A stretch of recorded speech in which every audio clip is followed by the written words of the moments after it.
Chapter 43. The Sign of the Red Dovecot.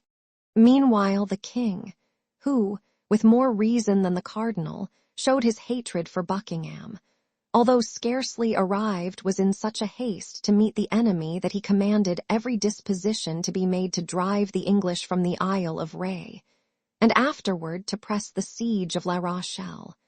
But notwithstanding his earnest wish, he was delayed by the dissensions which broke out between Bassompierre and Scaumurg against the Duc d'Angoulême.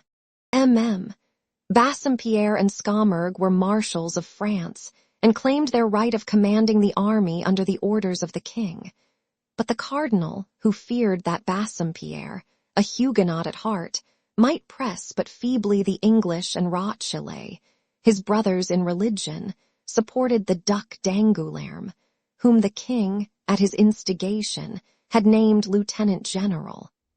The result was that to prevent Bassompierre and Scaumurg from deserting the army, a separate command had to be given to each. Bassompierre took up his quarters on the north of the city, between Leu and Dampierre.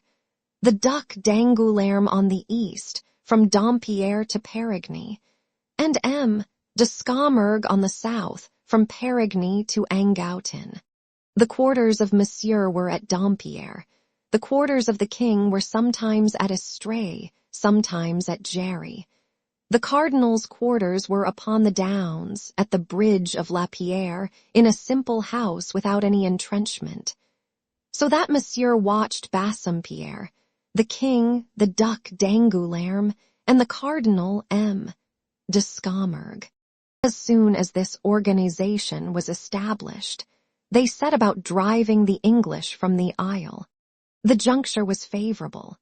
The English, who require, above everything, good living in order to be good soldiers, only eating salt meat and bad biscuit, had many invalids in their camp.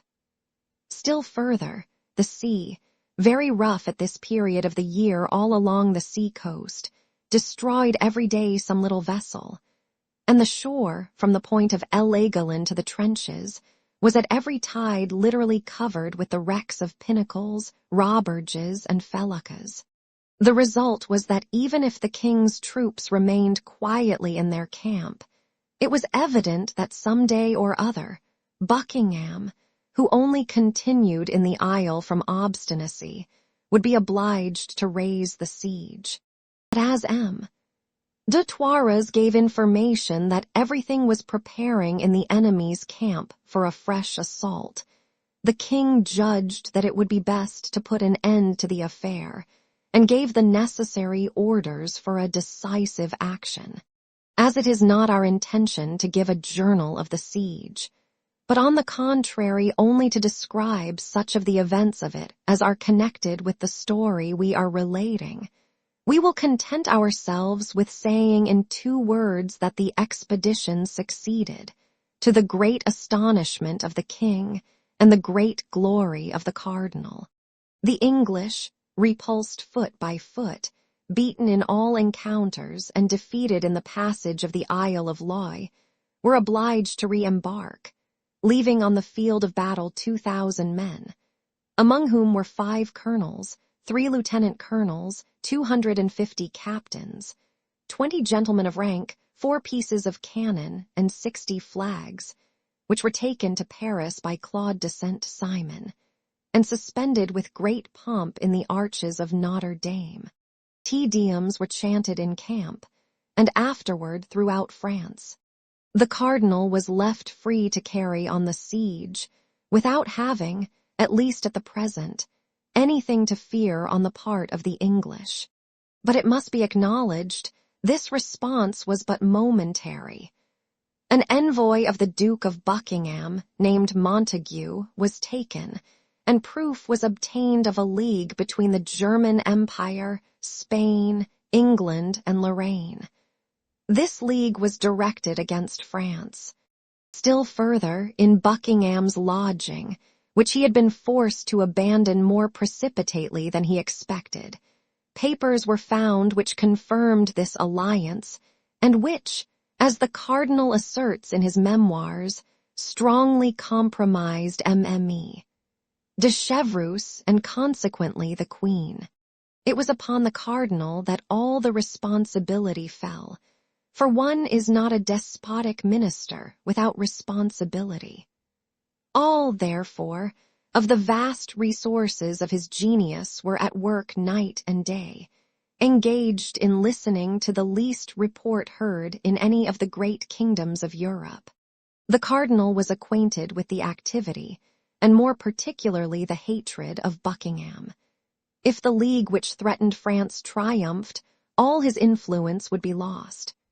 Spanish policy and Austrian policy would have their representatives in the cabinet of the Louvre, where they had as yet but partisans, and he, Richelieu, the French minister, the national minister, would be ruined. The king, even while obeying him like a child, hated him as a child hates his master, and would abandon him to the personal vengeance of Monsieur and the Queen. He would then be lost, and France, perhaps, with him. All this must be prepared against. Courtiers, becoming every instant more numerous, succeeded one another, day and night, in the little house of the Bridge of La Pierre, in which the cardinal had established his residence. There were monks who wore the frock with such an ill grace that it was easy to perceive they belonged to the church militant. Women, a little inconvenienced by their costume as pages, and whose large trousers could not entirely conceal their rounded forms, and peasants with blackened hands but with fine limbs, savoring of the man of quality a league off. There were also less agreeable visits. For 2 or 3 times reports were spread that the cardinal had nearly been assassinated. It is true that the enemies of the cardinal said that it was he himself who set these bungling assassins to work, in order to have, if wanted, the right of using reprisals. But we must not believe everything ministers say, nor everything their enemies say. These attempts did not prevent the cardinal, to whom his most inveterate detractors have never denied personal bravery, from making nocturnal excursions, sometimes to communicate to the Duc d'Angoulême important orders, sometimes to confer with the king, and sometimes to have an interview with a messenger whom he did not wish to see at home. On their part, the musketeers, who had not much to do with the siege, were not under very strict orders and led a joyous life. This was the more easy for our 3 companions in particular, for being friends of M. De Tréville, they obtained from him special permission to be absent after the closing of the camp. Now, one evening when D'Artagnan, who was in the trenches, was not able to accompany them, Athos, Porthos, and Aramis, mounted on their battle steeds, enveloped in their war cloaks, with their hands upon their pistol butts, were returning from a drinking place called the Red Dovecot, which Athos had discovered 2 days before upon the route to Jerry, following the road which led to the camp, and quite on their guard, as we have stated, for fear of an ambuscade, when, about 1/4 of a league from the village of Boisnau, they fancied they heard the sound of horses approaching them. They immediately all 3 halted, closed in, and waited, occupying the middle of the road. In an instant, and as the moon broke from behind a cloud, they saw at a turning of the road 2 horsemen who, on perceiving them, stopped in their turn, appearing to deliberate whether they should continue their route or go back. The hesitation created some suspicion in the 3 friends, and Athos, advancing a few paces in front of the others, cried in a firm voice, "Who goes there?" "Who goes there, yourselves?" replied one of the horsemen. "That is not an answer," replied Athos. "Who goes there? Answer, or we charge." "Beware of what you are about, gentlemen," said a clear voice which seemed accustomed to command. "It is some superior officer making his night rounds," said Athos. "What do you wish, gentlemen?" "Who are you?" said the same voice in the same commanding tone. Answer in your turn, or you may repent of your disobedience. King's musketeers, said Athos, more and more convinced that he who interrogated them had the right to do so. What company? Company of Tréville. Advance, and give an account of what you are doing here at this hour. The three companions advanced rather humbly, for all were now convinced that they had to do with someone more powerful than themselves, leaving Athos the post of speaker. One of the two riders, he who had spoken second, was 10 paces in front of his companion. Athos made a sign to Porthos and Aramis also to remain in the rear, and advanced alone. Your pardon, my officer, said Athos, but we were ignorant with whom we had to do, and you may see that we were keeping good guard. Your name, said the officer, who covered a part of his face with his cloak. But yourself, monsieur, said Athos, who began to be annoyed by this inquisition. Give me, I beg you, the proof that you have the right to question me. Your name, repeated the cavalier a second time, letting his cloak fall and leaving his face uncovered. Monsieur the Cardinal, cried the stupefied musketeer. Your name, cried his Eminence for the third time. Athos, said the musketeer. The cardinal made a sign to his attendant, who drew near. These 3 musketeers shall follow us, said he, in an undertone. I am not willing it should be known I have left the camp, and if they follow us we shall be certain they will tell nobody. We are gentlemen, Monseigneur, said Athos. Require our parole and give yourself no uneasiness. Thank God we can keep a secret. The cardinal fixed his piercing eyes on this courageous speaker. You have a quick ear, Monsieur Athos, said the cardinal, but now listen to this. It is not from mistrust that I request you to follow me, but for my security. Your companions are no doubt Messieurs Porthos and Aramis. Yes, your Eminence, said Athos, while the 2 musketeers who had remained behind advanced hat in hand. I know you, gentlemen, said the cardinal. I know you. I know you are not quite my friends, and I am sorry you are not so. But I know you are brave and loyal gentlemen, and that confidence may be placed in you. Monsieur Athos, do me, then, the honor to accompany me, you and your 2 friends, and then I shall have an escort to excite envy in his majesty, if we should meet him. The 3 musketeers bowed to the necks of their horses. Well, upon my honor, said Athos, your Eminence is right in taking us with you. We have seen several ill-looking faces on the road, and we have even had a quarrel at the Red Dovecot with 4 of those faces. The quarrel, and what for, gentlemen? Said the cardinal. You know I don't like quarrelers. And that is the reason why I have the honor to inform your Eminence of what has happened. For you might learn it from others, and upon a false account believe us to be in fault. What have been the results of your quarrel? Said the cardinal, knitting his brow.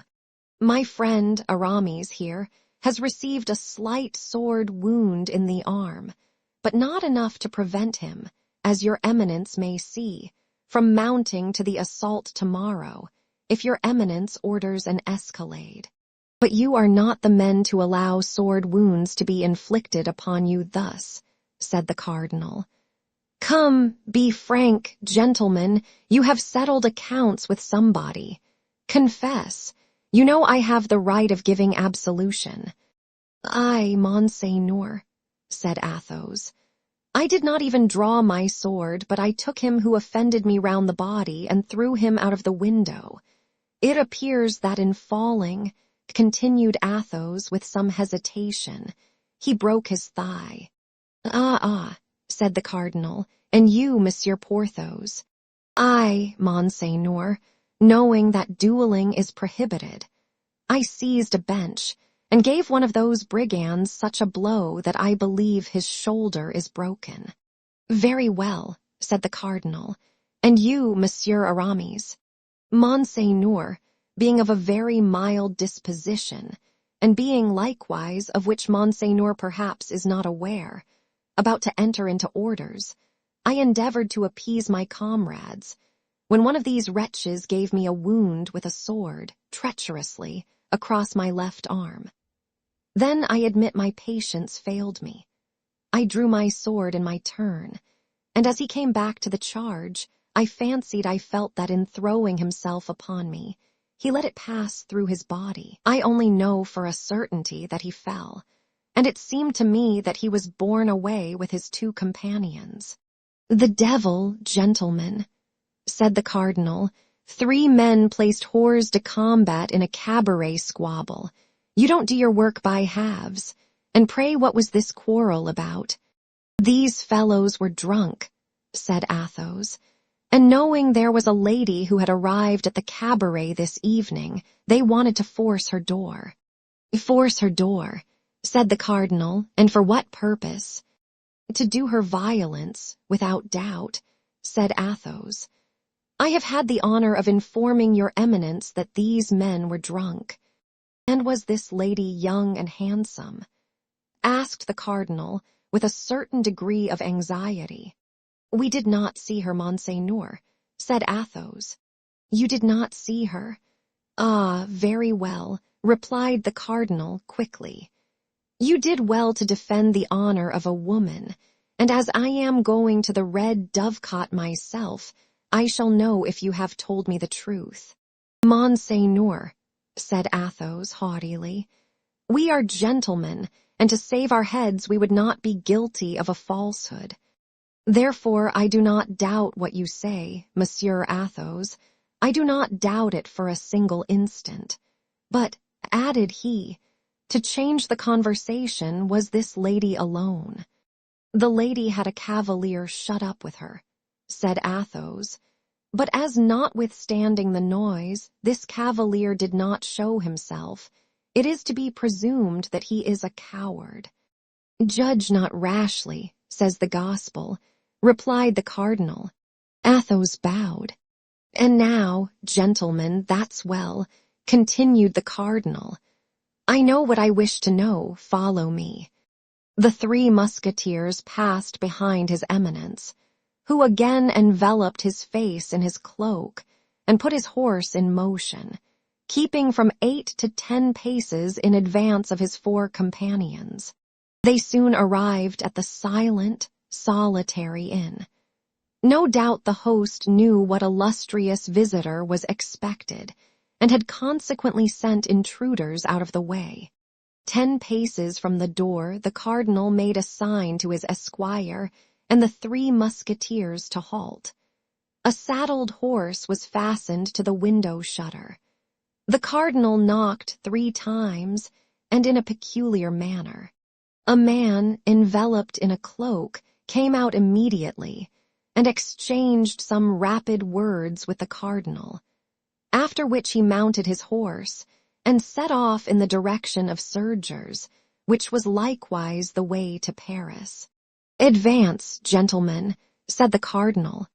You have told me the truth, my gentlemen, said he, addressing the musketeers, and it will not be my fault if our encounter this evening be not advantageous to you. In the meantime, follow me. The cardinal alighted. The 3 musketeers did likewise. The cardinal threw the bridle of his horse to his esquire. The 3 musketeers fastened the horses to the shutters. The host stood at the door. For him, the cardinal was only an officer coming to visit a lady. Have you any chamber on the ground floor where these gentlemen can wait near a good fire? Said the cardinal. The host opened the door of a large room, in which an old stove had just been replaced by a large and excellent chimney. I have this, said he. That will do, replied the cardinal. Enter, gentlemen, and be kind enough to wait for me. I shall not be more than half an hour. and while the three musketeers entered the ground floor room, the cardinal, without asking further information, ascended the staircase like a man who has no need of having his road pointed out to him. Chapter 44. The Utility of Stovepipes. It was evident that without suspecting it, and actuated solely by their chivalrous and adventurous character, our three friends had just rendered a service to someone the cardinal honored with his special protection. Now, who was that someone? That was the question the three musketeers put to one another. Then, seeing that none of their replies could throw any light on the subject, Porthos called the host and asked for dice. Porthos and Aramis placed themselves at the table and began to play. Athos walked about in a contemplative mood. While thinking and walking, Athos passed and repassed before the pipe of the stove, broken in halves, the other extremity passing into the chamber above. And every time he passed and repassed, he heard a murmur of words, which at length fixed his attention. Athos went close to it, and distinguished some words that appeared to merit so great an interest that he made a sign to his friends to be silent, remaining himself bent with his ear directed to the opening of the lower orifice. "Listen, milady," said the cardinal, "the affair is important. Sit down and let us talk it over." "Milady," murmured Athos, "I listen to your eminence with greatest attention," replied a female voice which made the musketeer start. "A small vessel with an English crew, whose captain is on my side, awaits you at the mouth of Charente, at Fort La Pointe. He will set sail tomorrow morning. I must go thither tonight. Instantly, that is to say, when you have received my instructions. 2 men, whom you will find at the door on going out, will serve you as escort. You will allow me to leave first. Then, after half an hour, you can go away in your turn." "Yes, Monseigneur. Now let us return to the mission with which you wish to charge me. And as I desire to continue to merit the confidence of your eminence, deign to unfold it to me in terms clear and precise, that I may not commit an error." There was an instant of profound silence between the two interlocutors. It was evident that the cardinal was weighing beforehand the terms in which he was about to speak, and that Milady was collecting all her intellectual faculties to comprehend the things he was about to say, and to engrave them in her memory when they should be spoken. Athos took advantage of this moment to tell his 2 companions to fasten the door inside, and to make them a sign to come and listen with him. The 2 musketeers, who loved their ease, brought a chair for each of themselves and one for Athos. All 3 then sat down with their heads together and their ears on the alert. "You will go to London," continued the cardinal. "Arrived in London, you will seek Buckingham." "I must beg your eminence to observe," said Milady, "that since the affair of the diamond studs, about which the Duke always suspected me, his Grace distrusts me." "Well, this time," said the cardinal, "it is not necessary to steal his confidence, but to present yourself frankly and loyally as a negotiator." "Frankly and loyally," repeated Milady, with an unspeakable expression of duplicity. "Yes, frankly and loyally," replied the cardinal in the same tone. "All this negotiation must be carried on openly. I will follow your eminence's instructions to the letter. I only wait till you give them. You will go to Buckingham in my behalf, and you will tell him I am acquainted with all the preparations he has made, but that they give me no uneasiness, since at the first step he takes I will ruin the Queen. Will he believe that your eminence is in a position to accomplish the threat thus made?" "Yes, for I have the proofs. I must be able to present these proofs for his appreciation." "Without doubt. And you will tell him I will publish the report of Boys Robert and the Marquis de Butru, upon the interview which the Duke had at the residence of Madame the Constable with the Queen on the evening Madame the Constable gave a masquerade. You will tell him, in order that he may not doubt, that he came there in the costume of the Great Mogul, which the Chevalier de Guise was to have worn, and that he purchased this exchange for the sum of 3,000 pistoles. Well, Monseigneur, all the details of his coming into and going out of the palace, on the night when he introduced himself in the character of an Italian fortune-teller, you will tell him, that he may not doubt the correctness of my information, that he had under his cloak a large white robe dotted with black tears, death's heads, and crossbones. For in case of a surprise, he was to pass for the phantom of the White Lady who, as all the world knows, appears at the Louvre every time any great event is impending. Is that all, Monseigneur? Tell him also that I am acquainted with all the details of the adventure at Amiens, that I will have a little romance made of it, wittily turned, with a plan of the garden and portraits of the principal actors in that nocturnal romance. I will tell him that. Tell him further that I hold Montague in my power, that Montague is in the Bastille, that no letters were found upon him, it is true, but that torture may make him tell much of what he knows, and even what he does not know. Exactly. Then add that his Grace has, in the precipitation with which he quit the Isle of Ré, forgotten and left behind him in his lodging a certain letter from Madame de Chevreuse, which singularly compromises the Queen, inasmuch as it proves not only that Her Majesty can love the enemies of the King, but that she can conspire with the enemies of France. You recollect perfectly all I have told you, do you not? Your Eminence will judge. The ball of Madame the Constable, the night at the Louvre, the evening at Amiens, the arrest of Montague, the letter of Madame de Chevreuse. That's it, said the Cardinal. That's it. You have an excellent memory, milady. But, resumed she to whom the Cardinal addressed this flattering compliment, if, in spite of all these reasons, the Duke does not give way and continues to menace France, the Duke is in love to madness, or rather to folly, replied Richelieu, with great bitterness.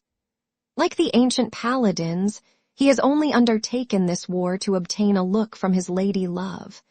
If he becomes certain that this war will cost the honor, and perhaps the liberty of the lady of his thoughts, as he says, I will answer for it he will look twice.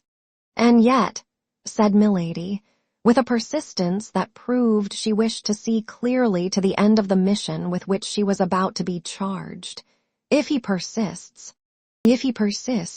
said the Cardinal, that is not probable. It is possible, said Milady.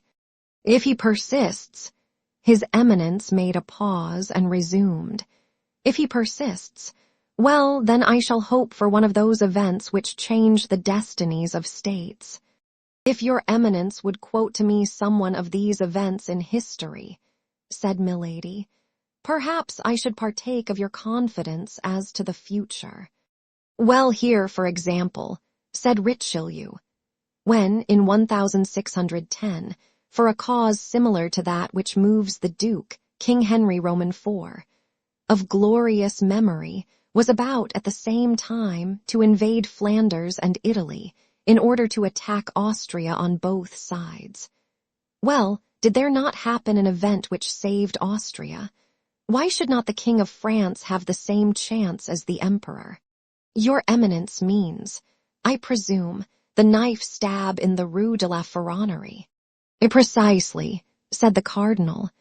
Does not your Eminence fear that the punishment inflicted upon Ravaillac may deter anyone who might entertain the idea of imitating him? There will be, in all times and in all countries, particularly if religious divisions exist in those countries, fanatics who ask nothing better than to become martyrs. And observe. It just occurs to me that the Puritans are furious against Buckingham, and their preachers designate him as the Antichrist." "Well," said Milady. "Well," continued the cardinal in an indifferent tone, "the only thing to be sought for at this moment is some woman, handsome, young, and clever, who has cause of quarrel with the Duke. The Duke has had many affairs of gallantry, and if he has fostered his amours by promises of eternal constancy, he must likewise have sown the seeds of hatred by his eternal infidelities." "No doubt," said Milady coolly, "such a woman may be found." "Well, such a woman, who would place the knife of Jacques Clement or of Ravaillac in the hands of a fanatic, would save France." "Yes, but she would then be the accomplice of an assassination." "Were the accomplices of Ravaillac or of Jacques Clement ever known?" "No, for perhaps they were too high-placed for anyone to dare look for them where they were. The Palace of Justice would not be burned down for every body, Monseigneur. You think, then, that the fire at the Palace of Justice was not caused by chance?" asked Richelieu, in the tone with which he would have put a question of no importance. "Aye, Monseigneur," replied Milady. "I think nothing. I quote a fact, that is all. Only I say that if I were named Madame de Montpensier or the Queen Marie de Médicis, I should use less precautions than I take, being simply called Milady Cleric." "That is just," said Richelieu. "What do you require then?" "I require an order which would ratify beforehand all that I should think proper to do for the greatest good of France. But in the first place, this woman I have described must be found who is desirous of avenging herself upon the Duke." "She is found," said Milady. "Then the miserable fanatic must be found who will serve as an instrument of God's justice." "He will be found." "Well," said the cardinal, "then it will be time to claim the order which you just now required." "Your Eminence is right," replied Milady, "and I have been wrong in seeing in the mission with which you honor me anything but that which it really is. That is, to announce to His Grace, on the part of your Eminence, that you are acquainted with the different disguises by means of which he succeeded in approaching the Queen during the fête given by Madame the Constable, that you have proofs of the interview granted at the Louvre by the Queen to a certain Italian astrologer, who was no other than the Duke of Buckingham, that you have ordered a little romance of a satirical nature to be written upon the adventures of Amiens, with a plan of the gardens in which those adventures took place, and portraits of the actors who figured in them, that Montague is in the Bastille, and that the torture may make him say things he remembers, and even things he has forgotten, that you possess a certain letter from Madame de Chevreuse, found in his Grace's lodging, which singularly compromises not only her who wrote it, but her in whose name it was written. Then, if he persists, notwithstanding all this, as that is, as I have said, the limit of my mission, I shall have nothing to do but to pray God to work a miracle for the salvation of France. That is it not, Monseigneur, and I shall have nothing else to do. That is it, replied the cardinal dryly. And now, said Milady, without appearing to remark the change of the Duke's tone toward her, now that I have received the instructions of your Eminence as concerns your enemies, Monseigneur will permit me to say a few words to him of mine. Have you enemies, then? Asked Richelieu. Yes, Monseigneur, enemies against whom you owe me all your support, for I made them by serving your Eminence. Who are they? Replied the Duke. In the first place, there is a little intrigante named Bonacia. She is in the prison of Nantes. That is to say, she was there, replied Milady. But the queen has obtained an order from the king by means of which she has been conveyed to a convent. To a convent, said the duke. Yes, to a convent. And to which? I don't know. The secret has been well kept. But I will know. And your eminence will tell me in what convent that woman is. I can see nothing inconvenient in that, said the cardinal. Well, now I have an enemy much more to be dreaded by me than this little Madame Bonacieux. Who is that? Her lover. What is his name? Oh, your eminence knows him well, cried Milady, carried away by her anger. He is the evil genius of both of us. It is he who in an encounter with your eminence's guards decided the victory in favor of the king's musketeers. It is he who gave 3 desperate wounds to De Wardes, your emissary, and who caused the affair of the diamond studs to fail. It is he who, knowing it was I who had Madame Bonacieux carried off, has sworn my death. Ah, said the cardinal, I know of whom you speak. I mean that miserable D'Artagnan. He is a bold fellow, said the cardinal, and it is exactly because he is a bold fellow that he is the more to be feared. I must have, said the duke, a proof of his connection with Buckingham. As a proof, cried Milady, I will have 10. Well then, it becomes the simplest thing in the world. Get me that proof, and I will send him to the Bastille. So far good, Monseigneur, but afterwards. When once in the Bastille, there is no afterward, said the cardinal in a low voice. Ah, pardieu, continued he, if it were as easy for me to get rid of my enemy as it is easy to get rid of yours, and if it were against such people you require impunity. Monseigneur, replied Milady, a fair exchange. Life for life, man for man, give me one, I will give you the other. I don't know what you mean, nor do I even desire to know what you mean, replied the cardinal. But I wish to please you, and see nothing out of the way in giving you what you demand with respect to so infamous a creature. The more so as you tell me this D'Artagnan is a libertine, a duellist, and a traitor. An infamous scoundrel, Monseigneur, a scoundrel. Give me paper, a quill and some ink then, said the cardinal. Here they are, Monseigneur. There was a moment of silence, which proved that the cardinal was employed in seeking the terms in which he should write the note, or else in writing it. Athos, who had not lost a word of the conversation, took his 2 companions by the hand, and led them to the other end of the room.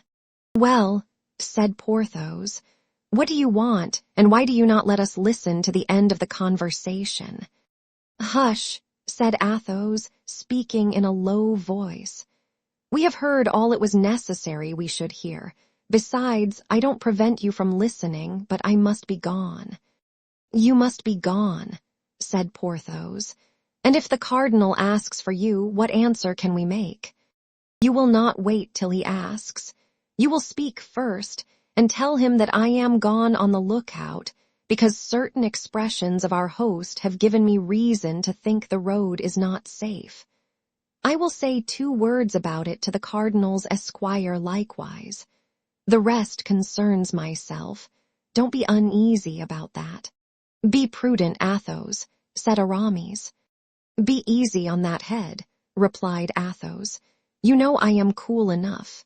Porthos and Aramis resumed their places by the stovepipe. As to Athos, he went out without any mystery, took his horse, which was tied with those of his friends to the fastenings of the shutters, in 4 words convinced the attendant of the necessity of a vanguard for their return, carefully examined the priming of his pistols, drew his sword, and took, like a forlorn hope, the road to the camp. Chapter 45. A conjugal scene. As Athos had foreseen, it was not long before the cardinal came down.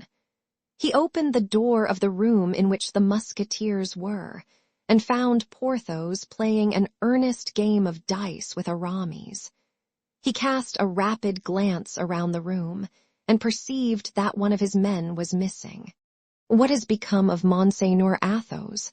asked he. "Monseigneur," replied Porthos. "He has gone as a scout, on account of some words of our host, which made him believe the road was not safe. And you, what have you done, Monsieur Porthos?" "I have won 5 pistoles of Aramis." "Well, now will you return with me? We are at your Eminence's orders." "To horse, then, gentlemen, for it is getting late." The attendant was at the door, holding the cardinal's horse by the bridle. At a short distance, a group of 2 men and 3 horses appeared in the shade. These were the 2 men who were to conduct Milady to Fort La Pointe and superintend her embarkation. The attendant confirmed to the cardinal what the 2 musketeers had already said with respect to Athos. The cardinal made an approving gesture, and retraced his route with the same precautions he had used in coming. Let us leave him to follow the road to the camp protected by his esquire and the 2 musketeers, and return to Athos. For 100 paces he maintained the speed at which he started. But when out of sight, he turned his horse to the right, made a circuit, and came back within 20 paces of a high hedge to watch the passage of the little troop. Having recognized the laced hats of his companions and the golden fringe of the cardinal's cloak, he waited till the horsemen had turned the angle of the road, and having lost sight of them, he returned at a gallop to the inn, which was open to him, without hesitation. The host recognized him. "My officer," said Athos, "has forgotten to give a piece of very important information to the lady, and has sent me back to repair his forgetfulness." "Go up," said the host.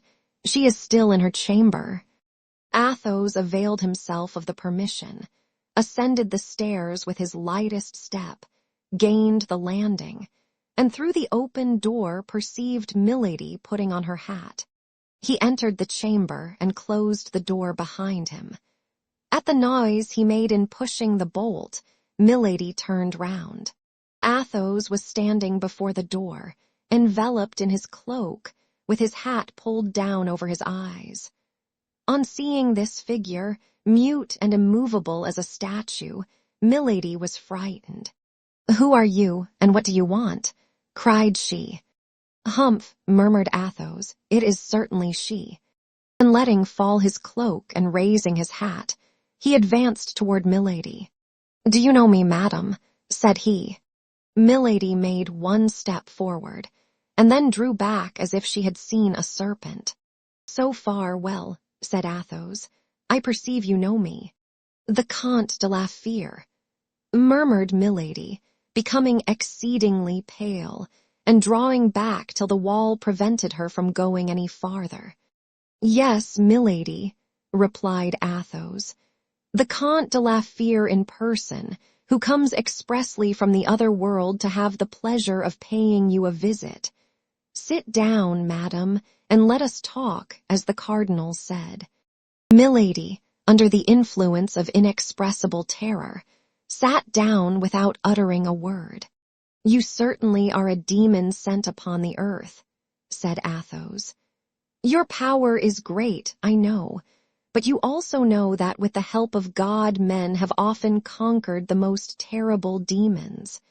You have once before thrown yourself in my path. I thought I had crushed you, madam, but either I was deceived or hell has resuscitated you." Milady, at these words, which recalled frightful remembrances, hung down her head with a suppressed groan. "Yes, hell has resuscitated you," continued Athos.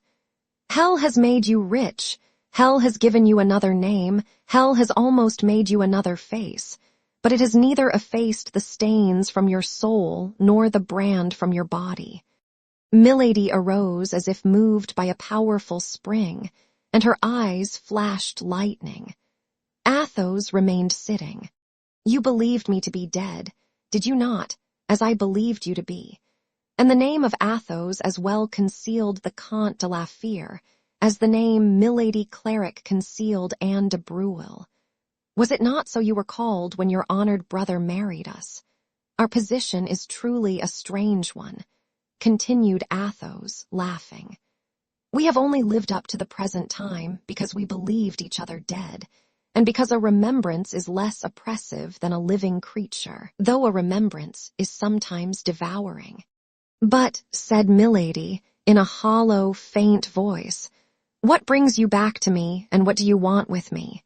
I wish to tell you that, though remaining invisible to your eyes, I have not lost sight of you. You know what I have done. I can relate to you, day by day, your actions from your entrance to the service of the cardinal to this evening." A smile of incredulity passed over the pale lips of Milady. "Listen. It was you who cut off the 2 diamond studs from the shoulder of the Duke of Buckingham. It was you who had Madame Bonacieux carried off. It was you who, in love with de Wardes and thinking to pass the night with him, opened the door to Monsieur d'Artagnan. It was you who, believing that de Wardes had deceived you, wished to have him killed by his rival. It was you who, when this rival had discovered your infamous secret, wished to have him killed in his turn by 2 assassins, whom you sent in pursuit of him. It was you who, finding the balls had missed their mark, sent poisoned wine with a forged letter, to make your victim believe that the wine came from his friends. In short, it was you who have but now in this chamber, seated in this chair I now fill, made an engagement with Cardinal Richelieu to cause the Duke of Buckingham to be assassinated. In exchange for the promise he has made you to allow you to assassinate d'Artagnan." Milady was livid. "You must be Satan," cried she. "Perhaps," said Athos, "but at all events listen well to this. Assassinate the Duke of Buckingham or cause him to be assassinated, I care very little about that. I don't know him. Besides, he is an Englishman. But do not touch with the tip of your finger a single hair of d'Artagnan, who is a faithful friend whom I love and defend, or I swear to you by the head of my father the crime which you shall have endeavored to commit, or shall have committed, shall be the last." "Monsieur d'Artagnan has cruelly insulted me," said Milady, in a hollow tone. "Monsieur d'Artagnan shall die." "Indeed, is it possible to insult you, madam?" said Athos, laughing. "He has insulted you, and he shall die." "He shall die," replied Milady, "she first and he afterward." Athos was seized with a kind of vertigo.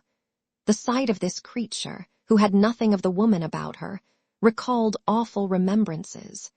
He thought how one day, in a less dangerous situation than the one in which he was now placed, he had already endeavored to sacrifice her to his honor. His desire for blood returned, burning his brain and pervading his frame like a raging fever. He arose in his turn, reached his hand to his belt, drew forth a pistol, and cocked it. Milady, pale as a corpse, endeavored to cry out, but her swollen tongue could utter no more than a hoarse sound which had nothing human in it, and resembled the rattle of a wild beast. Motionless against the dark tapestry, with her hair in disorder, she appeared like a horrid image of terror. Athos slowly raised his pistol, stretched out his arm so that the weapon almost touched Milady's forehead, and then, in a voice the more terrible from having the supreme calmness of a fixed resolution, "Madam," said he, "you will this instant deliver to me the paper the cardinal signed, or upon my soul I will blow your brains out." With another man, Milady might have preserved some doubt, but she knew Athos. Nevertheless, she remained motionless. "You have 1 second to decide," said he. Milady saw by the contraction of his countenance that the trigger was about to be pulled. She reached her hand quickly to her bosom, drew out a paper, and held it toward Athos. "Take it," said she, "and be accursed." Athos took the paper, returned the pistol to his belt, approached the lamp to be assured that it was the paper, unfolded it, and read. Deck 3, 1627. It is by my order, and for the good of the state, that the bearer of this has done what he has done. Richelieu. And now, said Athos, resuming his cloak and putting on his hat, now that I have drawn your teeth, viper, bite if you can. And he left the chamber, without once looking behind him. At the door, he found the two men, and the spare horse which they held. Gentlemen, said he, Monseigneur's order is, you know, to conduct that woman, without losing time, to Fort La Pointe, and never to leave her till she is on board. As these words agreed wholly with the order they had received, they bowed their heads in sign of assent. With regard to Athos, he leaped lightly into the saddle and set out at full gallop. Only instead of following the road, he went across the fields, urging his horse to the utmost and stopping occasionally to listen. In one of those halts, he heard the steps of several horses on the road. He had no doubt it was the cardinal and his escort. He immediately made a new point in advance, rubbed his horse down with some heath and leaves of trees, and placed himself across the road, about 200 paces from the camp. "Who goes there?" cried he as soon as he perceived the horsemen. "That is our brave musketeer, I think," said the cardinal. "Yes, Monseigneur," said Porthos, "it is he." "Monsieur Athos," said Richelieu, "receive my thanks for the good guard you have kept. Gentlemen, we are arrived, take the gate on the left. The watchword is King and Ray." Saying these words, the cardinal saluted the three friends with an inclination of his head, and took the right hand, followed by his attendant. For that night he himself slept in the camp. "Well," said Porthos and Aramis together, as soon as the cardinal was out of hearing. "Well," he signed the paper she required. "I know it," said Athos coolly, "since here it is." And the three friends did not exchange another word till they reached their quarters, except to give the watchword to the sentinels. Only they sent Mousqueton to tell Planchet that his master was requested, the instant that he left the trenches, to come to the quarters of the musketeers. Milady, as Athos had foreseen, on finding the two men that awaited her, made no difficulty in following them. She had had for an instant an inclination to be reconducted to the cardinal and relate everything to him, but a revelation on her part would bring about a revelation on the part of Athos. She might say that Athos had hanged her, but then Athos would tell that she was branded. She thought it was best to preserve silence, to discreetly set off to accomplish her difficult mission with her usual skill. And then, all things being accomplished to the satisfaction of the cardinal, to come to him and claim her vengeance. In consequence, after having traveled all night, at 7 o'clock she was at the fort of the Point. At 8 o'clock she had embarked. And at 9, the vessel, which with letters of marque from the cardinal was supposed to be sailing for Bayonne, raised anchor, and steered its course toward England. Chapter 46. The Bastion Saint Gervais. On arriving at the lodgings of his three friends, D'Artagnan found them assembled in the same chamber. Athos was meditating, Porthos was twisting his mustache, Aramis was saying his prayers in a charming little book of hours, bound in blue velvet. "Pardieu, gentlemen," said he. "I hope what you have to tell me is worth the trouble, or else, I warn you, I will not pardon you for making me come here instead of getting a little rest after a night spent in taking and dismantling a bastion. Ah, why were you not there, gentlemen? It was warm work. We were in a place where it was not very cold, replied Porthos, giving his mustache a twist which was peculiar to him. Hush, said Athos. Oh, said D'Artagnan, comprehending the slight frown of the musketeer. It appears there is something fresh aboard. Aramis, said Athos. You went to breakfast the day before yesterday at the inn of the Parpaillot, I believe. Yes. How did you fare? For my part, I ate but little. The day before yesterday was a fish day, and they had nothing but meat. What? Said Athos. No fish at a seaport. They say, said Aramis, resuming his pious reading, that the dike which the cardinal is making drives them all out into the open sea. But that is not quite what I mean to ask you, Aramis, replied Athos. I want to know if you were left alone and nobody interrupted you. Why, I think there were not many intruders. Yes, Athos, I know what you mean. We shall do very well at the Parpaillot. Let us go to the Parpaillot, then, for here the walls are like sheets of paper. D'Artagnan, who was accustomed to his friend's manner of acting, and who perceived immediately, by a word, a gesture, or a sign from him, that the circumstances were serious, took Athos's arm and went out without saying anything. Porthos followed, chatting with Aramis. On their way they met Grimaud. Athos made him a sign to come with them. Grimaud, according to custom, obeyed in silence. The poor lad had nearly come to the pass of forgetting how to speak. They arrived at the drinking room of the Parpaillot. It was 7 o'clock in the morning, and daylight began to appear. The three friends ordered breakfast and went into a room in which the host said they would not be disturbed.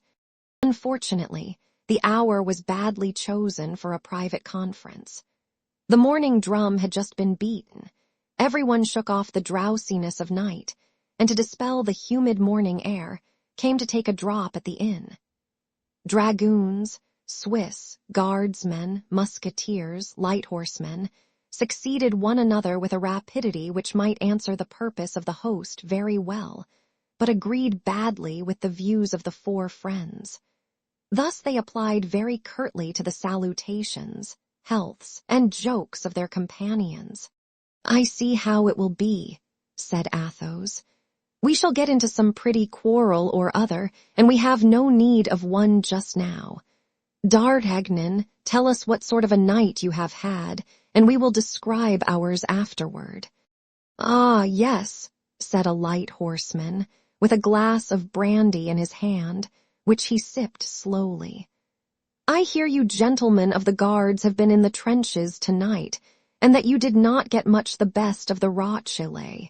D'Artagnan looked at Athos to know if he ought to reply to this intruder, who thus mixed unasked in their conversation.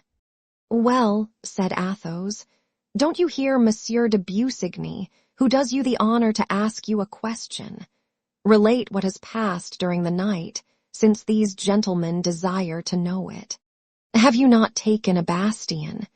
Said a Swiss, who was drinking rum out of a beer glass. Yes, monsieur, said D'Artagnan, bowing. We have had that honor. We even have, as you may have heard, introduced a barrel of powder under one of the angles, which in blowing up made a very pretty breach. Without reckoning that, as the bastion was not built yesterday, all the rest of the building was badly shaken. And what bastion is it? Asked a dragoon, with his saber run through a goose which he was taking to be cooked. The bastion Saint Gervais, replied D'Artagnan, from behind which the Rothschild annoyed our workmen. Was that affair hot? Yes, moderately so. We lost 5 men and the Rothschild 8 or 10. Bout simplu. said the Swiss, who, notwithstanding the admirable collection of oaths possessed by the German language, had acquired a habit of swearing in French. "But it is probable," said the light horseman, "that they will send pioneers this morning to repair the bastion." "Yes, that's probable," said D'Artagnan. "Gentlemen," said Athos, "a wager." "Ah, oui, a wager," cried the Swiss. "What is it?" said the light horseman. "Stop a bit," said the dragoon, placing his saber like a spit upon the two large iron dogs which held the firebrands in the chimney. "Stop a bit, I am in it. You cursed host. A dripping pan immediately, that I may not lose a drop of the fat of this estimable bird." "You was right," said the Swiss. "Goose grease is cooed with bastry." "There," said the dragoon. "Now for the wager. We listen, Monsieur Athos." "Yes, the wager," said the light horseman.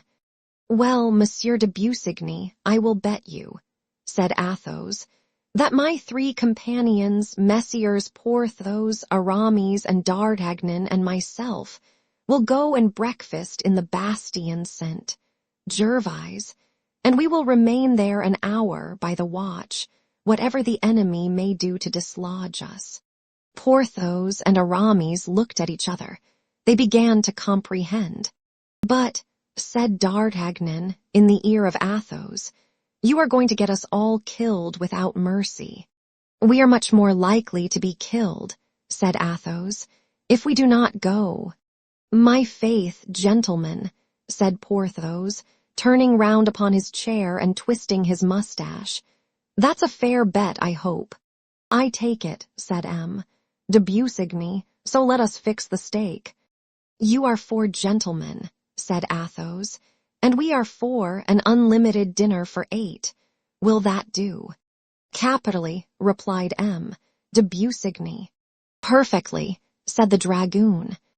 "That shoots me," said the Swiss. The fourth auditor, who during all this conversation had played a mute part, made a sign of the head in proof that he acquiesced in the proposition. "The breakfast for these gentlemen is ready," said the host. "Well, bring it," said Athos. The host obeyed. Athos called Grimaud, pointed to a large basket which lay in a corner, and made a sign to him to wrap the viands up in the napkins. Grimaud understood that it was to be a breakfast on the grass, took the basket, packed up the viands, added the bottles, and then took the basket on his arm. "But where are you going to eat my breakfast?" asked the host. "What matter if you are paid for it?" said Athos, and he threw 2 pistoles majestically on the table. "Shall I give you the change, my officer?" said the host. "No, only add 2 bottles of champagne, and the difference will be for the napkins." The host had not quite so good a bargain as he at first hoped for, but he made amends by slipping in 2 bottles of Anjou wine instead of 2 bottles of champagne. "Monsieur de Busigny," said Athos, "will you be so kind as to set your watch with mine, or permit me to regulate mine by yours?" "Which you please, monsieur," said the light horseman, drawing from his fob a very handsome watch studded with diamonds. 7:30. 35 minutes after 7, said Athos, "by which you perceive I am 5 minutes faster than you."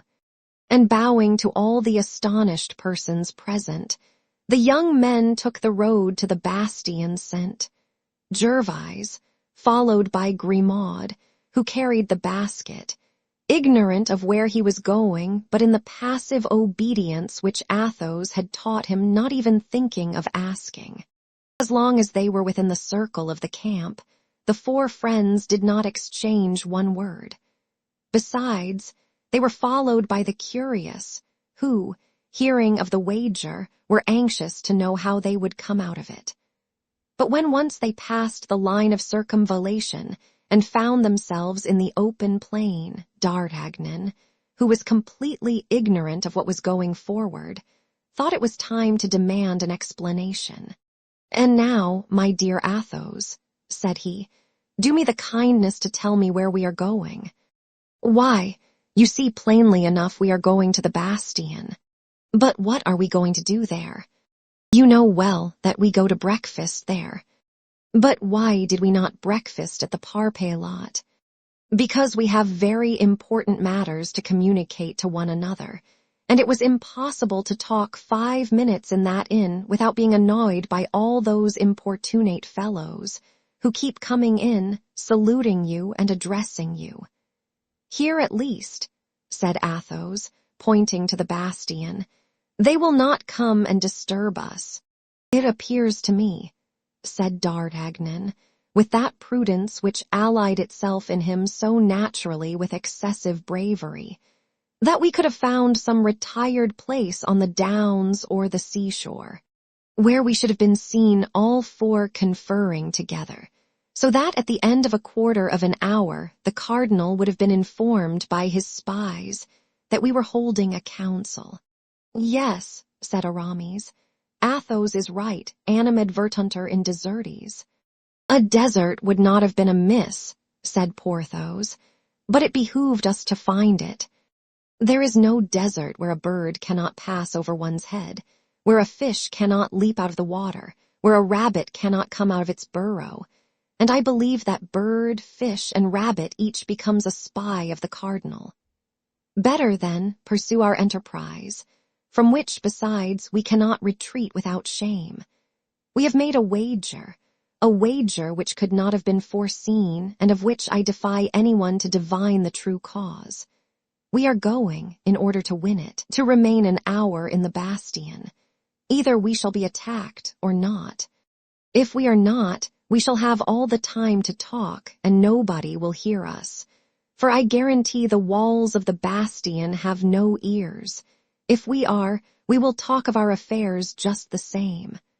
Moreover, in defending ourselves, we shall cover ourselves with glory. You see that everything is to our advantage." "Yes," said D'Artagnan, "but we shall indubitably attract a ball." "Well, my dear," replied Athos, "you know well that the balls most to be dreaded are not from the enemy. But for such an expedition, we surely ought to have brought our muskets. You are stupid, friend Porthos. Why should we load ourselves with a useless burden? I don't find a good musket, 12 cartridges, and a powder flask very useless in the face of an enemy." "Well," replied Athos, "have you not heard what D'Artagnan said?" "What did he say?" demanded Porthos. "D'Artagnan said that in the attack of last night 8 or 10 Frenchmen were killed, and as many Rochellais." "What then?" "The bodies were not plundered, were they? It appears the conquerors had something else to do." Well, we shall find their muskets, their cartridges, and their flasks, and instead of 4 musketoons and 12 balls, we shall have 15 guns and 100 charges to fire." "Oh, Athos," said Aramis, "truly you are a great man." Porthos nodded in sign of agreement. D'Artagnan alone did not seem convinced. Grimaud no doubt shared the misgivings of the young man, foreseeing that they continued to advance toward the Bastion, something he had till then doubted. He pulled his master by the skirt of his coat. "Where are we going?" asked he by a gesture. Athos pointed to the Bastion. "But," said Grimaud, in the same silent dialect, "we shall leave our skins there." Athos raised his eyes, and his finger toward heaven. Grimaud put his basket on the ground, and sat down with a shake of the head. Athos took a pistol from his belt, looked to see if it was properly primed, cocked it, and placed the muzzle close to Grimaud's ear. Grimaud was on his legs again as if by a spring. Athos then made him a sign to take up his basket and to walk on first. Grimaud obeyed. All that Grimaud gained by this momentary pantomime was to pass from the rear guard to the vanguard. Arrived at the bastion, the four friends turned round.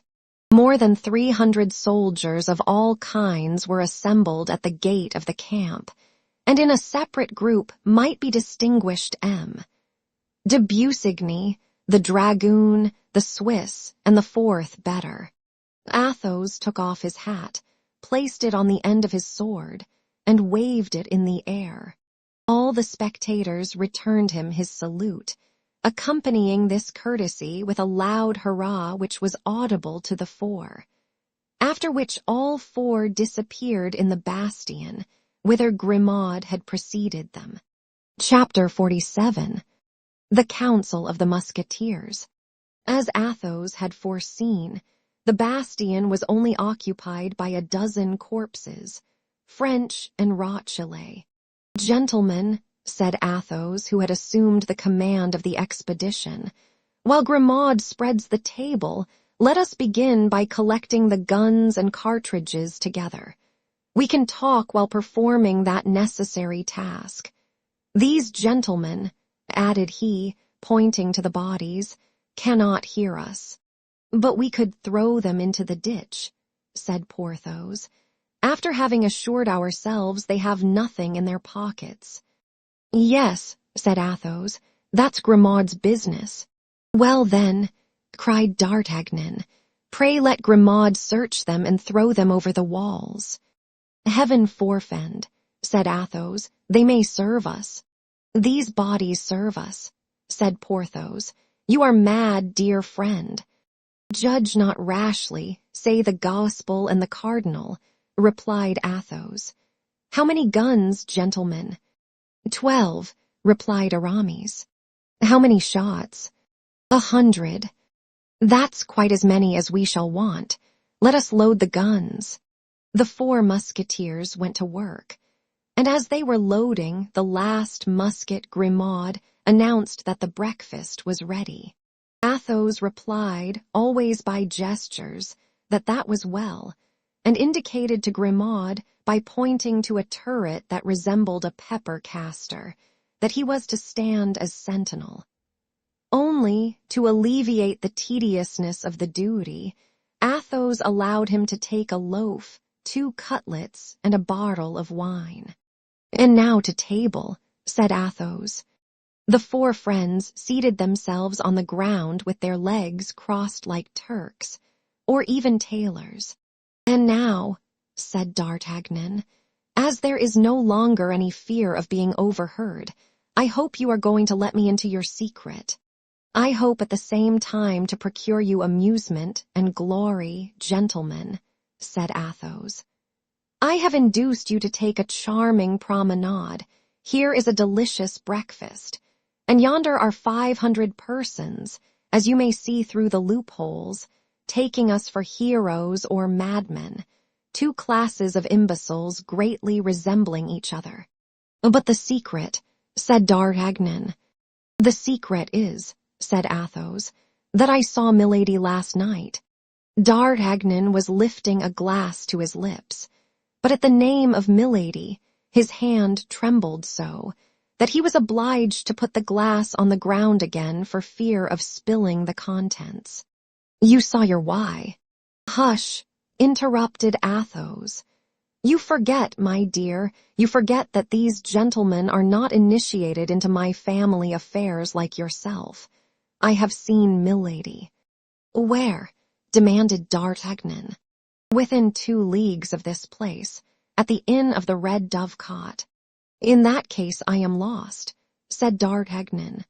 "Not so bad yet," replied Athos, "for by this time she must have quit the shores of France." D'Artagnan breathed again. "But after all," asked Porthos, "who is Milady?"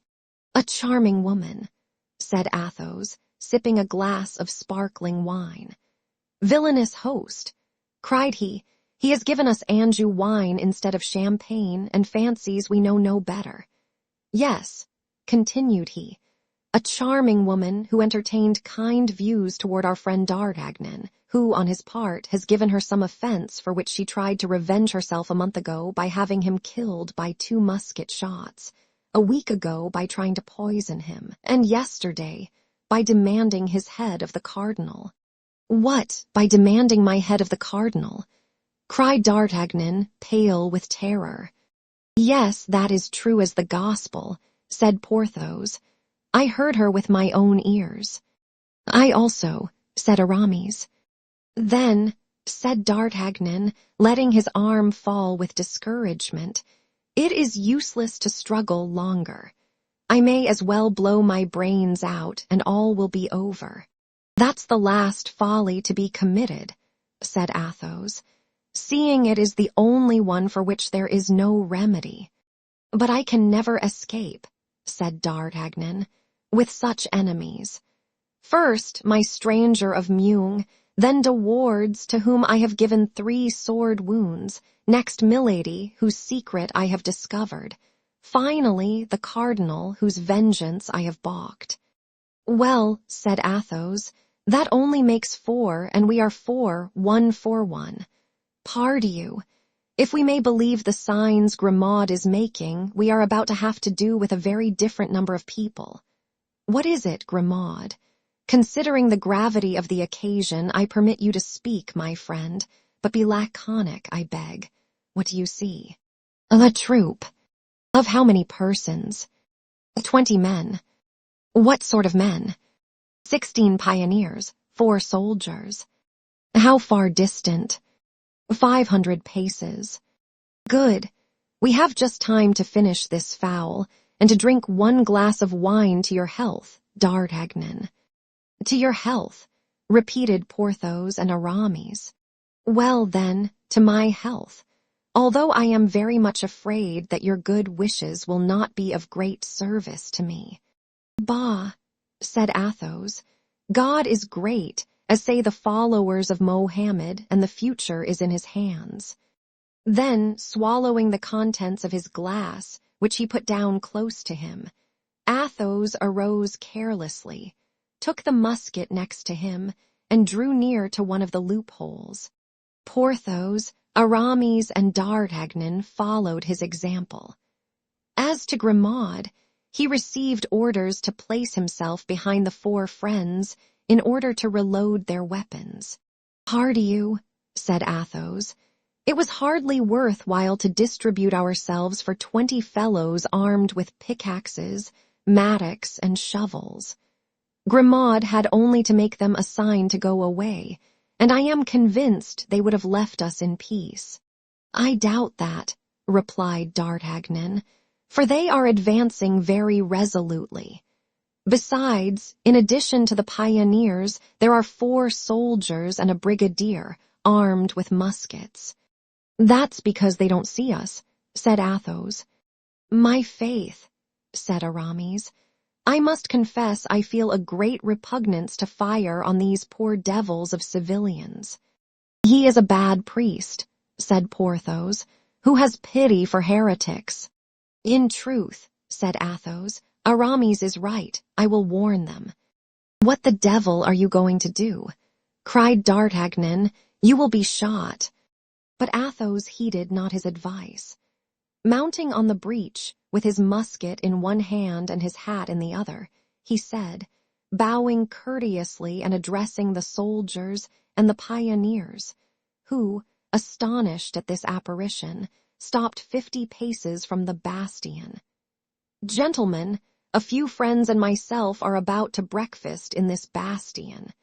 Now, you know nothing is more disagreeable than being disturbed when one is at breakfast. We request you, then, if you really have business here, to wait till we have finished our repast, or to come again a short time hence.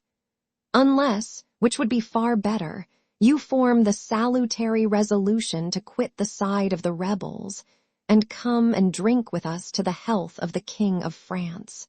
Take care, Athos, cried D'Artagnan. Don't you see they are aiming?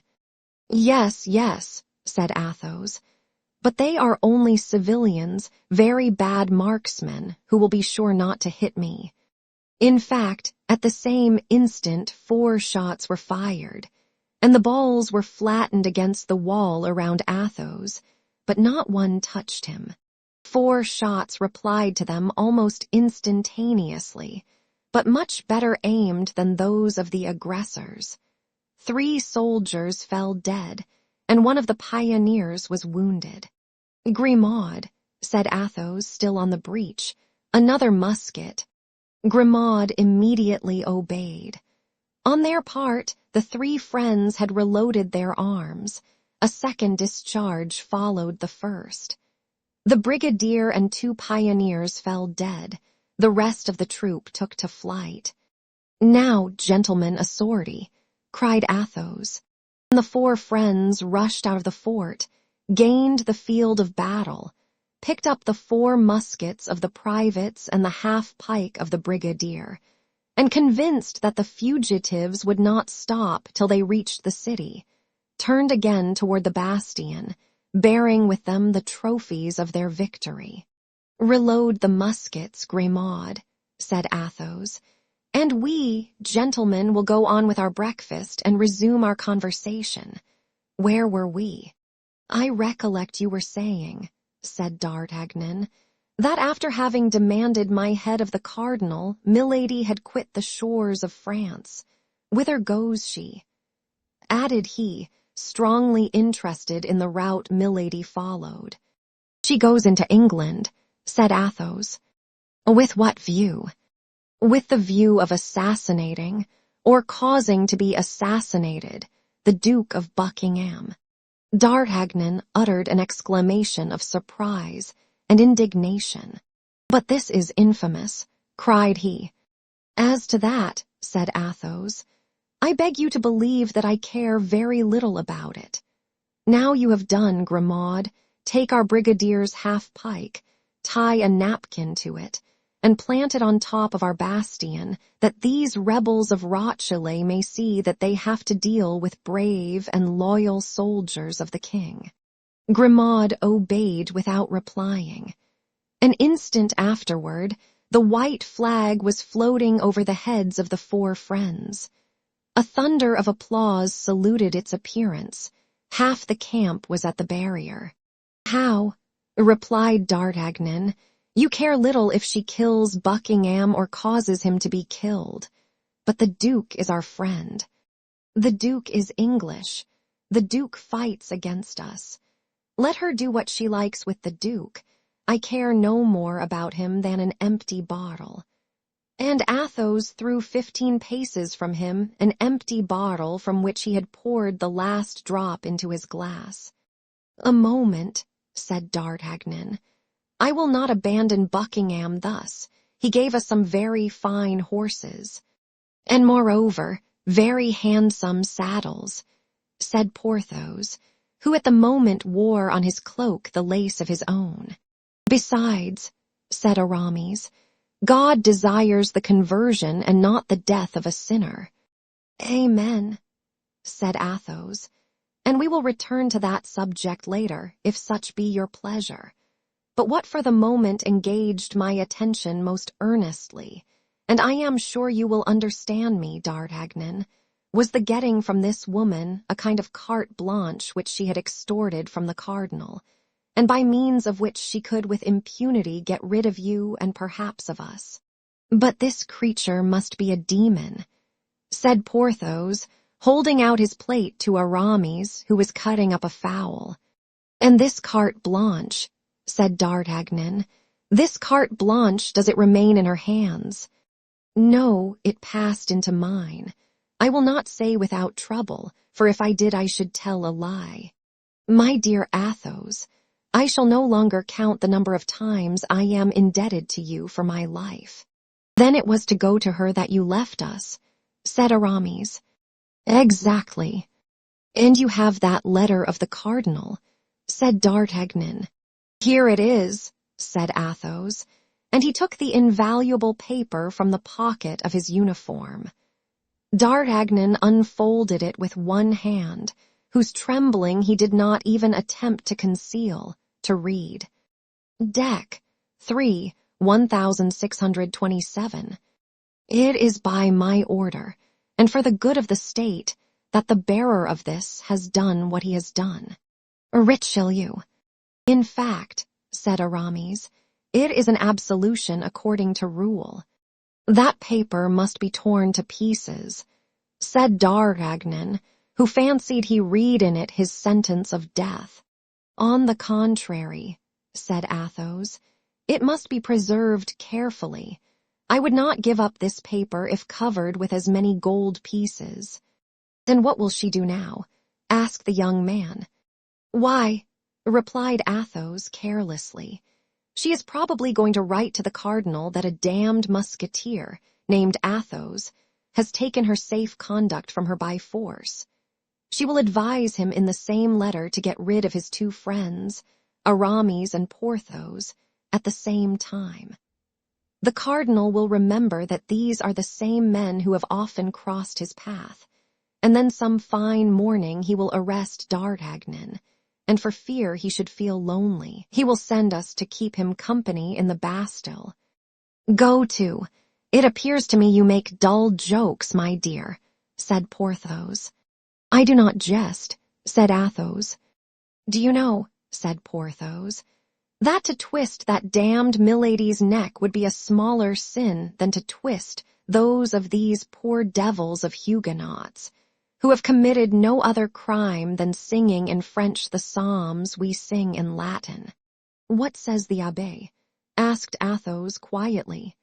I say I am entirely of Porthos's opinion, replied Aramis. And I, too, said D'Artagnan. Fortunately, she is far off, said Porthos, for I confess she would worry me if she were here. She worries me in England as well as in France, said Athos. She worries me everywhere, said D'Artagnan. But when you held her in your power, why did you not drown her, strangle her, hang her? Said Porthos. It is only the dead who do not return. You think so, Porthos? Replied the musketeer, with a sad smile which D'Artagnan alone understood. I have an idea, said D'Artagnan. What is it? Said the musketeers. To arms, cried Grimaud.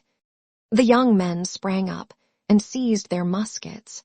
This time a small troop advanced, consisting of from 20 to 25 men. But they were not pioneers, they were soldiers of the garrison. Shall we return to the camp? Said Porthos. I don't think the sides are equal. Impossible for 3 reasons, replied Athos. The first, that we have not finished breakfast. The second, that we still have some very important things to say.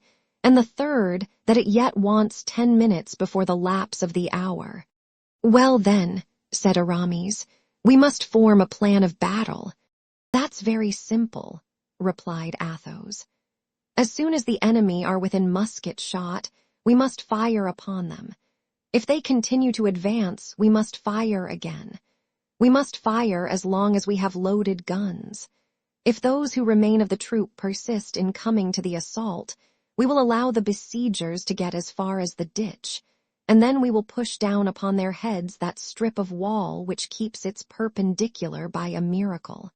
Bravo, cried Porthos. Decidedly, Athos, you were born to be a general, and the cardinal, who fancies himself a great soldier, is nothing beside you. Gentlemen, said Athos, no divided attention, I beg. Let each one pick out his man. I cover mine, said D'Artagnan. And I mine, said Porthos. And I item, said Aramis. Fire, then, said Athos. The 4 muskets made but one report, but 4 men fell. The drum immediately beat, and the little troop advanced at charging pace. Then the shots were repeated without regularity, but always aimed with the same accuracy. Nevertheless, as if they had been aware of the numerical weakness of the friends, the Rochellais continued to advance in quick time. With every 3 shots, at least 2 men fell, but the march of those who remained was not slackened. Arrived at the foot of the bastion, there were still more than a dozen of the enemy. A last discharge welcomed them, but did not stop them. They jumped into the ditch and prepared to scale the breach. "Now, my friends," said Athos, "finish them at a blow, to the wall, to the wall." And the four friends, seconded by Grimaud, pushed with the barrels of their muskets an enormous sheet of the wall, which bent as if pushed by the wind, and detaching itself from its base, fell with a horrible crash into the ditch. Then a fearful crash was heard. A cloud of dust mounted toward the sky, and all was over. "Can we have destroyed them all, from the first to the last?" said Athos. "My faith, it appears so," said D'Artagnan. "No," cried Porthos. "There go 3 or 4 limping away." In fact, 3 or 4 of these unfortunate men, covered with dirt and blood, fled along the hollow way, and at length regained the city. These were all who were left of the little troop. Athos looked at his watch. "Gentlemen," said he, "we have been here an hour, and our wager is won, but we will be fair players. Besides, D'Artagnan has not told us his idea yet." And the musketeer, with his usual coolness, reseated himself before the remains of the breakfast. "My idea," said D'Artagnan. "Yes, you said you had an idea," said Athos. "So I remember," said D'Artagnan. "Well, I will go to England a second time. I will go and find Buckingham." "You shall not do that, D'Artagnan," said Athos coolly. "And why not? Have I not been there once?"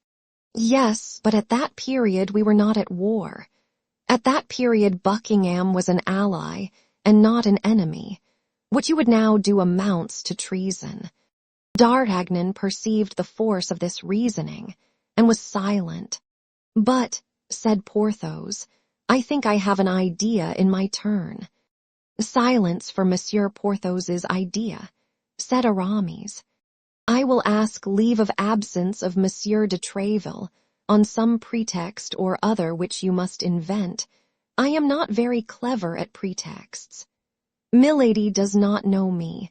I will get access to her without her suspecting me, and when I catch my beauty, I will strangle her." "Well," replied Athos, "I am not far from approving the idea of Monsieur Porthos." "For shame," said Aramis. "Kill a woman? No, listen to me, I have the true idea." "Let us see your idea, Aramis," said Athos, who felt much deference for the young musketeer. "We must inform the queen." "Ah, my faith, yes," said Porthos and D'Artagnan at the same time. "We are coming nearer to it now." "Inform the queen," said Athos. "And how? Have we relations with the court? Could we send anyone to Paris without its being known in the camp? From here to Paris it is 140 leagues. Before our letter was at Angers we should be in a dungeon." "As to remitting a letter with safety to Her Majesty," said Aramis, coloring, "I will take that upon myself. I know a clever person at Tours." Aramis stopped on seeing Athos smile. "Well, do you not adopt this means, Athos?" said D'Artagnan. "I do not reject it altogether," said Athos. "But I wish to remind Aramis that he cannot quit the camp, and that nobody but one of ourselves is trustworthy. That 2 hours after the messenger has set out, all the Capuchins, all the police, all the black caps of the cardinal will know your letter by heart, and you and your clever person will be arrested." "Without reckoning," objected Porthos, "that the queen would save Monsieur de Buckingham, but would take no heed of us." "Gentlemen," said D'Artagnan, "what Porthos says is full of sense."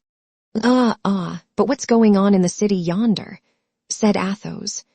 "They are beating the general alarm."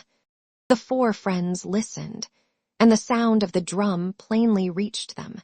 "You see, they are going to send a whole regiment against us. said Athos. You don't think of holding out against a whole regiment, do you? Said Porthos. Why not? Said the musketeer. I feel myself quite in a humor for it, and I would hold out before an army if we had taken the precaution to bring a dozen more bottles of wine. Upon my word, the drum draws near, said D'Artagnan. Let it come, said Athos. It is a quarter of an hour's journey from here to the city, consequently a quarter of an hour's journey from the city to hither. That is more than time enough for us to devise a plan. If we go from this place, we shall never find another so suitable. Ah, stop. I have it, gentlemen. The right idea has just occurred to me. Tell us. Allow me to give Grimaud some indispensable orders. Athos made a sign for his lackey to approach. Grimaud, said Athos, pointing to the bodies which lay under the wall of the bastion. Take those gentlemen, set them up against the wall, put their hats upon their heads, and their guns in their hands. So the great man, cried D'Artagnan, I comprehend now. You comprehend, said Porthos. And do you comprehend, Grimaud? Said Aramis. Grimaud made a sign in the affirmative. That's all that is necessary, said Athos. Now for my idea. I should like, however, to comprehend, said Porthos. That is useless. Yes, Athos's idea, cried Aramis and D'Artagnan at the same time. This milady, this woman, this creature, this demon, has a brother-in-law, as I think you told me, D'Artagnan. Yes, I know him very well, and I also believe that he has not a very warm affection for his sister-in-law. There is no harm in that. If he detested her, it would be all the better, replied Athos. In that case, we are as well off as we wish. And yet, said Porthos, I would like to know what Grimaud is about. Silence, Porthos, said Aramis. What is her brother-in-law's name? Lord de Winter. Where is he now? He returned to London at the first sound of war. Well, there's just the man we want, said Athos. It is he whom we must warn. We will have him informed that his sister-in-law is on the point of having someone assassinated, and beg him not to lose sight of her. There is in London, I hope, some establishment like that of the Magdalens or of the Repentant Daughters. He must place his sister in one of these, and we shall be in peace. Yes, said D'Artagnan, till she comes out. Ah, my faith, said Athos. You require too much, D'Artagnan. I have given you all I have, and I beg leave to tell you that this is the bottom of my sack. But I think it would be still better, said Aramis, to inform the Queen and Lord de Winter at the same time. Yes, but who is to carry the letter to Tours, and who to London? I answer for Bazin, said Aramis. And I for Planchet, said D'Artagnan. Aye, said Porthos. If we cannot leave the camp, our lackeys may. To be sure they may, and this very day we will write the letters, said Aramis. Give the lackeys money, and they will start. We will give them money, replied Athos. Have you any money? The four friends looked at one another, and a cloud came over the brows which but lately had been so cheerful. Look out, cried D'Artagnan. I see black points and red points moving yonder. Why did you talk of a regiment, Athos? It is a veritable army. My faith, yes, said Athos. There they are. See the sneaks come without drum or trumpet. Ah, have you finished, Grimaud? Grimaud made a sign in the affirmative, and pointed to a dozen bodies which he had set up in the most picturesque attitudes. Some carried arms, others seemed to be taking aim, and the remainder appeared merely to be sword in hand. Bravo, said Athos. That does honor to your imagination. All very well, said Porthos, But I should like to understand. Let us decamp first, and you will understand afterward. A moment, gentlemen, a moment. Give Grimaud time to clear away the breakfast. Ah, said Aramis. The black points and the red points are visibly enlarging. I am of D'Artagnan's opinion. We have no time to lose in regaining our camp. My faith, said Athos, I have nothing to say against a retreat. We bet upon 1 hour, and we have stayed an hour and a half. Nothing can be said.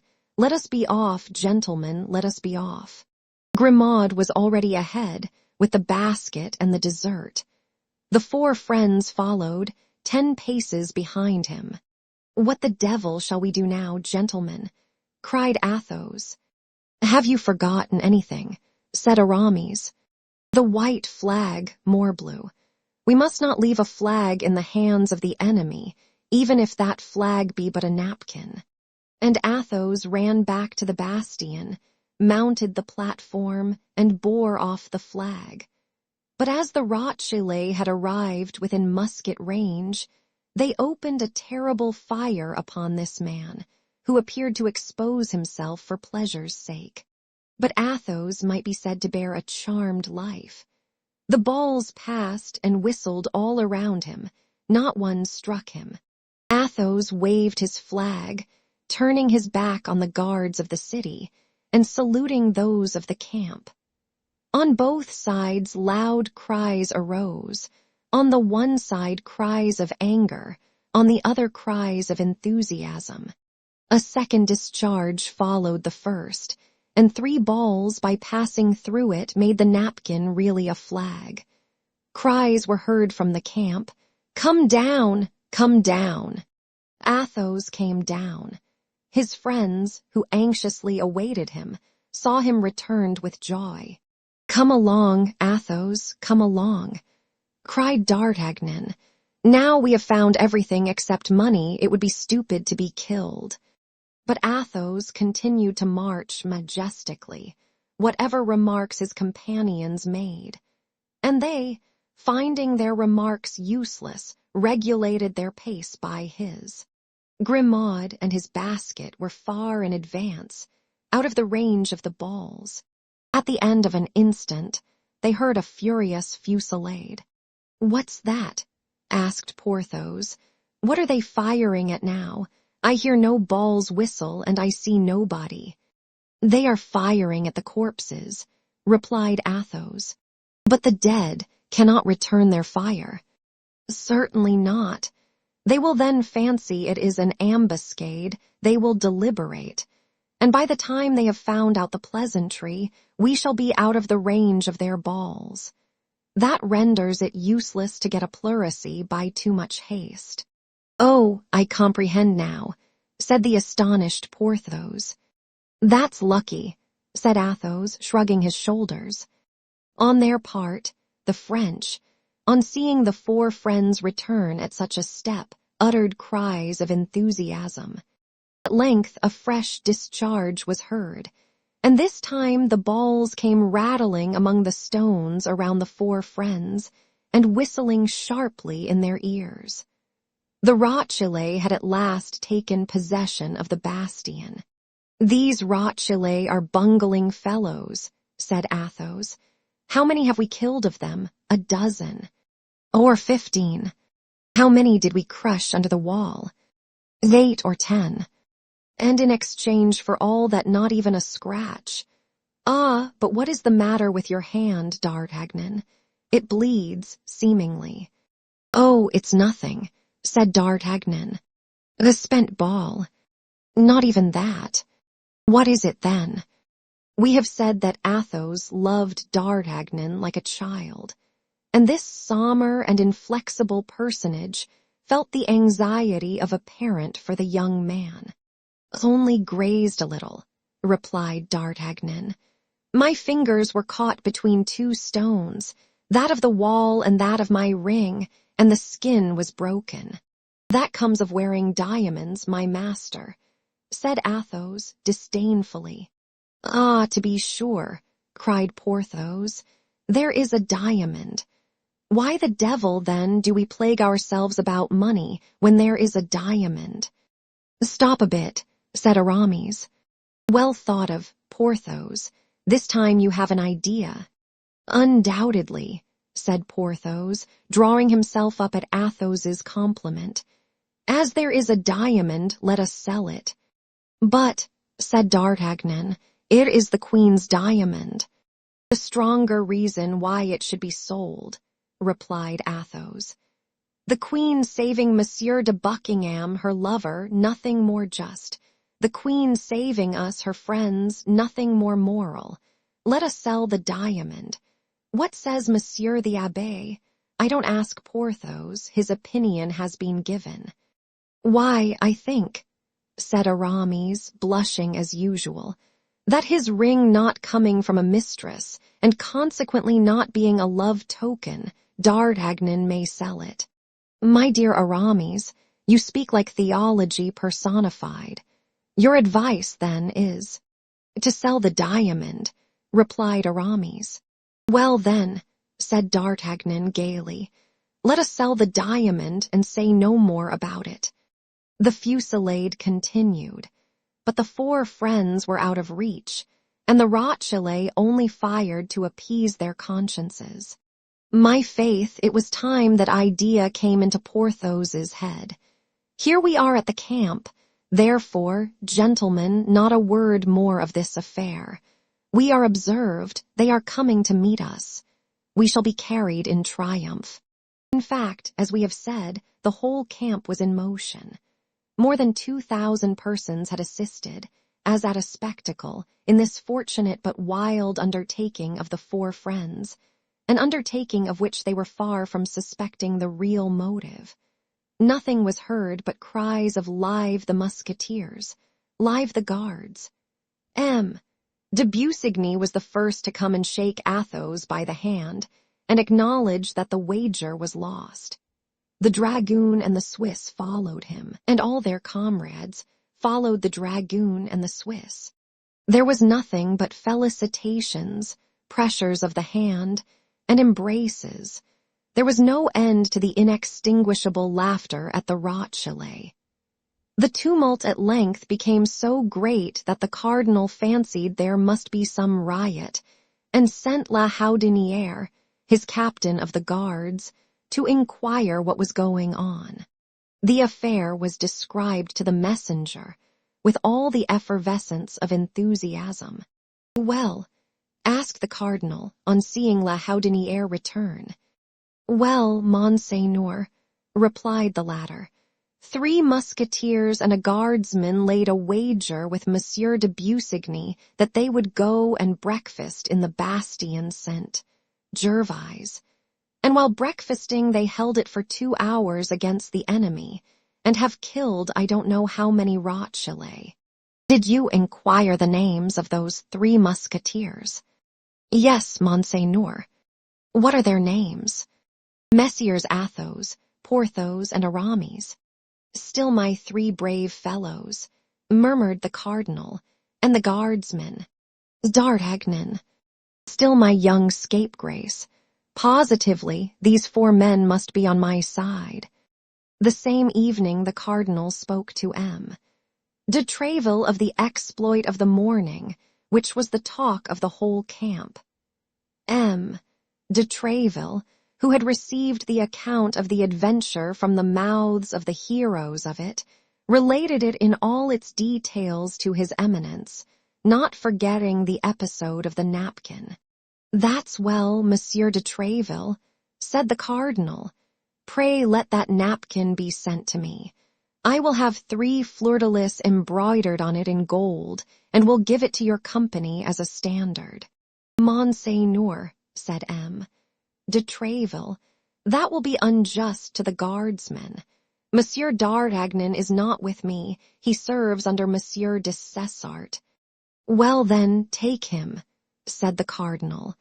When 4 men are so much attached to one another, it is only fair that they should serve in the same company.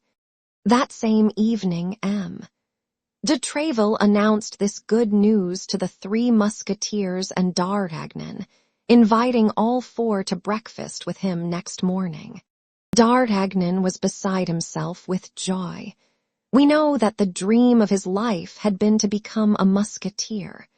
The three friends were likewise greatly delighted. "My faith," said D'Artagnan to Athos, "you had a triumphant idea. As you said, we have acquired glory and were enabled to carry on a conversation of the highest importance, which we can resume now without anybody suspecting us, for, with the help of God, we shall henceforth pass for cardinalists." That evening, D'Artagnan went to present his respects to M. Dessessart and inform him of his promotion. M. Dessessart, who esteemed D'Artagnan, made him offers of help, as this change would entail expenses for equipment. D'Artagnan refused, but thinking the opportunity a good one, he begged him to have the diamond he put into his hand valued, as he wished to turn it into money. The next day, M. Dessessart's valet came to D'Artagnan's lodging and gave him a bag containing 7,000 livres. This was the price of the Queen's diamond. Chapter 48. A Family Affair. Athos had invented the phrase, family affair. A family affair was not subject to the investigation of the cardinal. A family affair concerned nobody. People might employ themselves in a family affair before all the world. Therefore Athos had invented the phrase, family affair. Aramis had discovered the idea, the lackeys.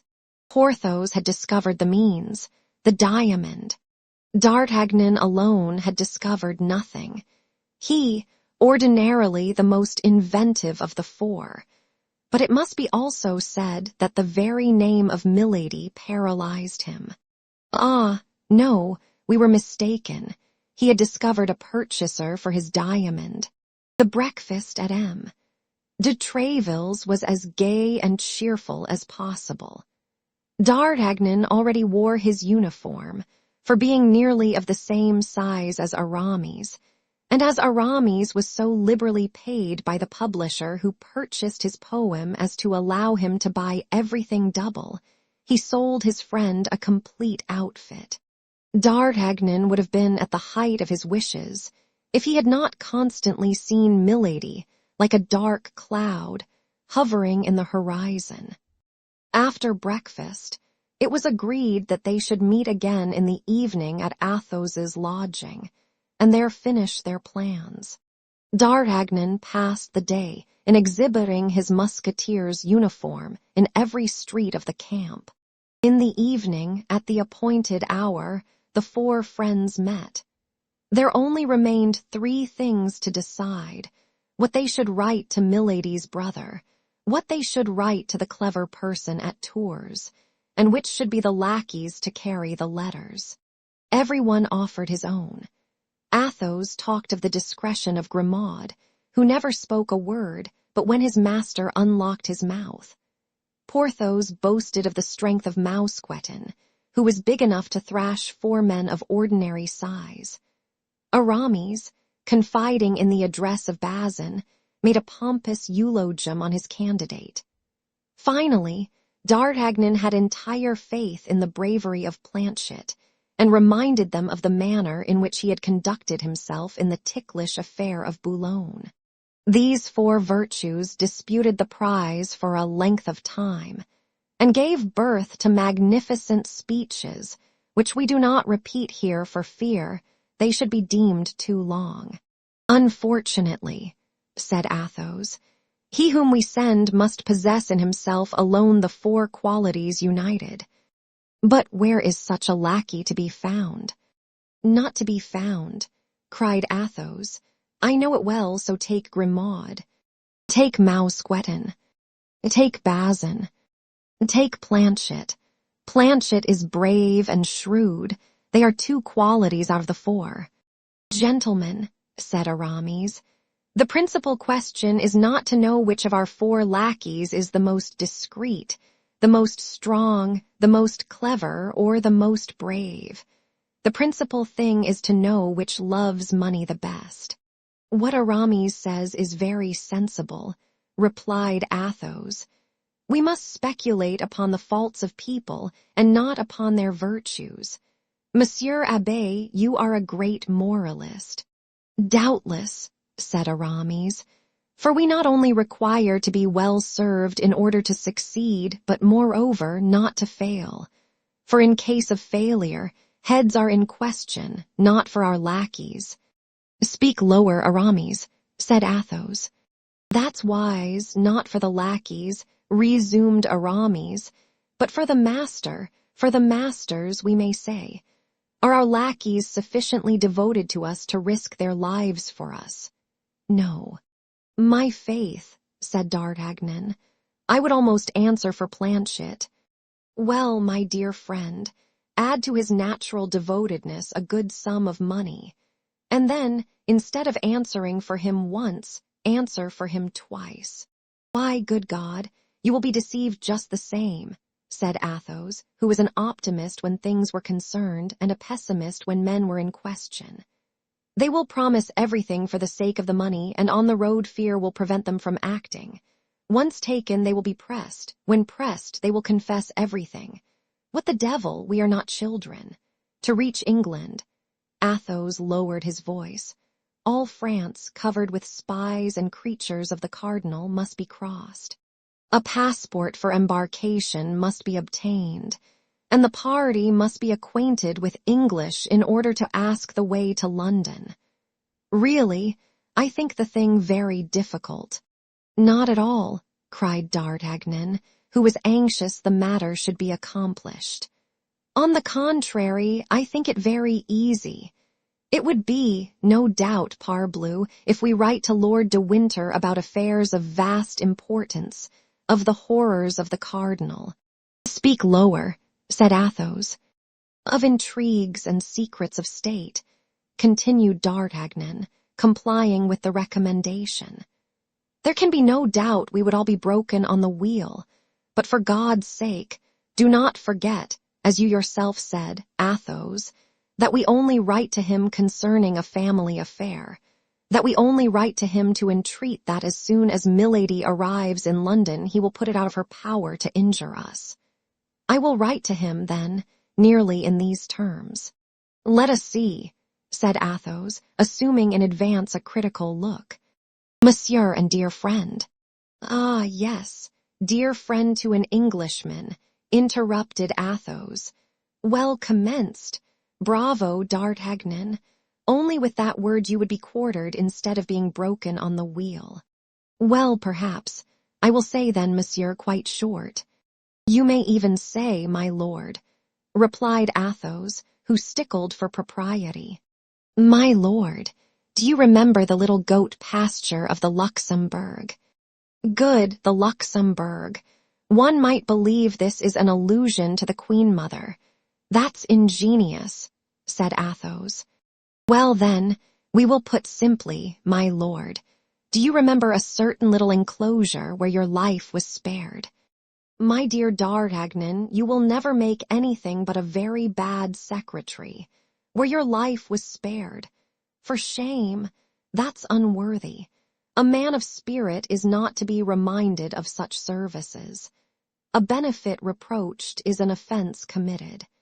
The devil, said D'Artagnan, you are insupportable. If the letter must be written under your censure, my faith, I renounce the task. And you will do right. Handle the musket and the sword, my dear fellow. You will come off splendidly at those two exercises, but pass the pen over to Monsieur Abbé. That's his province.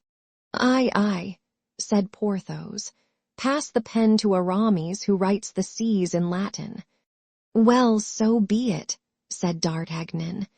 Draw up this note for us, Aramis, but by our holy father the Pope, cut it short, for I shall prune you in my turn, I warn you. I ask no better, said Aramis, with that ingenious air of confidence which every poet has in himself. But let me be properly acquainted with the subject. I have heard here and there that this sister-in-law was a hussy. I have obtained proof of it by listening to her conversation with the cardinal." "Lower, sacré bleu," said Athos. "But," continued Aramis, "the details escape me." "And me also," said Porthos. D'Artagnan and Athos looked at each other for some time in silence. At length Athos, after serious reflection and becoming more pale than usual, made a sign of assent to D'Artagnan, who by it understood he was at liberty to speak. "Well, this is what you have to say," said D'Artagnan.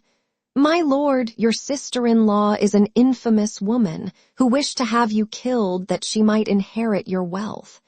But she could not marry your brother, being already married in France, and having been—" D'Artagnan stopped, as if seeking for the word, and looked at Athos. "Repudiated by her husband," said Athos. "Because she had been branded," continued D'Artagnan. "Bah!" cried Porthos. "Impossible! What do you say, that she wanted to have her brother-in-law killed?" "Yes." "She was married?" asked Aramis. "Yes." "And her husband found out that she had a fleur-de-lis on her shoulder?" cried Porthos. "Yes." These three yeses had been pronounced by Athos, each with a sadder intonation. "And who has seen this fleur-de-lis?" inquired Aramis. "D'Artagnan and I. Or rather, to observe the chronological order, I and D'Artagnan," replied Athos. "And does the husband of this frightful creature still live?" said Aramis. "He still lives." "Are you quite sure of it?" "I am he." There was a moment of cold silence, during which everyone was affected according to his nature. "This time," said Athos, first breaking the silence, "D'Artagnan has given us an excellent program, and the letter must be written at once." "The devil, you are right, Athos," said Aramis, "and it is a rather difficult matter. The Chancellor himself would be puzzled how to write such a letter, and yet the Chancellor draws up an official report very readily. Never mind. Be silent, I will write." Aramis accordingly took the quill, reflected for a few moments, wrote 8 or 10 lines in a charming little female hand, and then with a voice soft and slow, as if each word had been scrupulously weighed, he read the following. "My lord, the person who writes these few lines had the honor of crossing swords with you in the little enclosure of the Rue d'Enfer. As you have several times since declared yourself the friend of that person, he thinks it his duty to respond to that friendship by sending you important information.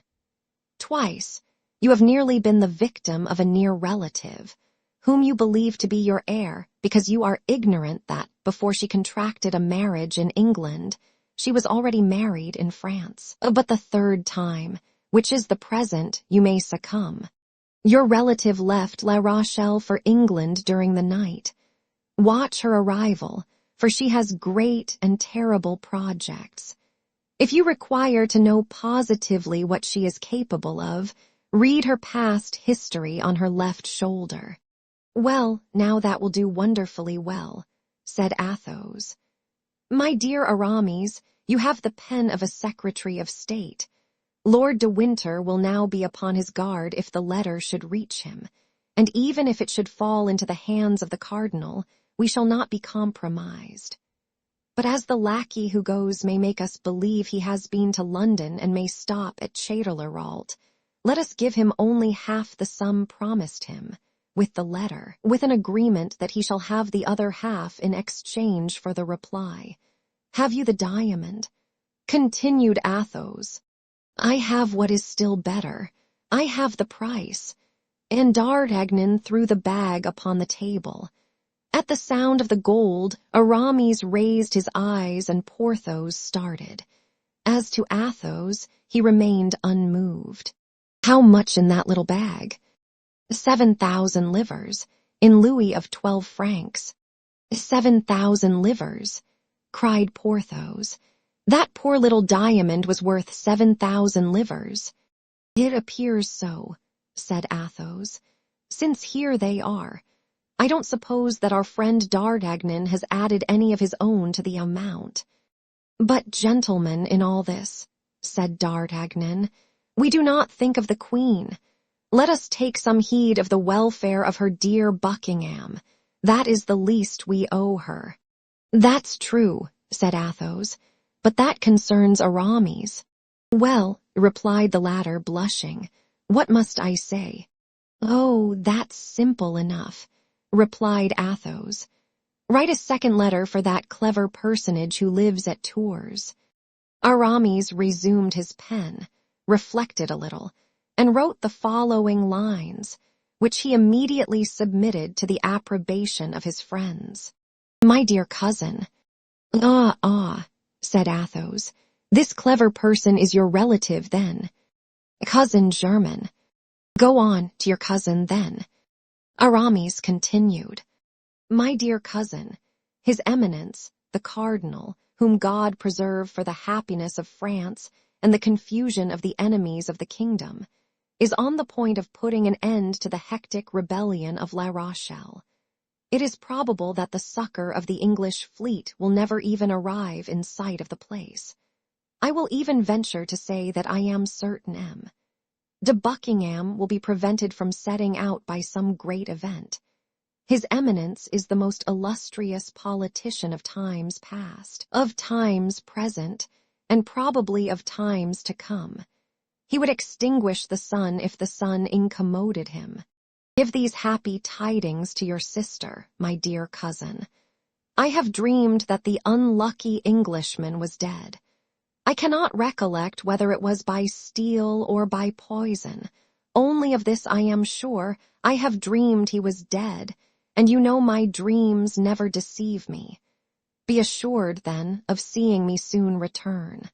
"Capital," cried Athos. "You are the king of poets, my dear Aramis. You speak like the Apocalypse, and you are as true as the Gospel. There is nothing now to do but to put the address to this letter." "That is easily done," said Aramis. He folded the letter fancifully, and took up his pen and wrote, "To Emil, Michon seamstress, Tours." The three friends looked at one another and laughed. They were caught. "Now," said Aramis, "you will please to understand, gentlemen, that Bazin alone can carry this letter to Tours. My cousin knows nobody but Bazin, and places confidence in nobody but him. Any other person would fail. Besides, Bazin is ambitious and learned. Bazin has read history, gentlemen. He knows that Sixtus V became pope after having kept pigs.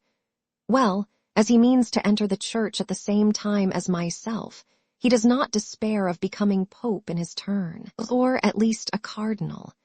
You can understand that a man who has such views will never allow himself to be taken, or if taken, will undergo martyrdom rather than speak."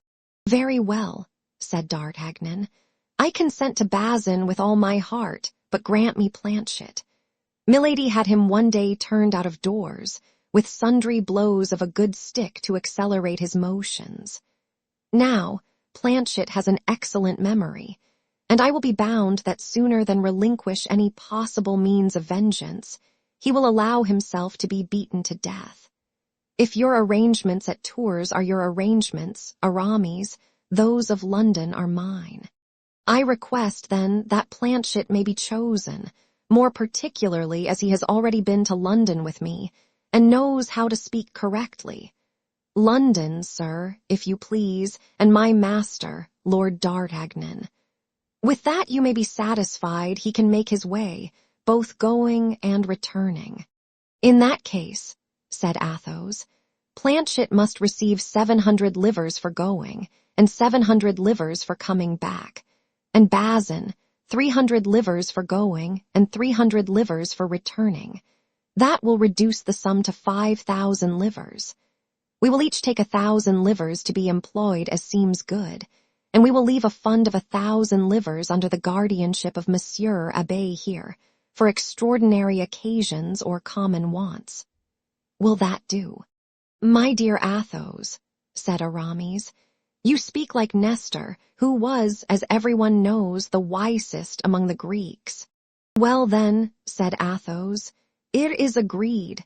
Planchet and Bazin shall go. Everything considered, I am not sorry to retain Grimaud. He is accustomed to my ways, and I am particular.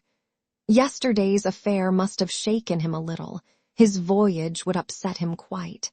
Planchet was sent for, and instructions were given him.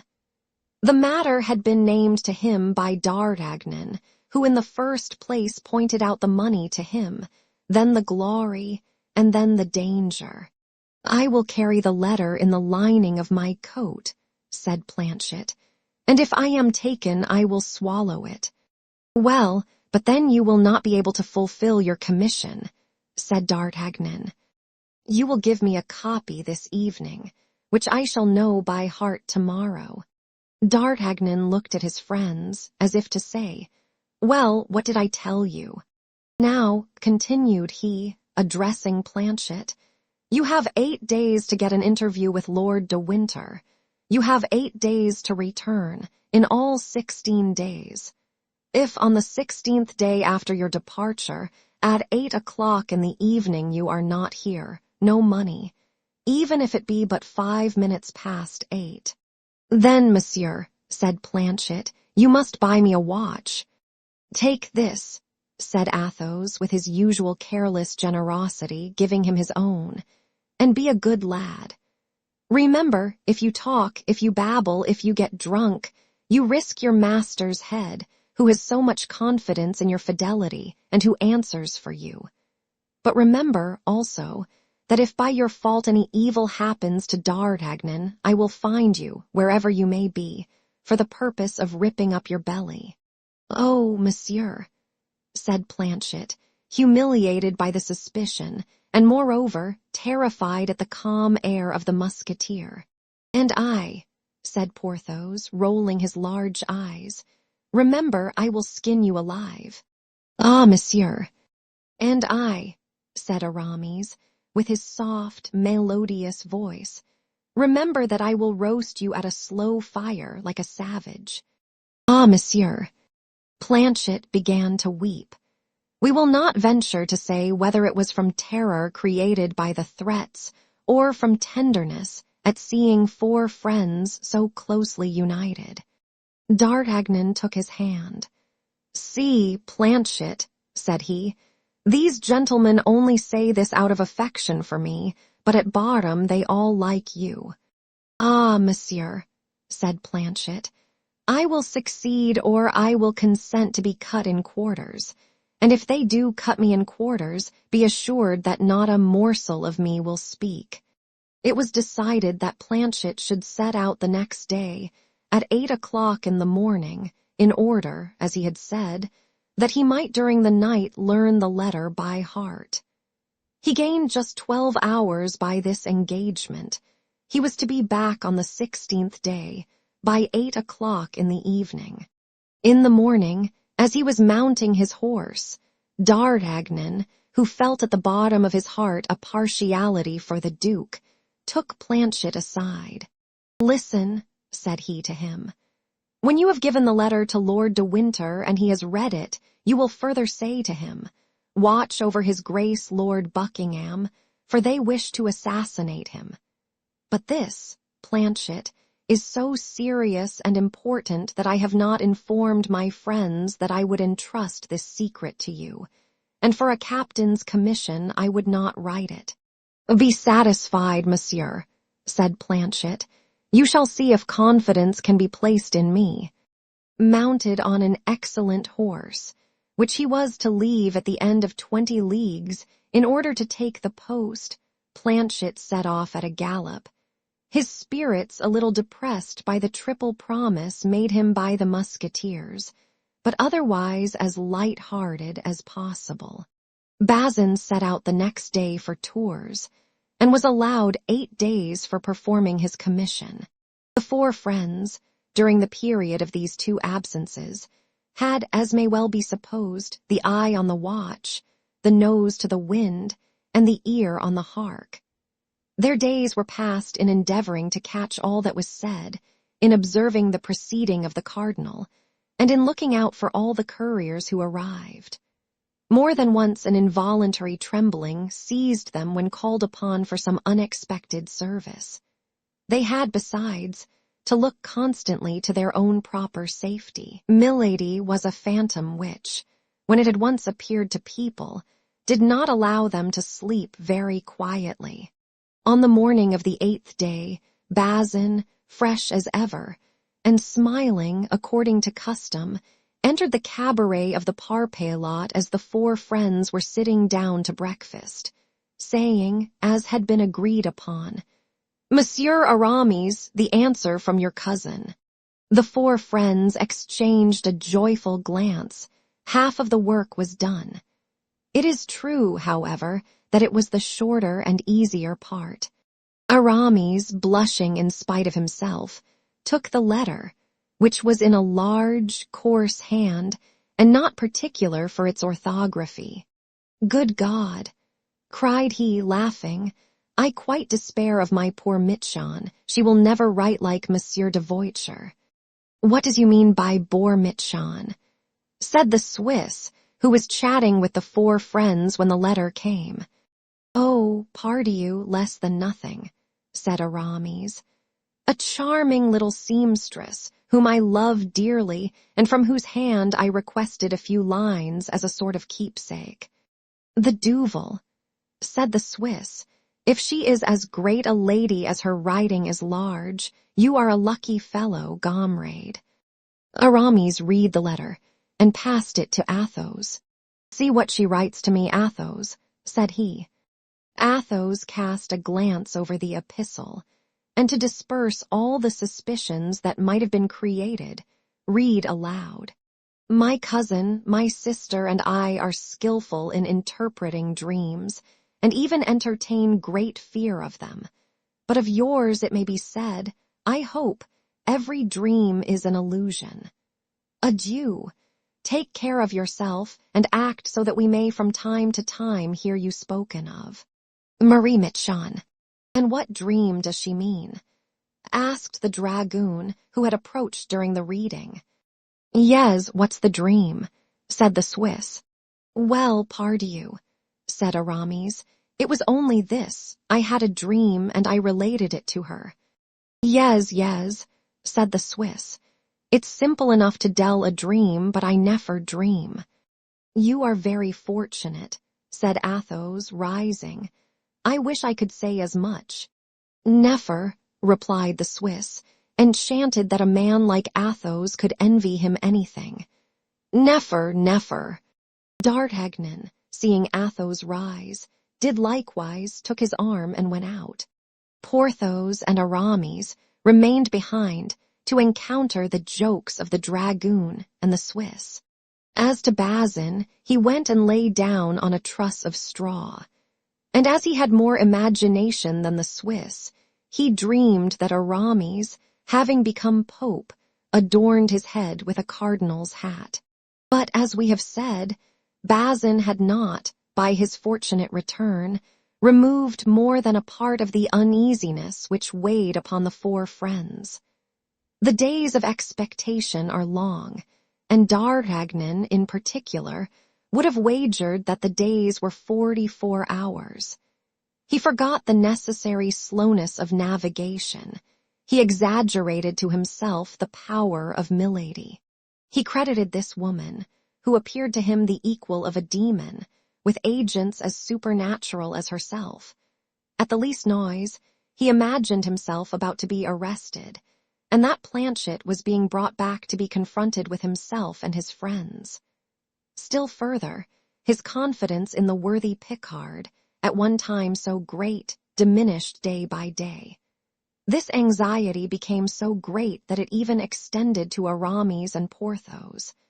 Athos alone remained unmoved, as if no danger hovered over him, and as if he breathed his customary atmosphere. On the 16th day, in particular, These signs were so strong in D'Artagnan and his two friends that they could not remain quiet in one place, and wandered about like ghosts on the road by which Planchet was expected. "Really," said Athos to them, "you are not men but children to let a woman terrify you so. And what does it amount to after all?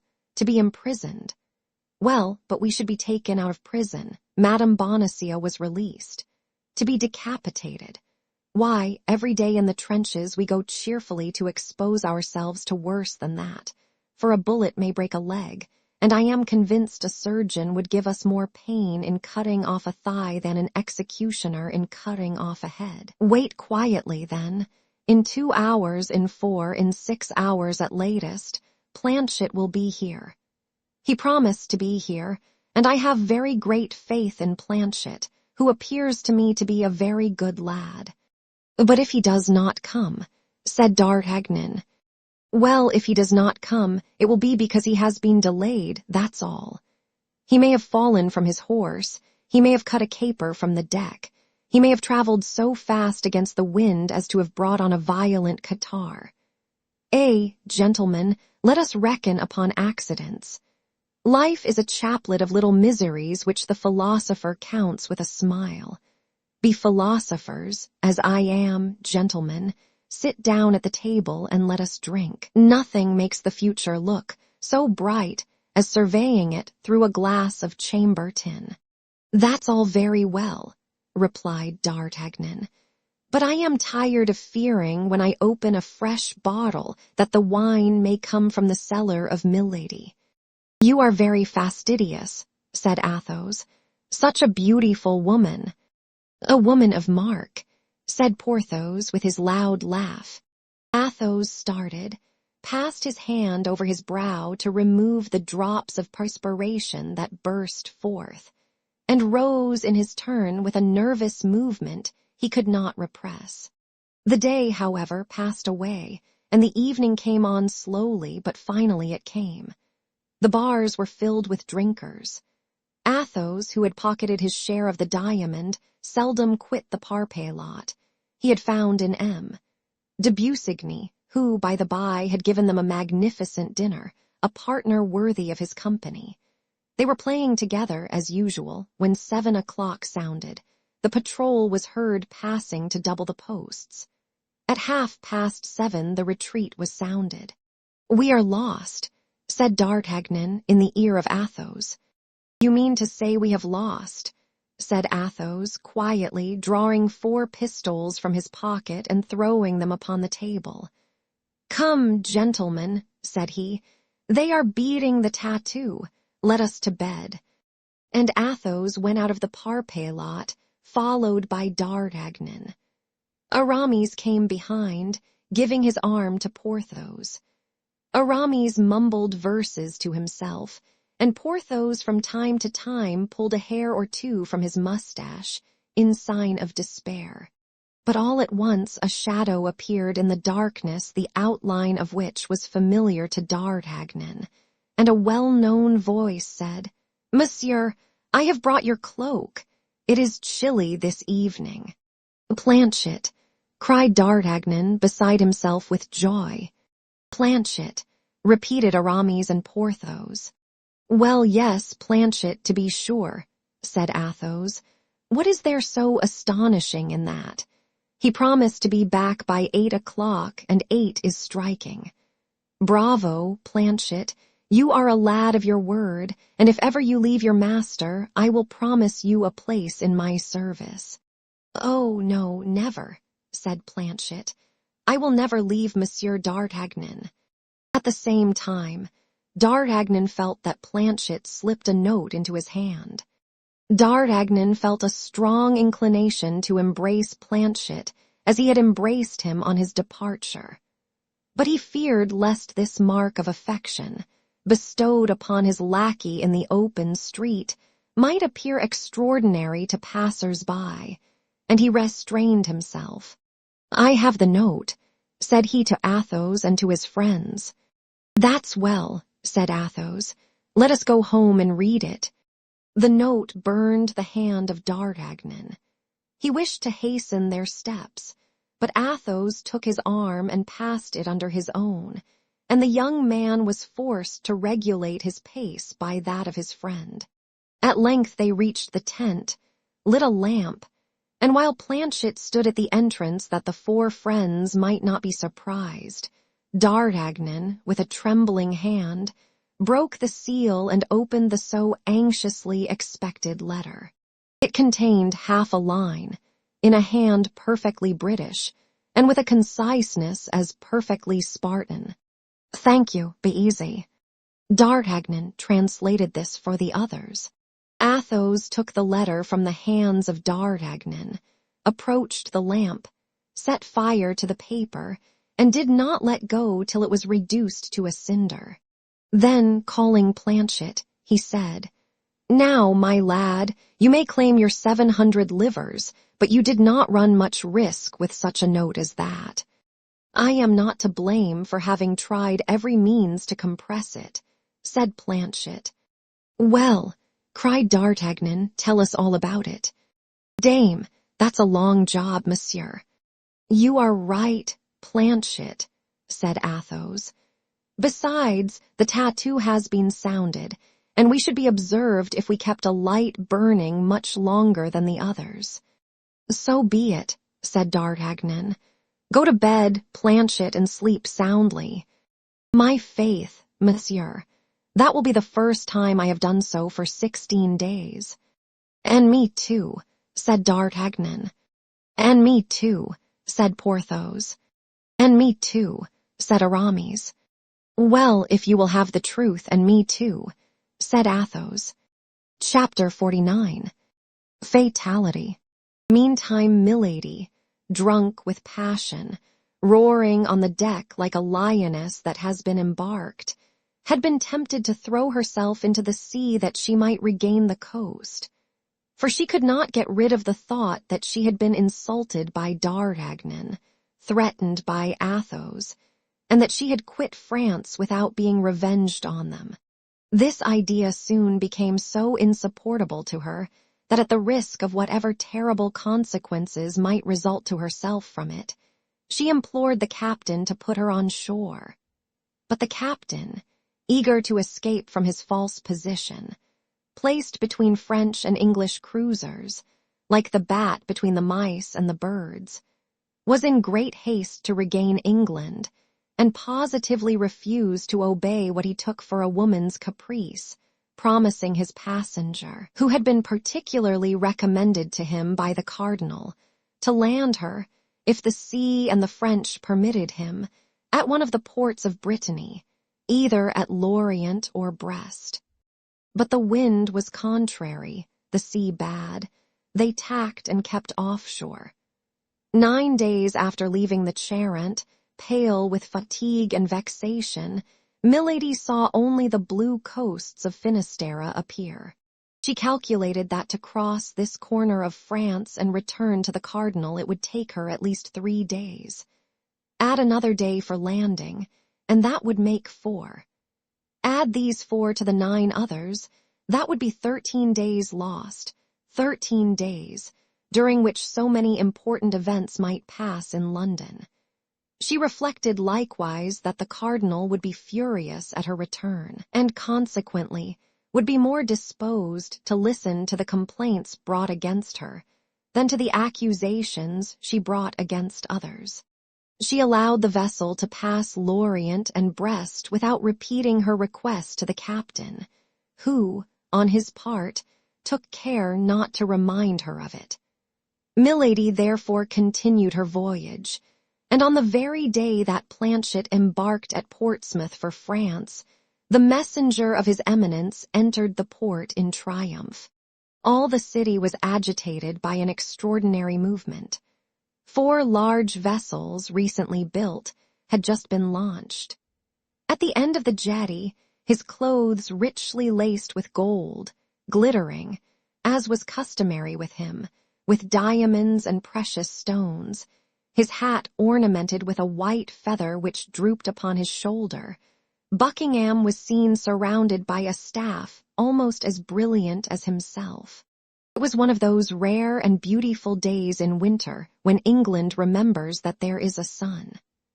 The star of day, pale but nevertheless still splendid, was setting in the horizon, glorifying at once the heavens and the sea with bands of fire, and casting upon the towers and the old houses of the city a last ray of gold which made the windows sparkle like the reflection of a conflagration. Breathing that sea breeze, so much more invigorating and balsamic as the land is approached, contemplating all the power of those preparations she was commissioned to destroy, all the power of that army which she was to combat alone. She, a woman with a few bags of gold. Milady compared herself mentally to Judith, the terrible Jewess, when she penetrated the camp of the Assyrians and beheld the enormous mass of chariots, horses, men, and arms, which a gesture of her hand was to dissipate like a cloud of smoke. They entered the roadstead, but as they drew near in order to cast anchor, a little cutter, looking like a coast guard formidably armed, approached the merchant vessel and dropped into the sea a boat which directed its course to the latter. This boat contained an officer, a mate, and 8 rowers. The officer alone went on board, where he was received with all the deference inspired by the uniform. The officer conversed a few instants with the captain, gave him several papers, of which he was the bearer, to read, and upon the order of the merchant captain the whole crew of the vessel, both passengers and sailors, were called upon deck. When this species of summons was made, the officer inquired aloud the point of the brig's departure, its route, its landings, and to all these questions the captain replied without difficulty and without hesitation. Then the officer began to pass in review all the people, one after the other, and stopping when he came to Milady, surveyed her very closely, but without addressing a single word to her. He then returned to the captain, said a few words to him, and as if from that moment the vessel was under his command, he ordered a maneuver which the crew executed immediately. Then the vessel resumed its course, still escorted by the little cutter, which sailed side by side with it, menacing it with the mouths of its 6 cannon. The boat followed in the wake of the ship, a speck near the enormous mass. During the examination of Milady by the officer, as may well be imagined, Milady on her part was not less scrutinizing in her glances. But however great was the power of this woman with eyes of flame in reading the hearts of those whose secrets she wished to divine, she met this time with a countenance of such impassivity that no discovery followed her investigation. The officer who had stopped in front of her and studied her with so much care might have been 25 or 26 years of age. He was of pale complexion, with clear blue eyes, rather deeply set. His mouth, fine and well cut, remained motionless in its correct lines. His chin, strongly marked, denoted that strength of will which in the ordinary Britannic type denotes mostly nothing but obstinacy. A brow a little receding, as is proper for poets, enthusiasts, and soldiers, was scarcely shaded by short, thin hair which, like the beard which covered the lower part of his face, was of a beautiful deep chestnut color. When they entered the port, it was already night. The fog increased the darkness, and formed round the stern lights and lanterns of the jetty a circle like that which surrounds the moon when the weather threatens to become rainy. The air they breathed was heavy, damp, and cold. Milady, that woman so courageous and firm, shivered in spite of herself. The officer desired to have Milady's packages pointed out to him, and ordered them to be placed in the boat. When this operation was complete, he invited her to descend by offering her his hand. Milady looked at this man and hesitated. "Who are you, sir?" asked she. Who has the kindness to trouble yourself so particularly on my account? You may perceive, madam, by my uniform, that I am an officer in the English Navy, replied the young man. But is it the custom for the officers in the English Navy to place themselves at the service of their female compatriots when they land in a port of Great Britain, and carry their gallantry so far as to conduct them ashore? Yes, madam, it is the custom, not from gallantry but prudence, that in time of war foreigners should be conducted to particular hotels, in order that they may remain under the eye of the government until full information can be obtained about them. These words were pronounced with the most exact politeness and the most perfect calmness. Nevertheless, they had not the power of convincing Milady. "But I am not a foreigner, sir," said she, with an accent as pure as ever was heard between Portsmouth and Manchester. "My name is Lady Cleric, and this measure. This measure is general, madam, and you will seek in vain to evade it. I will follow you then, sir." Accepting the hand of the officer, she began the descent of the ladder, at the foot of which the boat waited. The officer followed her. A large cloak was spread at the stern. The officer requested her to sit down upon this cloak, and placed himself beside her. "Row," said he to the sailors. The 8 oars fell at once into the sea, making but a single sound, giving but a single stroke, and the boat seemed to fly over the surface of the water. In 5 minutes they gained the land. The officer leaped to the pier, and offered his hand to Milady. A carriage was in waiting. "Is this carriage for us?" asked Milady. "Yes, madam," replied the officer. "The hotel, then, is far away." "It's at the other end of the town." "Very well," said Milady, and she resolutely entered the carriage. The officer saw that the baggage was fastened carefully behind the carriage, and this operation ended, he took his place beside Milady and shut the door. Immediately, without any order being given or his place of destination indicated, the coachman set off at a rapid pace and plunged into the streets of the city. So strange a reception naturally gave Milady ample matter for reflection. So seeing that the young officer did not seem at all disposed for conversation, she reclined in her corner of the carriage, and one after the other passed in review all the surmises which presented themselves to her mind. At the end of a quarter of an hour, however, surprised at the length of the journey, she leaned forward toward the door to see whither she was being conducted. Houses were no longer to be seen. Trees appeared in the darkness like great black phantoms chasing one another. Milady shuddered. "But we are no longer in the city, sir," said she. The young officer preserved silence. "I beg you to understand, sir. I will go no farther unless you tell me whither you are taking me." This threat brought no reply. "Oh, this is too much," cried Milady. "Help, help!" No voice replied to hers. The carriage continued to roll on with rapidity. The officer seemed a statue. Milady looked at the officer with one of those terrible expressions peculiar to her countenance, and which so rarely failed of their effect. Anger made her eyes flash in the darkness. The young man remained immovable.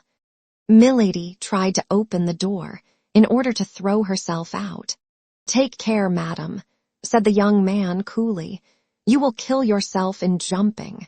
Milady reseated herself, foaming. The officer leaned forward, looked at her in his turn, and appeared surprised to see that face, just before so beautiful, distorted with passion and almost hideous. The artful creature at once comprehended that she was injuring herself by allowing him thus to read her soul. She collected her features, and in a complaining voice said, "In the name of heaven, sir, Tell me if it is to you, if it is to your government, if it is to an enemy I am, to attribute the violence that is done me. No violence will be offered to you, madam, and what happens to you is the result of a very simple measure, which we are obliged to adopt with all who land in England. Then you don't know me, sir. It is the first time I have had the honor of seeing you, and on your honor, you have no cause of hatred against me. None, I swear to you. There was so much serenity, coolness, mildness even, in the voice of the young man, that Milady felt reassured.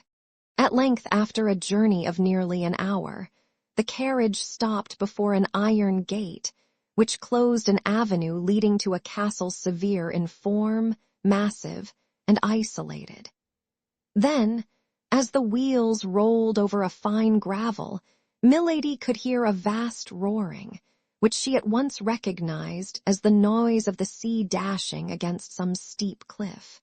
The carriage passed under 2 arched gateways, and at length stopped in a court large, dark, and square. Almost immediately the door of the carriage was opened. The young man sprang lightly out and presented his hand to Milady, who leaned upon it, and in her turn alighted with tolerable calmness. "Still, then, I am a prisoner," said Milady, looking around her and bringing back her eyes with a most gracious smile to the young officer. "But I feel assured it will not be for long," added she. "My own conscience and your politeness, sir, are the guarantees of that." However flattering this compliment, the officer made no reply, but drawing from his belt a little silver whistle, such as boatswains use in ships of war, he whistled 3 times, with 3 different modulations. Immediately several men appeared, who unharnessed the smoking horses and put the carriage into a coach-house. Then the officer, with the same calm politeness, invited his prisoner to enter the house. She, with a still smiling countenance, took his arm and passed with him under a low arched door, which by a vaulted passage, lighted only at the farther end, led to a stone staircase around an angle of stone. They then came to a massive door, which after the introduction into the lock of a key which the young man carried with him, turned heavily upon its hinges and disclosed the chamber destined for Milady. With a single glance, the prisoner took in the apartment in its minutest details. It was a chamber whose furniture was at once appropriate for a prisoner or a free man, and yet bars at the windows and outside bolts at the door decided the question in favor of the prison. In an instant all the strength of mind of this creature, though drawn from the most vigorous sources, abandoned her. She sank into a large, easy chair, with her arms crossed, her head lowered, and expecting every instant to see a judge enter to interrogate her. But no one entered except 2 or 3 Marines, who brought her trunks and packages, deposited them in a corner, and retired without speaking. The officer superintended all these details with the same calmness Milady had constantly seen in him, never pronouncing a word himself, and making himself obeyed by a gesture of his hand or a sound of his whistle. It might have been said that between this man and his inferiors spoken language did not exist, or had become useless. At length Milady could hold out no longer. She broke the silence. "In the name of heaven, sir," cried she, "what means all that is passing? Put an end to my doubts. I have courage enough for any danger I can foresee, for every misfortune which I understand. Where am I and why am I here? If I am free, why these bars and these doors? If I am a prisoner, what crime have I committed? You are here in the apartment destined for you, madam. I received orders to go and take charge of you on the sea, and to conduct you to this castle. This order I believe I have accomplished with all the exactness of a soldier, but also with the courtesy of a gentleman.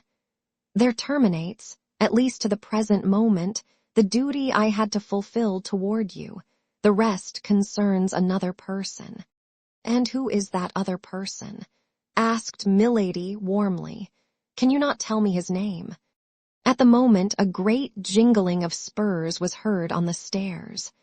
Some voices passed and faded away, and the sound of a single footstep approached the door.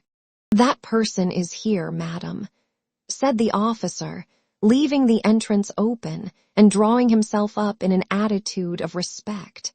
At the same time the door opened. A man appeared on the threshold. He was without a hat, carried a sword, and flourished a handkerchief in his hand. Milady thought she recognized this shadow in the gloom.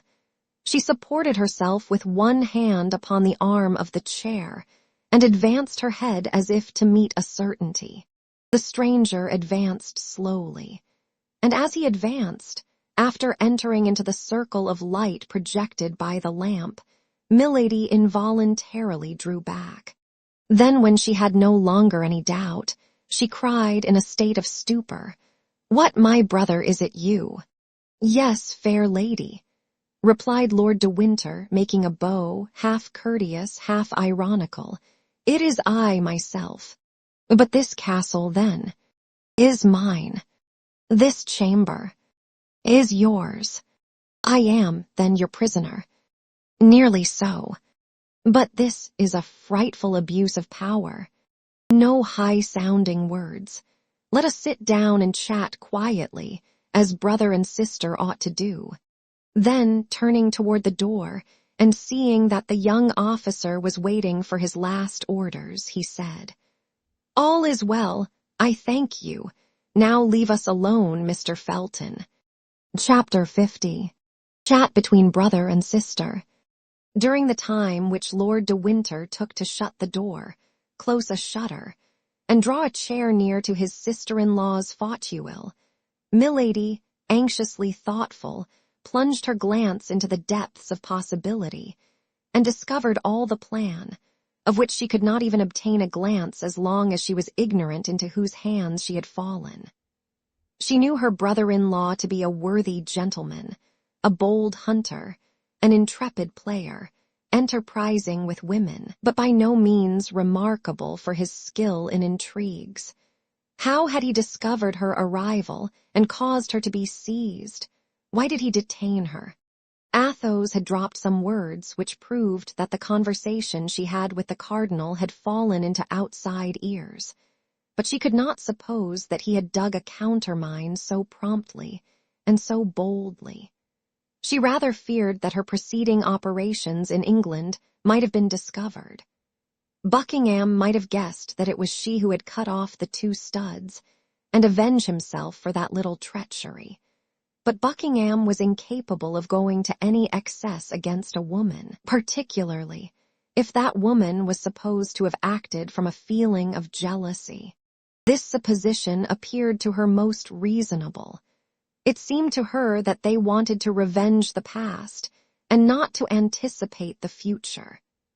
At all events, she congratulated herself upon having fallen into the hands of her brother-in-law, with whom she reckoned she could deal very easily, rather than into the hands of an acknowledged and intelligent enemy. "Yes, let us chat, brother," said she, with a kind of cheerfulness, decided as she was to draw from the conversation, in spite of all the dissimulation Lord de Winter could bring, the revelations of which she stood in need to regulate her future conduct. "You have, then, decided to come to England again," said Lord de Winter, "in spite of the resolutions you so often expressed in Paris never to set your feet on British ground." Milady replied to this question by another question. "To begin with, tell me," said she, "how have you watched me so closely as to be aware beforehand not only of my arrival, but even of the day, the hour, and the port at which I should arrive?" Lord de Winter adopted the same tactics as Milady, thinking that, as his sister-in-law employed them, they must be the best. "But tell me, my dear sister," replied he, "what makes you come to England?"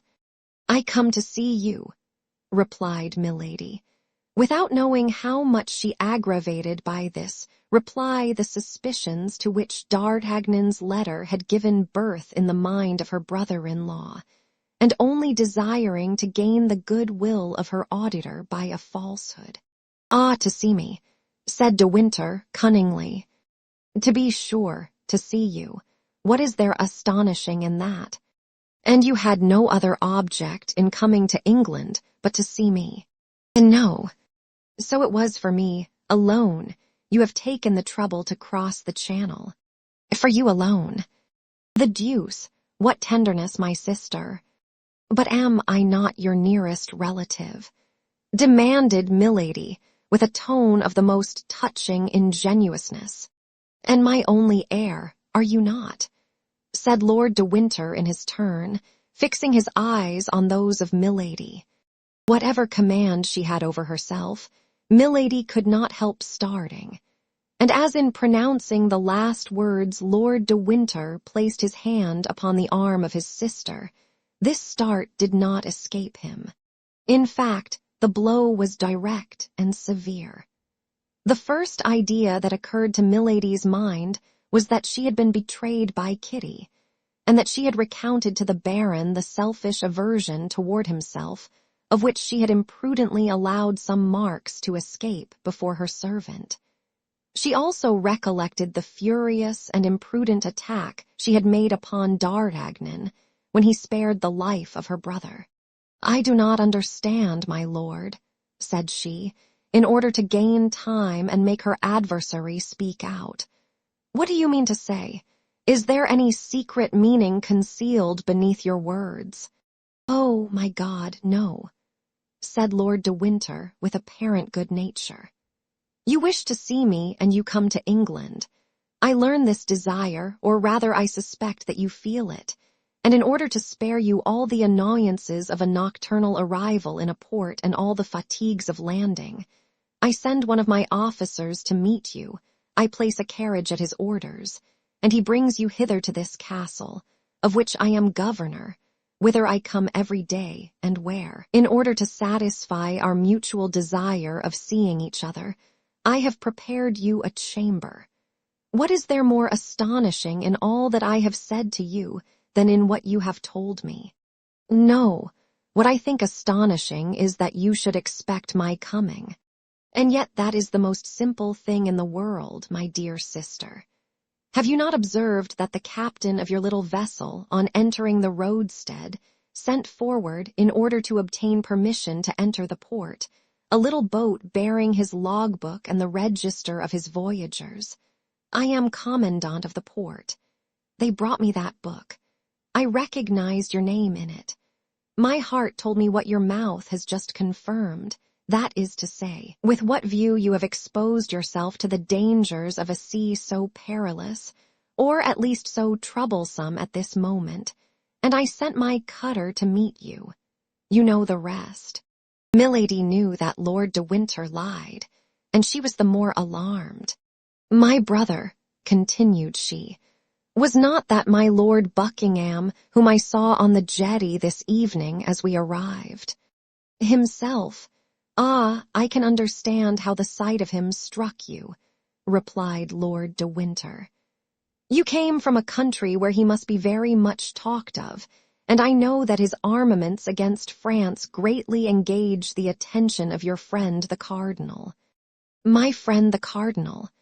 cried milady, seeing that on this point, as on the other, Lord de Winter seemed well instructed. "Is he not your friend?" replied the Baron negligently. "Ah, pardon, I thought so, but we will return to my Lord Duke presently. Let us not depart from the sentimental turn our conversation had taken. You came, you say, to see me." "Yes." "Well, I reply that you shall be served to the height of your wishes, and that we shall see each other every day. Am I, then, to remain here eternally?" demanded milady with a certain terror. Do you find yourself badly lodged, sister?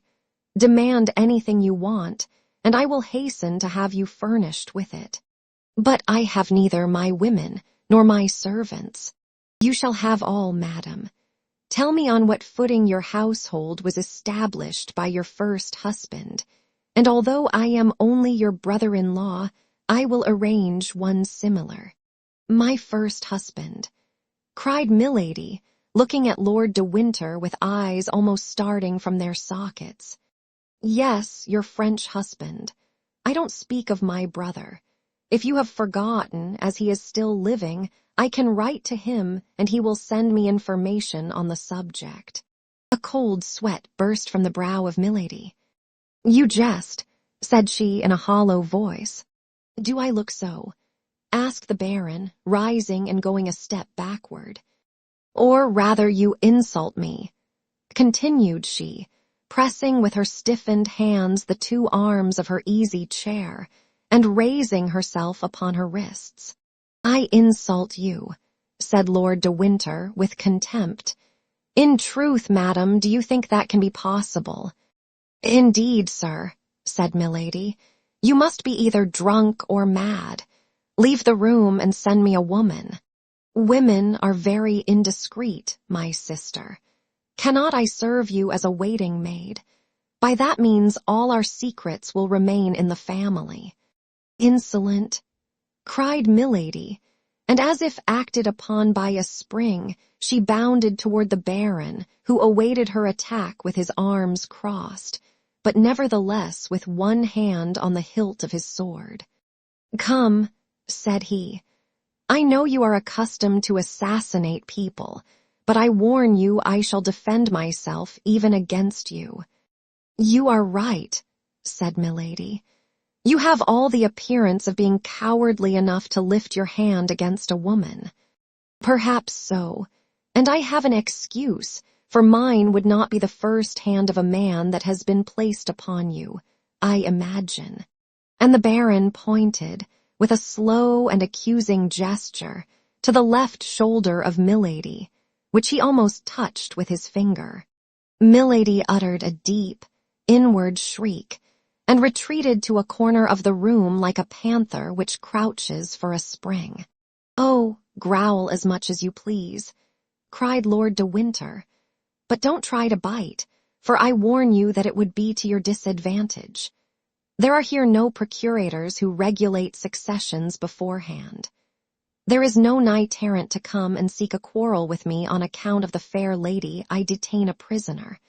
But I have judges quite ready who will quickly dispose of a woman so shameless as to glide, a bigamist, into the bed of Lord de Winter, my brother. And these judges, I warn you, will soon send you to an executioner who will make both your shoulders alike. The eyes of Milady darted such flashes that although he was a man and armed before an unarmed woman, he felt the chill of fear glide through his whole frame. However, he continued all the same, but with increasing warmth. Yes, I can very well understand that after having inherited the fortune of my brother it would be very agreeable to you to be my heir likewise. But know beforehand, if you kill me or cause me to be killed, my precautions are taken. Not a penny of what I possess will pass into your hands. Were you not already rich enough, you who possess nearly 1 million? And could you not stop your fatal career, if you did not do evil for the infinite and supreme joy of doing it? Oh, be assured, if the memory of my brother were not sacred to me, you should rot in a state dungeon or satisfy the curiosity of sailors at Tyburn. I will be silent, but you must endure your captivity quietly. In 15 or 20 days, I shall set out for La Rochelle with the army, but on the eve of my departure, a vessel, which I shall see depart, will take you hence, and convey you to our colonies in the south. And be assured that you shall be accompanied by one who will blow your brains out at the first attempt you make to return to England or the continent. Milady listened, with an attention that dilated her inflamed eyes. Yes, at present, continued Lord de Winter, "you will remain in this castle. The walls are thick, the doors strong, and the bars solid. Besides, your window opens immediately over the sea. The men of my crew, who are devoted to me for life and death, mount guard around this apartment and watch all the passages that lead to the courtyard. Even if you gain the yard, there would still be 3 iron gates for you to pass. The order is positive. A step, a gesture, a word, on your part, denoting an effort to escape, and you are to be fired upon. If they kill you, English justice will be under an obligation to me for having saved it trouble. Ah, I see your features regain their calmness, your countenance recovers its assurance. You are saying to yourself, 15 days, 20 days. Bah, I have an inventive mind. Before that is expired, some idea will occur to me. I have an infernal spirit. I shall meet with a victim. Before 15 days are gone by, I shall be away from here. Ah, try it." Milady, finding her thoughts betrayed, dug her nails into her flesh to subdue every emotion that might give to her face any expression except agony.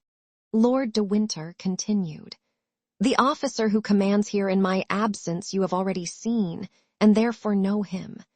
He knows how, as you must have observed, to obey an order, for you did not, I am sure, come from Portsmouth hither without endeavoring to make him speak. What do you say of him?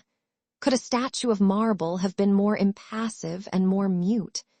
You have already tried the power of your seductions upon many men, and unfortunately you have always succeeded. But I give you leave to try them upon this one. Pardie you, if you succeed with him, I pronounce you the demon himself." He went toward the door, and opened it hastily. "Call Mr. Felton," said he. "Wait a minute longer, and I will introduce him to you." There followed between these 2 personages a strange silence, during which the sound of a slow and regular step was heard approaching. Shortly a human form appeared in the shade of the corridor, and the young lieutenant, with whom we are already acquainted, stopped at the threshold to receive the orders of the Baron. "Come in, my dear John," said Lord de Winter. "Come in and shut the door." The young officer entered. "Now," said the Baron, "look at this woman. She is young, she is beautiful, she possesses all earthly seductions. Well, she is a monster, who, at 25 years of age, has been guilty of as many crimes as you could read of in a year in the archives of our tribunals. Her voice prejudices her hearers in her favor. Her beauty serves as a bait to her victims. Her body even pays what she promises. I must do her that justice. She will try to seduce you. Perhaps she will try to kill you. I have extricated you from misery, Felton. I have caused you to be named lieutenant. I once saved your life, you know on what occasion. I am for you not only a protector, but a friend, not only a benefactor, but a father. This woman has come back again into England for the purpose of conspiring against my life. I hold this serpent in my hands. Well, I call you and say to you, friend Felton, John, my child, guard me, and more particularly guard yourself, against this woman. Swear by your hopes of salvation to keep her safely for the chastisement she has merited. John Felton, I trust your word. John Felton, I put faith in your loyalty." "My lord," said the young officer, summoning to his mild countenance all the hatred he could find in his heart, "my lord, I swear all shall be done as you desire." Milady received this look like a resigned victim. It was impossible to imagine a more submissive or a more mild expression than that which prevailed on her beautiful countenance. Lord de Winter himself could scarcely recognize the tigress who, a minute before, prepared apparently for a fight. "She is not to leave this chamber, understand, John," continued the Baron. "She is to correspond with nobody. She is to speak to no one but you, if you will do her the honor to address a word to her." "That is sufficient, my lord. I have sworn." And now, madam, try to make your peace with God, for you are judged by men." Milady let her head sink, as if crushed by this sentence. Lord de Winter went out, making a sign to Felton, who followed him, shutting the door after him. One instant after, the heavy step of a marine who served as sentinel was heard in the corridor, his axe in his girdle and his musket on his shoulder. Milady remained for some minutes in the same position, for she thought they might perhaps be examining her through the keyhole. She then slowly raised her head, which had resumed its formidable expression of menace and defiance, ran to the door to listen, looked out of her window, and returning to bury herself again in her large armchair, she reflected. Chapter 51. Officer. Meanwhile, the cardinal looked anxiously for news from England, but no news arrived that was not annoying and threatening. Although La Rochelle was invested, however certain success might appear, thanks to the precautions taken, and above all to the dike which prevented the entrance of any vessel into the besieged city, the blockade might last a long time yet. This was a great affront to the king's army, and a great inconvenience to the cardinal, who had no longer, it is true, to embroil Louis Roman XIII. With Anne of Austria, for that affair was over, but he had to adjust matters for M. de Bassompierre, who was embroiled with the Duc d'Angoulême. As to Monsieur, who had begun the siege, he left to the cardinal the task of finishing it. The city, notwithstanding the incredible perseverance of its mayor, had attempted a sort of mutiny for a surrender. The mayor had hanged the mutineers. This execution quieted the ill-disposed, who resolved to allow themselves to die of hunger, this death always appearing to them more slow and less sure than strangulation. On their side, from time to time, the besiegers took the messengers which the Rothschild sent to Buckingham, or the spies which Buckingham sent to the Rothschild.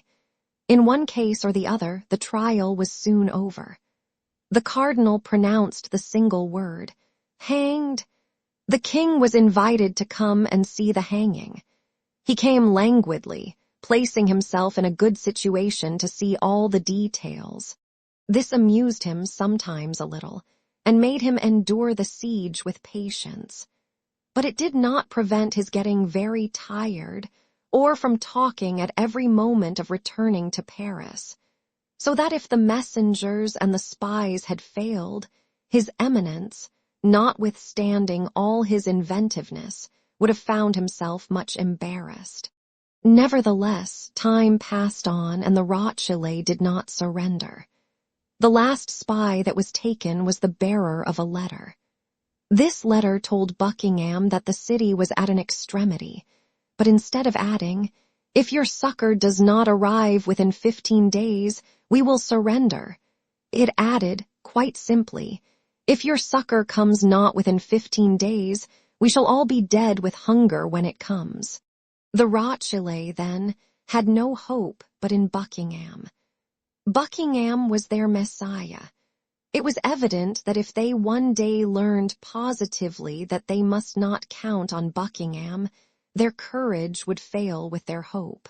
The cardinal looked, then, with great impatience for the news from England, which would announce to him that Buckingham would not come. The question of carrying the city by assault, though often debated in the council of the king, had been always rejected. In the first place, La Rochelle appeared impregnable. Then the cardinal, whatever he said, very well knew that the horror of bloodshed in this encounter, in which Frenchmen would combat against Frenchmen, was a retrograde movement of 60 years impressed upon his policy, and the cardinal was at that period what we now call a man of progress.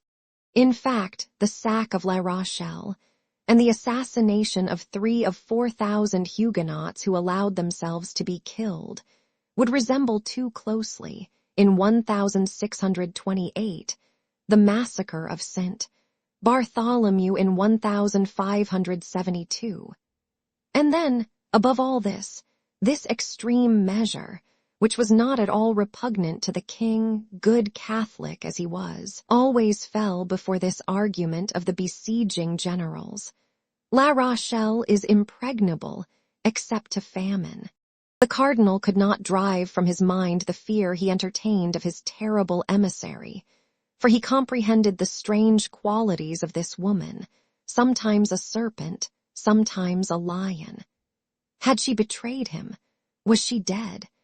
He knew her well enough in all cases to know that, whether acting for or against him, as a friend or an enemy, she would not remain motionless without great impediments. But whence did these impediments arise? That was what he could not know. And yet he reckoned, and with reason, on Milady. He had divined in the past of this woman terrible things which his red mantle alone could cover, and he felt, from one cause or another, that this woman was his own, as she could look to no other but himself for a support superior to the danger which threatened her. He resolved, then, to carry on the war alone, and to look for no success foreign to himself, but as we look for a fortunate chance. He continued to press the raising of the famous dike which was to starve La Rochelle. Meanwhile, he cast his eyes over that unfortunate city, which contained so much deep misery and so many heroic virtues, and recalling the saying of Louis Roman XI, his political predecessor, as he himself was the predecessor of Robespierre, he repeated this maxim of Tristan's gossip: divide in order to reign. Henry Roman IV, when besieging Paris, had loaves and provisions thrown over the walls. The cardinal had little notes thrown over in which he represented to the Rothschilds how unjust, selfish, and barbarous was the conduct of their leaders.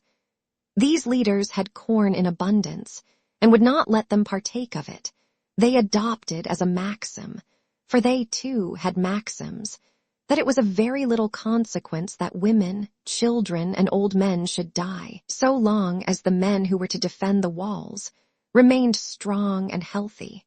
Up to that time, whether from devotedness or from want of power to act against it, this maxim, without being generally adopted, nevertheless passed from theory into practice.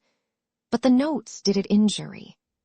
The notes reminded the men that the children, women, and old men whom they allowed to die were their sons, their wives, and their fathers, and that it would be more just for everyone to be reduced to the common misery, in order that equal conditions should give birth to unanimous resolutions.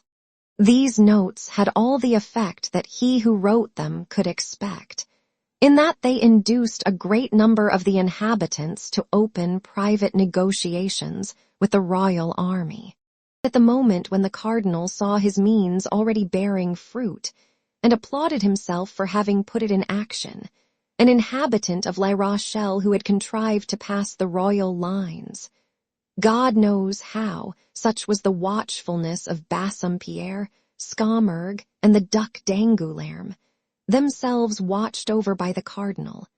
An inhabitant of La Rochelle, we say, entered the city, coming from Portsmouth, and saying that he had seen a magnificent fleet, ready to sail within 8 days. Still further, Buckingham announced to the mayor that at length the Great League was about to declare itself against France, and that the kingdom would be at once invaded by the English, Imperial, and Spanish armies. This letter was read publicly in all parts of the city. Copies were put up at the corners of the streets, and even they who had begun to open negotiations interrupted them, being resolved to await the succor so pompously announced. This unexpected circumstance brought back Richelieu's former anxiety, and forced him in spite of himself once more to turn his eyes to the other side of the sea. During this time, exempt from the anxiety of its only and true chief, the royal army led a joyous life, neither provisions nor money being wanting in the camp. All the corps rivaled one another in audacity and gaiety. to take spies and hang them, to make hazardous expeditions upon the dike or the sea, to imagine wild plans, and to execute them coolly. Such were the pastimes which made the army find these days short, which were not only so long to the Rothschild, a prey to famine and anxiety, but even to the cardinal, who blockaded them so closely.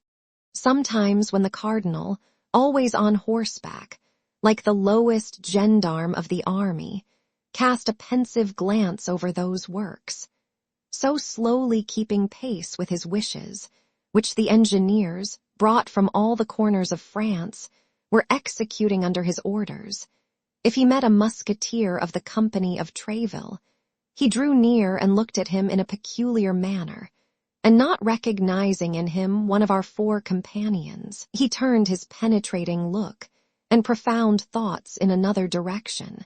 One day, when oppressed with a mortal weariness of mind, without hope in the negotiations with the city, without news from England, the cardinal went out, without any other aim than to be out of doors, and accompanied only by Cahusac and La Houdinière, strolled along the beach, mingling the immensity of his dreams with the immensity of the ocean. He came, his horse going at a foot's pace, to a hill from the top of which he perceived behind a hedge, reclining on the sand and catching in its passage one of those rays of the sun so rare at this period of the year, 7 men surrounded by empty bottles.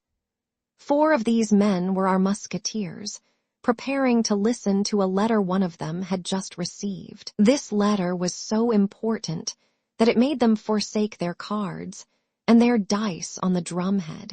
The other 3 were occupied in opening an enormous flagon of calicure wine. These were the lackeys of these gentlemen. The cardinal was, as we have said, in very low spirits, and nothing when he was in that state of mind increased his depression so much as gaiety in others. Besides, he had another strange fancy, which was always to believe that the causes of his sadness created the gaiety of others. Making a sign to La Houdinière and Cahusac to stop, he alighted from his horse and went toward these suspected merry companions, hoping, by means of the sand, which deadened the sound of his steps, and of the hedge which concealed his approach, to catch some words of this conversation which appeared so interesting. At 10 paces from the hedge, he recognized the talkative Gascon, and as he had already perceived that these men were musketeers, he did not doubt that the 3 others were those called the Inseparables, that is to say, Athos, Porthos, and Aramis. It may be supposed that his desire to hear the conversation was augmented by this discovery. His eyes took a strange expression, and with the step of a tiger cat he advanced toward the hedge.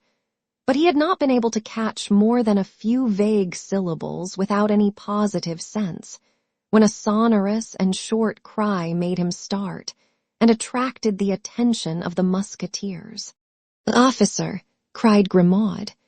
"You are speaking, you scoundrel," said Athos, rising upon his elbow and transfixing Grimaud with his flaming look.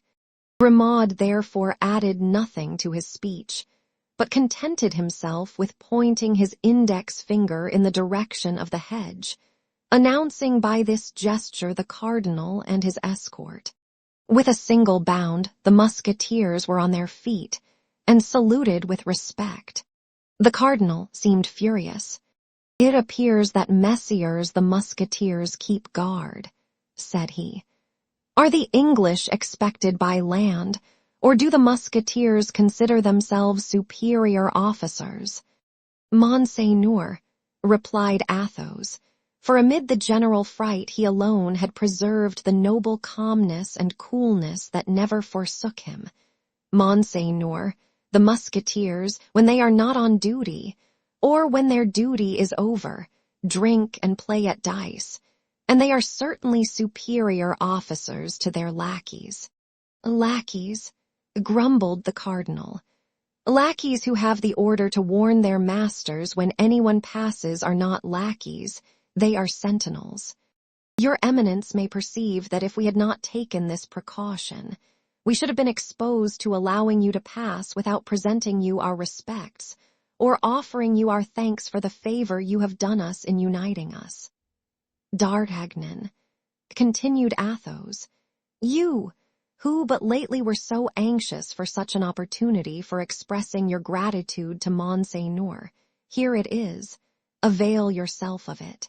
These words were pronounced with that imperturbable phlegm which distinguished Athos in the hour of danger, and with that excessive politeness which made of him at certain moments a king more majestic than kings by birth. D'Artagnan came forward and stammered out a few words of gratitude, which soon expired under the gloomy looks of the cardinal. "It does not signify, gentlemen," continued the cardinal, without appearing to be in the least swerved from his first intention by the diversion which Athos had started. "It does not signify, gentlemen. I do not like to have simple soldiers, because they have the advantage of serving in a privileged corps, thus to play the great lords. Discipline is the same for them as for everybody else." Athos allowed the cardinal to finish his sentence completely, and bowed in sign of assent. Then he resumed in his turn. "Discipline, Monseigneur, has, I hope, in no way been forgotten by us. We are not on duty, and we believed that not being on duty we were at liberty to dispose of our time as we pleased. If we are so fortunate as to have some particular duty to perform for your Eminence, we are ready to obey you. Your Eminence may perceive," continued Athos, knitting his brow, for this sort of investigation began to annoy him, "that we have not come out without our arms." And he showed the cardinal, with his finger, the 4 muskets piled near the drum, on which were the cards and dice. "Your Eminence may believe," added D'Artagnan, "that we would have come to meet you, if we could have supposed it was Monseigneur coming toward us with so few attendants."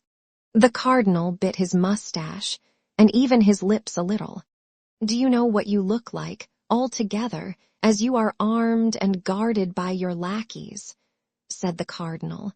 "You look like 4 conspirators." "Oh, as to that, Monseigneur, it is true," said Athos. "We do conspire, as your Eminence might have seen the other morning. Only we conspire against the Rothschild." "Ah, you gentlemen of policy," replied the cardinal, knitting his brow in his turn. "The secret of many unknown things might perhaps be found in your brains, if we could read them as you read that letter which you concealed as soon as you saw me coming." The color mounted to the face of Athos, and he made a step toward his Eminence. "One might think you really suspected us, Monseigneur, and we were undergoing a real interrogatory. If it be so, we trust your Eminence will deign to explain yourself, and we should then at least be acquainted with our real position." "And if it were an interrogatory," replied the cardinal, "others besides you have undergone such, Monsieur Athos, and have replied thereto. Thus I have told your Eminence that you had but to question us, and we are ready to reply. What was that letter you were about to read, Monsieur Aramis, and which you so promptly concealed?" "A woman's letter, Monseigneur." "Ah, yes, I see," said the cardinal. "We must be discreet with this sort of letters, but nevertheless we may show them to a confessor, and you know I have taken orders." "Monseigneur," said Athos, with a calmness the more terrible because he risked his head in making this reply, "the letter is a woman's letter, but it is neither signed Marion de Lorme nor Madame d'Aiguillon." The cardinal became as pale as death. Lightning darted from his eyes. He turned round as if to give an order to Cahusac and Houdinière. Athos saw the movement. He made a step toward the muskets, upon which the other 3 friends had fixed their eyes, like men ill-disposed to allow themselves to be taken. The cardinalists were 3. The musketeers, lackeys included, were 7. He judged that the match would be so much the less equal if Athos and his companions were really plotting. And by one of those rapid turns which he always had at command, all his anger faded away into a smile. "Well, well," said he, "you are brave young men, proud in daylight, faithful in darkness. We can find no fault with you for watching over yourselves when you watch so carefully over others. Gentlemen, I have not forgotten the night in which you served me as an escort to the Red Dovecot. If there were any danger to be apprehended on the road I am going, I would request you to accompany me. But as there is none, remain where you are, finish your bottles, your game, and your letter. Adieu, gentlemen." And remounting his horse, which Cahusac led to him, he saluted them with his hand and rode away. The 4 young men, standing and motionless, followed him with their eyes without speaking a single word until he had disappeared. Then they looked at one another.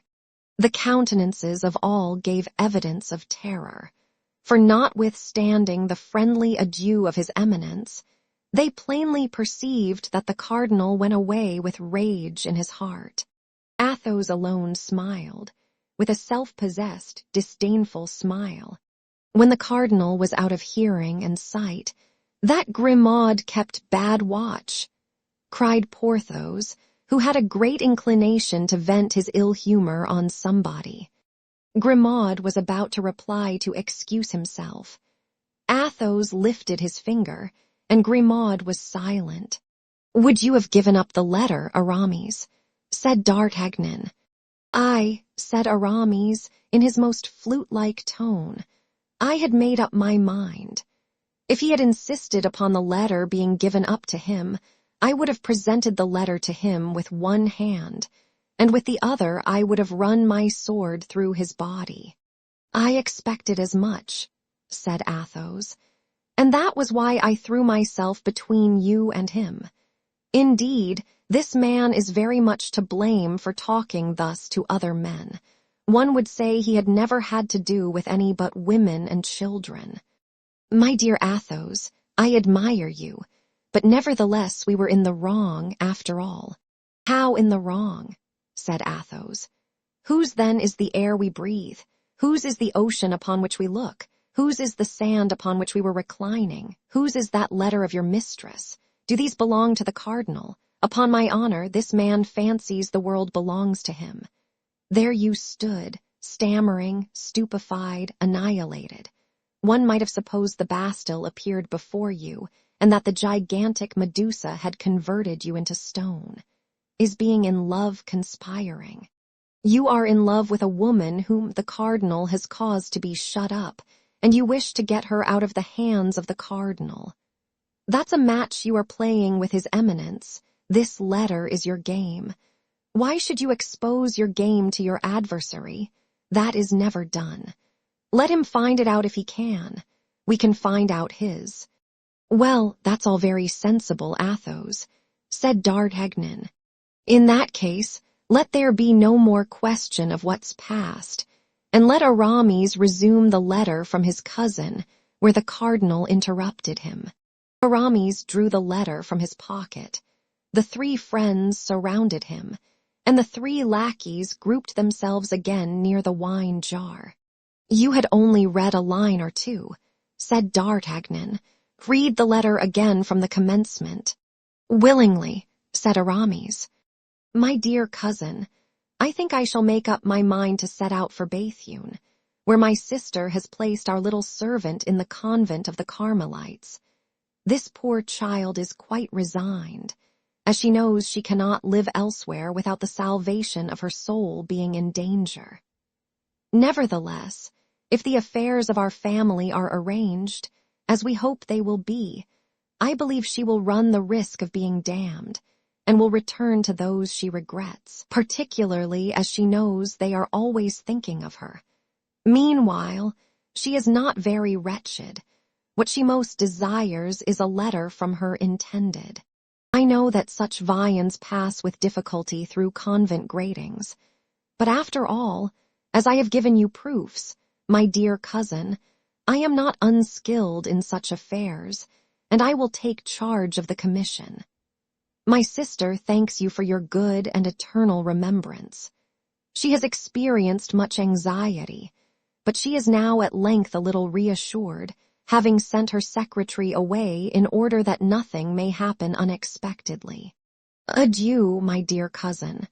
Tell us news of yourself as often as you can, that is to say, as often as you can with safety. I embrace you. Marie Michon. Oh, what do I not owe you, Aramis? Said D'Artagnan. Dear Constance, I have at length, then, intelligence of you. She lives, she is in safety in a convent, she is at Béthune. Where is Béthune, Athos? Why, upon the frontiers of Artois and of Flanders. The siege once over, we shall be able to make a tour in that direction. And that will not be long, it is to be hoped, said Porthos. For they have this morning hanged a spy who confessed that the Rochellais were reduced to the leather of their shoes. Supposing that after having eaten the leather they eat the soles, I cannot see much that is left unless they eat one another. Poor fools, said Athos, emptying a glass of excellent Bordeaux wine which, without having at that period the reputation it now enjoys, merited it no less. Poor fools! As if the Catholic religion was not the most advantageous and the most agreeable of all religions. All the same, resumed he, after having clicked his tongue against his palate, they are brave fellows. But what the devil are you about, Aramis? Continued Athos. Why, you are squeezing that letter into your pocket. Yes, said D'Artagnan. Athos is right, it must be burned. And yet if we burn it, who knows whether Monsieur Cardinal has not a secret to interrogate ashes? He must have one, said Athos. What will you do with the letter, then? Asked Porthos. Come here, Grimaud, said Athos. Grimaud rose and obeyed. As a punishment for having spoken without permission, my friend, you will please to eat this piece of paper. Then to recompense you for the service you will have rendered us, you shall afterward drink this glass of wine. First, here is the letter. Eat heartily. Grimaud smiled, and with his eyes fixed upon the glass which Athos held in his hand, he ground the paper well between his teeth and then swallowed it. Bravo, Monsieur Grimaud, said Athos. And now take this, that's well, we dispense with your saying grace. Grimaud silently swallowed the glass of Bordeaux wine, but his eyes, raised toward heaven during this delicious occupation, spoke a language which, though mute, was not the less expressive. And now, said Athos, unless Monsieur Cardinal should form the ingenious idea of ripping up Grimaud, I think we may be pretty much at our ease respecting the letter. Meantime, His Eminence continued his melancholy ride, murmuring between his mustaches, "These 4 men must positively be mine." Chapter 52. Captivity, the first day. Let us return to Milady, whom a glance thrown upon the coast of France has made us lose sight of for an instant.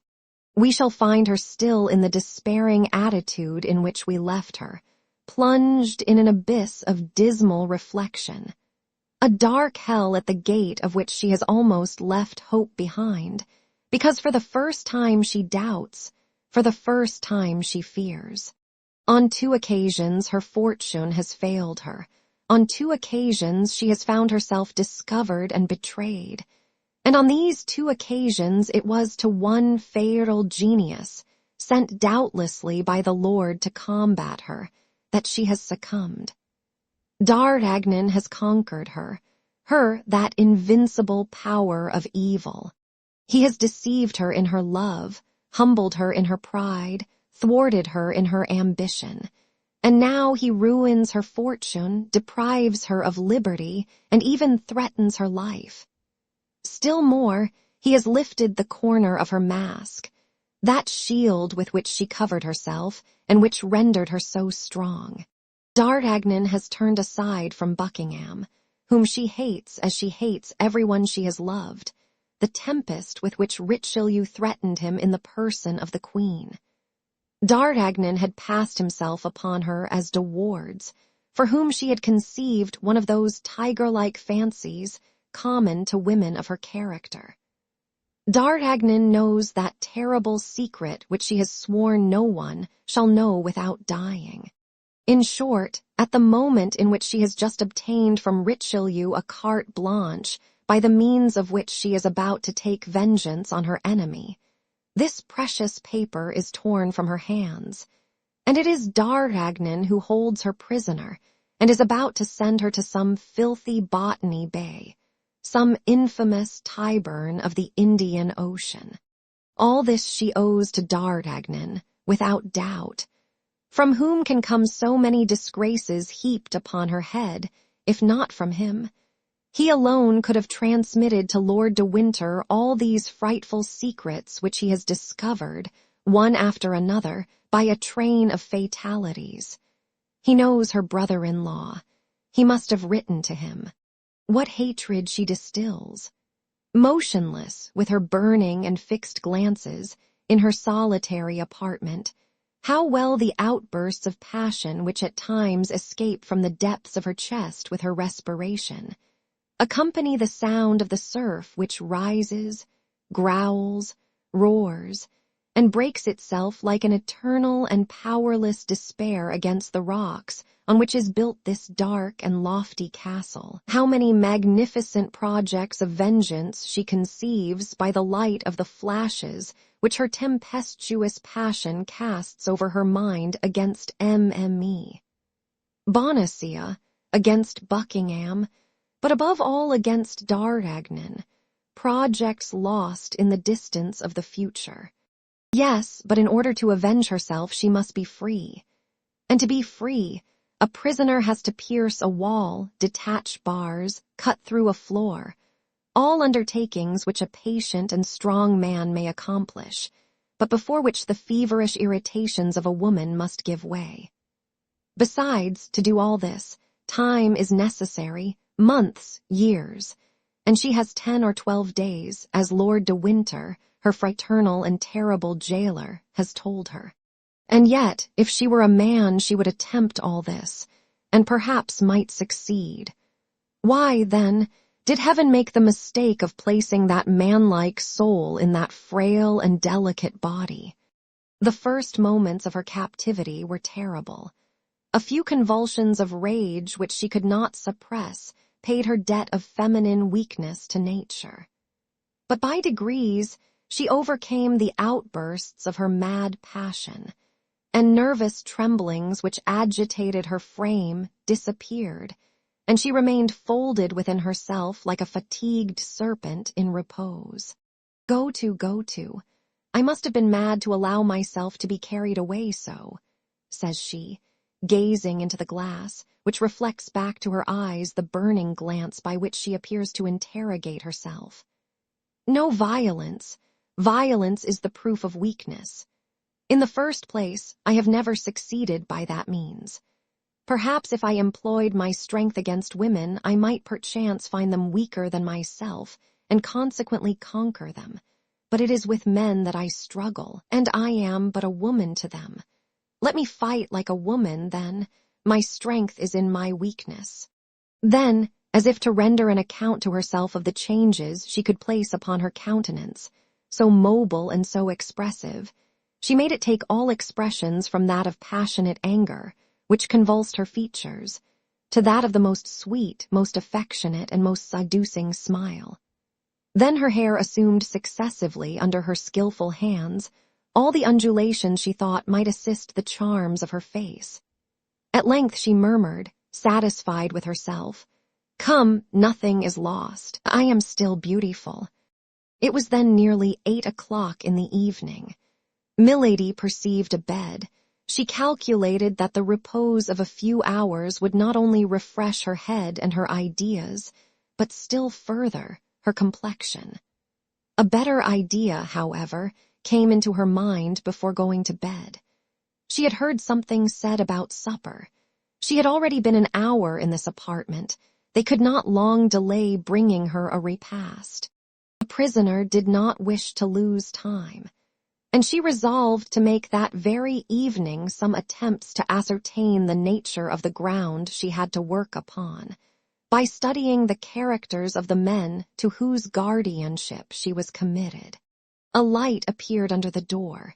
This light announced the reappearance of her jailers. Milady, who had arisen, threw herself quickly into the armchair, her head thrown back, her beautiful hair unbound and disheveled, her bosom half bare beneath her crumpled lace, one hand on her heart and the other hanging down. The bolts were drawn, the door groaned upon its hinges.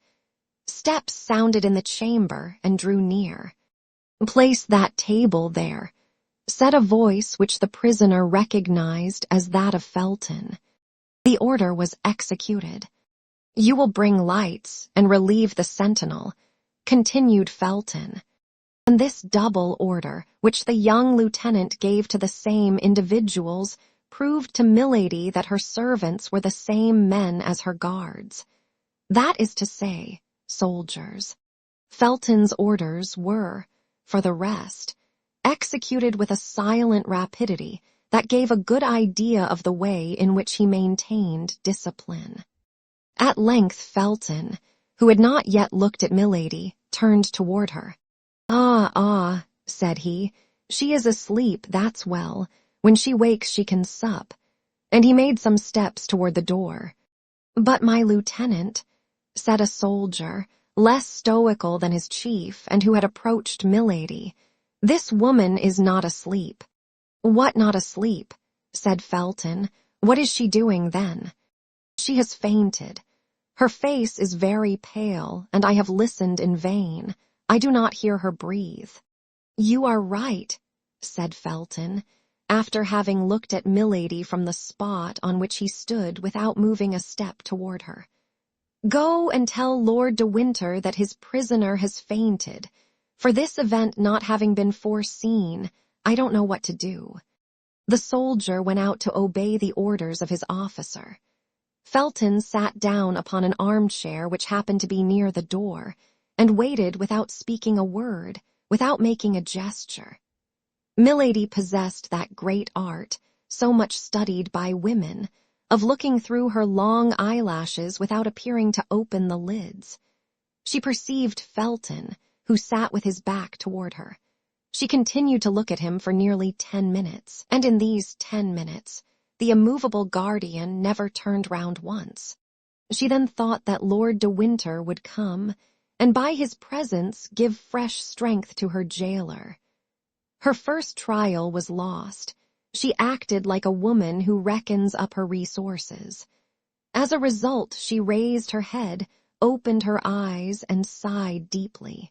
At this sigh, Felton turned round. "Ah, you are awake, madam," he said. "Then I have nothing more to do here. If you want anything, you can ring." "Oh, my God, how I have suffered," said Milady, in that harmonious voice which, like that of the ancient enchantresses, charmed all whom she wished to destroy. And she assumed, upon sitting up in the armchair, a still more graceful and abandoned position than when she reclined. Felton arose. "You will be served thus, madam, 3 times a day," said he. "In the morning at 9 o'clock, in the day at 1 o'clock, and in the evening at 8. If that does not suit you, you can point out what other hours you prefer, and in this respect your wishes will be complied with. But am I to remain always alone in this vast and dismal chamber?" asked Milady. "A woman of the neighborhood has been sent for, who will be tomorrow at the castle, and will return as often as you desire her presence." "I thank you, sir," replied the prisoner humbly. Felton made a slight bow and directed his steps toward the door. At the moment he was about to go out, Lord de Winter appeared in the corridor, followed by the soldier who had been sent to inform him of the swoon of Milady. He held a vial of salts in his hand. "Well, what is it? What is going on here?" said he, in a jeering voice, on seeing the prisoner sitting up and Felton about to go out. "Is this corpse come to life already? Felton, my lad, did you not perceive that you were taken for a novice, and that the first act was being performed of a comedy of which we shall doubtless have the pleasure of following out all the developments?" "I thought so, my lord," said Felton. "But as the prisoner is a woman, after all, I wish to pay her the attention that every man of gentle birth owes to a woman, if not on her account, at least on my own." Milady shuddered through her whole system. These words of Felton's passed like ice through her veins. "So," replied de Winter, laughing, "that beautiful hair so skillfully disheveled, that white skin, and that languishing look have not yet seduced you, you heart of stone." "No, my lord," replied the impassive young man. "Your lordship may be assured that it requires more than the tricks and coquetry of a woman to corrupt me. In that case, my brave lieutenant, let us leave Milady to find out something else, and go to supper. But be easy. She has a fruitful imagination, and the second act of the comedy will not delay its steps after the first." And at these words, Lord de Winter passed his arm through that of Felton, and led him out, laughing. "Oh, I will be a match for you," murmured Milady between her teeth. "Be assured of that, you poor spoiled monk, you poor converted soldier, who has cut his uniform out of a monk's frock. By the way," resumed de Winter, stopping at the threshold of the door, "you must not, Milady, let this check take away your appetite. Taste that fowl and those fish. On my honor, they are not poisoned. I have a very good cook, and he is not to be my heir. I have full and perfect confidence in him. Do as I do. Adieu, dear sister, till your next swoon." This was all that Milady could endure. Her hands clutched her armchair. She ground her teeth inwardly. Her eyes followed the motion of the door as it closed behind Lord de Winter and Felton, and the moment she was alone a fresh fit of despair seized her. She cast her eyes upon the table, saw the glittering of a knife, rushed toward it and clutched it, but her disappointment was cruel. The blade was round and of flexible silver. A burst of laughter resounded from the other side of the ill-closed door, and the door reopened. "Ha, ha!" cried Lord de Winter. "Ha, ha! Don't you see, my brave Felton, don't you see what I told you? That knife was for you, my lad, she would have killed you. Observe, this is one of her peculiarities, to get rid thus, after one fashion or another, of all the people who bother her. If I had listened to you, the knife would have been pointed and of steel. Then no more of Felton. She would have cut your throat, and after that everybody else's.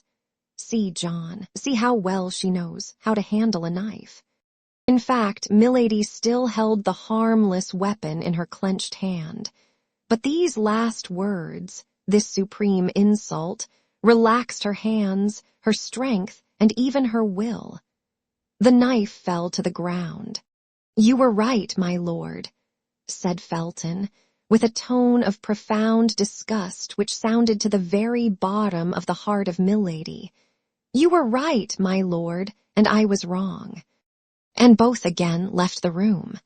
This time, Milady lent a more attentive ear than the first, and she heard their steps die away in the distance of the corridor. "I am lost," murmured she. "I am lost. I am in the power of men upon whom I can have no more influence than upon statues of bronze or granite. They know me by heart, and are steeled against all my weapons. It is, however, impossible that this should end as they have decreed.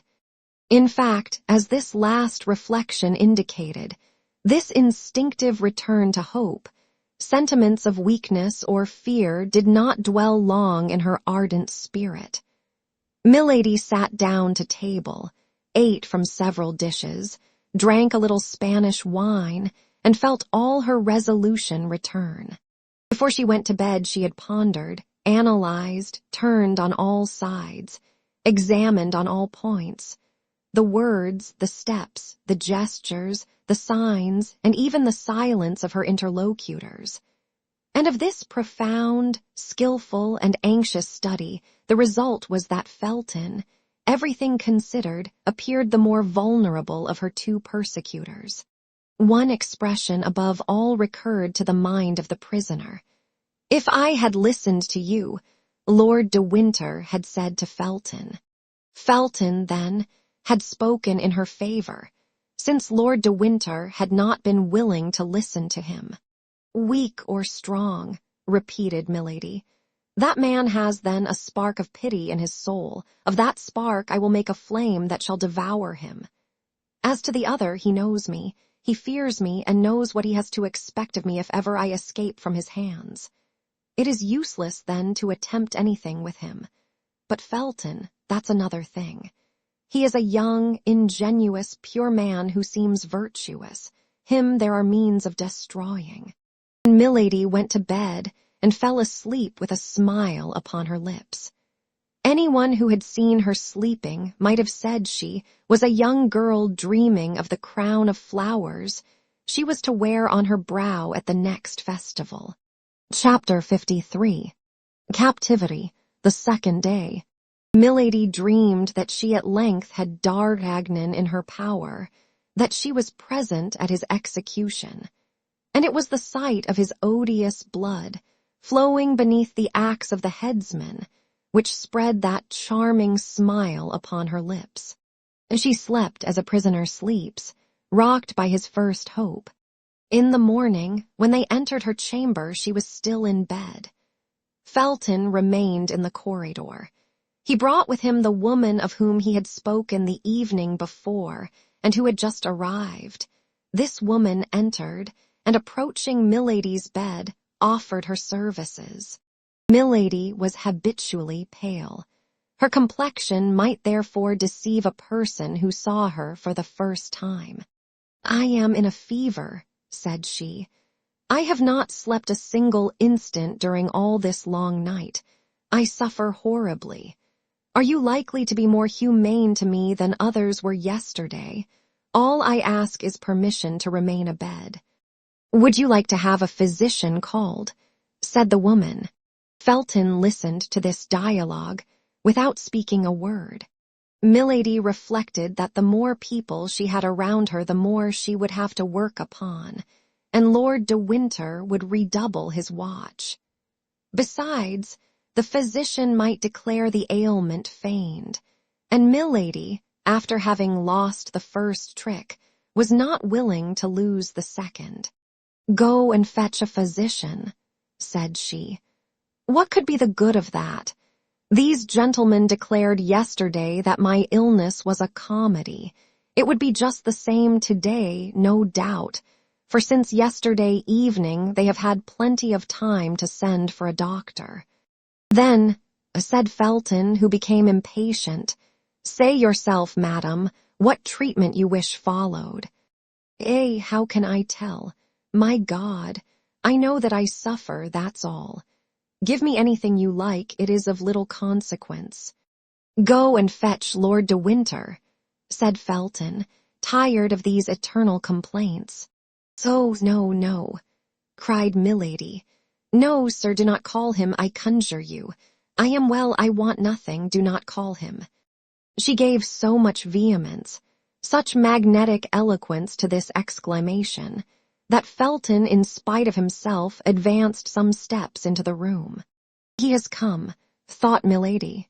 "Meanwhile, madam, if you really suffer," said Felton, "a physician shall be sent for, and if you deceive us, well, it will be the worse for you.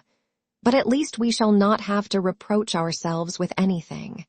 Milady made no reply, but turning her beautiful head round upon her pillow, she burst into tears and uttered heartbreaking sobs.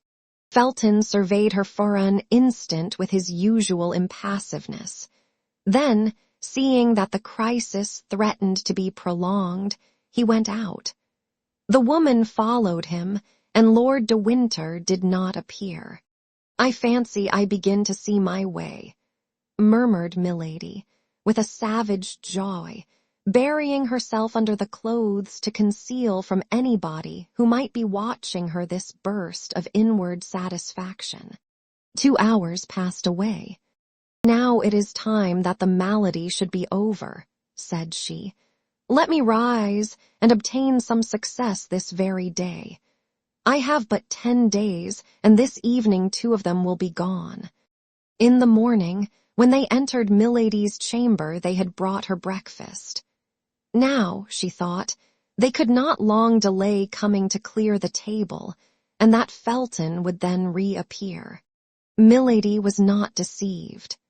Felton reappeared, and without observing whether Milady had or had not touched her repast, made a sign that the table should be carried out of the room, it having been brought in ready spread. Felton remained behind.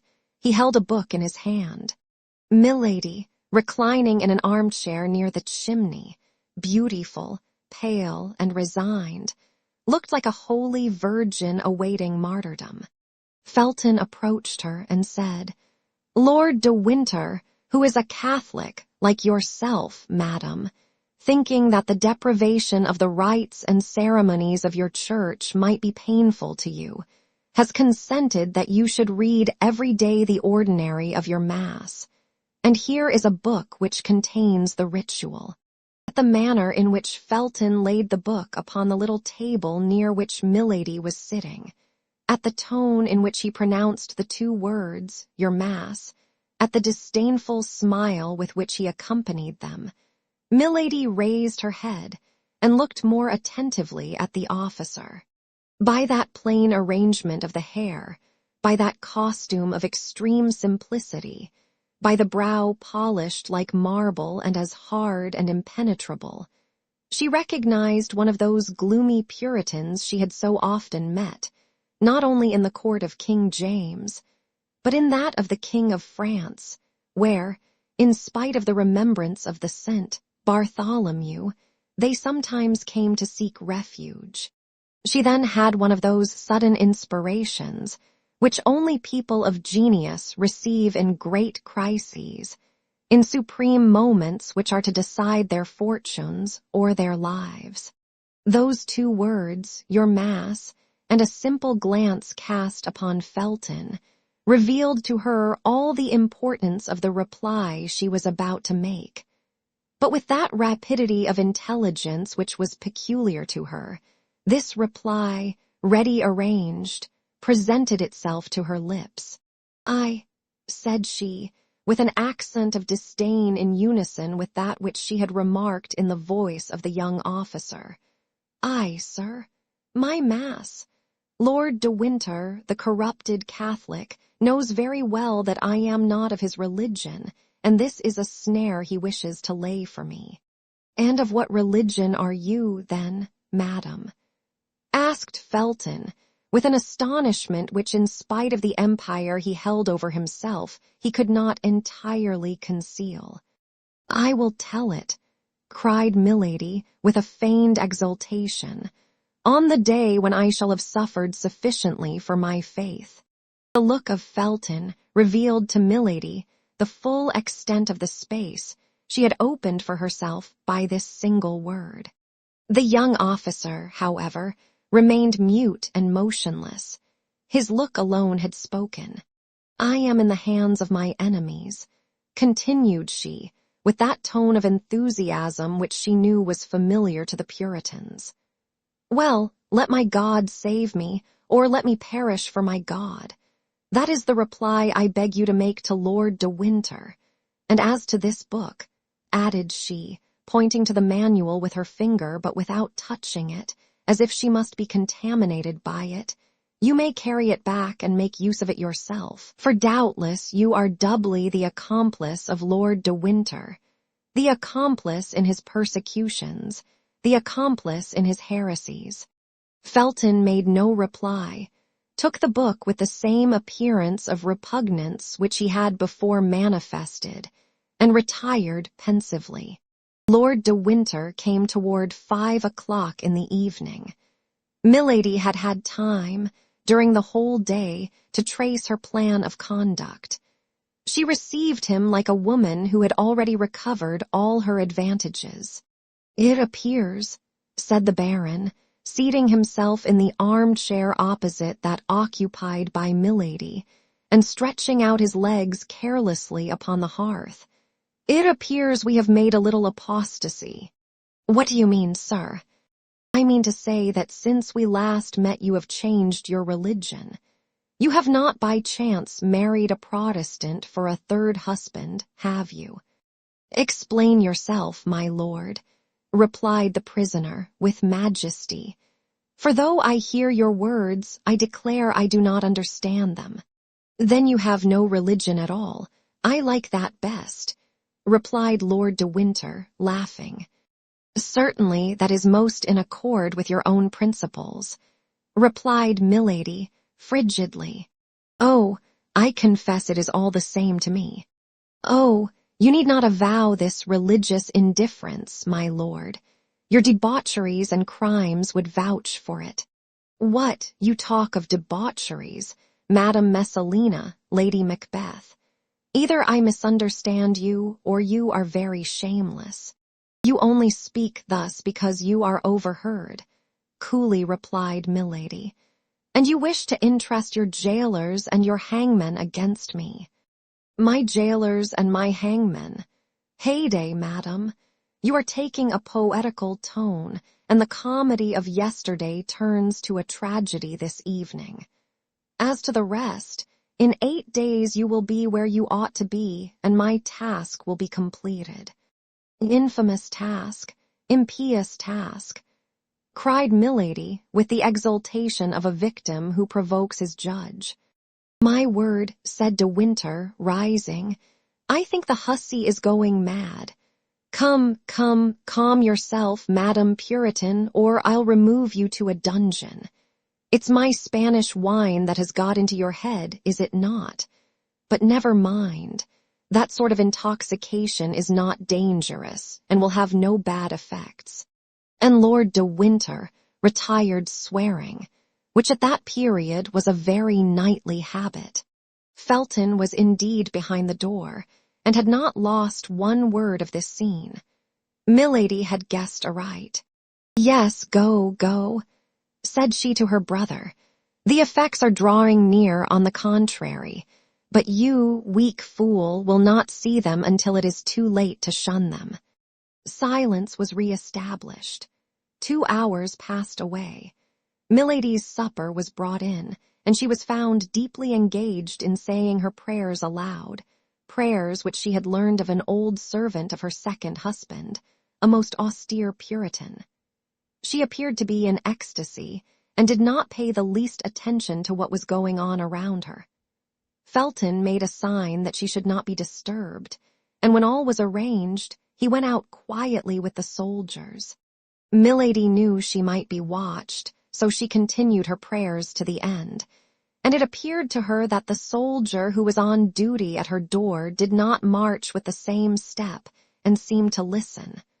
For the moment she wished nothing better. She arose, came to the table, ate but little, and drank only water. An hour after, her table was cleared, but Milady remarked that this time Felton did not accompany the soldiers. He feared, then, to see her too often. She turned toward the wall to smile, for there was in this smile such an expression of triumph that this smile alone would have betrayed her. She allowed, therefore, half an hour to pass away, and as at that moment all was silence in the old castle, as nothing was heard but the eternal murmur of the waves, that immense breaking of the ocean, with her pure, harmonious, and powerful voice, she began the first couplet of the psalm then in great favor with the Puritans. Thou leavest thy servants, Lord, to see if they be strong, but soon thou dost afford thy hand to lead them on. These verses were not excellent, very far from it, but as it is well known, the Puritans did not pique themselves upon their poetry. While singing, Milady listened. The soldier on guard at her door stopped, as if he had been changed into stone. Milady was then able to judge of the effect she had produced. Then she continued her singing with inexpressible fervor and feeling. It appeared to her that the sounds spread to a distance beneath the vaulted roofs, and carried with them a magic charm to soften the hearts of her jailers. It, however, likewise appeared that the soldier on duty, a zealous Catholic, no doubt, shook off the charm, for through the door he called, "Hold your tongue, madam. Your song is as dismal as a de Profundis, and if besides the pleasure of being in garrison here, we must hear such things as these, no mortal can hold out." "Silence!" then exclaimed another stern voice which Milady recognized as that of Felton. "What are you meddling with, stupid? Did anybody order you to prevent that woman from singing? No, you were told to guard her, to fire at her if she attempted to fly. Guard her. If she flies, kill her, but don't exceed your orders." An expression of unspeakable joy lightened the countenance of Milady, but this expression was fleeting as the reflection of lightning. Without appearing to have heard the dialogue, of which she had not lost a word, she began again, giving to her voice all the charm, all the power, all the seduction the demon had bestowed upon it. "For all my tears, my cares, my exile, and my chains, I have my youth, my prayers, and God, who counts my pains." Her voice, of immense power and sublime expression, gave to the rude, unpolished poetry of these psalms a magic, and an effect which the most exalted Puritans rarely found in the songs of their brethren, and which they were forced to ornament with all the resources of their imagination. Felton believed he heard the singing of the angel who consoled the 3 Hebrews in the furnace. Milady continued, "One day our doors will ope. With God come our desire, and if betrays that hope, to death we can aspire." This verse, into which the terrible enchantress threw her whole soul, completed the trouble which had seized the heart of the young officer. He opened the door quickly, and Milady saw him appear, pale as usual, but with his eye inflamed and almost wild. "Why do you sing thus, and with such a voice?" said he. "Your pardon, sir," said Milady, with mildness. "I forgot that my songs are out of place in this castle. I have perhaps offended you in your creed, but it was without wishing to do so, I swear. Pardon me, then, a fault which is perhaps great, but which certainly was involuntary." Milady was so beautiful at this moment. The religious ecstasy in which she appeared to be plunged gave such an expression to her countenance that Felton was so dazzled that he fancied he beheld the angel whom he had only just before heard. "Yes, yes," said he. "You disturb, you agitate the people who live in the castle."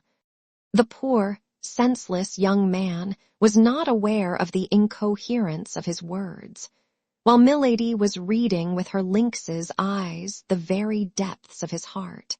"I will be silent, then," said Milady, casting down her eyes with all the sweetness she could give to her voice, with all the resignation she could impress upon her manner.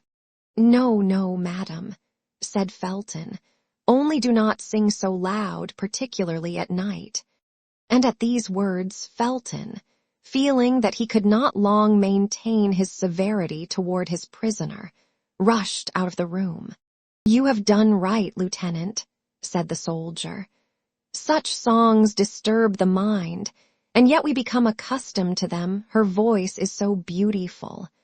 Chapter 54. Captivity, the 3rd day. Felton had fallen, but there was still another step to be taken. He must be retained, or rather he must be left quite alone, and Milady but obscurely perceived the means which could lead to this result. Still more must be done. He must be made to speak, in order that he might be spoken to, for Milady very well knew that her greatest seduction was in her voice, which so skillfully ran over the whole gamut of tones from human speech to language celestial. Yet in spite of all this seduction Milady might fail, for Felton was forewarned, and that against the least chance. From that moment she watched all his actions, all his words, from the simplest glance of his eyes to his gestures, even to a breath that could be interpreted as a sigh. In short, she studied everything, as a skillful comedian does to whom a new part has been assigned in a line to which he is not accustomed. Face to face with Lord de Winter, her plan of conduct was more easy. She had laid that down the preceding evening. To remain silent and dignified in his presence, from time to time to irritate him by affected disdain, by a contemptuous word, to provoke him to threats and violence which would produce a contrast with her own resignation. Such was her plan. Felton would see all. Perhaps he would say nothing, but he would see. In the morning, Felton came as usual, but Milady allowed him to preside over all the preparations for breakfast without addressing a word to him. At the moment when he was about to retire, she was cheered with a ray of hope, for she thought he was about to speak. But his lips moved without any sound leaving his mouth, and making a powerful effort to control himself, he sent back to his heart the words that were about to escape from his lips, and went out. Toward midday, Lord de Winter entered. It was a tolerably fine winter's day, and a ray of that pale English sun which lights but does not warm came through the bars of her prison. Milady was looking out at the window, and pretended not to hear the door as it opened. Ah, said Lord de Winter, after having played comedy, after having played tragedy, we are now playing melancholy. The prisoner made no reply. Yes, continued Lord de Winter, I understand. You would like very well to be at liberty on that beach. You would like very well to be in a good ship dancing upon the waves of that emerald green sea. You would like very well, either on land or on the ocean, to lay for me one of those nice little ambuscades you are so skillful in planning. Patience. In 4 days' time the shore will be beneath your feet. The sea will be open to you, more open than will perhaps be agreeable to you, for in 4 days England will be relieved of you. Milady folded her hands, and raising her fine eyes toward heaven, Lord, said she, with an angelic meekness of gesture and tone, pardon this man as I myself pardon him. Yes, pray, accursed woman, cried the Baron, your prayer is so much the more generous from your being, I swear to you, in the power of a man who will never pardon you. And he went out. At the moment, he went out a piercing glance darted through the opening of the nearly closed door, and she perceived Felton, who drew quickly to one side to prevent being seen by her. Then she threw herself upon her knees, and began to pray. My God, said she, thou knowest in what holy cause I suffer, give me then strength to suffer. The door opened gently. The beautiful supplicant pretended not to hear the noise, and in a voice broken by tears, she continued, God of vengeance, God of goodness, wilt thou allow the frightful projects of this man to be accomplished? Then only she pretended to hear the sound of Felton's steps, and rising quick as thought, she blushed, as if ashamed of being surprised on her knees. I do not like to disturb those who pray, madam, said Felton seriously. Do not disturb yourself on my account, I beseech you. "How do you know I was praying, sir?" said Milady, in a voice broken by sobs. "You were deceived, sir. I was not praying." "Do you think, then, madam," replied Felton, in the same serious voice, but with a milder tone, "do you think I assume the right of preventing a creature from prostrating herself before her Creator? God forbid. Besides, repentance becomes the guilty, whatever crimes they may have committed. For me the guilty are sacred at the feet of God." "Guilty, I?" said Milady, with a smile which might have disarmed the angel of the last judgment. "Guilty? Oh, my God, thou knowest whether I am guilty. Say I am condemned, sir, if you please. But you know that God, who loves martyrs, sometimes permits the innocent to be condemned." "Were you condemned, were you innocent, were you a martyr," replied Felton, "the greater would be the necessity for prayer, and I myself would aid you with my prayers." "Oh, you are a just man," cried Milady, throwing herself at his feet. "I can hold out no longer, for I fear I shall be wanting in strength at the moment when I shall be forced to undergo the struggle and confess my faith. Listen, then, to the supplication of a despairing woman. You are abused, sir, but that is not the question. I only ask you one favor, and if you grant it me, I will bless you in this world and in the next." "Speak to the master, madam," said Felton. "Happily, I am neither charged with the power of pardoning nor punishing. It is upon one higher placed than I am that God has laid this responsibility. To you, no, to you alone. Listen to me rather than add to my destruction, rather than add to my ignominy. If you have merited this shame, madam, if you have incurred this ignominy, you must submit to it as an offering to God." "What do you say? Oh, you do not understand me. When I speak of ignominy, you think I speak of some chastisement, of imprisonment or death. Would to heaven! Of what consequence to me is imprisonment or death?" "It is I who no longer understand you, madam," said Felton. "Or, rather, who pretend not to understand me, sir," replied the prisoner with a smile of incredulity. "No, madam, on the honor of a soldier, on the faith of a Christian." "What? You are ignorant of Lord de Winter's designs upon me." "I am." "Impossible. You are his confidant." "I never lie, madam." "Oh, he conceals them too little for you not to divine them."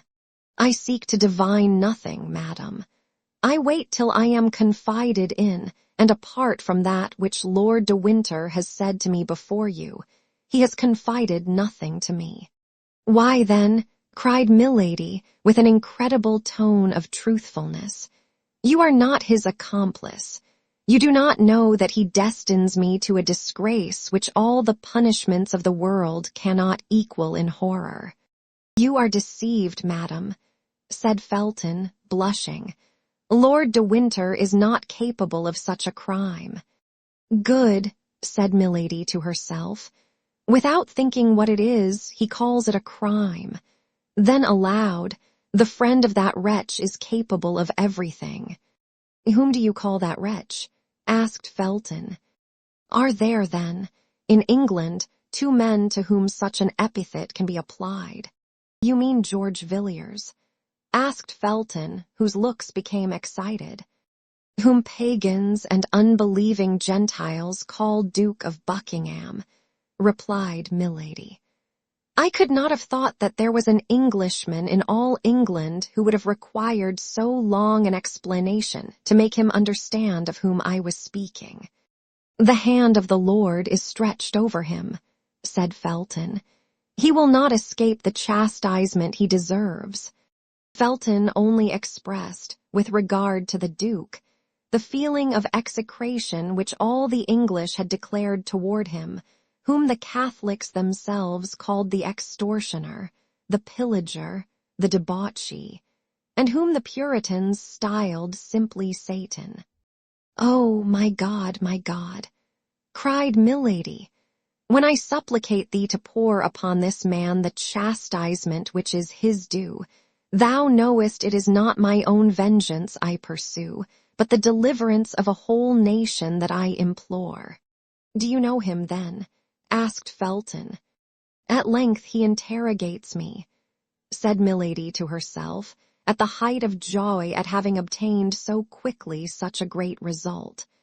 "Oh, know him! Yes, yes, to my misfortune, to my eternal misfortune." And Milady twisted her arms as if in a paroxysm of grief. Felton no doubt felt within himself that his strength was abandoning him, and he made several steps toward the door. But the prisoner, whose eye never left him, sprang in pursuit of him and stopped him. "Sir," cried she, "be kind, be clement, listen to my prayer. That knife which the fatal prudence of the Baron deprived me of because he knows the use I would make of it. Oh, hear me to the end. That knife, give it to me for a minute only, for mercy's, for pity's sake. I will embrace your knees. You shall shut the door that you may be certain I contemplate no injury to you, my God. To you, the only just, good, and compassionate being I have met with. To you, my preserver. Perhaps 1 minute that knife, 1 minute, a single minute, and I will restore it to you through the grating of the door. Only 1 minute, Mr. Felton, and you will have saved my honor." "To kill yourself," cried Felton with terror, forgetting to withdraw his hands from the hands of the prisoner. "To kill yourself." "I have told, sir," murmured Milady, lowering her voice and allowing herself to sink overpowered to the ground. "I have told my secret. He knows all. My God, I am lost." Felton remained standing, motionless and undecided. "He still doubts," thought Milady. "I have not been earnest enough." Someone was heard in the corridor. Milady recognized the step of Lord de Winter.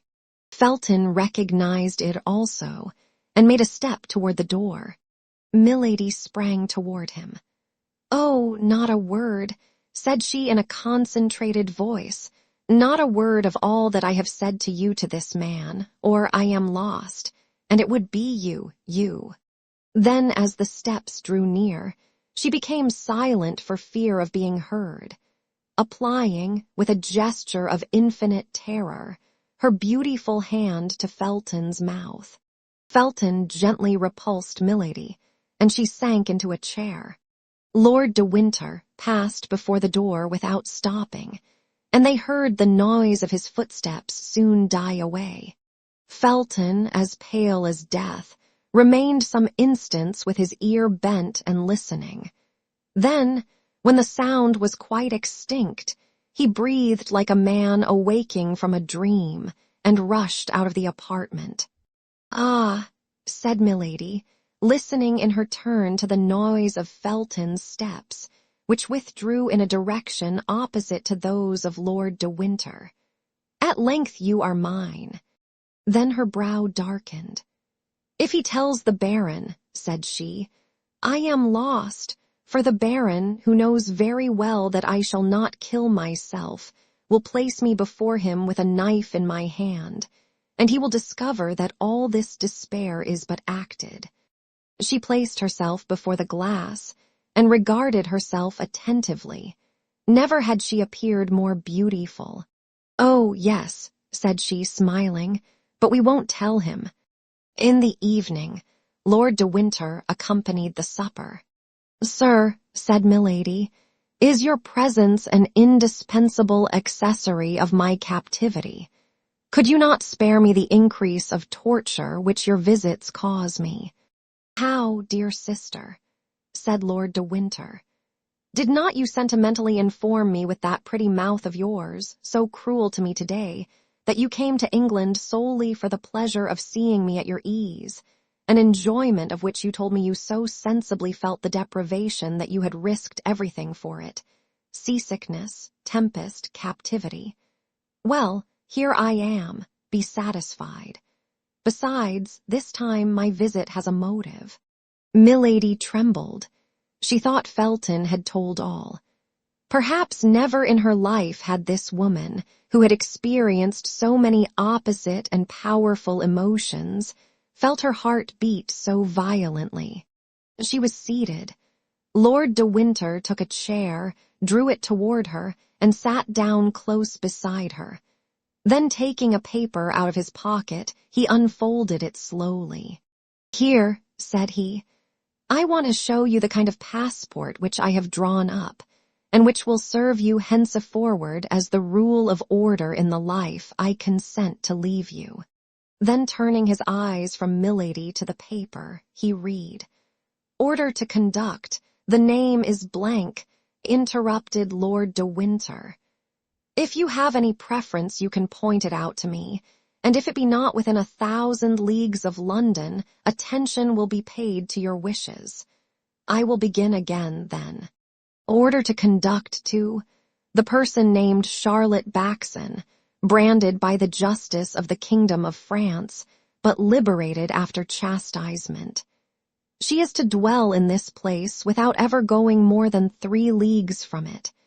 In case of any attempt to escape, the penalty of death is to be applied. She will receive 5 shillings per day for lodging and food." "That order does not concern me," replied Milady coldly, "since it bears another name than mine." "A name? Have you a name, then?" "I bear that of your brother." "Aye, but you are mistaken. My brother is only your second husband, and your first is still living. Tell me his name, and I will put it in the place of the name of Charlotte Backson." "No, you will not. You are silent. Well, then you must be registered as Charlotte Backson." Milady remained silent. Only this time it was no longer from affectation, but from terror. She believed the order ready for execution. She thought that Lord de Winter had hastened her departure. She thought she was condemned to set off that very evening. Everything in her mind was lost for an instant, when all at once she perceived that no signature was attached to the order. The joy she felt at this discovery was so great she could not conceal it. "Yes, yes," said Lord de Winter, who perceived what was passing in her mind. "Yes, you look for the signature, and you say to yourself, 'All is not lost, for that order is not signed. It is only shown to me to terrify me, that's all.' You are mistaken. Tomorrow this order will be sent to the Duke of Buckingham. The day after tomorrow it will return signed by his hand and marked with his seal, and 24 hours afterward I will answer for its being carried into execution. Adieu, madam. That is all I had to say to you. And I reply to you, sir, that this abuse of power, this exile under a fictitious name, are infamous. Would you like better to be hanged in your true name, milady? You know that the English laws are inexorable on the abuse of marriage. Speak freely.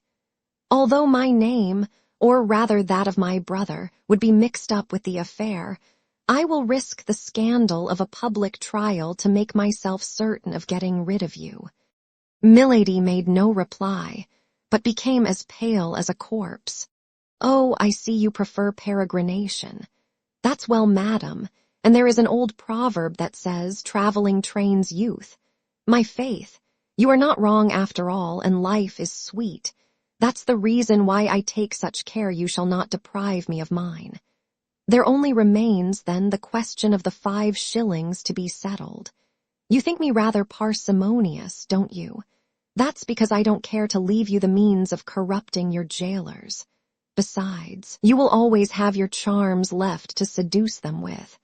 Employ them, if your check with regard to Felton has not disgusted you with attempts of that kind." "Felton has not told him," said Milady to herself. "Nothing is lost, then.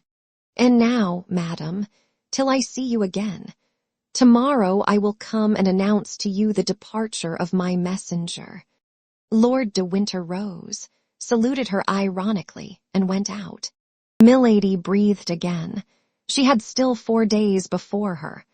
4 days would quite suffice to complete the seduction of Felton. A terrible idea, however, rushed into her mind. She thought that Lord de Winter would perhaps send Felton himself to get the order signed by the Duke of Buckingham. In that case, Felton would escape her, for in order to secure success, the magic of a continuous seduction was necessary. Nevertheless, as we have said, one circumstance reassured her. Felton had not spoken. As she would not appear to be agitated by the threats of Lord de Winter, she placed herself at the table and ate. Then, as she had done the evening before, she fell on her knees and repeated her prayers aloud. As on the evening before, the soldier stopped his march to listen to her. Soon after she heard lighter steps than those of the sentinel, which came from the end of the corridor and stopped before her door. "Here is he," said she, and she began the same religious chant which had so strongly excited Felton the evening before. But although her voice, sweet, full, and sonorous, vibrated as harmoniously and as affectingly as ever, the door remained shut. It appeared, however, to Milady that in one of the furtive glances she darted from time to time at the grating of the door, she thought she saw the ardent eyes of the young man through the narrow opening. But whether this was reality or vision, he had this time sufficient self-command not to enter. However, a few instants after she had finished her religious song, Milady thought she heard a profound sigh. Then the same steps she had heard approach slowly withdrew, as if with regret. Chapter 55. Captivity, the 4th day.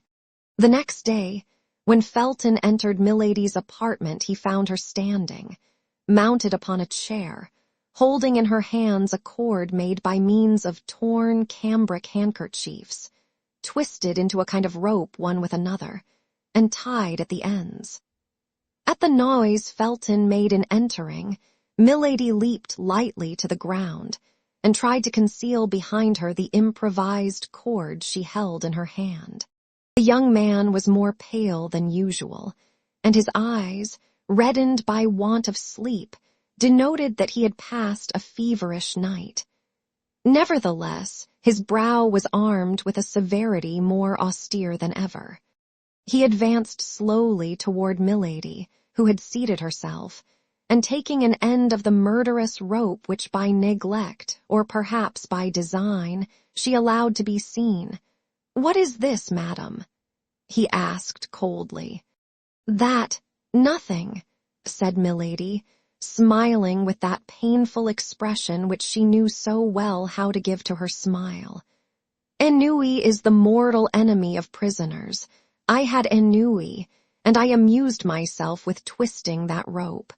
Felton turned his eyes toward the part of the wall of the apartment before which he had found Milady standing in the armchair in which she was now seated, and over her head he perceived a gilt-headed screw, fixed in the wall for the purpose of hanging up clothes or weapons. He started, and the prisoner saw that start, for though her eyes were cast down, nothing escaped her. "What were you doing on that armchair?" asked he. "Of what consequence?" replied Milady. "But," replied Felton, "I wish to know." "Do not question me," said the prisoner. "You know that we who are true Christians are forbidden to lie." "Well then," said Felton, "I will tell you what you were doing, or rather what you meant to do. You were going to complete the fatal project you cherish in your mind. Remember, madam, if our God forbids falsehood, he much more severely condemns suicide.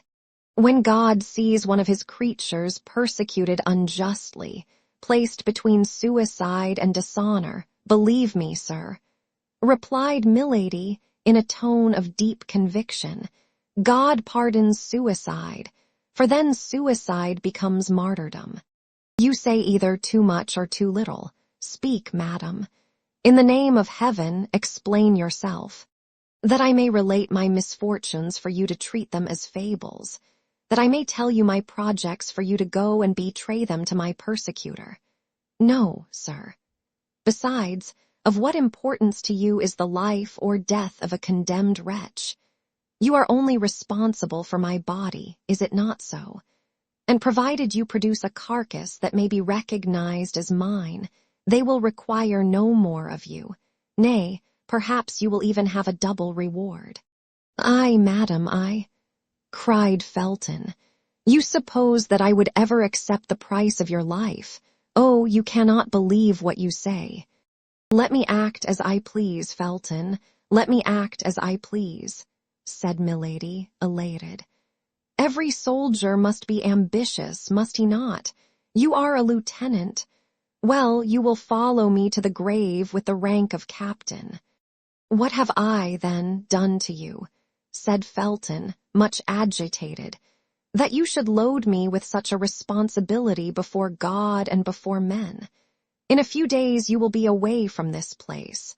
Your life, madam, will then no longer be under my care, and, added he with a sigh, then you can do what you will with it.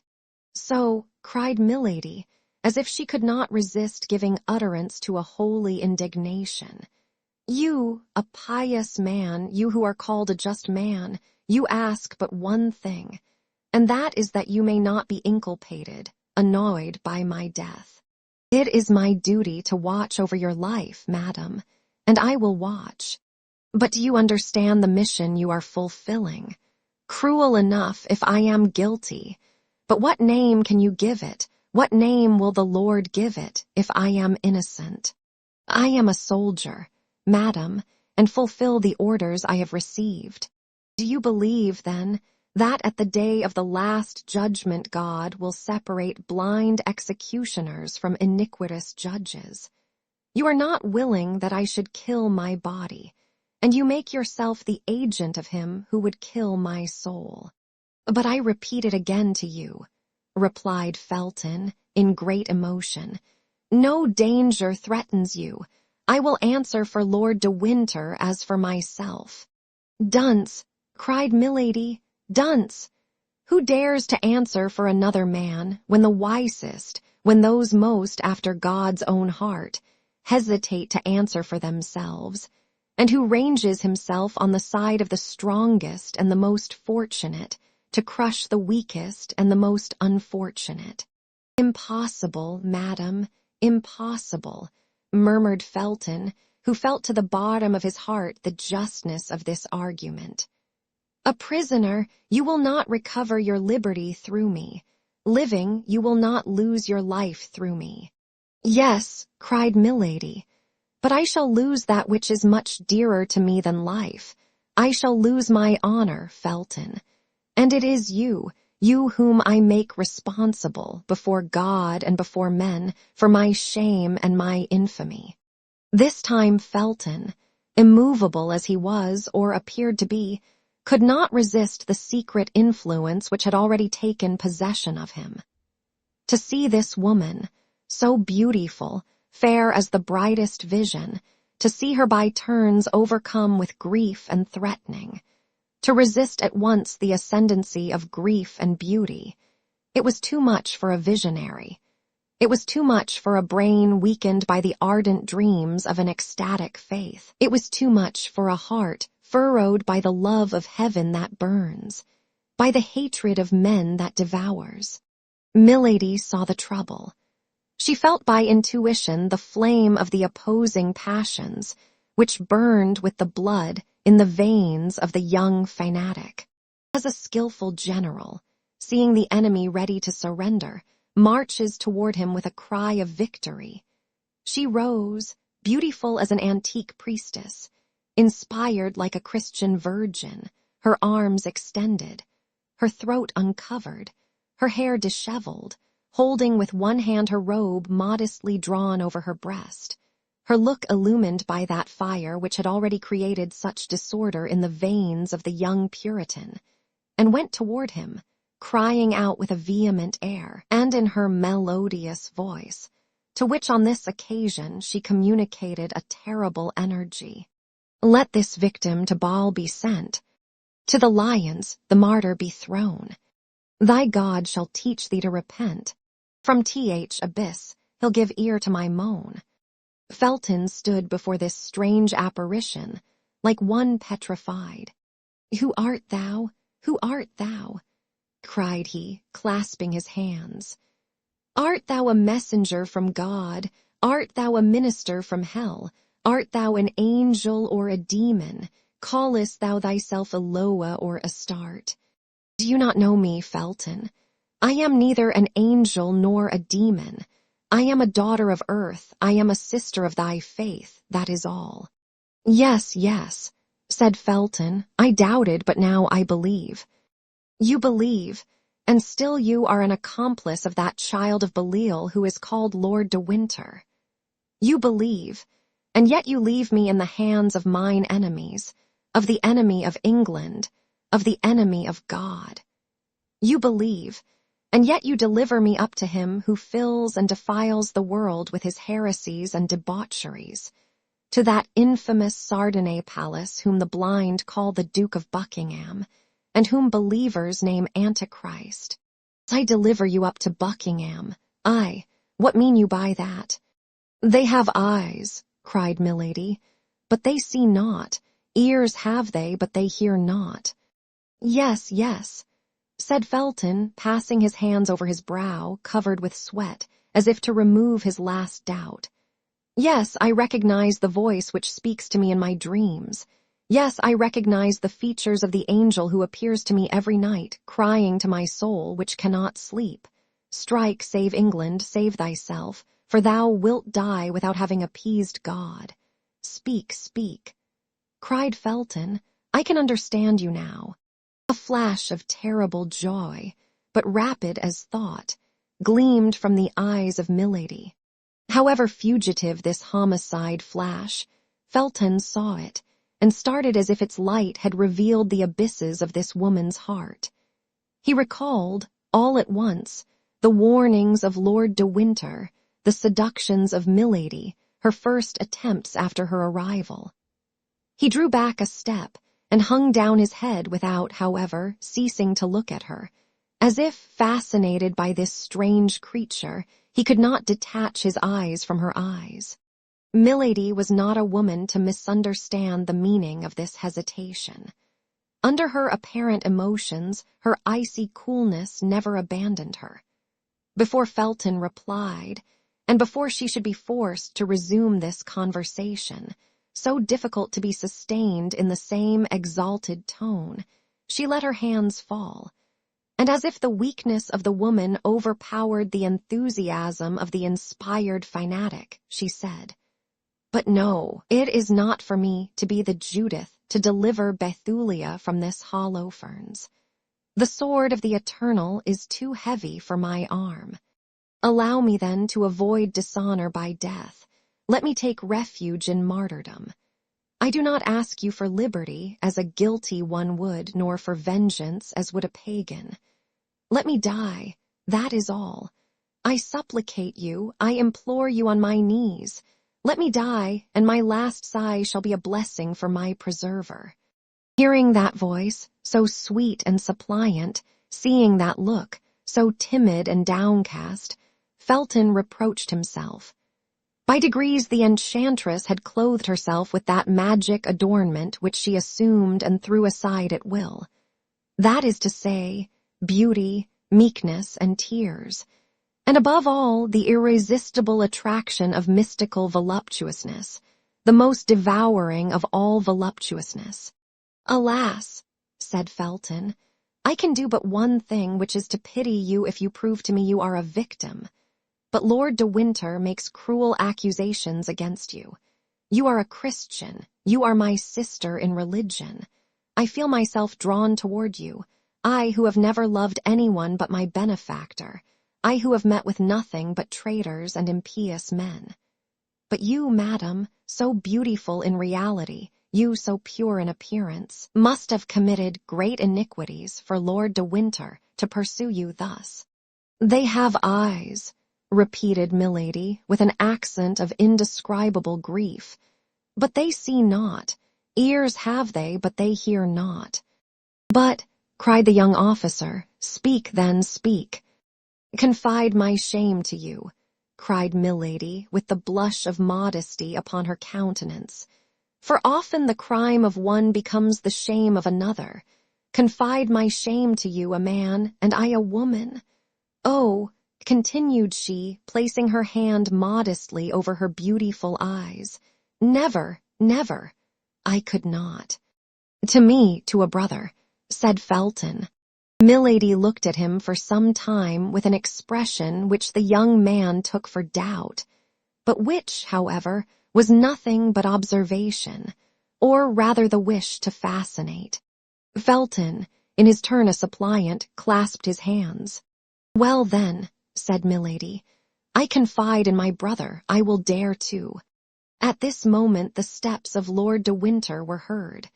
But this time the terrible brother-in-law of Milady did not content himself, as on the preceding day, with passing before the door and going away again. He paused, exchanged 2 words with the sentinel, then the door opened, and he appeared. During the exchange of these 2 words, Felton drew back quickly, and when Lord de Winter entered, he was several paces from the prisoner. The Baron entered slowly, sending a scrutinizing glance from Milady to the young officer. "You have been here a very long time, John," said he. "Has this woman been relating her crimes to you? In that case I can comprehend the length of the conversation." Felton started, and Milady felt she was lost if she did not come to the assistance of the disconcerted Puritan. "Ah, you fear your prisoner should escape," said she. "Well, ask your worthy jailer what favor I this instant solicited of him." "You demanded a favor," said the Baron suspiciously. "Yes, my lord," replied the young man, confused. "And what favor, pray?" asked Lord de Winter. "A knife, which she would return to me through the grating of the door a minute after she had received it," replied Felton. "There is someone, then, concealed here whose throat this amiable lady is desirous of cutting," said de Winter, in an ironical, contemptuous tone. "There is myself," replied Milady. "I have given you the choice between America and Tyburn," replied Lord de Winter. "Choose Tyburn, madam. Believe me, the cord is more certain than the knife." Felton grew pale, and made a step forward, remembering that at the moment he entered, Milady had a rope in her hand. "You are right," said she. "I have often thought of it." Then she added in a low voice, "And I will think of it again." Felton felt a shudder run to the marrow of his bones.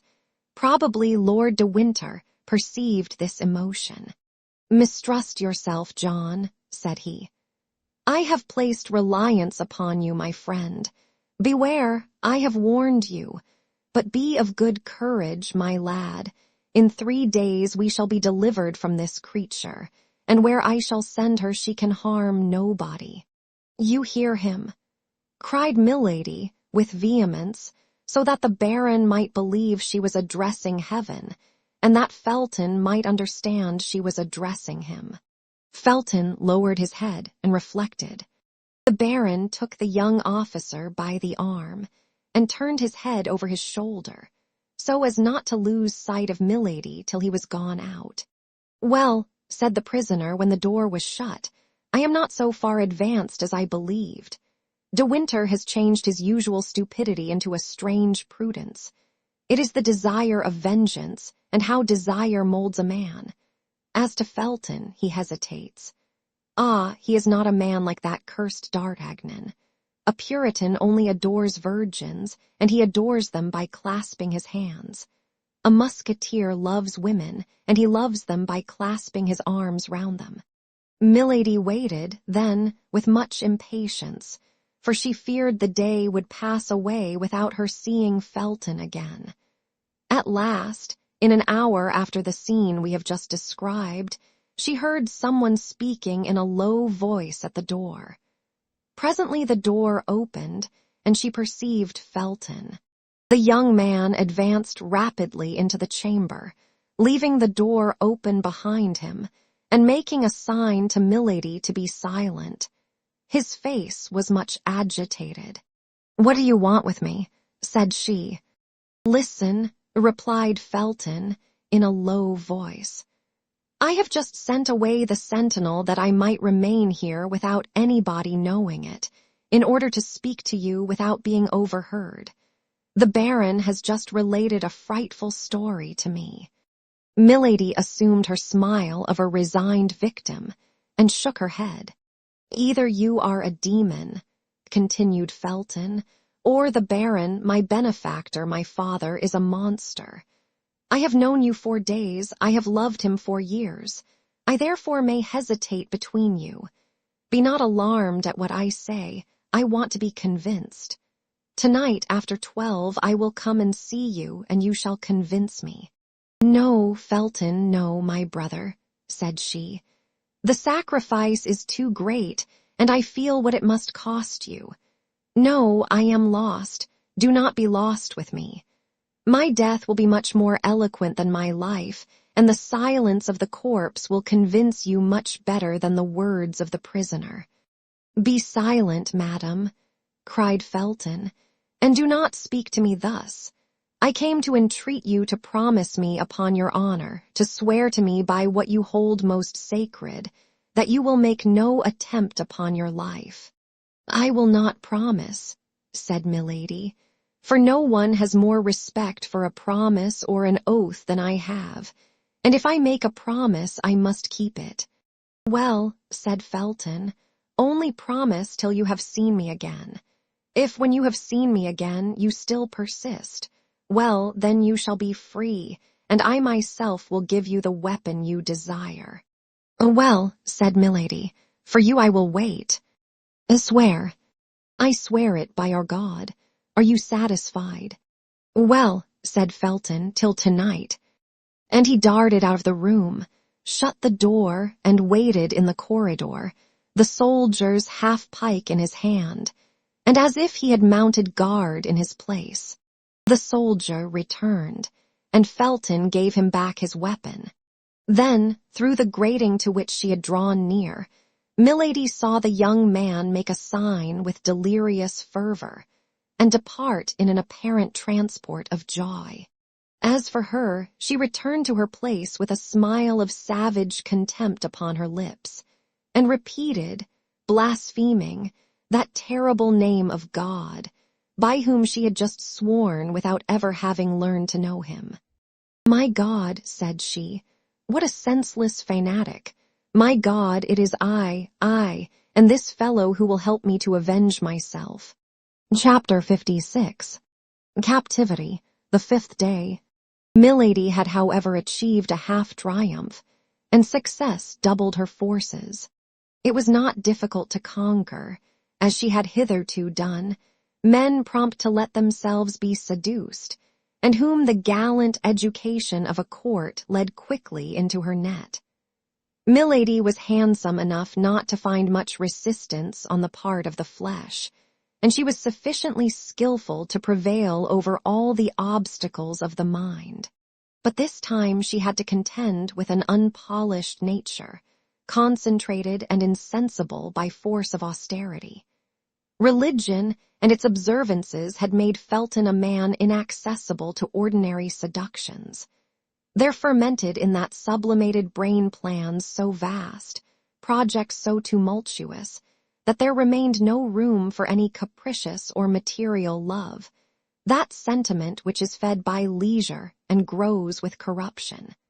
Milady had, then, made a breach by her false virtue in the opinion of a man horribly prejudiced against her, and by her beauty in the heart of a man hitherto chaste and pure. In short, she had taken the measure of motives hitherto unknown to herself, through this experiment, made upon the most rebellious subject that nature and religion could submit to her study. Many a time, nevertheless, during the evening she despaired of fate and of herself. She did not invoke God, we very well know, but she had faith in the genius of evil. that immense sovereignty which reigns in all the details of human life, and by which, as in the Arabian fable, a single pomegranate seed is sufficient to reconstruct a ruined world. Milady, being well prepared for the reception of Felton, was able to erect her batteries for the next day. She knew she had only 2 days left, that when once the order was signed by Buckingham, and Buckingham would sign it the more readily from its bearing a false name, and he could not, therefore, recognize the woman in question.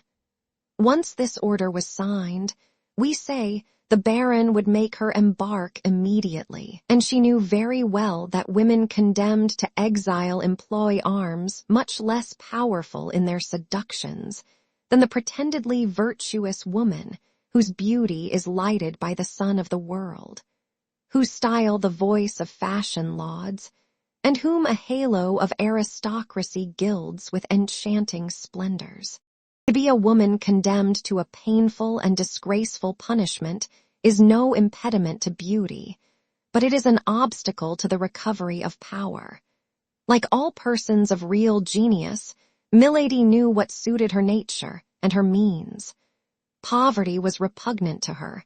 Degradation took away 2/3 of her greatness.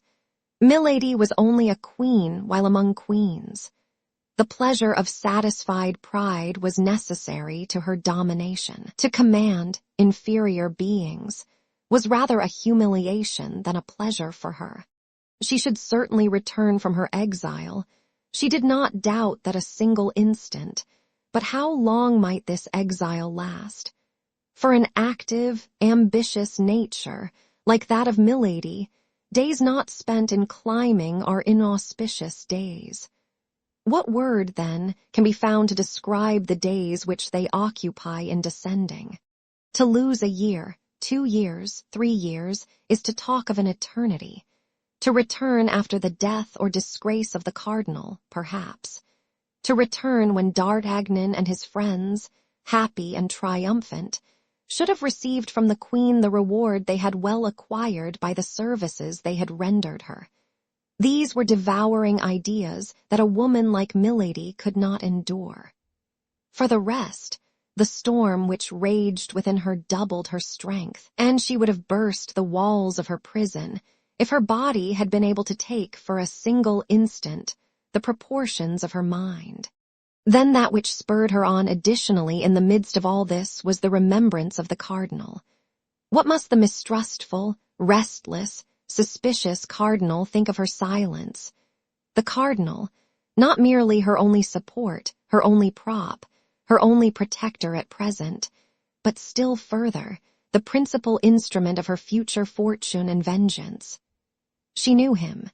She knew that at her return from a fruitless journey it would be in vain to tell him of her imprisonment, in vain to enlarge upon the sufferings she had undergone. The cardinal would reply, with the sarcastic calmness of the skeptic, strong at once by power and genius, "You should not have allowed yourself to be taken."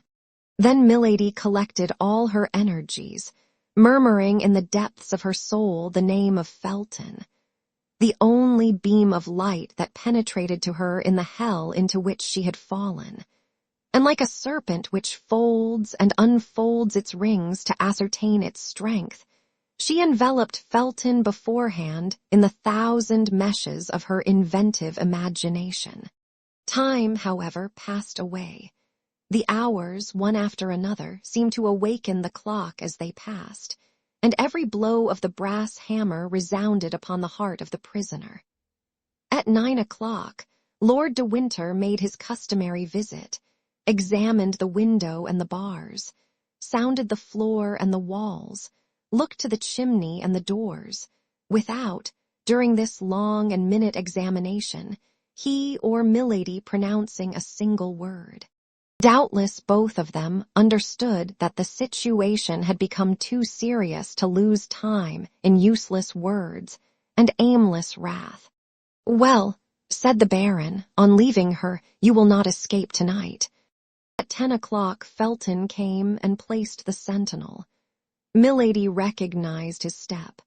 She was as well acquainted with it now as a mistress is with that of the lover of her heart, and yet milady at the same time detested and despised this weak fanatic.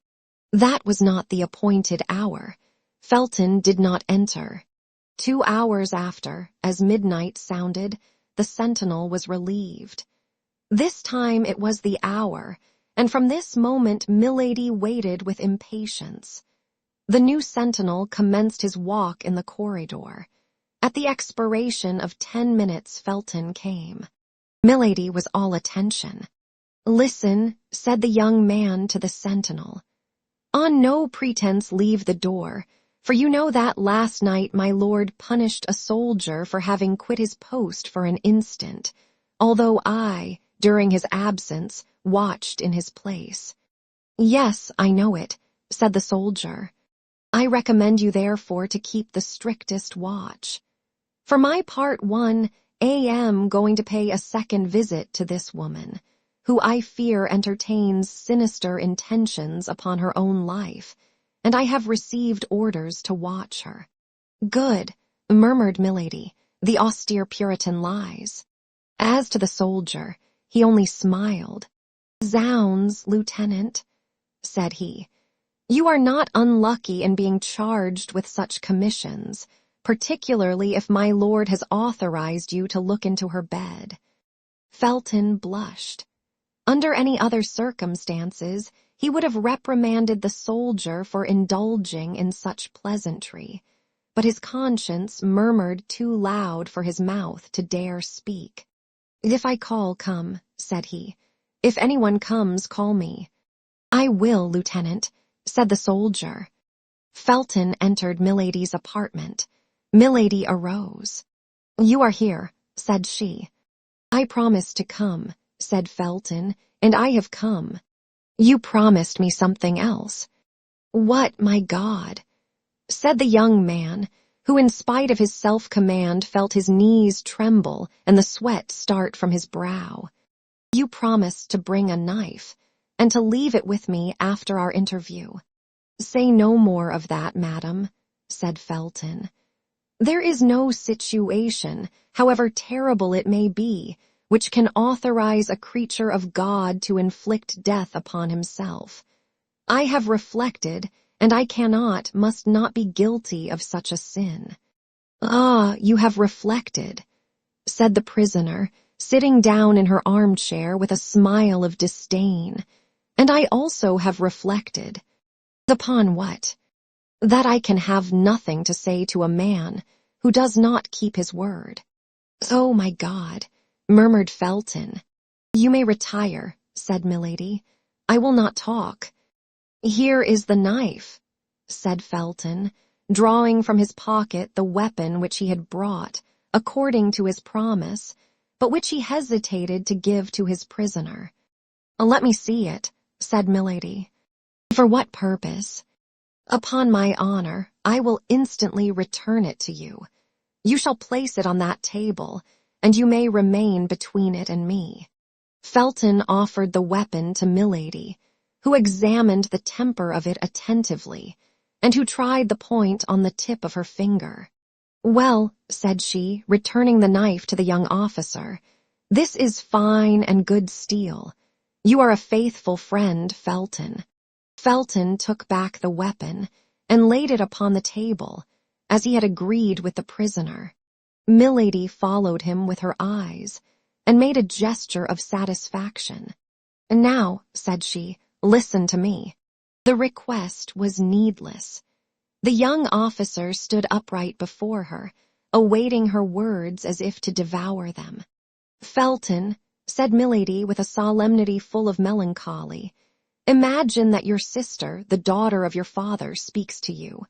While yet young, unfortunately handsome, I was dragged into a snare. I resisted. Ambushes and violences multiplied around me, but I resisted.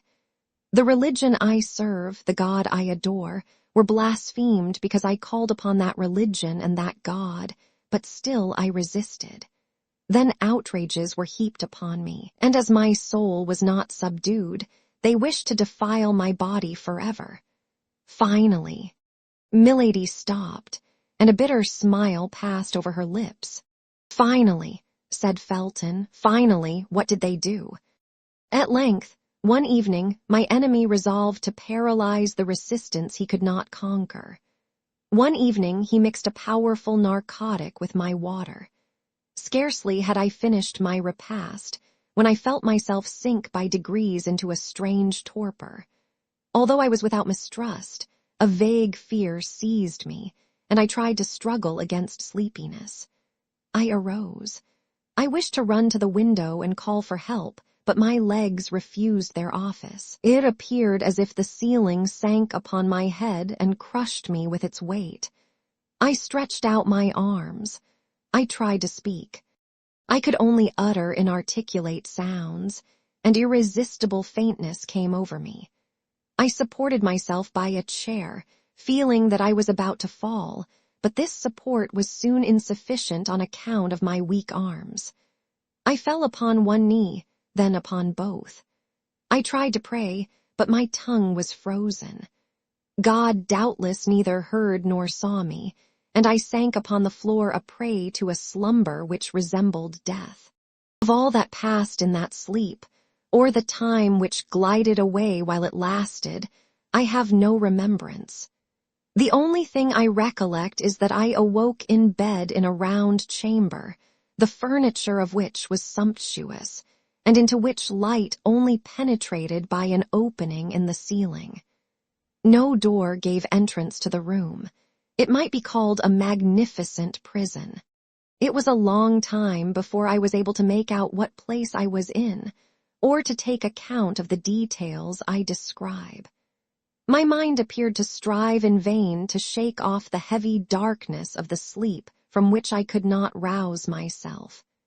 I had vague perceptions of space traversed, of the rolling of a carriage, of a horrible dream in which my strength had become exhausted. But all this was so dark and so indistinct in my mind that these events seemed to belong to another life than mine, and yet mixed with mine in fantastic duality.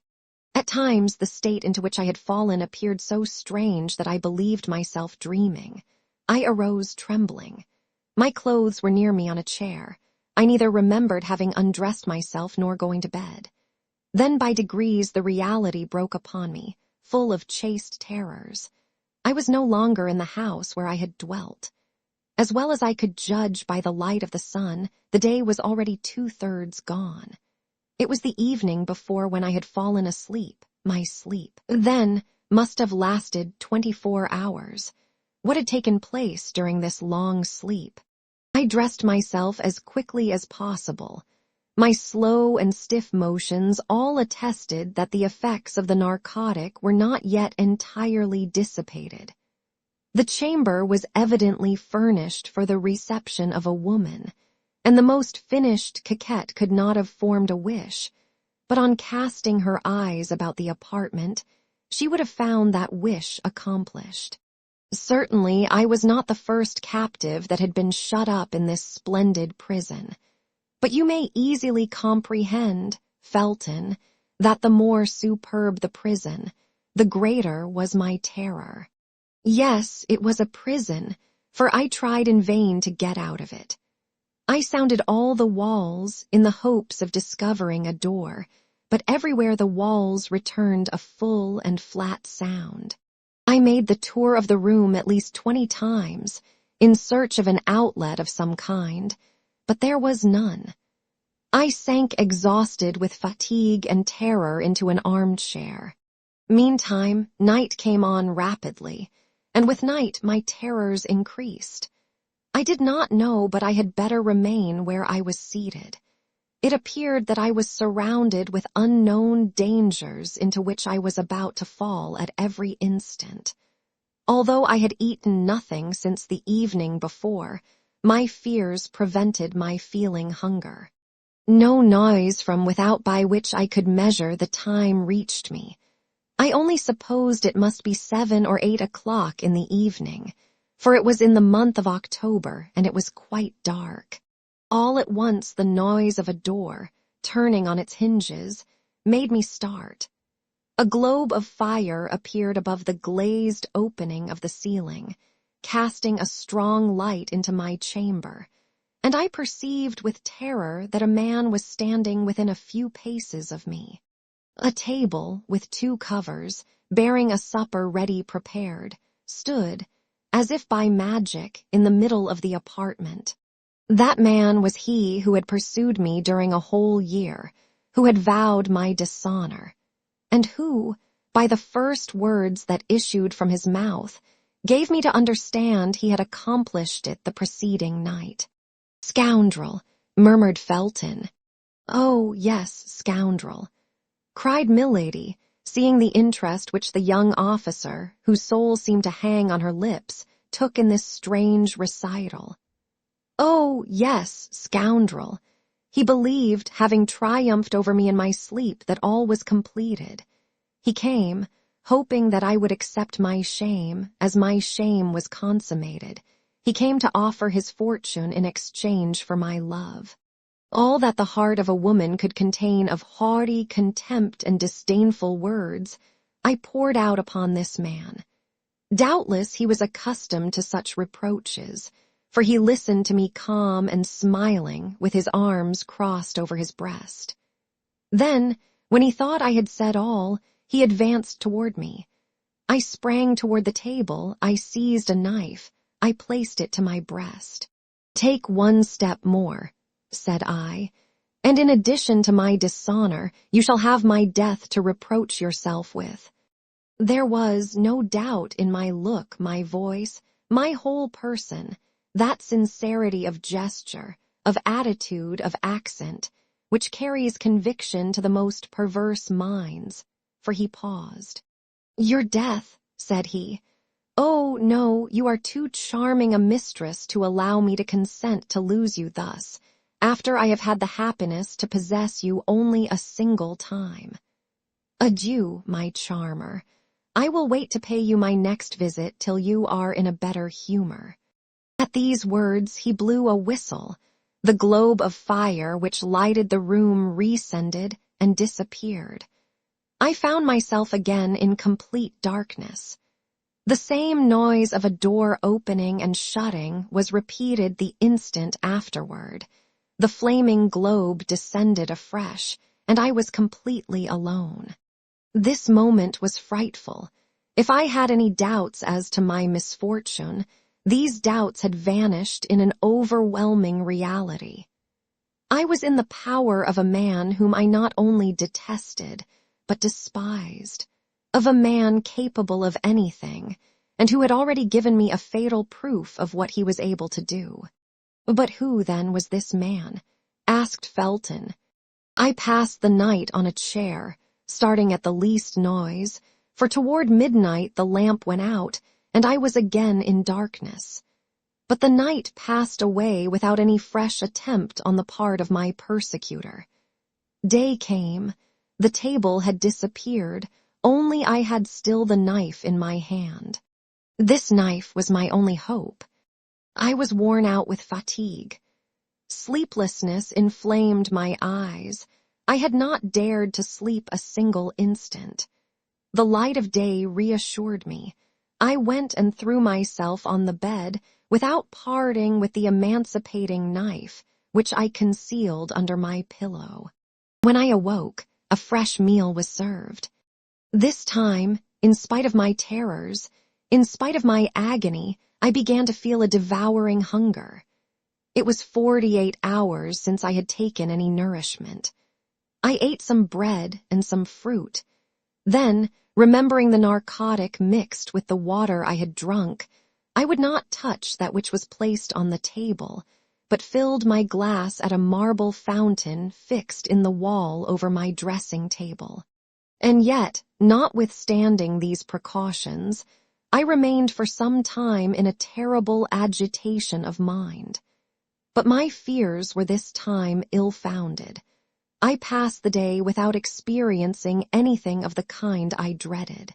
I took the precaution to half empty the carafe, in order that my suspicions might not be noticed. The evening came on, and with it darkness, But however profound was this darkness, my eyes began to accustom themselves to it.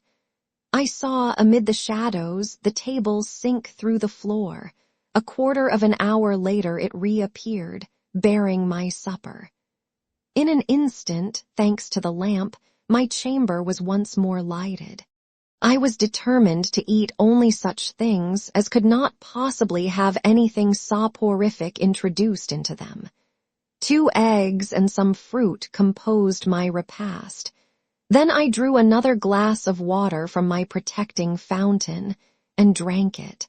At the first swallow, it appeared to me not to have the same taste as in the morning. Suspicion instantly seized me.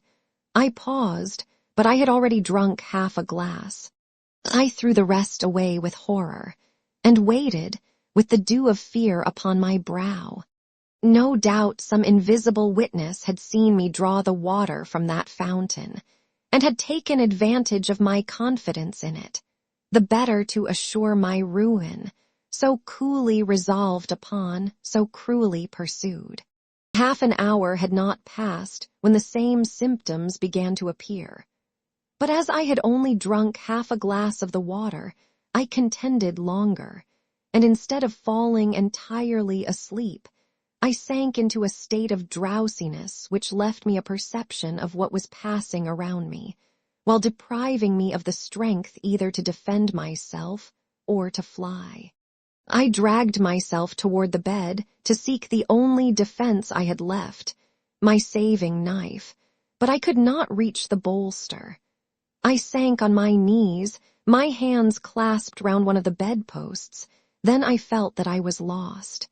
Felton became frightfully pale, and a convulsive tremor crept through his whole body. And what was most frightful, continued Milady, her voice altered, as if she still experienced the same agony as at that awful minute, was that at this time I retained a consciousness of the danger that threatened me.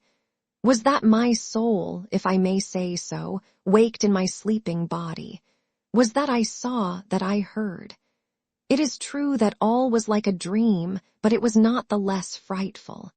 I saw the lamp ascend, and leave me in darkness. Then I heard the well-known creaking of the door, although I had heard that door open but twice. I felt instinctively that someone approached me. It is said that the doomed wretch in the deserts of America thus feels the approach of the serpent. I wished to make an effort. I attempted to cry out. By an incredible effort of will I even raised myself up, but only to sink down again immediately, and to fall into the arms of my persecutor. "Tell me who this man was," cried the young officer. Milady saw at a single glance all the painful feelings she inspired in Felton by dwelling on every detail of her recital, but she would not spare him a single pang. The more profoundly she wounded his heart, the more certainly he would avenge her. She continued, then, as if she had not heard his exclamation, or as if she thought the moment was not yet come to reply to it. Only this time it was no longer an inert body, without feeling, that the villain had to deal with. I have told you that without being able to regain the complete exercise of my faculties, I retained the sense of my danger. I struggled, then, with all my strength, and doubtless opposed, weak as I was, a long resistance, for I heard him cry out, "These miserable Puritans."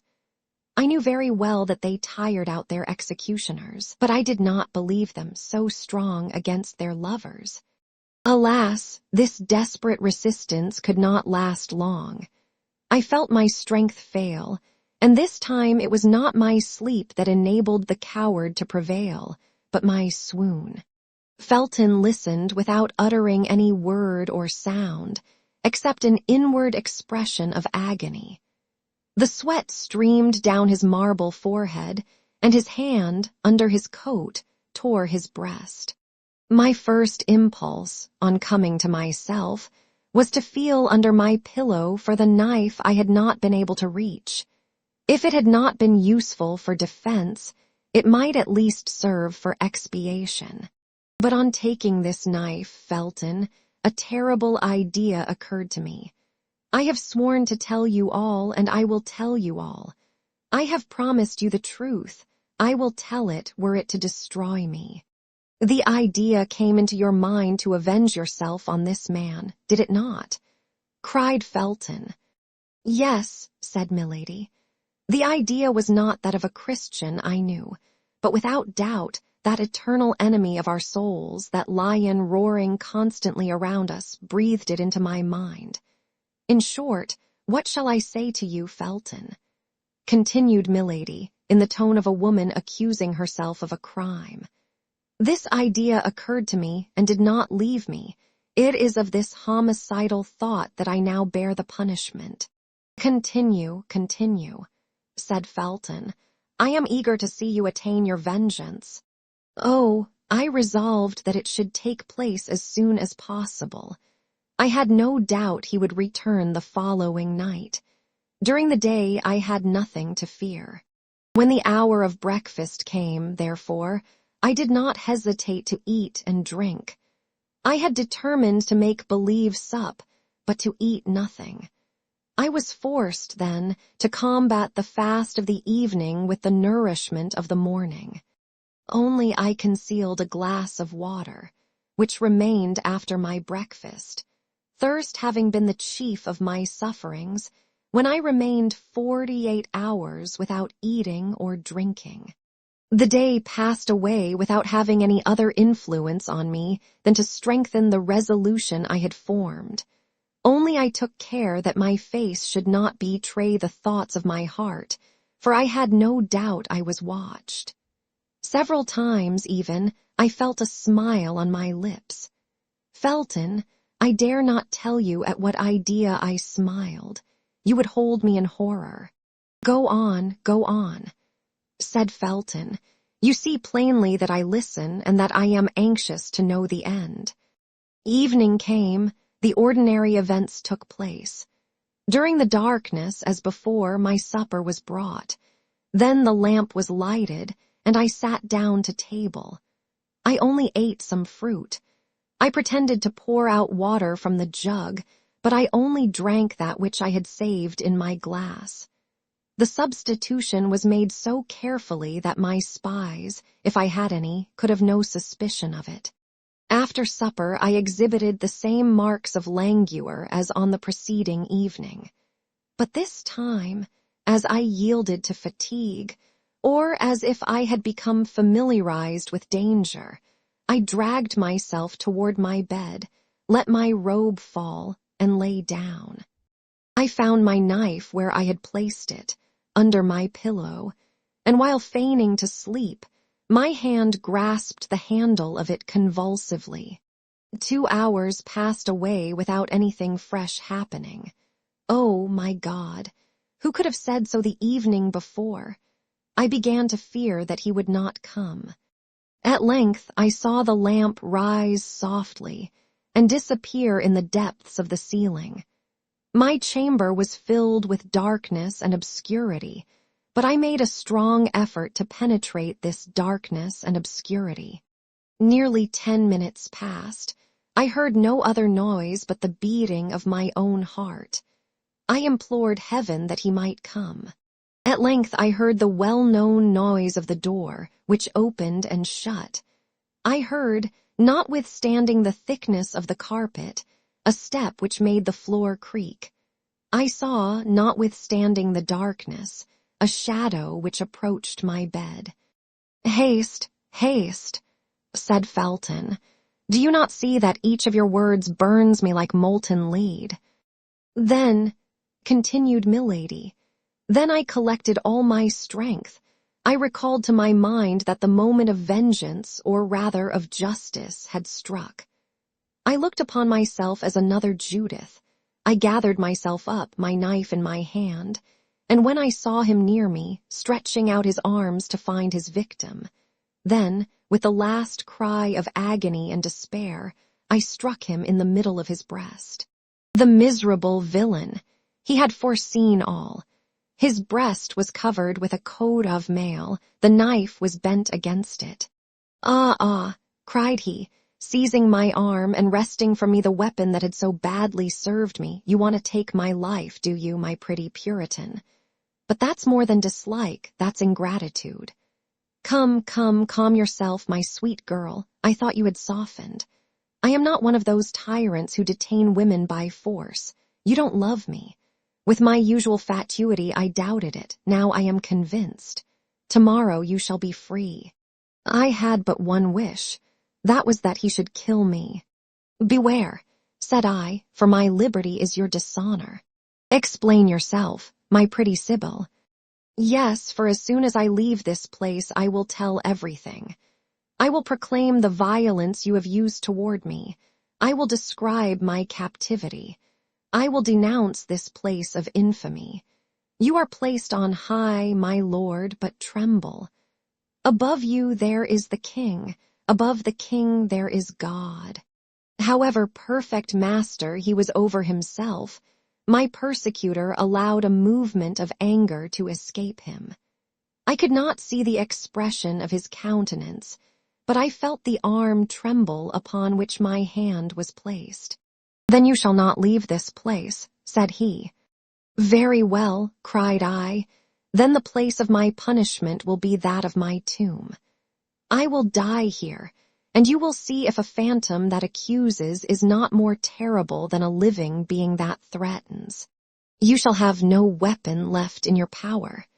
There is a weapon which despair has placed within the reach of every creature who has the courage to use it. I will allow myself to die with hunger."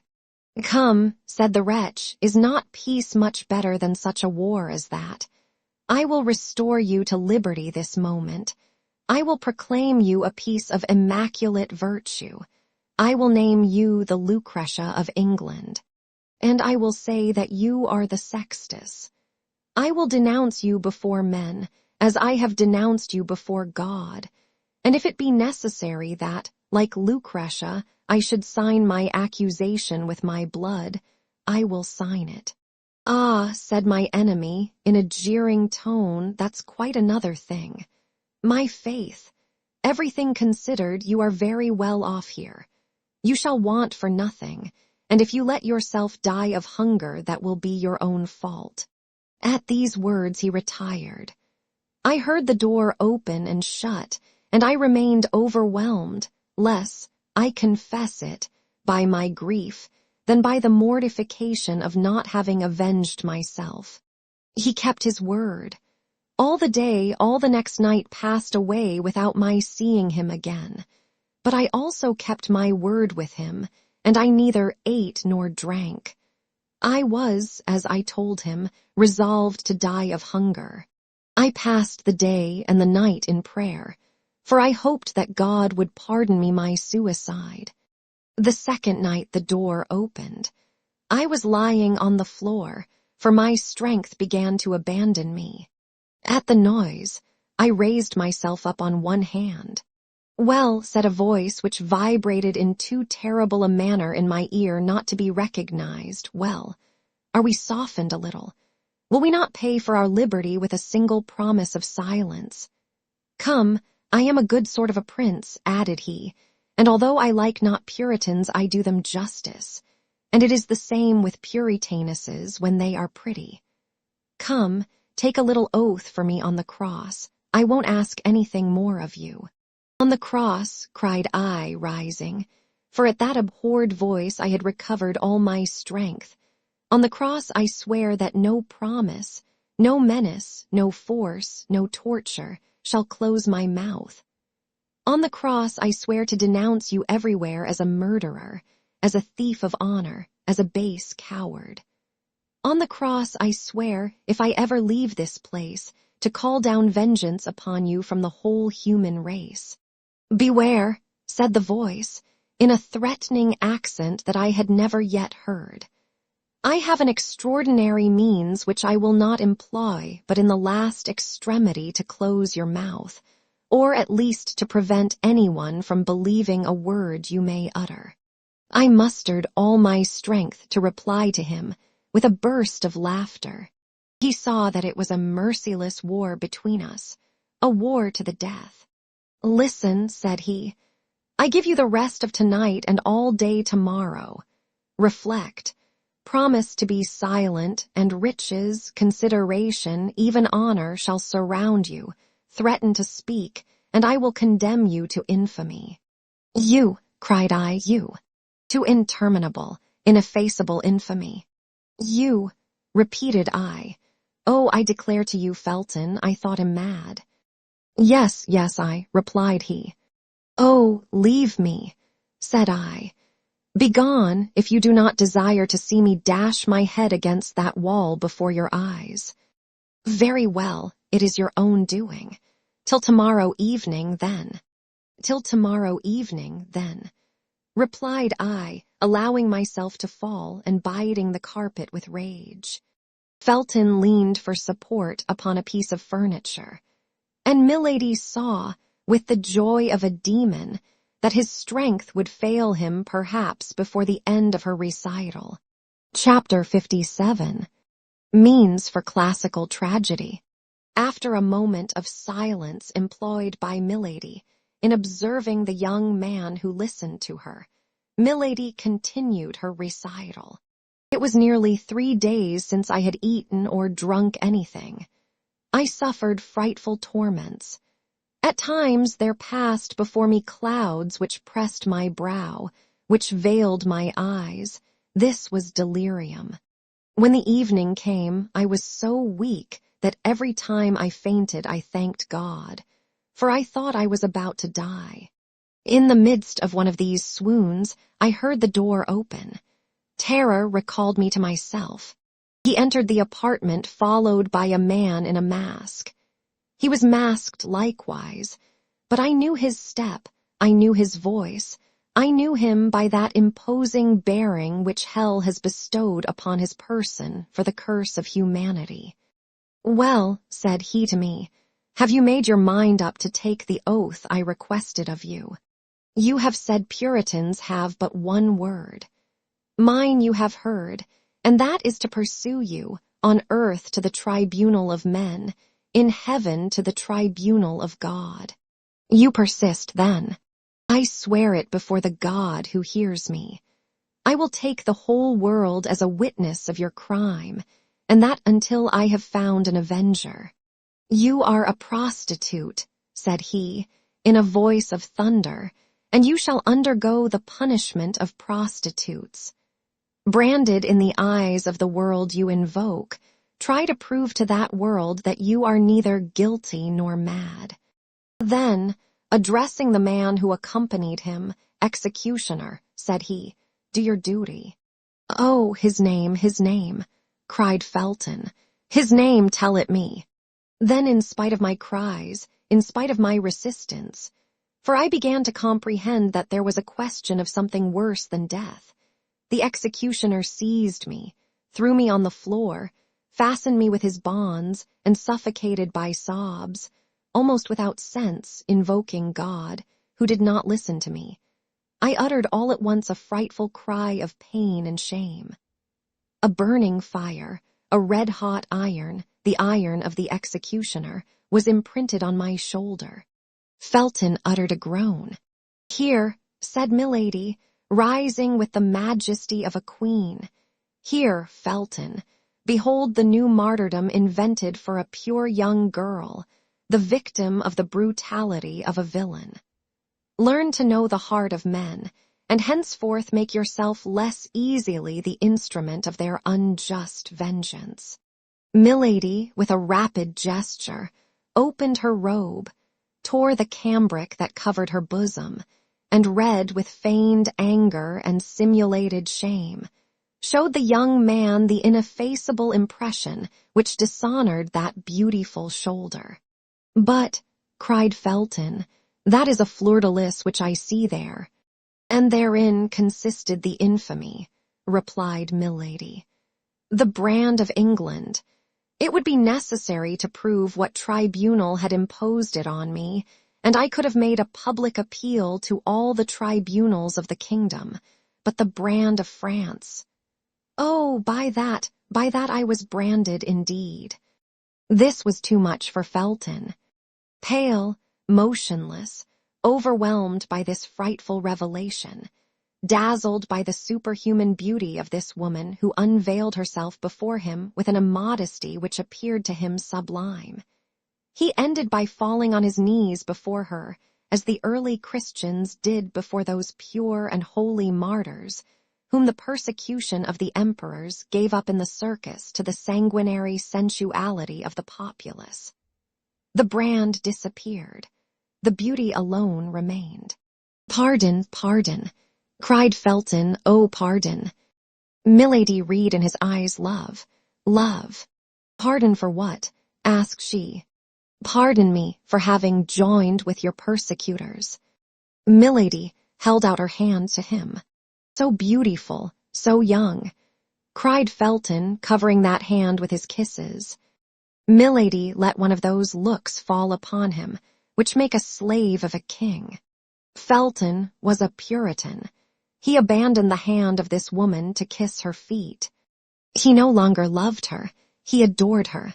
When this crisis was past, when Milady appeared to have resumed her self-possession, which she had never lost, when Felton had seen her recover with the veil of chastity those treasures of love which were only concealed from him to make him desire them the more ardently, he said, "Ah, now, I have only one thing to ask of you, that is, the name of your true executioner.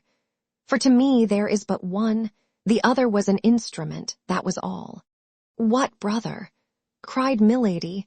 "Must I name him again? Have you not yet divined who he is?" "What?" cried Felton. "He, again he, always he. What, the truly guilty?" "The truly guilty," said Milady, "is the ravager of England, the persecutor of true believers, the base ravisher of the honor of so many women. He who, to satisfy a caprice of his corrupt heart, is about to make England shed so much blood, who protects the Protestants today and will betray them tomorrow." "Buckingham! It is, then, Buckingham!" cried Felton in a high state of excitement. Milady concealed her face in her hands, as if she could not endure the shame which this name recalled to her. "Buckingham, the executioner of this angelic creature," cried Felton.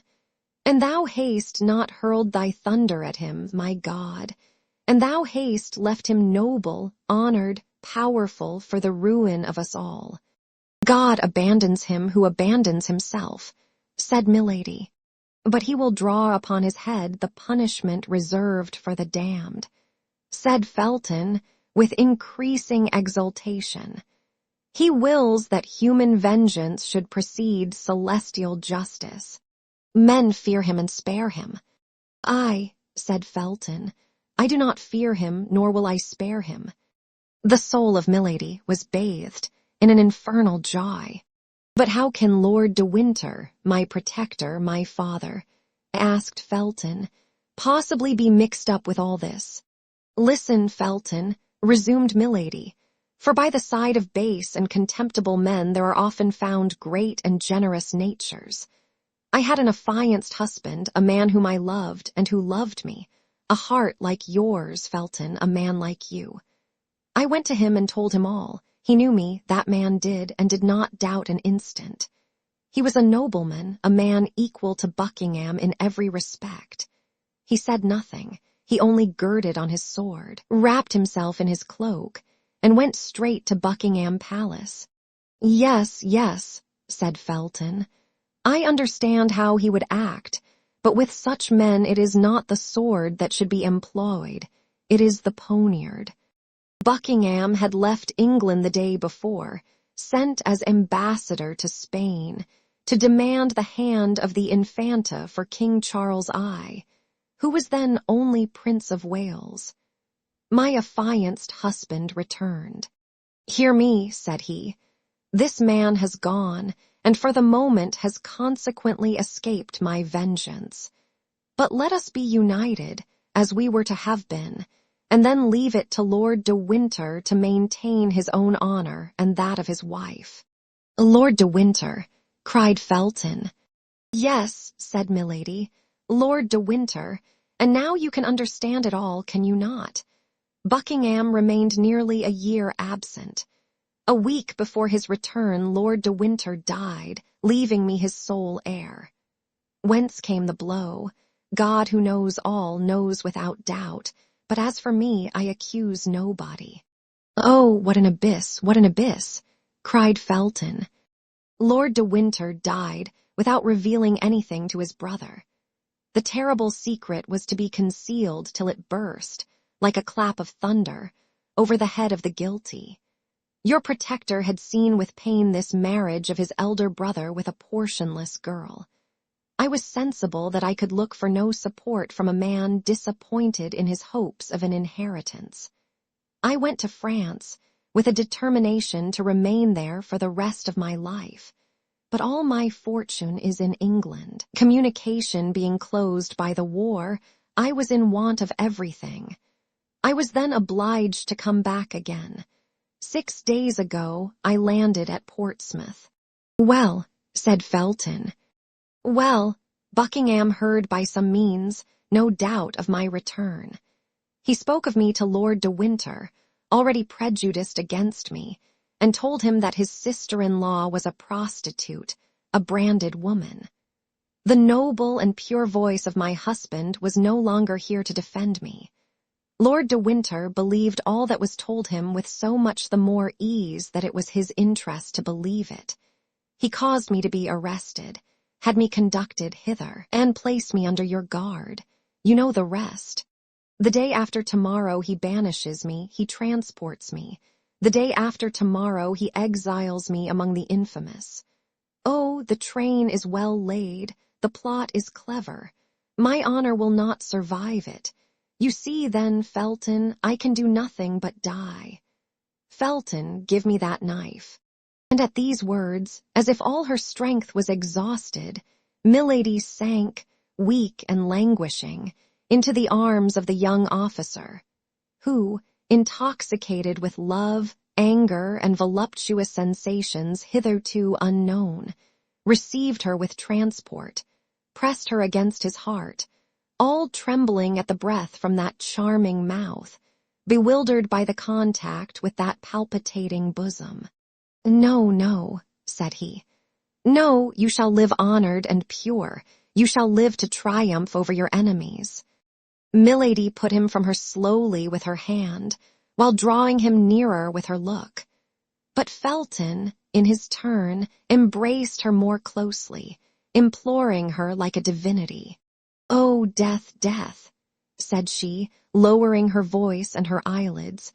Oh, death rather than shame. Felton, my brother, my friend, I conjure you. No, cried Felton, no, you shall live and you shall be avenged. Felton, I bring misfortune to all who surround me. Felton, abandon me. Felton, let me die. Well then, we will live and die together, cried he, pressing his lips to those of the prisoner.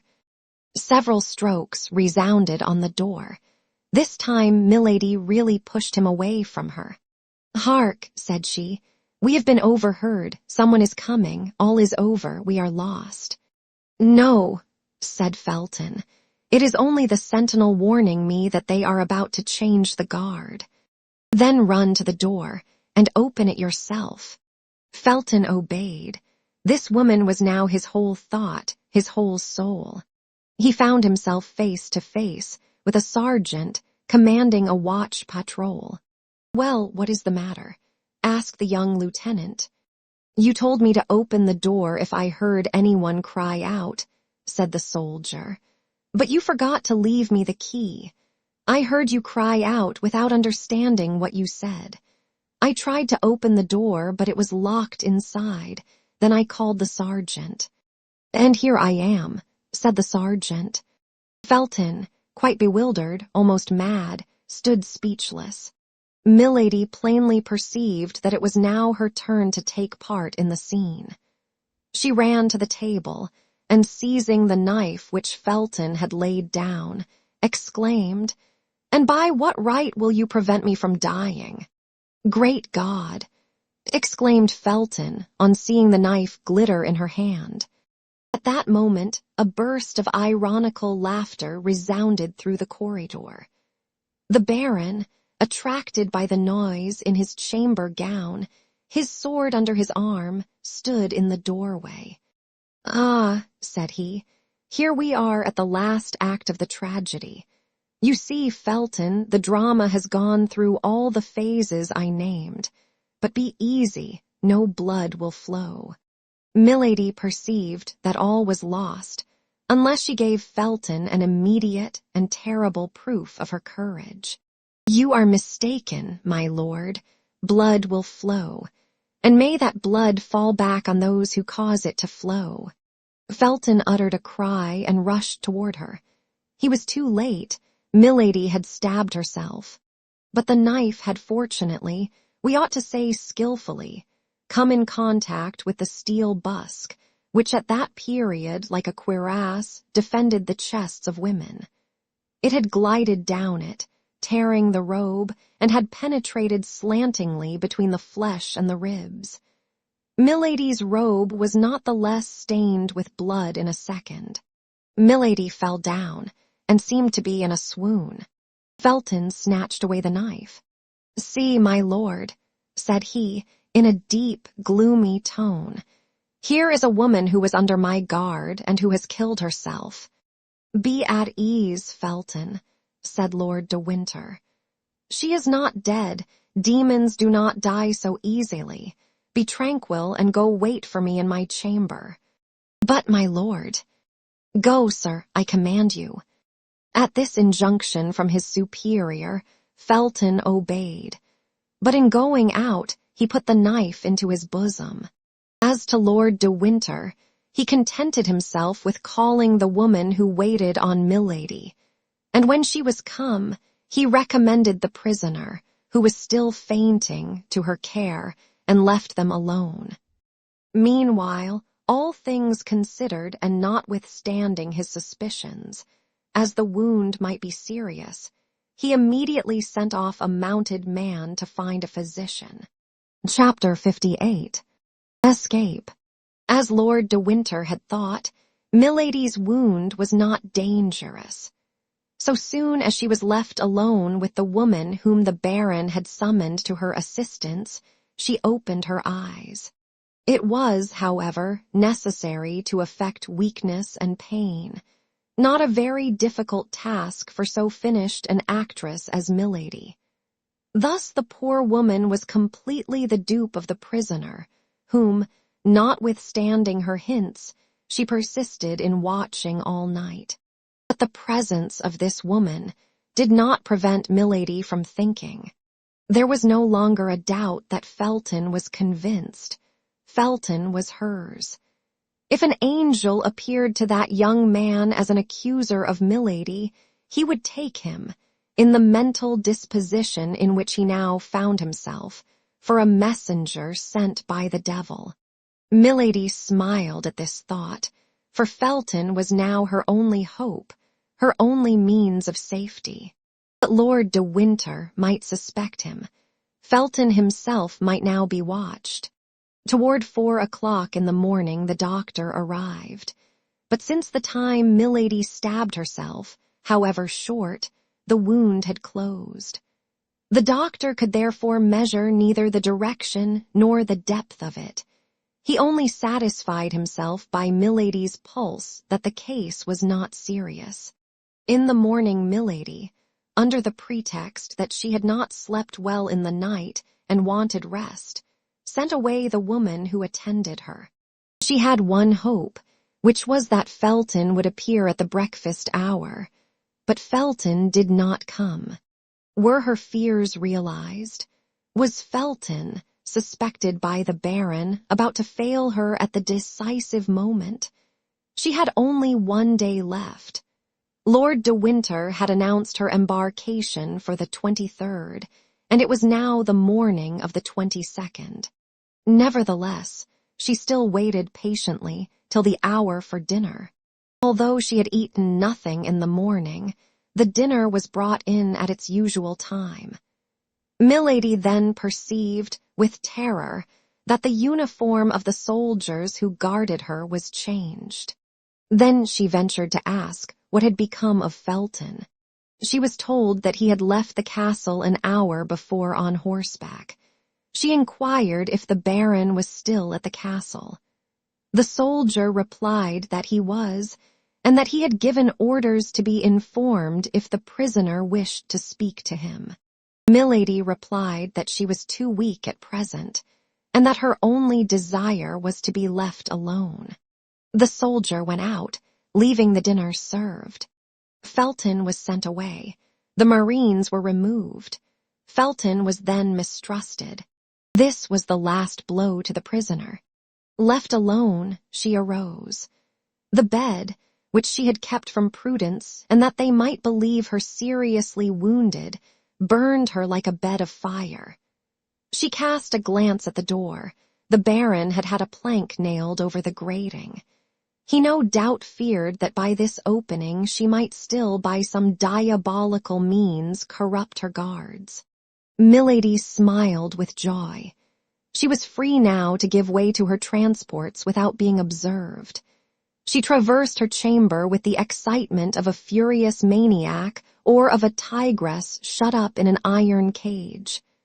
Certes, if the knife had been left in her power, she would now have thought not of killing herself, but of killing the Baron. At 6 o'clock Lord de Winter came in. He was armed at all points. This man, in whom Milady till that time had only seen a very simple gentleman, had become an admirable jailer. He appeared to foresee all, to divine all, to anticipate all. A single look at Milady apprised him of all that was passing in her mind. "Ay," said he, "I see, but you shall not kill me today. You have no longer a weapon, and besides, I am on my guard. You had begun to pervert my poor Felton. He was yielding to your infernal influence, but I will save him. He will never see you again. All is over. Get your clothes together. Tomorrow you will go. I had fixed the embarkation for the 24th, but I have reflected that the more promptly the affair takes place, the more sure it will be. Tomorrow, by 12 o'clock, I shall have the order for your exile, signed Buckingham. If you speak a single word to anyone before going aboard ship, my sergeant will blow your brains out. He has orders to do so.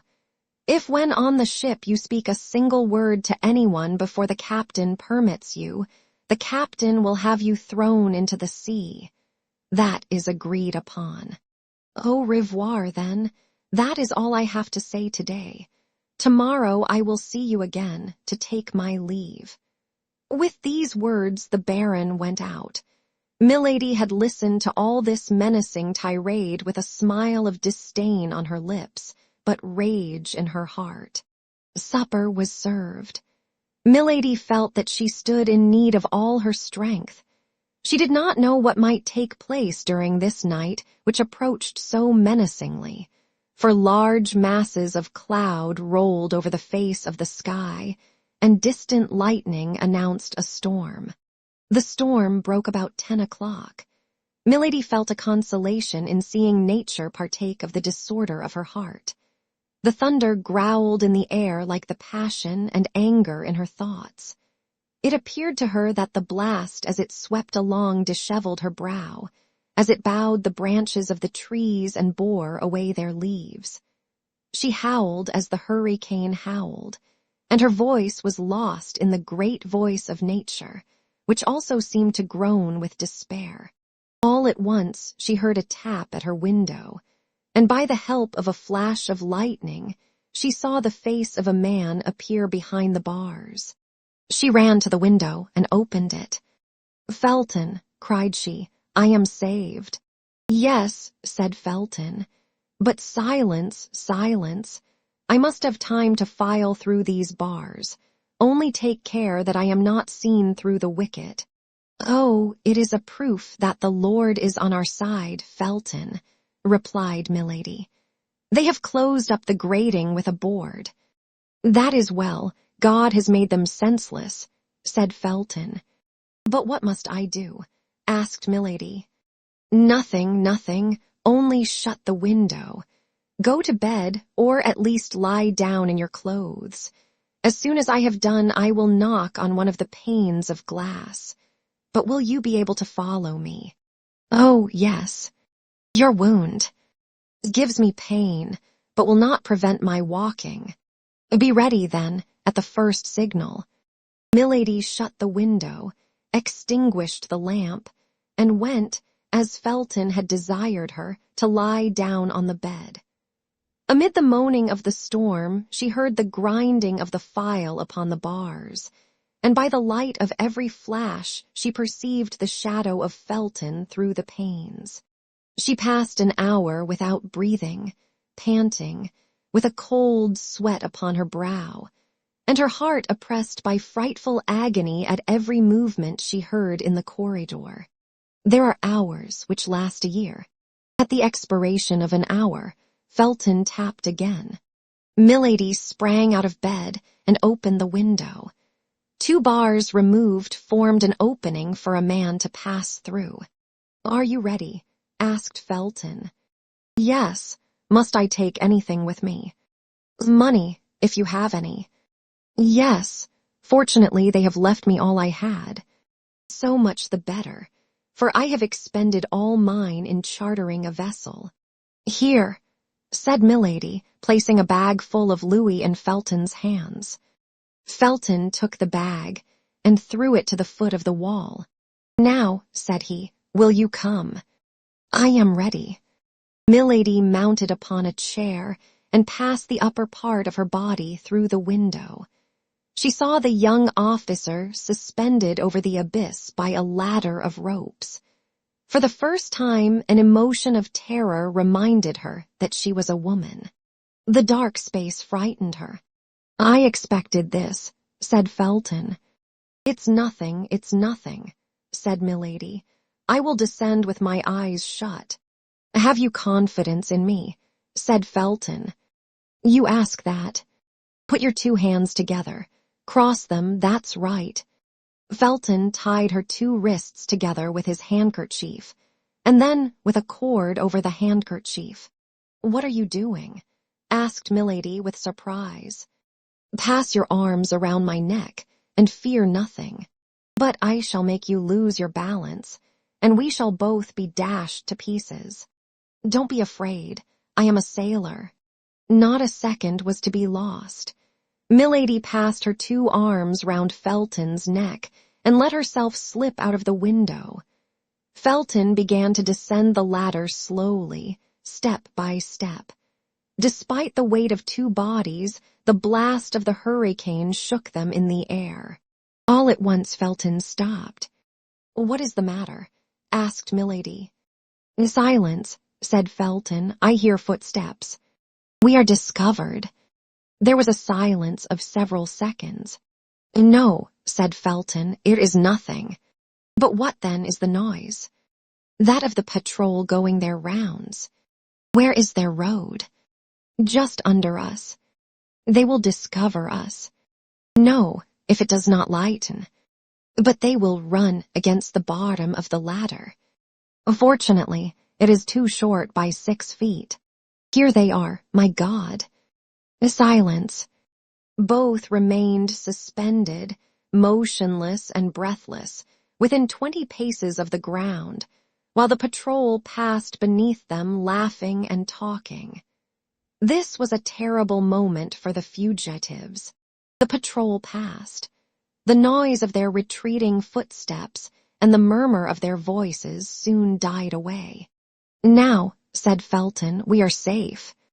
Milady breathed a deep sigh and fainted. Felton continued to descend. Near the bottom of the ladder, when he found no more support for his feet, he clung with his hands. At length, arrived at the last step, he let himself hang by the strength of his wrists and touched the ground. He stooped down, picked up the bag of money, and placed it between his teeth. Then he took Milady in his arms and set off briskly in the direction opposite to that which the patrol had taken. He soon left the pathway of the patrol, descended across the rocks, and when arrived on the edge of the sea, whistled. A similar signal replied to him, and 5 minutes after, a boat appeared, rowed by 4 men. The boat approached as near as it could to the shore, but there was not depth enough of water for it to touch land. Felton walked into the sea up to his middle, being unwilling to trust his precious burden to anybody. Fortunately, the storm began to subside, but still the sea was disturbed. The little boat bounded over the waves like a nutshell. "To the sloop," said Felton, "and row quickly." The 4 men bent to their oars, but the sea was too high to let them get much hold of it. However, they left the castle behind. That was the principal thing. The night was extremely dark. It was almost impossible to see the shore from the boat. They would therefore be less likely to see the boat from the shore. A black point floated on the sea. That was the sloop. While the boat was advancing with all the speed its 4 rowers could give it, Felton untied the cord, and then the handkerchief which bound Milady's hands together. When her hands were loosed, he took some sea water and sprinkled it over her face. Milady breathed a sigh and opened her eyes. "Where am I?" said she. "Saved," replied the young officer. "Oh, saved, saved," cried she. "Yes, there is the sky, here is the sea. The air I breathe is the air of liberty. Ah, thanks, Felton, thanks." The young man pressed her to his heart. "But what is the matter with my hands?" asked Milady. "It seems as if my wrists had been crushed in a vice." Milady held out her arms. Her wrists were bruised. "Alas," said Felton, looking at those beautiful hands and shaking his head sorrowfully. "Oh, it's nothing, nothing," cried Milady. "I remember now." Milady looked around her, as if in search of something. "It is there," said Felton, touching the bag of money with his foot. They drew near to the sloop. A sailor on watch hailed the boat. The boat replied. "What vessel is that?" asked Milady. "The one I have hired for you." "Where will it take me?" "Where you please, after you have put me on shore at Portsmouth." "What are you going to do at Portsmouth?" asked Milady. "Accomplish the orders of Lord de Winter," said Felton, with a gloomy smile. "What orders?" asked Milady. "You do not understand," asked Felton. "No, explain yourself, I beg." "As he mistrusted me, he determined to guard you himself, and sent me in his place to get Buckingham to sign the order for your transportation. But if he mistrusted you, how could he confide such an order to you? How could I know what I was the bearer of? That's true, and you are going to Portsmouth. I have no time to lose. Tomorrow is the 23rd, and Buckingham sets sail tomorrow with his fleet." "He sets sail tomorrow. Where for?" "For La Rochelle." "He need not sail," cried Milady, forgetting her usual presence of mind. "Be satisfied," replied Felton. "He will not sail." Milady started with joy. She could read to the depths of the heart of this young man. The death of Buckingham was written there at full length. "Felton," cried she, "you are as great as Judas Maccabeus. If you die, I will die with you, that is all I can say to you." "Silence," cried Felton, "we are here." In fact, they touched the sloop. Felton mounted the ladder first, and gave his hand to Milady, while the sailors supported her, for the sea was still much agitated. An instant after they were on the deck. "Captain," said Felton, "this is the person of whom I spoke to you, and whom you must convey safe and sound to France." "For 1,000 pistoles," said the captain. "I have paid you 500 of them." "That's correct," said the captain. "And here are the other 500. replied Milady, placing her hand upon the bag of gold. "No," said the captain, "I make but one bargain. and I have agreed with this young man that the other 500 shall not be due to me till we arrive at Boulogne. And shall we arrive there? Safe and sound, as true as my name's Jack Butler. Well, said Milady, if you keep your word instead of 500, I will give you 1,000 pistoles. Hurrah for you, then, my beautiful lady, cried the captain, and may God often send me such passengers as your ladyship. Meanwhile, said Felton, convey me to the little bay of, you know it was agreed you should put in there. The captain replied by ordering the necessary maneuvers, and towards 7 o'clock in the morning, the little vessel cast anchor in the bay that had been named. During this passage, Felton related everything to Milady. How, instead of going to London, he had chartered the little vessel, how he had returned, how he had scaled the wall by fastening cramps in the interstices of the stones as he ascended to give him foothold, and how, when he had reached the bars, he fastened his ladder. Milady knew the rest.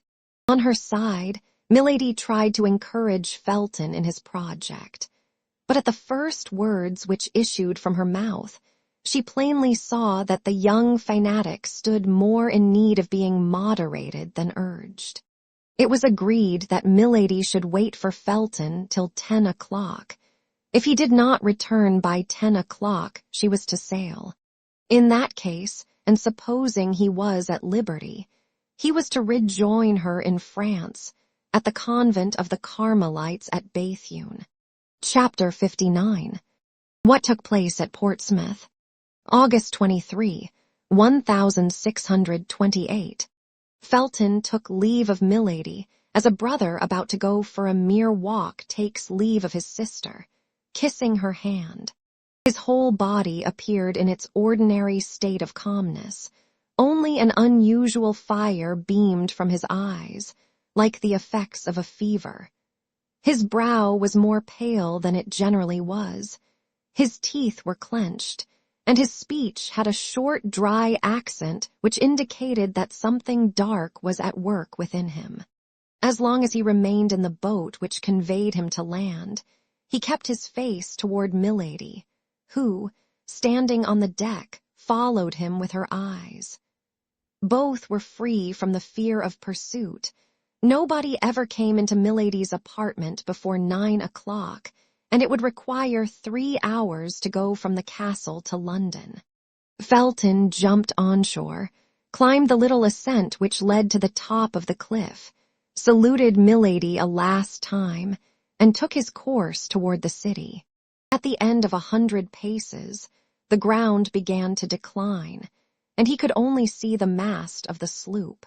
He immediately ran in the direction of Portsmouth, which he saw at nearly half a league before him, standing out in the haze of the morning, with its houses and towers. Beyond Portsmouth, the sea was covered with vessels whose masts, like a forest of poplars despoiled by the winter, bent with each breath of the wind. Felton, in his rapid walk, reviewed in his mind all the accusations against the favorite of James I. And Charles I, furnished by 2 years of premature meditation and a long sojourn among the Puritans. When he compared the public crimes of this minister, startling crimes, European crimes, if so we may say, with the private and unknown crimes with which Milady had charged him, Felton found that the more culpable of the 2 men which formed the character of Buckingham was the one of whom the public knew not the life. This was because his love, so strange, so new, and so ardent, made him view the infamous and imaginary accusations of Milady de Winter as, through a magnifying glass, one views as frightful monsters atoms in reality imperceptible by the side of an ant. The rapidity of his walk heated his blood still more. The idea that he left behind him, exposed to a frightful vengeance, the woman he loved, or rather whom he adored as a saint, the emotion he had experienced, present fatigue, altogether exalted his mind above human feeling. He entered Portsmouth about 8 o'clock in the morning. The whole population was on foot. Drums were beating in the streets and in the port. The troops about to embark were marching toward the sea. Felton arrived at the Palace of the Admiralty, covered with dust and streaming with perspiration. His countenance, usually so pale, was purple with heat and passion. The sentinel wanted to repulse him, but Felton called to the officer of the post, and drawing from his pocket the letter of which he was the bearer, he said, "A pressing message from Lord de Winter." At the name of Lord de Winter, who was known to be one of his Grace's most intimate friends, the officer of the post gave orders to let Felton pass, who, besides, wore the uniform of a naval officer. Felton darted into the palace. At the moment he entered the vestibule, another man was entering likewise, dusty, out of breath, leaving at the gate a post-horse, which, on reaching the palace, tumbled on his fork-knees. Felton and he addressed Patrick, the Duke's confidential lackey, at the same moment. Felton named Lord de Winter. The unknown would not name anybody, and pretended that it was to the Duke alone he would make himself known. Each was anxious to gain admission before the other. Patrick, who knew Lord de Winter was in affairs of the service, and in relations of friendship with the Duke, gave the preference to the one who came in his name. The other was forced to wait, and it was easily to be seen how he cursed the delay. The valet led Felton through a large hall in which waited the deputies from La Rochelle, headed by the Prince de Soubise, and introduced him into a closet where Buckingham, just out of the bath, was finishing his toilet, upon which, as at all times, he bestowed extraordinary attention.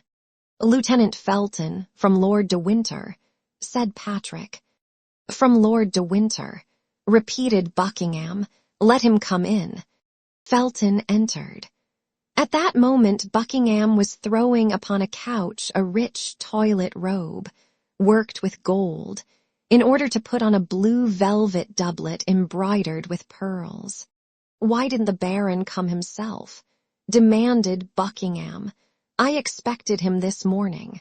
"He desired me to tell your Grace," replied Felton, "that he very much regretted not having that honor, but that he was prevented by the guard he is obliged to keep at the castle." "Yes, I know that," said Buckingham. "He has a prisoner." "It is of that prisoner that I wish to speak to your Grace," replied Felton. "Well then, speak. That which I have to say of her can only be heard by yourself, my lord." "Leave us, Patrick," said Buckingham, "but remain within sound of the bell. I shall call you presently." Patrick went out. "We are alone, sir," said Buckingham. "Speak." "My lord," said Felton, "the Baron de Winter wrote to you the other day to request you to sign an order of embarkation relative to a young woman named Charlotte Backson." "Yes, sir, and I answered him to bring or send me that order, and I would sign it." "Here it is, my lord." "Give it to me," said the Duke. And taking it from Felton, he cast a rapid glance over the paper, and perceiving that it was the one that had been mentioned to him, he placed it on the table, took a pen, and prepared to sign it. "Pardon, my lord," said Felton, stopping the Duke, "but does your Grace know that the name of Charlotte Backson is not the true name of this young woman?" "Yes, sir, I know it," replied the Duke, dipping the quill in the ink. "Then your Grace knows her real name?" asked Felton in a sharp tone. "I know it," and the Duke put the quill to the paper. Felton grew pale. "And knowing that real name, my lord," replied Felton, "will you sign it all the same?" "Doubtless," said Buckingham, and rather twice than once. "I cannot believe," continued Felton, in a voice that became more sharp and rough, "that your grace knows that it is to Milady de Winter this relates. I know it perfectly, although I am astonished that you know it. And will your grace sign that order without remorse?" Buckingham looked at the young man haughtily. "Do you know, sir, that you are asking me very strange questions, and that I am very foolish to answer them?" "Reply to them, my lord," said Felton. "The circumstances are more serious than you perhaps believe." Buckingham reflected that the young man, coming from Lord de Winter, undoubtedly spoke in his name, and softened. "Without remorse," said he. "The Baron knows, as well as myself, that Milady de Winter is a very guilty woman, and it is treating her very favorably to commute her punishment to transportation." The Duke put his pen to the paper. "You will not sign that order, my lord," said Felton, making a step toward the Duke. "I will not sign this order, and why not?" "Because you will look into yourself, and you will do justice to the lady." "I should do her justice by sending her to Tyburn," said Buckingham. "This lady is infamous." "My lord, Milady de Winter is an angel. You know that she is, and I demand her liberty of you." "Bah, are you mad to talk to me thus?" said Buckingham. "My lord, excuse me. I speak as I can. I restrain myself. But, my lord, think of what you're about to do, and beware of going too far." "What do you say? God pardon me," cried Buckingham. "I really think he threatens me." "No, my lord, I still plead. And I say to you, one drop of water suffices to make the full vase overflow. One slight fault may draw down punishment upon the head spared, despite many crimes." "Mr. Felton," said Buckingham, "you will withdraw and place yourself at once under arrest. You will hear me to the end, my lord. You have seduced this young girl. You have outraged, defiled her. Repair your crimes toward her. Let her go free, and I will exact nothing else from you." "You will exact," said Buckingham, looking at Felton with astonishment and dwelling upon each syllable of the 3 words as he pronounced them. "My lord," continued Felton, becoming more excited as he spoke, "my lord, beware. All England is tired of your iniquities. My lord, you have abused the royal power, which you have almost usurped. My lord, you are held in horror by God and men. God will punish you hereafter, but I will punish you here." "Ah, this is too much," cried Buckingham, making a step toward the door. Felton barred his passage. "I ask it humbly of you, my lord," said he. "Sign the order for the liberation of Milady de Winter. Remember that she is a woman whom you have dishonored." "Withdraw, sir," said Buckingham, "or I will call my attendant and have you placed in irons." "You shall not call," said Felton, throwing himself between the Duke and the bell placed on a stand encrusted with silver. "Beware, my lord, you are in the hands of God." "In the hands of the devil, you mean," cried Buckingham, raising his voice so as to attract the notice of his people, without absolutely shouting. "Sign, my lord, sign the liberation of Milady de Winter," said Felton, holding out a paper to the Duke. "By force. You are joking, Halloa Patrick." "Sign, my lord." "And never, and never." "Help!" shouted the Duke, and at the same time he sprang toward his sword. But Felton did not give him time to draw it. He held the knife with which Milady had stabbed herself, open in his bosom. At one bound he was upon the Duke. At that moment Patrick entered the room, crying, "A letter from France, my lord." "From France!" cried Buckingham, forgetting everything in thinking from whom that letter came. Felton took advantage of this moment, and plunged the knife into his side up to the handle. "Ah, traitor!" cried Buckingham. "You have killed me." "Murder!" screamed Patrick. Felton cast his eyes round for means of escape, and seeing the door free, he rushed into the next chamber, in which, as we have said, the deputies from La Rochelle were waiting, crossed it as quickly as possible, and rushed toward the staircase. But upon the first step he met Lord de Winter, who, seeing him pale, confused, livid, and stained with blood both on his hands and face, seized him by the throat, crying, "I knew it! I guessed it! But too late by a minute. Unfortunate, unfortunate that I am." Felton made no resistance. Lord de Winter placed him in the hands of the guards, who led him, while awaiting further orders, to a little terrace commanding the sea, and then the Baron hastened to the Duke's chamber. At the cry uttered by the Duke and the scream of Patrick, the man whom Felton had met in the antechamber rushed into the chamber. He found the Duke reclining upon a sofa, with his hand pressed upon the wound. "Laporte," said the Duke in a dying voice. "Laporte, do you come from her?" "Yes, Monseigneur," replied the faithful cloak-bearer of Anne of Austria, "but too late, perhaps." "Silence, Laporte, you may be overheard." "Patrick, let no one enter. Oh, I cannot tell what she says to me. My God, I am dying." And the Duke swooned. Meanwhile, Lord de Winter, the deputies, the leaders of the expedition, the officers of Buckingham's household, had all made their way into the chamber. Cries of despair resounded on all sides. The news, which filled the palace with tears and groans, soon became known and spread itself throughout the city. The report of a cannon announced that something new and unexpected had taken place. Lord de Winter tore his hair. "Too late by a minute," cried he, "too late by a minute. Oh, my God, what a misfortune." He had been informed at 7 o'clock in the morning that a rope ladder floated from one of the windows of the castle.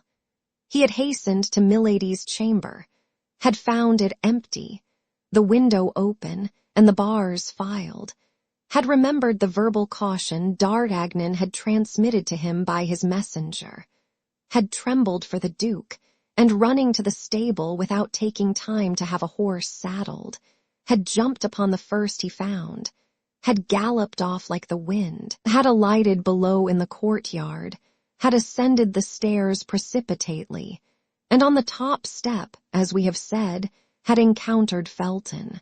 The Duke, however, was not dead. He recovered a little, reopened his eyes, and hope revived in all hearts. "Gentlemen," said he, "leave me alone with Patrick and Laporte. Ah, is that you, de Winter? You sent me a strange madman this morning. See the state in which he has put me." "Oh, my lord," cried the Baron, "I shall never console myself." "And you would be quite wrong, my dear de Winter," said Buckingham, holding out his hand to him. "I do not know the man who deserves being regretted during the whole life of another man, but leave us, I pray you." The Baron went out sobbing. There only remained in the closet of the wounded Duke Laporte and Patrick. A physician was sought for, but none was yet found. "You will live, my lord, you will live," repeated the faithful servant of Anne of Austria, on his knees before the Duke's sofa. "What has she written to me?" said Buckingham, feebly, streaming with blood, and suppressing his agony to speak of her he loved. "What has she written to me? Read me her letter." "Oh, my lord," said Laporte. "Obey, Laporte. Do you not see I have no time to lose?" Laporte broke the seal, and placed the paper before the eyes of the Duke, but Buckingham in vain tried to make out the writing. "Read," said he, "read, I cannot see. Read then, for soon, perhaps, I shall not hear, and I shall die without knowing what she has written to me." Laporte made no further objection, and read, "My lord, by that which, since I have known you, have suffered by you and for you, I conjure you, if you have any care for my repose, to countermand those great armaments which you are preparing against France, to put an end to a war of which it is publicly said religion is the ostensible cause, and of which, it is generally whispered, your love for me is the concealed cause. This war may not only bring great catastrophes upon England and France, but misfortune upon you, my lord, for which I should never console myself. Be careful of your life, which is menaced, and which will be dear to me from the moment I am not obliged to see an enemy in you. Your affectionate Anne. Buckingham collected all his remaining strength to listen to the reading of the letter. Then, when it was ended, as if he had met with a bitter disappointment, he asked, "Have you nothing else to say to me by the living voice, Laporte? The Queen charged me to tell you to watch over yourself, for she had advice that your assassination would be attempted." "And is that all? Replied Buckingham impatiently. "She likewise charged me to tell you that she still loved you."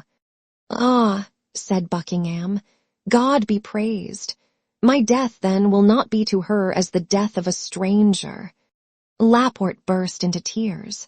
"Patrick," said the Duke, "bring me the casket in which the diamond studs were kept." Patrick brought the object desired, which Laporte recognized as having belonged to the Queen. Now the sent bag of white satin, on which her cipher is embroidered in pearls. Patrick again obeyed. "Here, Laporte," said Buckingham, "these are the only tokens I ever received from her, this silver casket and these 2 letters.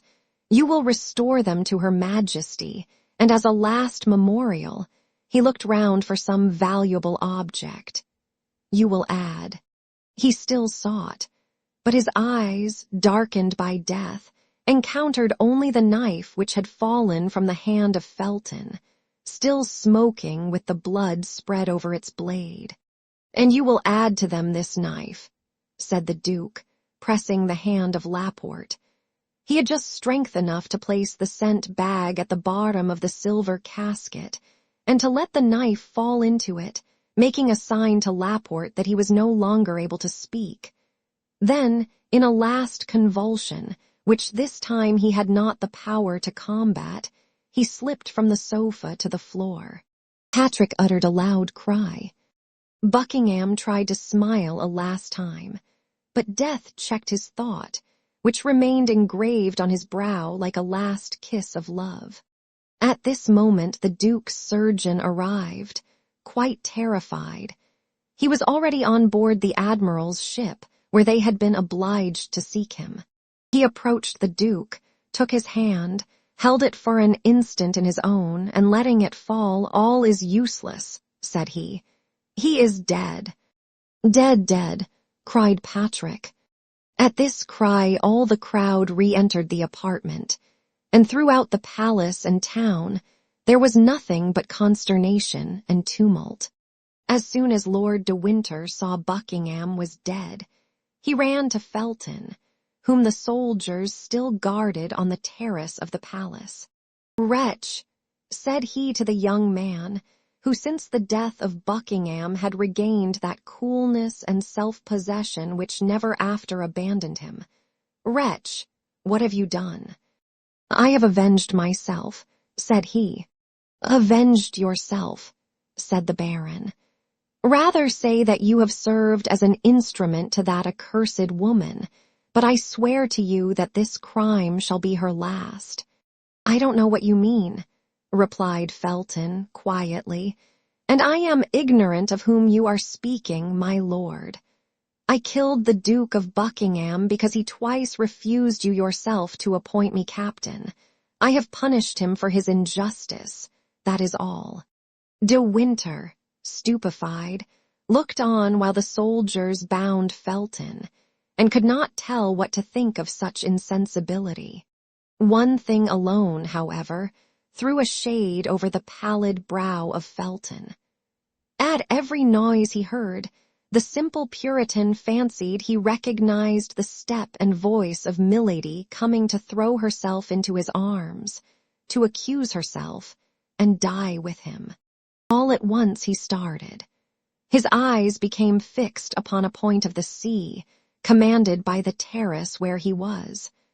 With the eagle glance of a sailor, he had recognized there, where another would have seen only a gull hovering over the waves, the sail of a sloop which was directed toward the coast of France.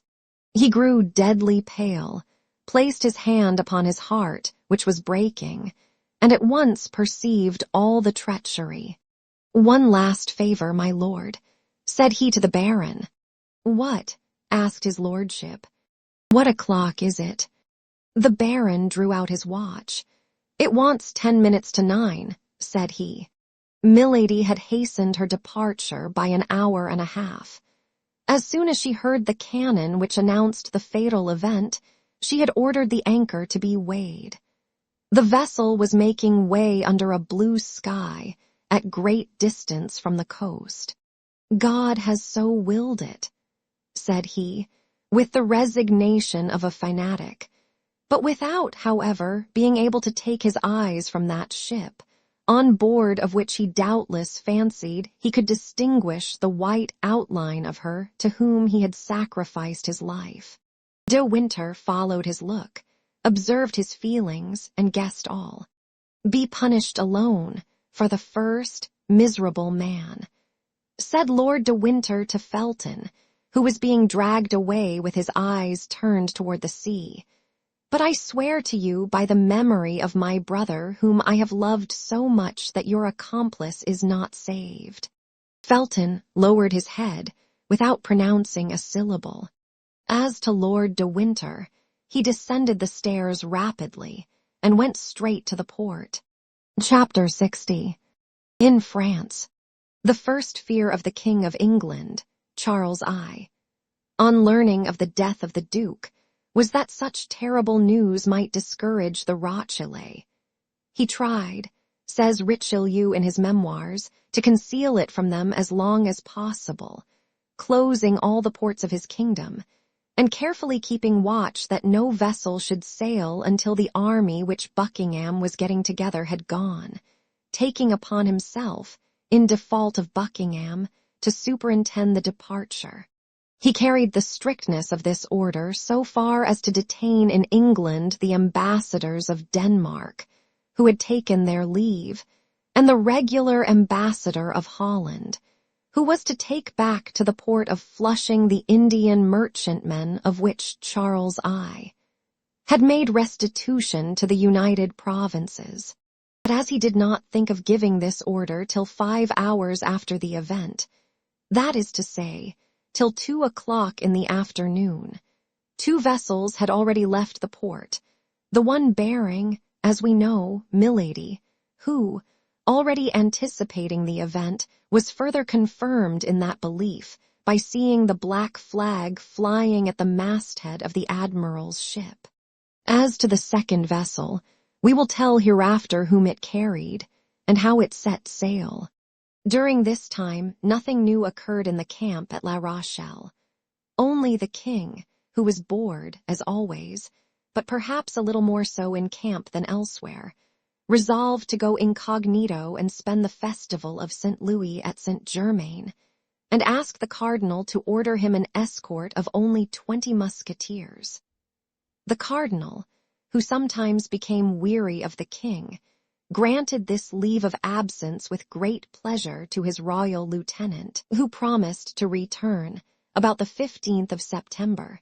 M. de Treville, being informed of this by his eminence, packed his portmanteau, and as without knowing the cause he knew the great desire and even imperative need which his friends had of returning to Paris, it goes without saying that he fixed upon them to form part of the escort. The 4 young men heard the news a quarter of an hour after M. De Treville, for they were the first to whom he communicated it. It was then that D'Artagnan appreciated the favor the cardinal had conferred upon him in making him at last enter the musketeers, for without that circumstance, he would have been forced to remain in the camp while his companions left it. It goes without saying that this impatience to return toward Paris had for a cause the danger which Mme. Bonacieux would run of meeting at the convent of Béthune with Milady, her mortal enemy. Aramis, therefore, had written immediately to Marie Michon, the seamstress at Tours who had such fine acquaintances, to obtain from the Queen authority for Mme. Bonacieux to leave the convent and to retire either into Lorraine or Belgium. They had not long to wait for an answer, 8 or 10 days. Afterward, Aramis received the following letter. My dear cousin, here is the authorization from my sister to withdraw our little servant from the convent of Béthune, the air of which you think is bad for her. My sister sends you this authorization with great pleasure, for she is very partial to the little girl, to whom she intends to be more serviceable hereafter. I salute you. Marie Michon. To this letter was added an order, conceived in these terms. At the Louvre, August 10, 1628. The superior of the convent of Béthune will place in the hands of the person who shall present this note to her the novice who entered the convent upon my recommendation and under my patronage. Then, it may be easily imagined how the relationship between Aramis and a seamstress, who called the queen her sister, amused the young men. But Aramis, after having blushed 2 or 3 times up to the whites of his eyes at the gross pleasantry of Porthos, begged his friends not to revert to the subject again, declaring that if a single word more was said to him about it, he would never again implore his cousins to interfere in such affairs. There was no further question, therefore, about Marie Michon among the 4 musketeers, who besides had what they wanted. That was the order to withdraw Mme. Bonacieux from the convent of the Carmelites of Béthune. It was true that this order would not be of great use to them while they were in camp at La Rochelle, that is to say, at the other end of France. Therefore D'Artagnan was going to ask leave of absence of M. de Tréville, confiding to him candidly the importance of his departure, when the news was transmitted to him, as well as to his 3 friends, that the king was about to set out for Paris with an escort of 20 musketeers, and that they formed part of the escort. Their joy was great. The lackeys were sent on before with the baggage, and they set out on the morning of the 16th. The cardinal accompanied his majesty from Surgers to Mauses, and there the king and his minister took leave of each other with great demonstrations of friendship.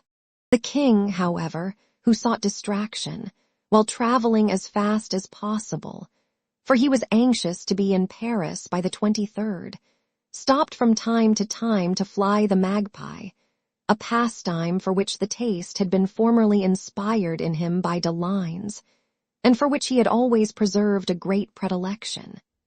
Out of the 20 musketeers, 16, when this took place, rejoiced greatly at this relaxation, but the other 4 cursed it heartily. D'Artagnan, in particular, had a perpetual buzzing in his ears, which Porthos explained thus. A very great lady has told me that this means that somebody is talking of you somewhere. At length the escort passed through Paris on the 23rd, in the night. The king thanked M. de Tréville and permitted him to distribute furloughs for 4 days, on condition that the favored parties should not appear in any public place, under penalty of the Bastille. The first 4 furloughs granted, as may be imagined, were to our 4 friends. Still further, Athos obtained of M. de Tréville 6 days instead of 4, and introduced into these 6 days 2 more nights, for they set out on the 24th at 5 o'clock in the evening, and as a further kindness M. de Tréville post-dated the leave to the morning of the 25th. "Good Lord," said D'Artagnan, who, as we have often said, never stumbled at anything.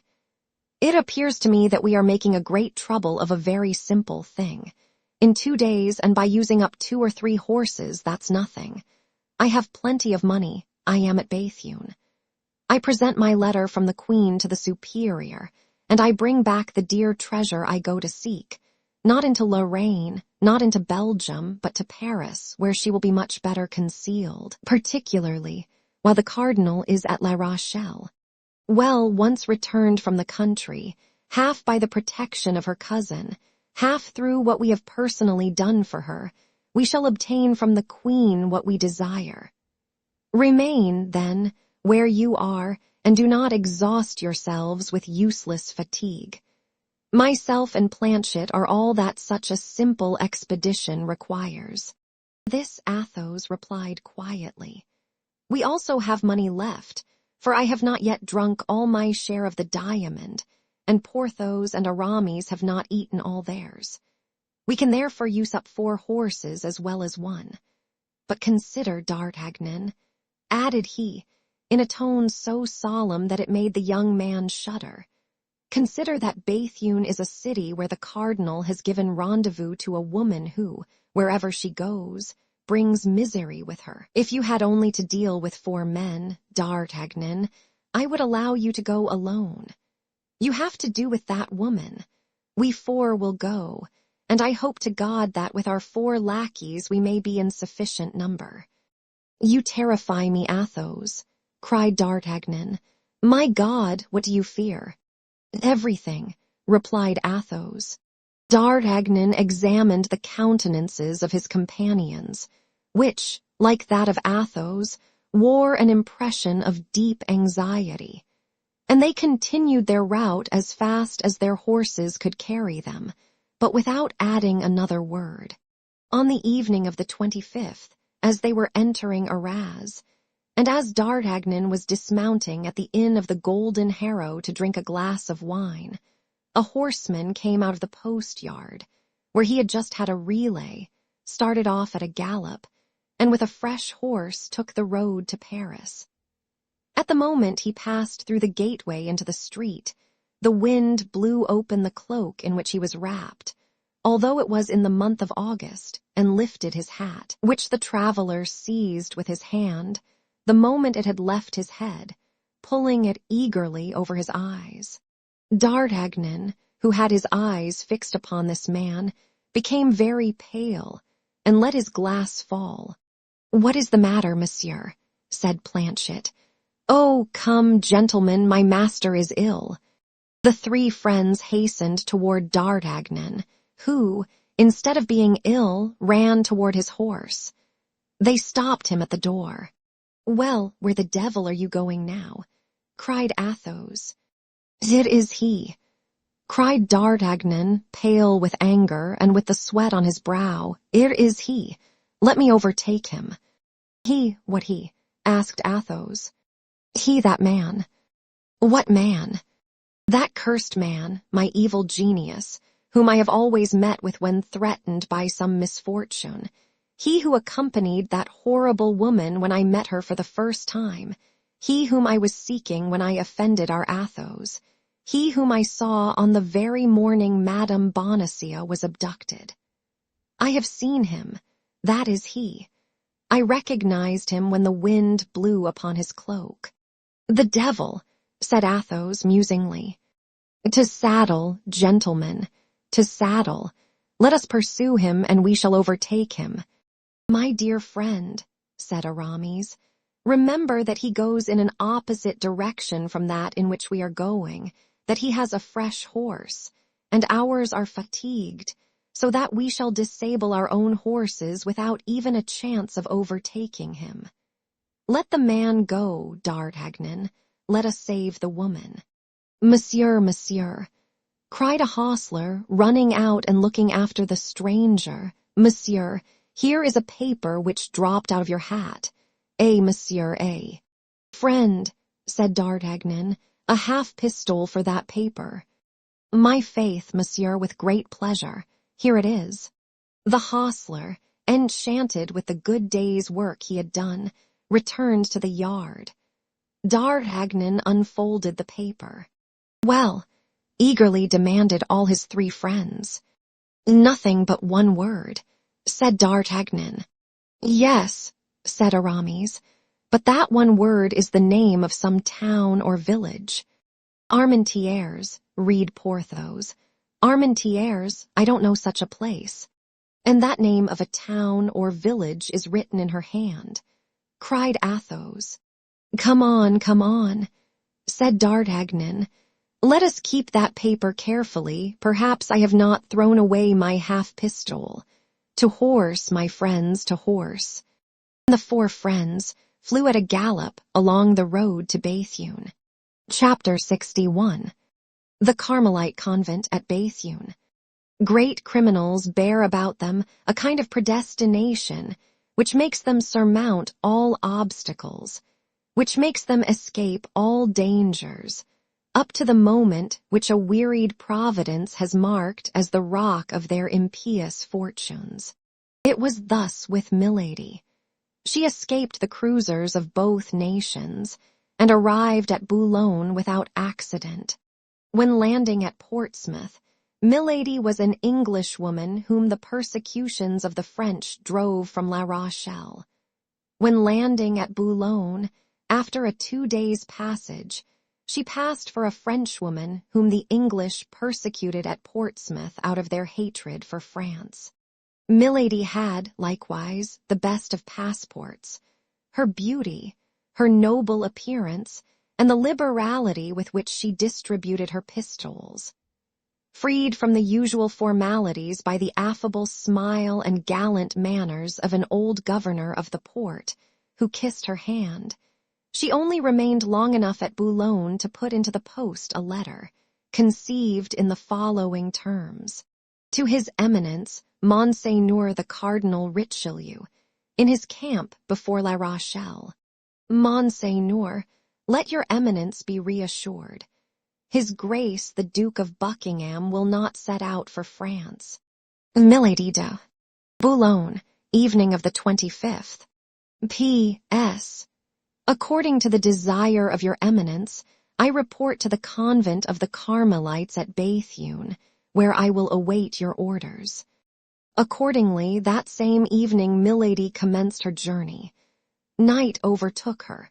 She stopped and slept at an inn. At 5 o'clock the next morning she again proceeded, and in 3 hours after entered Béthune. She inquired for the convent of the Carmelites, and went thither immediately. The superior met her. Milady showed her the cardinal's order. The abbess assigned her a chamber, and had breakfast served. All the past was effaced from the eyes of this woman, and her looks, fixed on the future, beheld nothing but the high fortunes reserved for her by the cardinal, whom she had so successfully served without his name being in any way mixed up with the sanguinary affair. The ever-new passions which consumed her gave to her life the appearance of those clouds which float in the heavens, reflecting sometimes azure, sometimes fire, sometimes the opaque blackness of the tempest, and which leave no traces upon the earth behind them, but devastation and death. After breakfast, the abbess came to pay her a visit. There is very little amusement in the cloister, and the good superior was eager to make the acquaintance of her new boarder. Milady wished to please the abbess. This was a very easy matter for a woman so really superior as she was. She tried to be agreeable, and she was charming, winning the good superior by her varied conversation and by the graces of her whole personality. The abbess, who was the daughter of a noble house, took particular delight in stories of the court, which so seldom travel to the extremities of the kingdom, and which, above all, have so much difficulty in penetrating the walls of convents, at whose threshold the noise of the world dies away. Milady, on the contrary, was quite conversant with all aristocratic intrigues, amid which she had constantly lived for 5 or 6 years. She made it her business, therefore, to amuse the good abbess with the worldly practices of the court of France, mixed with the eccentric pursuits of the king. She made for her the scandalous chronicle of the lords and ladies of the court, whom the abbess knew perfectly by name, touched lightly on the amours of the Queen and the Duke of Buckingham, talking a great deal to induce her auditor to talk a little. But the abbess contented herself with listening and smiling without replying a word. Milady, however, saw that this sort of narrative amused her very much, and kept at it, only she now let her conversation drift toward the cardinal. But she was greatly embarrassed. She did not know whether the abbess was a royalist or a cardinalist. She therefore confined herself to a prudent middle course. But the abbess, on her part, maintained a reserve still more prudent, contenting herself with making a profound inclination of the head every time the fair traveller pronounced the name of his eminence. Milady began to think she should soon grow weary of a convent life. She resolved, then, to risk something in order that she might know how to act afterward. Desirous of seeing how far the discretion of the good abbess would go, she began to tell a story, obscure at first, but very circumstantial afterward, about the cardinal, relating the amours of the minister with Mme. Daigelin, Marion de Lorme, and several other gay women. The abbess listened more attentively, grew animated by degrees, and smiled. Good, thought Milady. She takes a pleasure in my conversation. If she is a cardinalist, she has no fanaticism, at least. She then went on to describe the persecutions exercised by the cardinal upon his enemies. The abbess only crossed herself, without approving or disapproving. This confirmed Milady in her opinion that the abbess was rather royalist than cardinalist. Milady therefore continued, coloring her narrations more and more. "I am very ignorant of these matters," said the abbess at length. "But however distant from the court we may be, however remote from the interests of the world we may be placed, we have very sad examples of what you have related. And one of our boarders has suffered much from the vengeance and persecution of the cardinal." "One of your boarders," said Milady. "Oh, my God, poor woman, I pity her then." "And you have reason, for she is much to be pitied. Imprisonment, menaces, ill treatment, she has suffered everything. But after all," resumed the abbess, "Monsieur Cardinal has perhaps plausible motives for acting thus. And though she has the look of an angel, we must not always judge people by the appearance." "Good," said Milady to herself. "Who knows? I am about perhaps to discover something here. I am in the vein." She tried to give her countenance an appearance of perfect candor. "Alas," said Milady, "I know it is so. It is said that we must not trust to the face. But in what, then, shall we place confidence, if not in the most beautiful work of the Lord? As for me, I shall be deceived all my life, perhaps, but I shall always have faith in a person whose countenance inspires me with sympathy." "You would, then, be tempted to believe," said the abbess, "that this young person is innocent." "The cardinal pursues not only crimes," said she. "There are certain virtues which he pursues more severely than certain offenses." "Permit me, madam, to express my surprise," said the abbess. "At what?" said Milady, with the utmost ingenuousness. "At the language you use." "What do you find so astonishing in that language?" said Milady, smiling. "You are the friend of the cardinal, for he sends you hither, and yet I speak ill of him," replied Milady, finishing the thought of the superior. "At least you don't speak well of him." "That is because I am not his friend," said she, sighing, "but his victim." "But this letter in which he recommends you to me, is an order for me to confine myself to a sort of prison, from which he will release me by one of his satellites. But why have you not fled? Whither should I go? Do you believe there is a spot on the earth which the cardinal cannot reach if he takes the trouble to stretch forth his hand? If I were a man, that would barely be possible, but what can a woman do? This young boarder of yours, has she tried to fly? No, that is true, but that is another thing. I believe she is detained in France by some love affair. Ah, said Milady with a sigh, if she loves, she is not altogether wretched. Then, said the abbess, looking at Milady with increasing interest, I behold another poor victim. Alas, yes, said Milady. The abbess looked at her for an instant with uneasiness, as if a fresh thought suggested itself to her mind. You are not an enemy of our holy faith, said she, hesitatingly. Who, I? Cried Milady. I a Protestant? Oh, no, I call to witness the God who hears us that on the contrary I am a fervent Catholic. Then, madam, said the abbess, smiling, be reassured. The house in which you are shall not be a very hard prison, and we will do all in our power to make you cherish your captivity. You will find here, moreover, the young woman of whom I spoke, who is persecuted, no doubt, in consequence of some court intrigue.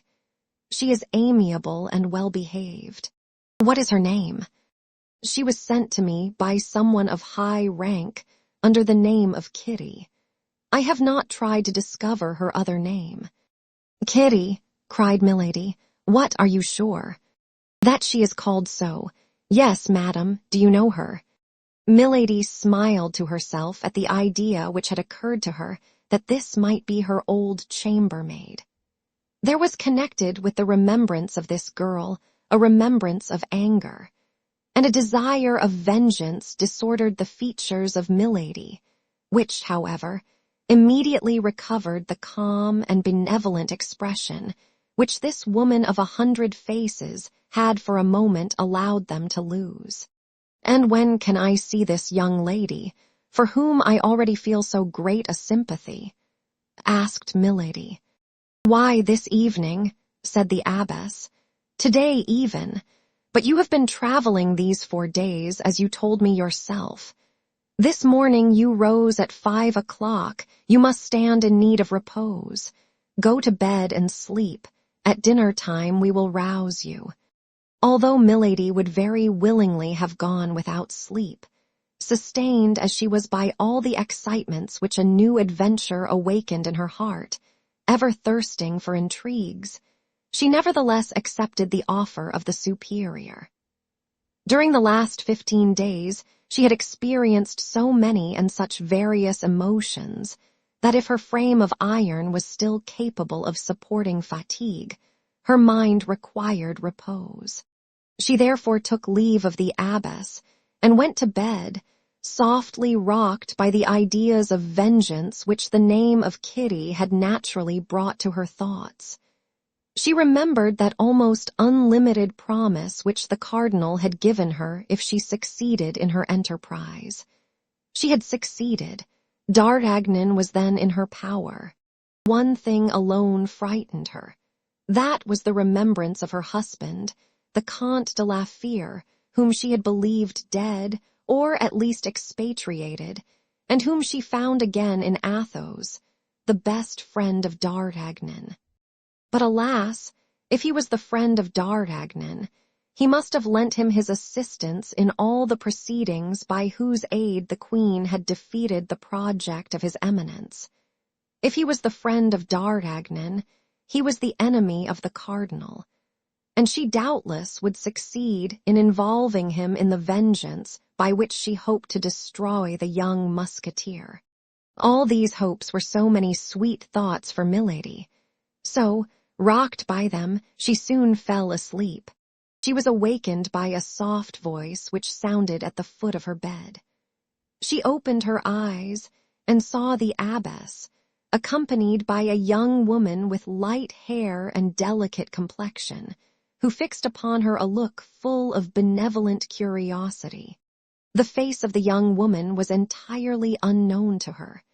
Each examined the other with great attention, while exchanging the customary compliments. Both were very handsome, but of quite different styles of beauty. Milady, however, smiled in observing that she excelled the young woman by far in her high air and aristocratic bearing. It is true that the habit of a novice, which the young woman wore, was not very advantageous in a contest of this kind. The abbess introduced them to each other. When this formality was ended, as her duties called her to chapel, she left the two young women alone. The novice, seeing Milady in bed, was about to follow the example of the superior, but Milady stopped her. "How, madam?" said she.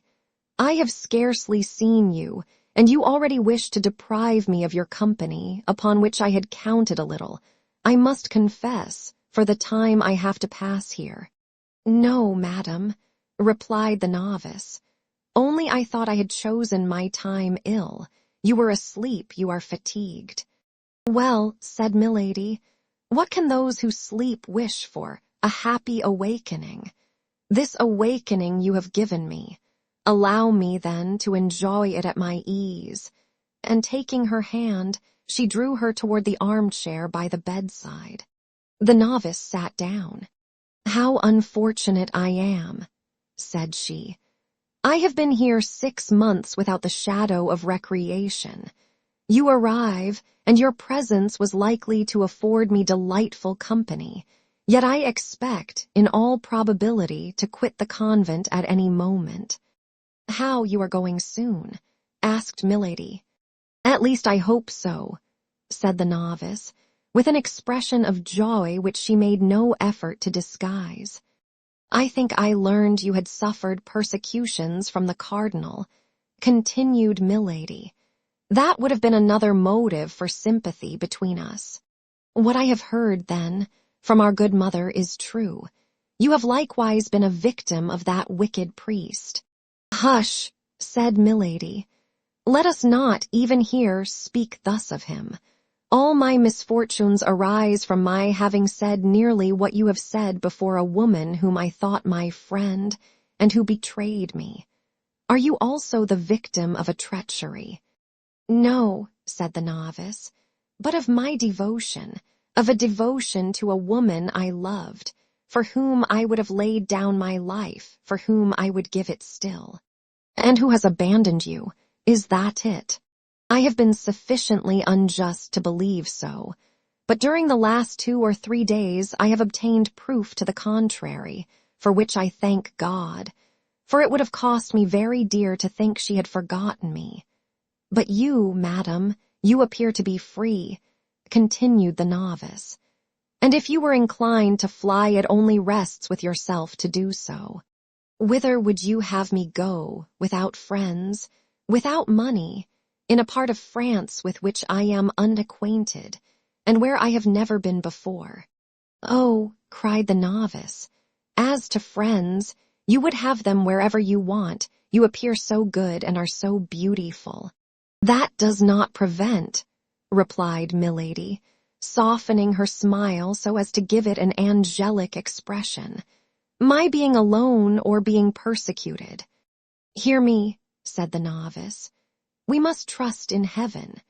There always comes a moment when the good you have done pleads your cause before God, and see, perhaps it is a happiness for you, humble and powerless as I am, that you have met with me. For if I leave this place, well, I have powerful friends, who, after having exerted themselves on my account, may also exert themselves for you." "Oh, when I said I was alone," said Milady, hoping to make the novice talk by talking of herself, "it is not for want of friends in high places, but these friends themselves tremble before the cardinal. The queen herself does not dare to oppose the terrible minister. I have proof that her majesty, notwithstanding her excellent heart, has more than once been obliged to abandon to the anger of his eminence persons who had served her. Trust me, madam, the queen may appear to have abandoned those persons, but we must not put faith in appearances.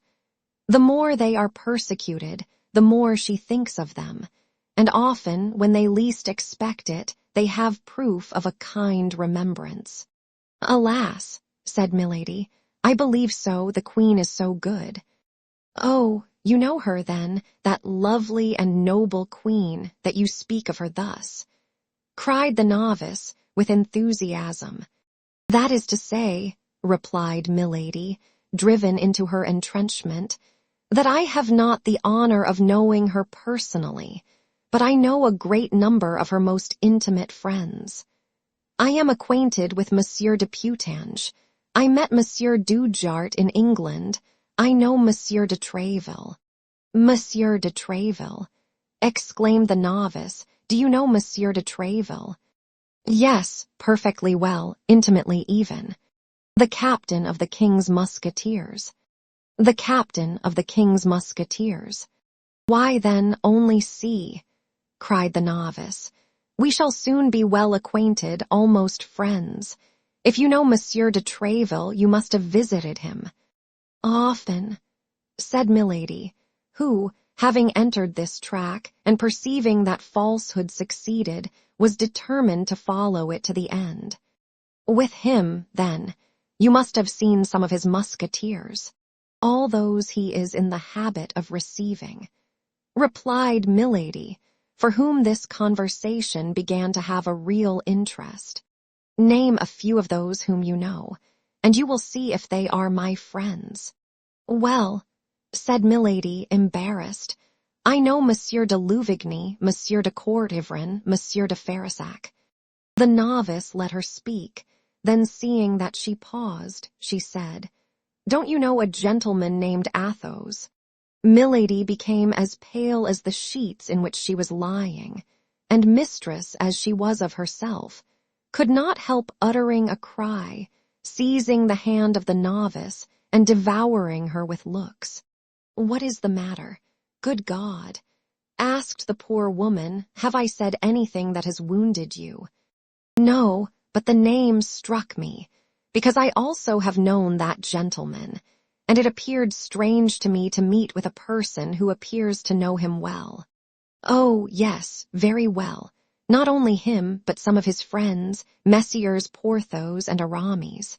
Indeed, you know them likewise. I know them, cried Milady, who began to feel a chill penetrate her heart. Well, if you know them, you know that they are good and free companions. Why do you not apply to them if you stand in need of help? That is to say, stammered Milady, I am not really very intimate with any of them. I know them from having heard one of their friends, Monsieur d'Artagnan, say a great deal about them.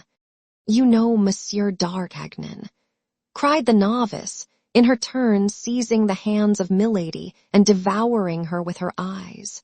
Then remarking the strange expression of Milady's countenance, she said, Pardon me, madam, you know him by what title? Why, replied Milady, embarrassed, why, by the title of friend. You deceive me, madam, said the novice, you have been his mistress. It is you who have been his mistress, madam, cried Milady in her turn. I, said the novice. Yes, you. I know you now. You are Madame Bonacieux. The young woman drew back, filled with surprise and terror. Oh, do not deny it. Answer, continued Milady. Well, yes, madam, said the novice, are we rivals? The countenance of Milady was illumined by so savage a joy that under any other circumstances, M.M.E. Bonacieux would have fled in terror, but she was absorbed by jealousy. Speak, madam, resumed M.M.E. Bonacieux with an energy of which she might not have been believed capable. Have you been, or are you, his mistress? Oh, no, cried Milady with an accent that admitted no doubt of her truth. Never, never. I believe you, said M.M.E., Bonacia, but why then did you cry out so? Do you not understand? Said Milady, who had already overcome her agitation and recovered all her presence of mind. How can I understand? I know nothing. Can you not understand that Monsieur d'Artagnan, being my friend, might take me into his confidence? Truly, do you not perceive that I know all? Your abduction from the little house at Saint-Germain, his despair, that of his friends, and their useless inquiries up to this moment. How could I help being astonished when, without having the least expectation of such a thing, I meet you face to face? You, of whom we have so often spoken together, you whom he loves with all his soul, you whom he had taught me to love before I had seen you. Ah, dear Constance, I have found you then. I see you at last. And Milady stretched out her arms to Mme. Bonacia, who, convinced by what she had just said, saw nothing in this woman whom an instant before she had believed her rival, but a sincere and devoted friend. "Oh, pardon me, cried she, sinking upon the shoulders of Milady. "Pardon me, I love him so much." These two women held each other for an instant in a close embrace. Certainly, if Milady's strength had been equal to her hatred, Mme. Bonacia would never have left that embrace alive, but not being able to stifle her, she smiled upon her. "Oh, you beautiful, good little creature," said Milady. "How delighted I am to have found you. Let me look at you." And while saying these words, she absolutely devoured her by her looks. "Oh, yes, it is you indeed. From what he has told me, I know you now. I recognize you perfectly." The poor young woman could not possibly suspect what frightful cruelty was behind the rampart of that pure brow, behind those brilliant eyes in which she read nothing but interest and compassion. "Then you know what I have suffered," said Mme. "Bonacia, since he has told you what he has suffered, but to suffer for him is happiness." Milady replied mechanically, "Yes, that is happiness." She was thinking of something else. And then, continued Mme. "Bonacia, my punishment is drawing to a close. Tomorrow, this evening, perhaps, I shall see him again, and then the past will no longer exist." "This evening?" asked Milady, roused from her reverie by these words. "What do you mean? Do you expect news from him?" "I expect himself." "Himself? D'Artagnan here?" "Himself. But that's impossible. He is at the siege of La Rochelle with the cardinal. He will not return till after the taking of the city." "Ah, you fancy so. But is there anything impossible for my D'Artagnan, the noble and loyal gentleman?" "Oh, I cannot believe you." "Well, read then," said the unhappy young woman in the excess of her pride and joy, presenting a letter to Milady. "The writing of Madame de Chevreuse," said Milady to herself. "Ah, I always thought there was some secret understanding in that quarter." And she greedily read the following few lines. "My dear child, hold yourself ready. Our friend will see you soon, and he will only see you to release you from that imprisonment in which your safety required you should be concealed. Prepare, then, for your departure, and never despair of us. Our charming Gascon has just proved himself as brave and faithful as ever. Tell him that certain parties are grateful for the warning he has given." "Yes, yes," said Milady. "The letter is precise. Do you know what that warning was?"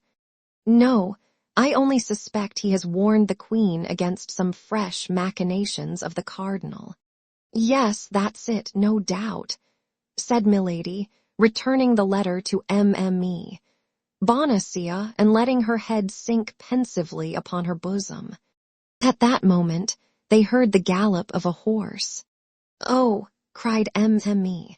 Bonacia, darting to the window, "can it be he?" Milady remained still in bed, petrified by surprise. So many unexpected things happened to her all at once that for the first time she was at a loss. He, murmured she, can it be he? And she remained in bed with her eyes fixed. Alas, no, said Mme. Bonacieux.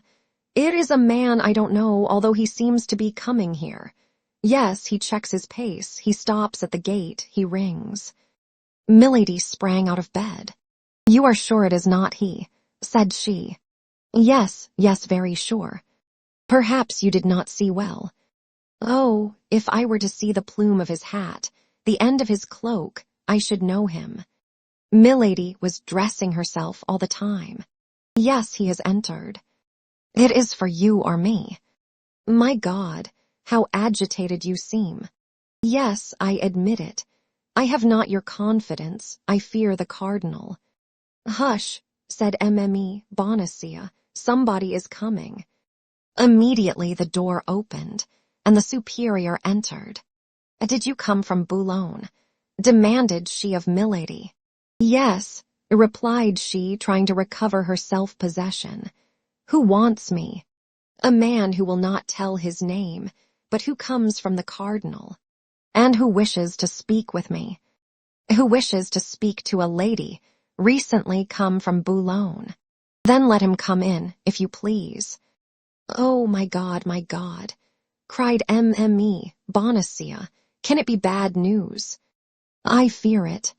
I will leave you with this stranger, but as soon as he is gone, if you will permit me, I will return. Permit you, I beseech you. The superior and Mme. Bonacieux retired. Milady remained alone, with her eyes fixed upon the door. An instant later, the jingling of spurs was heard upon the stairs, steps drew near, the door opened, and a man appeared. Milady uttered a cry of joy. This man was the Comte de Rochefort, the demoniacal tool of his eminence. Chapter 62. 2 Varieties of Demons. Ah, cried Milady and Rochefort together. It is you. Yes, it is I. And you come? Asked Milady. From La Rochelle. And you? From England. Buckingham. Dead or desperately wounded, as I left without having been able to hear anything of him. A fanatic has just assassinated him. Ah, said Rochefort with a smile, this is a fortunate chance, one that will delight his eminence. Have you informed him of it? I wrote to him from Boulogne, but what brings you here? His eminence was uneasy, and sent me to find you. I only arrived yesterday. And what have you been doing since yesterday? I have not lost my time. Oh, I don't doubt that. Do you know whom I have encountered here? No. Guess. How can I? That young woman whom the Queen took out of prison. The mistress of that fellow D'Artagnan. Yes, Madame Bonacieux, with whose retreat the cardinal was unacquainted. Well, said Rochefort, here is a chance which may pair off with the other. Monsieur Cardinal is indeed a privileged man. Imagine my astonishment, continued Milady, when I found myself face to face with this woman. Does she know you? No. Then she looks upon you as a stranger. Milady smiled. I am her best friend. Upon my honor, said Rochefort, it takes you, my dear Countess, to perform such miracles. And it is well I can, Chevalier, said Milady, for do you know what is going on here? No. They will come for her tomorrow or the day after, with an order from the Queen. Indeed, and who? D'Artagnan and his friends. Indeed, they will go so far that we shall be obliged to send them to the Bastille. Why is it not done already? What would you? The cardinal has a weakness for these men which I cannot comprehend. Indeed. Yes. Well then, tell him this, Rochefort. Tell him that our conversation at the Inn of the Red Dovecot was overheard by these 4 men. Tell him that after his departure, one of them came up to me and took from me by violence the safe conduct which he had given me. Tell him they warned Lord de Winter of my journey to England, that this time they nearly foiled my mission as they foiled the affair of the studs. Tell him that among these 4 men 2 only are to be feared, D'Artagnan and Athos.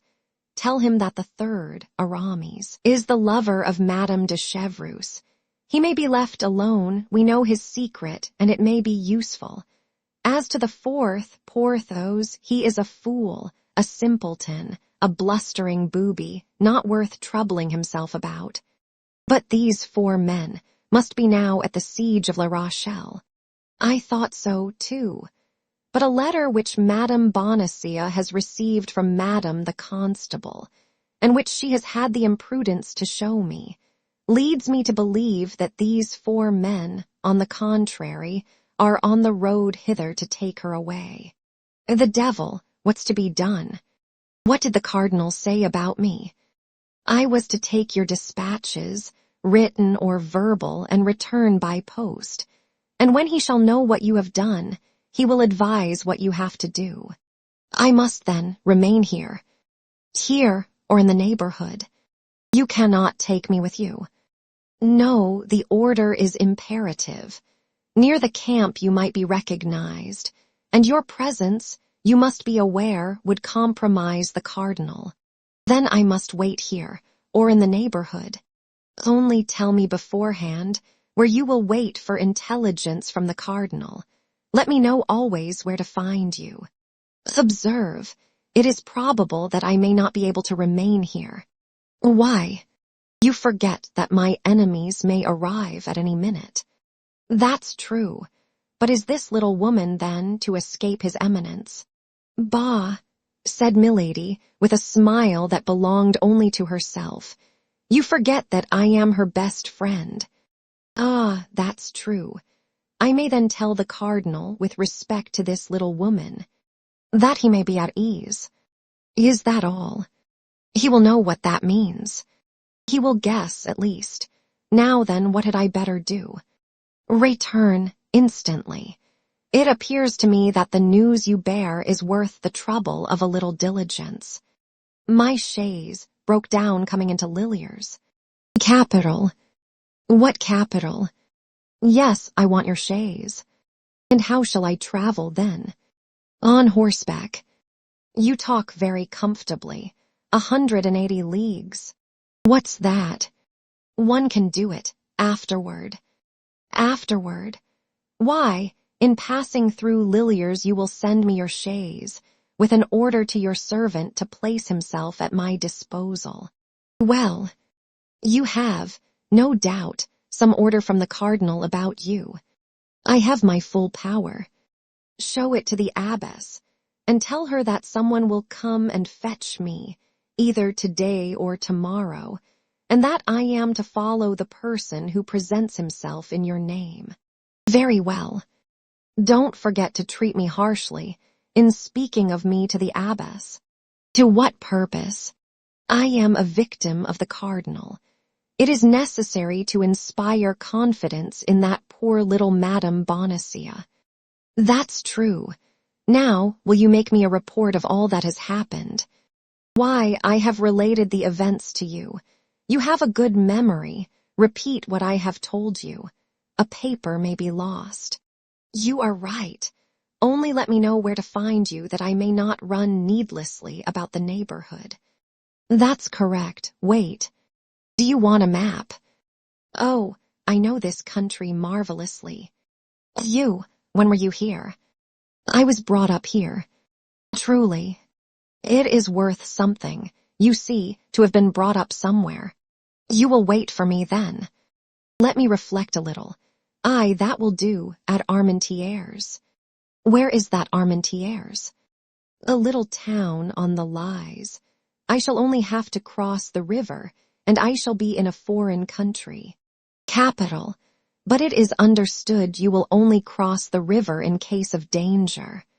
That is well understood. And in that case, how shall I know where you are? You do not want your lackey. Is he a sure man? To the proof. Give him to me. Nobody knows him. I will leave him at the place I quit, and he will conduct you to me. And you say, you will wait for me at Armentières. At Armentières. Write that name on a bit of paper, lest I should forget it. There is nothing compromising in the name of a town. Is it not so? Who knows? Never mind, said Milady, writing the name on half a sheet of paper. I will compromise myself. Well, said Rochefort, taking the paper from Milady, folding it, and placing it in the lining of his hat. You may be easy. I will do as children do for fear of losing the paper, repeat the name along the route. Now, is that all? I believe so. Let us see. Buckingham dead or grievously wounded.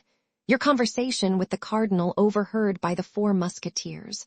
Lord de Winter warned of your arrival at Portsmouth. D'Artagnan and Athos to the Bastille. Aramis the lover of Madame de Chevreuse. Porthos an ass. Madame Bonacieux found again. To send you the chaise as soon as possible. To place my lackey at your disposal. To make you out a victim of the cardinal in order that the abbess may entertain no suspicion. Armentières, on the banks of the Lys. Is that all then? In truth, my dear Chevalier, you are a miracle of memory. Apropos, add one thing. What?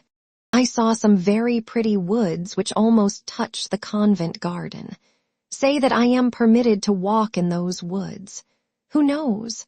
Perhaps I shall stand in need of a back door for retreat. You think of everything. And you forget one thing. What? To ask me if I want money. That's true. How much do you want? All you have in gold. I have 500 pistoles, or thereabouts. I have as much. With 1,000 pistoles one may face everything. Empty your pockets. There. Right, and you go.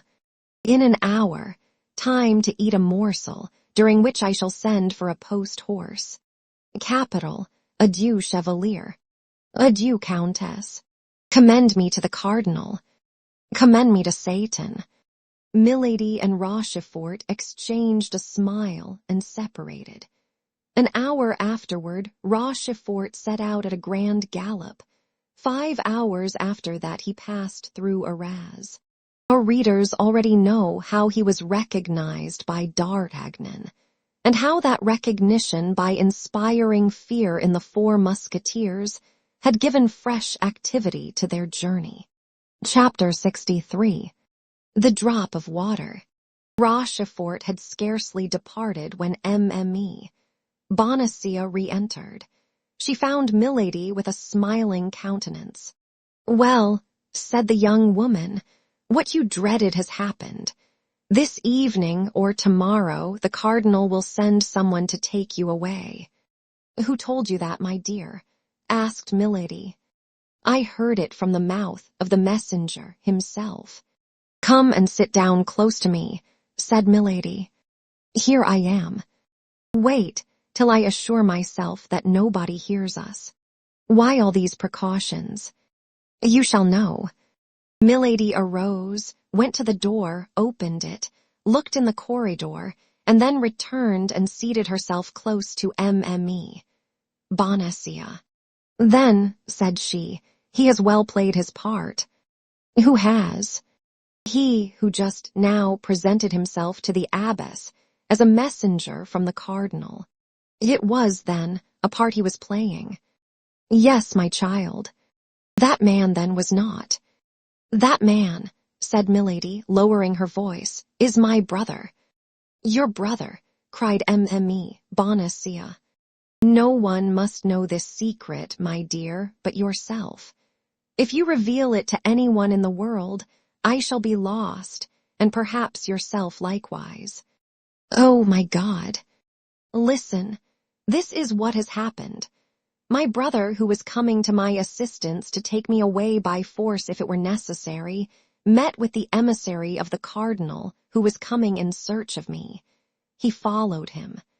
At a solitary and retired part of the road he drew his sword, and required the messenger to deliver up to him the papers of which he was the bearer. The messenger resisted. My brother killed him. Oh, said Mme, Bonacieux shuddering. Remember, that was the only means. Then my brother determined to substitute cunning for force. He took the papers, and presented himself here as the emissary of the cardinal, and in an hour or two a carriage will come to take me away by the orders of his eminence. I understand. It is your brother who sends this carriage. Exactly, but that is not all.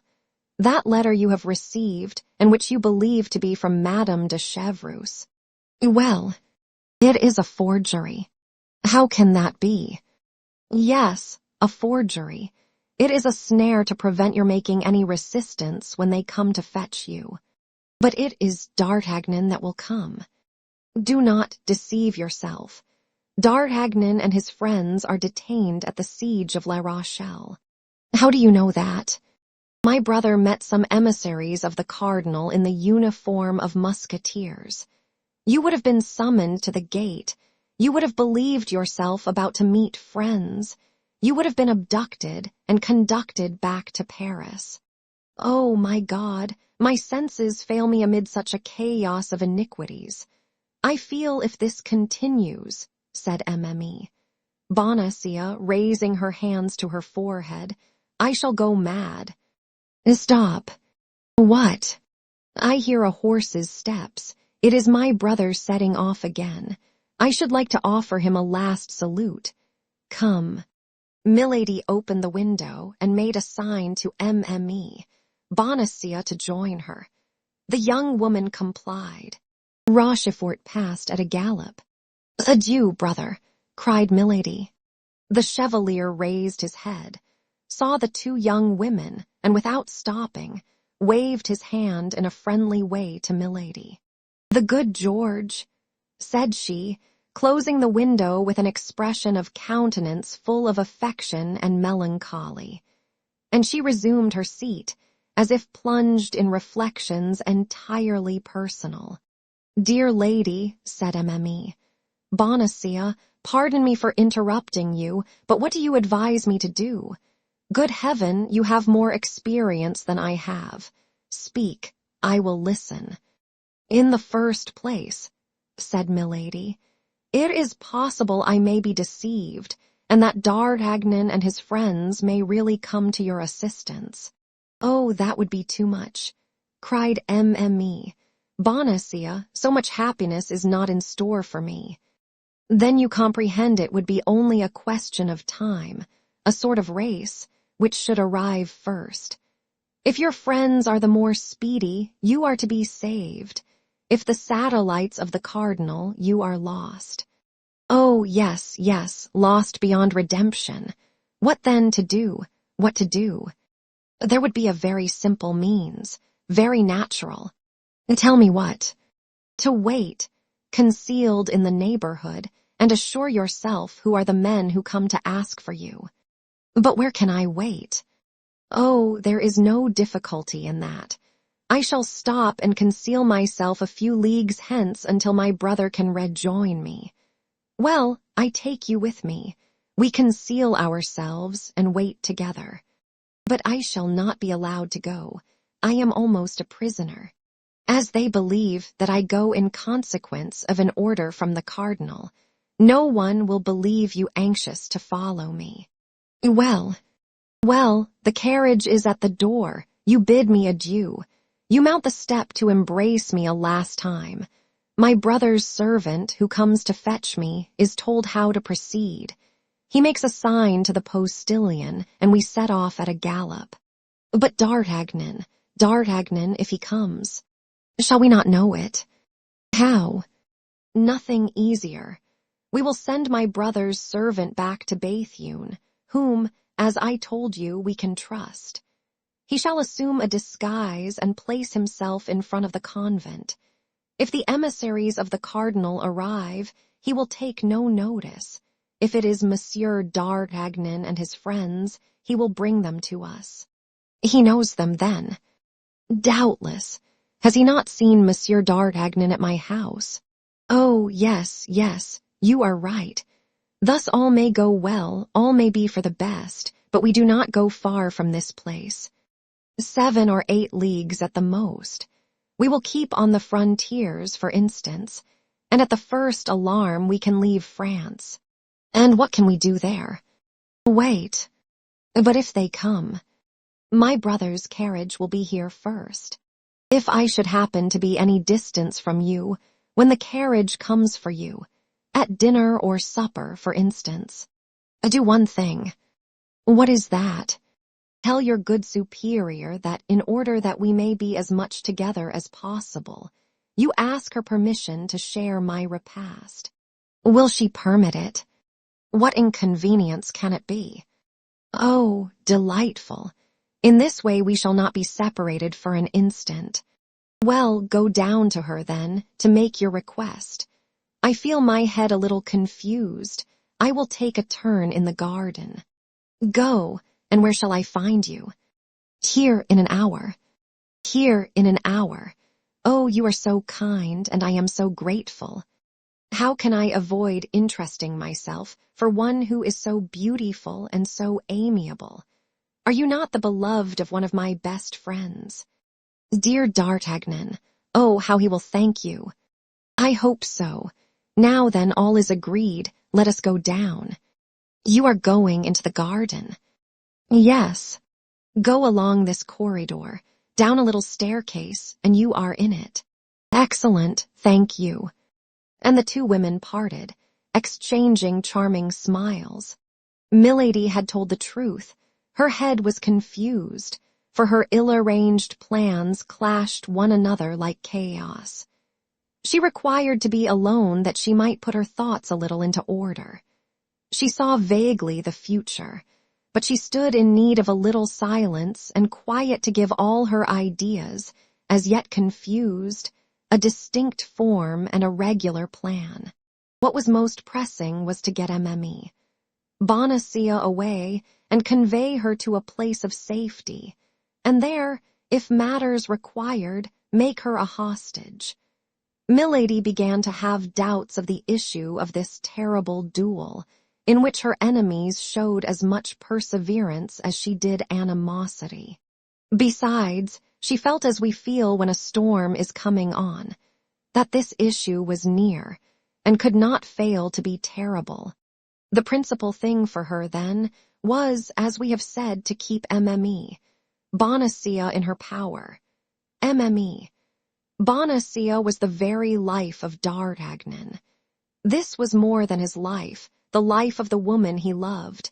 This was, in case of ill fortune, a means of temporizing and obtaining good conditions.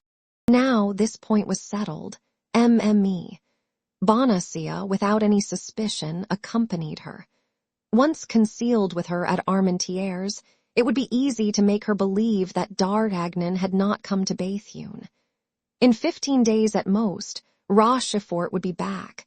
Besides, during that 15 days she would have time to think how she could best avenge herself on the 4 friends. She would not be weary, thank God, for she should enjoy the sweetest pastime such events could accord a woman of her character, perfecting a beautiful vengeance.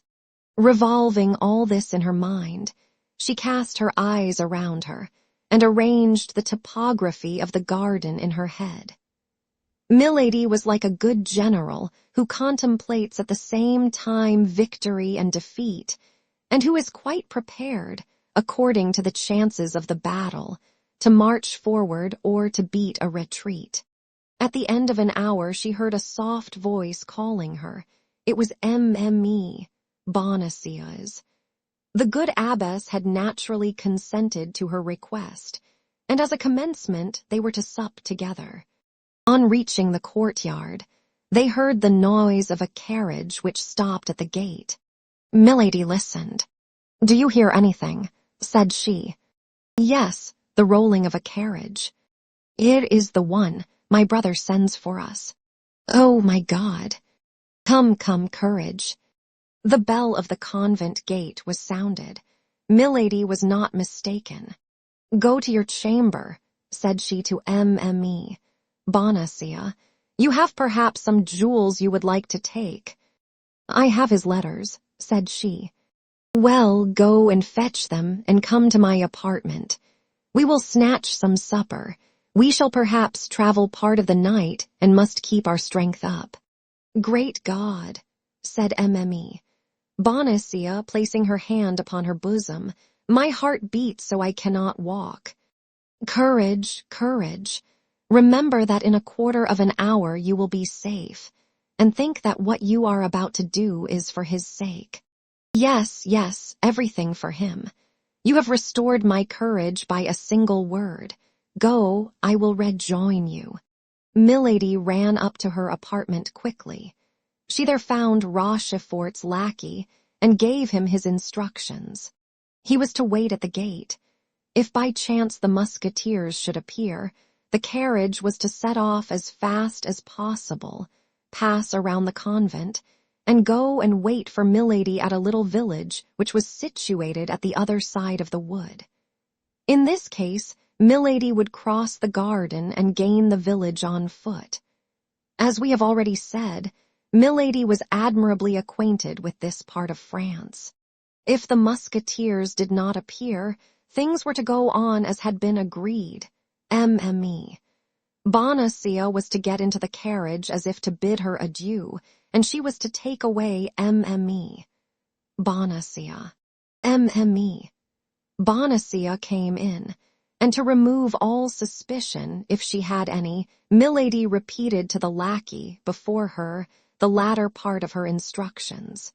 Milady asked some questions about the carriage. It was a chaise drawn by 3 horses, driven by a postilion. Rochefort's lackey would precede it as courier. Milady was wrong in fearing that Mme. Bonacia would have any suspicion. The poor young woman was too pure to suppose that any female could be guilty of such perfidy. Besides, the name of the Comtesse de Winter, which she had heard the abbess pronounce, was wholly unknown to her, and she was even ignorant that a woman had had so great and so fatal a share in the misfortune of her life. You see, said she, when the lackey had gone out, everything is ready. The abbess suspects nothing, and believes that I am taken by order of the cardinal. This man goes to give his last orders. Take the least thing, drink a finger of wine, and let us be gone. Yes, said Mme. Bonacia mechanically, yes, let us be gone. Milady made her a sign to sit down opposite, poured her a small glass of Spanish wine, and helped her to the wing of a chicken. See, said she, if everything does not second us. Here is night coming on. By daybreak we shall have reached our retreat, and nobody can guess where we are. Come, courage, take something. Mme. Bonacia ate a few mouthfuls mechanically, and just touched the glass with her lips. Come, come, said Milady, lifting hers to her mouth, do as I do. But at the moment the glass touched her lips, her hand remained suspended. She heard something on the road which sounded like the rattling of a distant gallop. Then it grew nearer, and it seemed to her, almost at the same time, that she heard the neighing of horses. This noise acted upon her joy like the storm which awakens the sleeper in the midst of a happy dream. She grew pale and ran to the window, while Mme. Bonacia, rising all in a tremble, supported herself upon her chair to avoid falling. Nothing was yet to be seen, only they heard the galloping draw nearer. Oh, my God, said Mme. Bonacia, what is that noise? That of either our friends or our enemies, said Milady, with her terrible coolness. Stay where you are, I will tell you. Mme. Bonacia remained standing, mute, motionless, and pale as a statue. The noise became louder. The horses could not be more than 150 paces distant. If they were not yet to be seen, it was because the road made an elbow.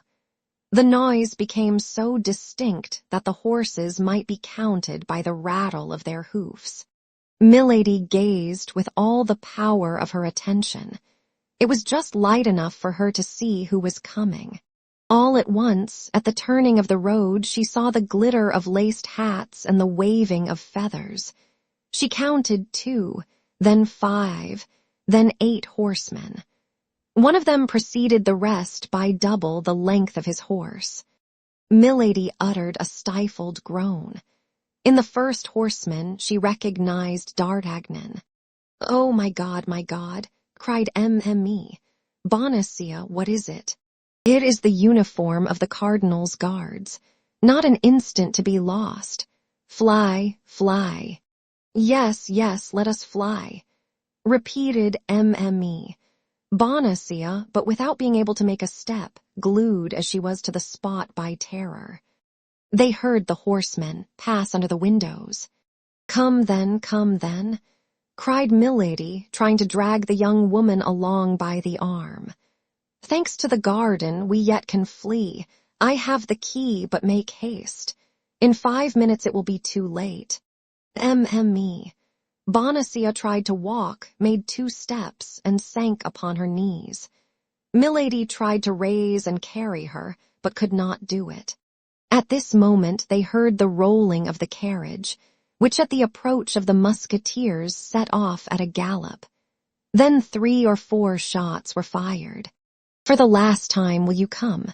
cried Milady. "Oh, my God. You see my strength fails me. You see plainly I cannot walk. Flee alone. Flee alone and leave you here. No, never," cried Milady. All at once she paused. A livid flash darted from her eyes. She ran to the table, emptied into Mme. Bonacieux glassed the contents of a ring which she opened with singular quickness. It was a grain of a reddish color, which dissolved immediately. Then, taking the glass with a firm hand, she said, "Drink. This wine will give you strength, drink." And she put the glass to the lips of the young woman, who drank mechanically. "This is not the way that I wish to avenge myself," said Milady, replacing the glass upon the table with an infernal smile. "But my faith, we do what we can." And she rushed out of the room. Mme. Bonacieux saw her go without being able to follow her. She was like people who dream they are pursued, and who in vain try to walk. A few moments passed. A great noise was heard at the gate. Every instant Mme. Bonacieux expected to see Milady, but she did not return. Several times, with terror, no doubt, the cold sweat burst from her burning brow. At length she heard the grating of the hinges of the opening gates. The noise of boots and spurs resounded on the stairs. There was a great murmur of voices which continued to draw near, amid which she seemed to hear her own name pronounced. All at once she uttered a loud cry of joy and darted toward the door. She had recognized the voice of D'Artagnan. D'Artagnan, cried she, "is it you? This way, this way." Constance, replied the young man, where are you, my God?" At the same moment the door of the cell yielded to a shock, rather than opened. Several men rushed into the chamber. Mme. Bonacieux had sunk into an armchair without the power of moving. D'Artagnan threw down a yet smoking pistol which he held in his hand, and fell on his knees before his mistress. Athos replaced his in his belt. Porthos and Aramis, who held their drawn swords in their hands, returned them to their scabbards. "Oh, D'Artagnan, my beloved D'Artagnan, you have come then at last. You have not deceived me. It is indeed thee." Yes, Constance, reunited. Oh, it was in vain she told me you would not come. I hoped in silence. I was not willing to fly. Oh, I have done well. How happy I am. At this word Athos, who had seated himself quietly, started up. She, what she? Asked D'Artagnan. Why, my companion. She who out of friendship for me wished to take me from my persecutors. She who, mistaking you for the cardinal's guards, has just fled away. Your companion, cried D'Artagnan, becoming more pale than the white veil of his mistress. Of what companion are you speaking, dear Constance? Of her whose carriage was at the gate, of a woman who calls herself your friend, of a woman to whom you have told everything. Her name, cried D'Artagnan. My God, can you not remember her name? Yes, it was pronounced in my hearing once. Stop, but it is very strange. Oh, my God, my head swims. I cannot see. Help, help, my friends. Her hands are icy cold, cried D'Artagnan. She is ill. Great God, she is losing her senses.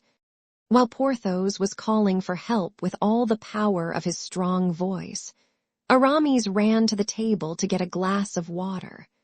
But he stopped at seeing the horrible alteration that had taken place in the countenance of Athos, who, standing before the table, his hair rising from his head, his eyes fixed in stupor, was looking at one of the glasses, and appeared a prey to the most horrible doubt. Oh, said Athos, oh no, it is impossible. God would not permit such a crime. Water, water, cried D'Artagnan. Water.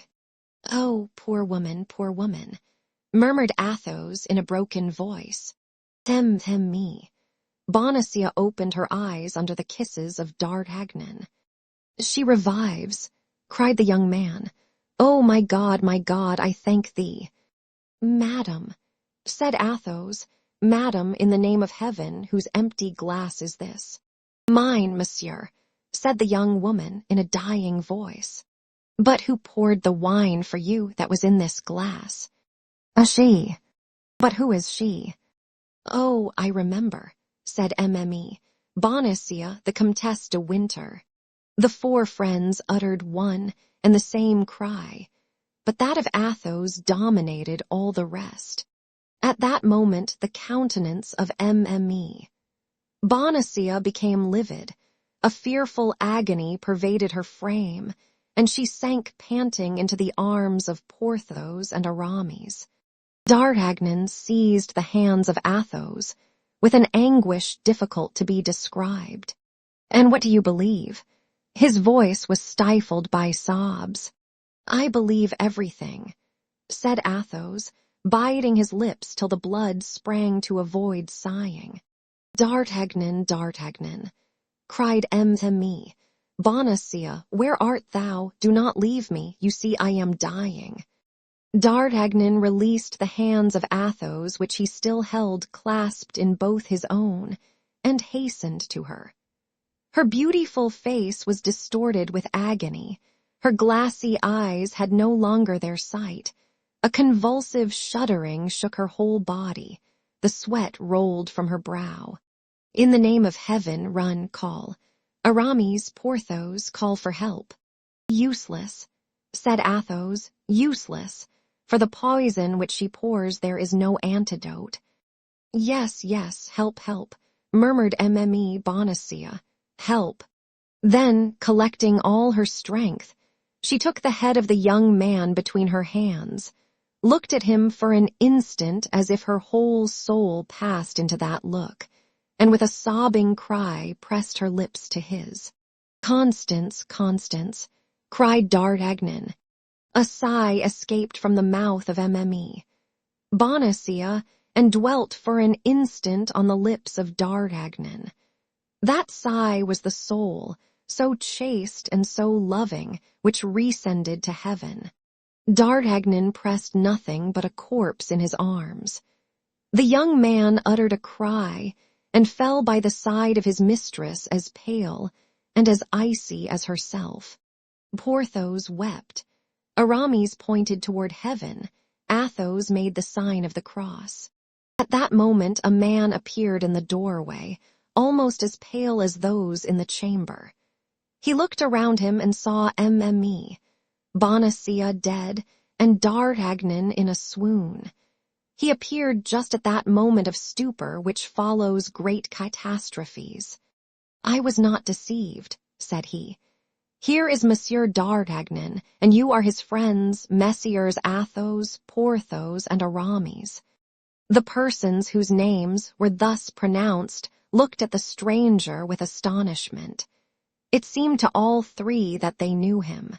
"Gentlemen," resumed the newcomer, "you are, as I am, in search of a woman who," added he with a terrible smile, "must have passed this way, for I see a corpse."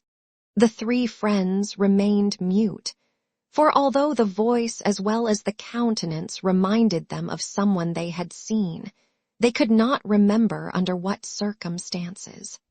"Gentlemen," continued the stranger, "since you do not recognize a man who probably owes his life to you twice, I must name myself. I am Lord de Winter, brother-in-law of that woman."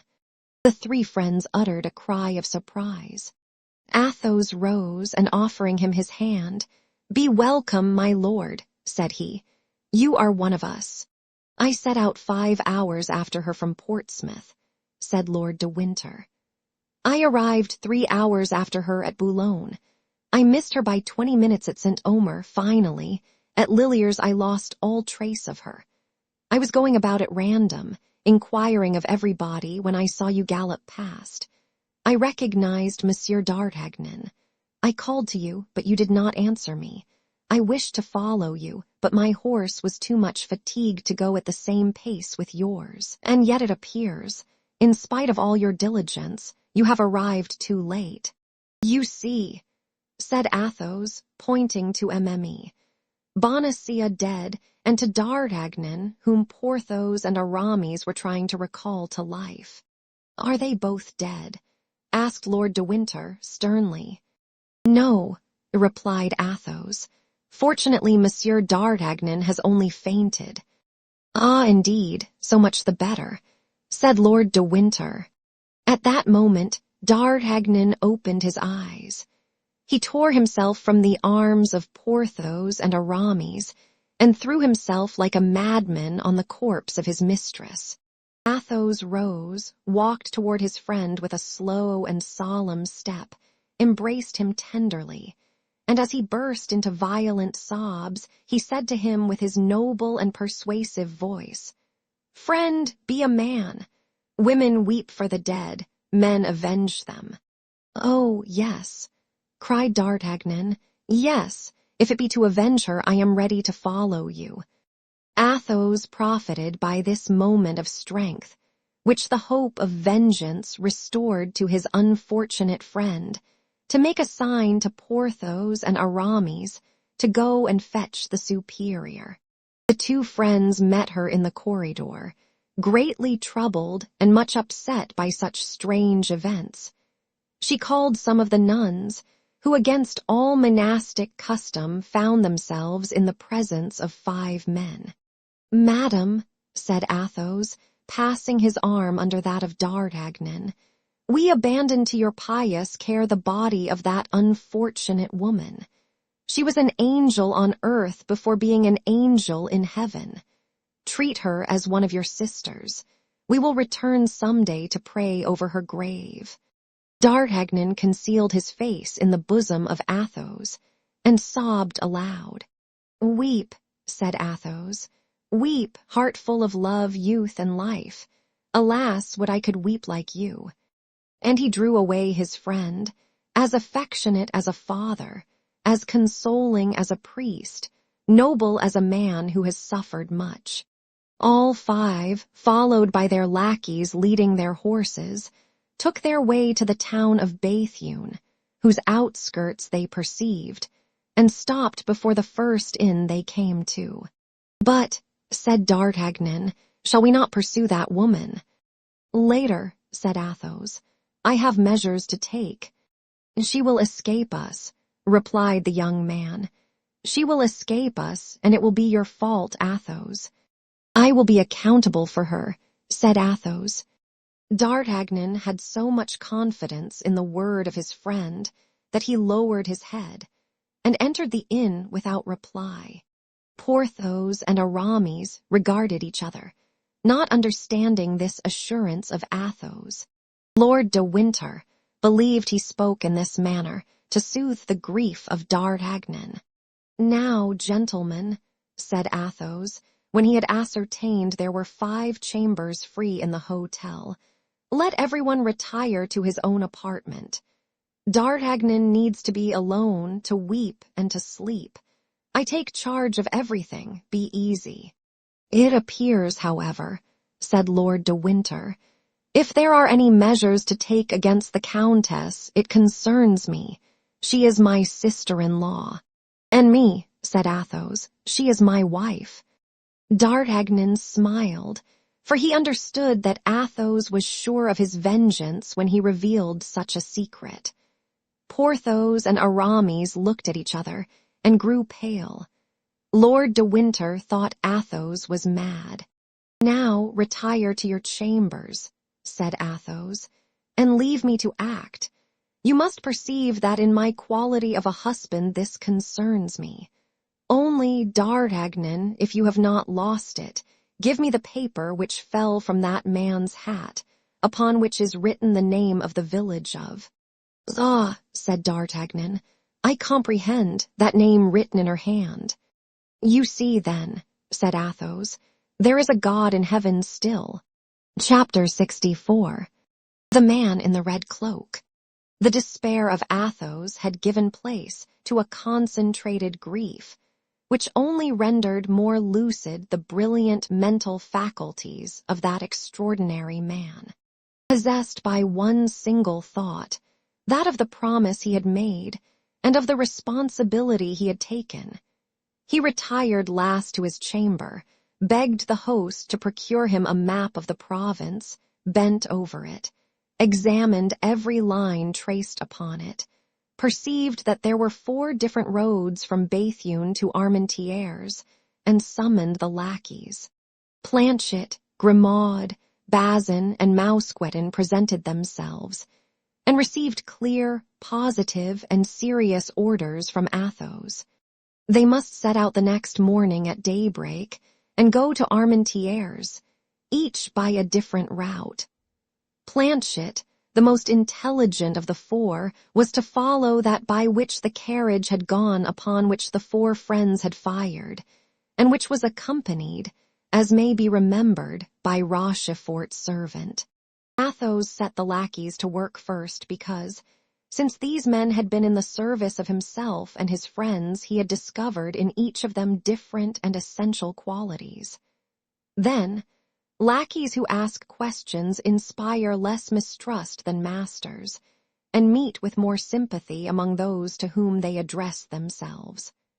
Besides, Milady knew the masters, and did not know the lackeys. On the contrary, the lackeys knew Milady perfectly. All 4 were to meet the next day at 11 o'clock. If they had discovered Milady's retreat, 3 were to remain on guard. The 4th was to return to Béthune in order to inform Athos and serve as a guide to the 4 friends. These arrangements made, the lackeys retired. Athos then arose from his chair, girded on his sword, enveloped himself in his cloak, and left the hotel. It was nearly 10 o'clock. At 10 o'clock in the evening, it is well known, the streets in provincial towns are very little frequented. Athos, nevertheless, was visibly anxious to find someone of whom he could ask a question. At length he met a belated passenger, went up to him, and spoke a few words to him. The man he addressed recoiled with terror, and only answered the few words of the musketeer by pointing. Athos offered the man half a pistole to accompany him, but the man refused. Athos then plunged into the street the man had indicated with his finger, but arriving at 4 crossroads, he stopped again, visibly embarrassed. Nevertheless, as the crossroads offered him a better chance than any other place of meeting somebody, he stood still. In a few minutes a night watch passed. Athos repeated to him the same question he had asked the first person he met. The night watch evinced the same terror, refused, in his turn, to accompany Athos, and only pointed with his hand to the road he was to take. Athos walked in the direction indicated, and reached the suburbs situated at the opposite extremity of the city from that by which he and his friends had entered it. There he again appeared uneasy and embarrassed, and stopped for the third time. Fortunately, a mendicant passed, who, coming up to Athos to ask charity, Athos offered him half a crown to accompany him where he was going. The mendicant hesitated at first, but at the sight of the piece of silver which shone in the darkness he consented, and walked on before Athos. Arrived at the angle of a street, he pointed to a small house, isolated, solitary, and dismal. Athos went toward the house, while the mendicant, who had received his reward, left as fast as his legs could carry him. Athos went round the house before he could distinguish the door, amid the red color in which the house was painted. No light appeared through the chinks of the shutters. No noise gave reason to believe that it was inhabited. It was dark and silent as the tomb. 3 times Athos knocked without receiving an answer. At the third knock, however, steps were heard inside. The door at length was opened, and a man appeared of high stature, pale complexion, and black hair and beard. Athos and he exchanged some words in a low voice. Then the tall man made a sign to the musketeer that he might come in. Athos immediately profited by the permission, and the door was closed behind him. The man whom Athos had come so far to seek, and whom he had found with so much trouble, introduced him into his laboratory, where he was engaged in fastening together with iron wire the dry bones of a skeleton. All the frame was adjusted except the head, which lay on the table. All the rest of the furniture indicated that the dweller in this house occupied himself with the study of natural science. There were large bottles filled with serpents, ticketed according to their species. Dried lizards shone like emeralds set in great squares of black wood, and bunches of wild odoriferous herbs, doubtless possessed of virtues unknown to common men, were fastened to the ceiling and hung down in the corners of the apartment. There was no family, no servant. The tall man alone inhabited this house. Athos cast a cold and indifferent glance upon the objects we have described, and at the invitation of him whom he came to seek sat down near him. Then he explained to him the cause of his visit and the service he required of him. But scarcely had he expressed his request when the unknown, who remained standing before the musketeer, drew back with signs of terror and refused. Then Athos took from his pocket a small paper, on which 2 lines were written, accompanied by a signature and a seal, and presented them to him who had made too prematurely these signs of repugnance. The tall man had scarcely read these lines, seen the signature, and recognized the seal, when he bowed to denote that he had no longer any objection to make, and that he was ready to obey. Athos required no more. He arose, bowed, went out, returned by the same way he came, re-entered the hotel, and went to his apartment. At daybreak, D'Artagnan entered the chamber, and demanded what was to be done. "To wait," replied Athos. Some minutes after, the superior of the convent sent to inform the musketeers that the burial would take place at midday. As to the poisoner, they had heard no tidings of her whatever, only that she must have made her escape through the garden, on the sand of which her footsteps could be traced, and the door of which had been found shut. As to the key, it had disappeared. At the hour appointed, Lord de Winter and the 4 friends repaired to the convent. The bells tolled, the chapel was open, the grating of the choir was closed.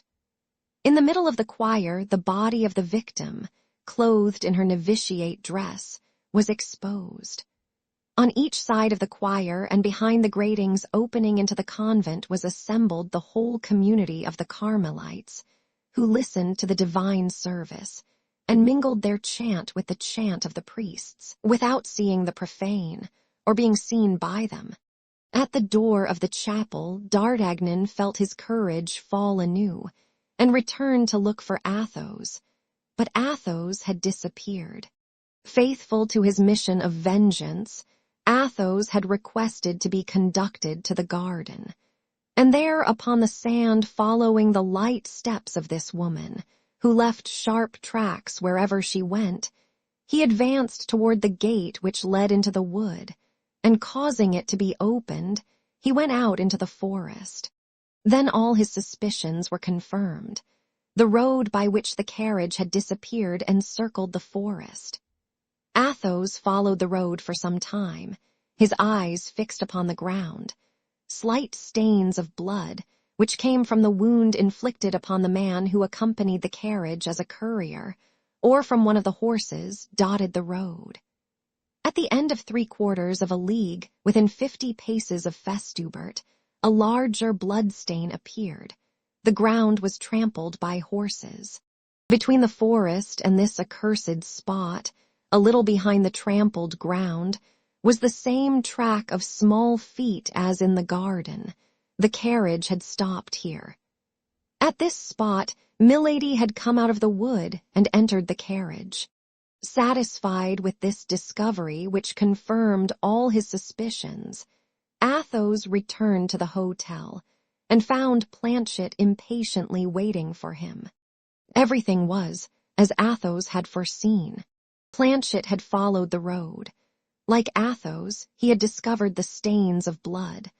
Like Athos, he had noted the spot where the horses had halted. But he had gone farther than Athos, for at the village of Festubert, while drinking at an inn, he had learned without needing to ask a question that the evening before, at 8:30, a wounded man who accompanied a lady traveling in a post-chaise had been obliged to stop, unable to go further. The accident was set down to the account of robbers who had stopped the chaise in the wood. The man remained in the village. The woman had had a relay of horses and continued her journey.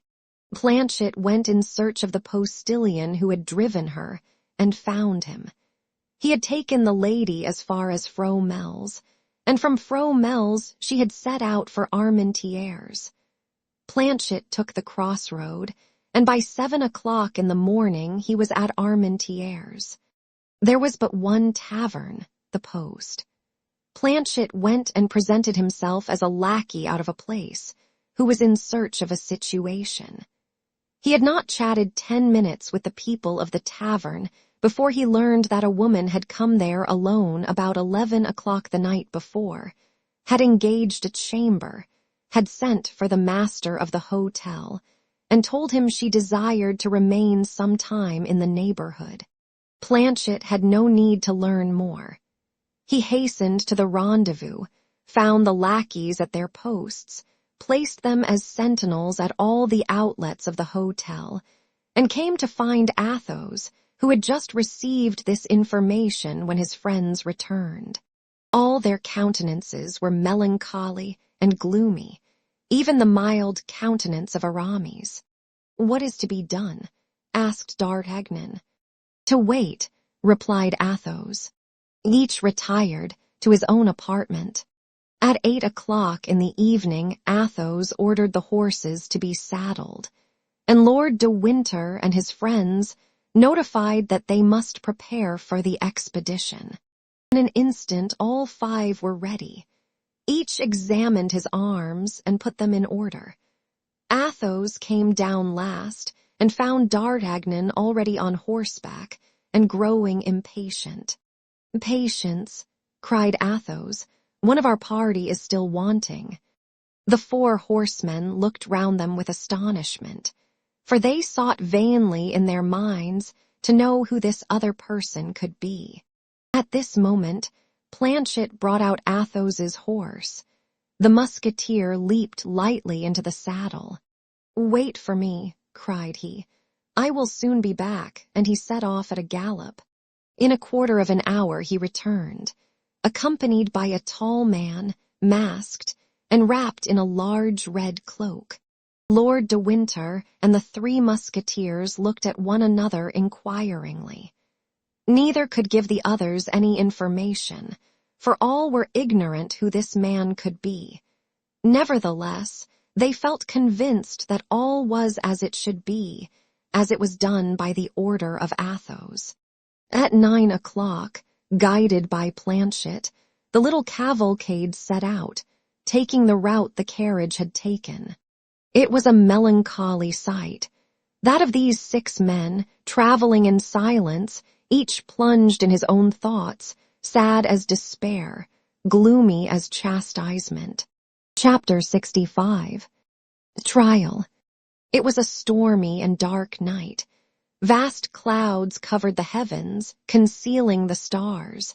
The moon would not rise till midnight.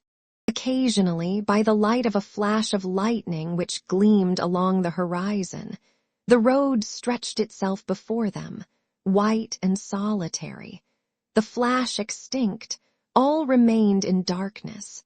Every minute Athos was forced to restrain D'Artagnan, constantly in advance of the little troop, and to beg him to keep in the line, which in an instant he again departed from.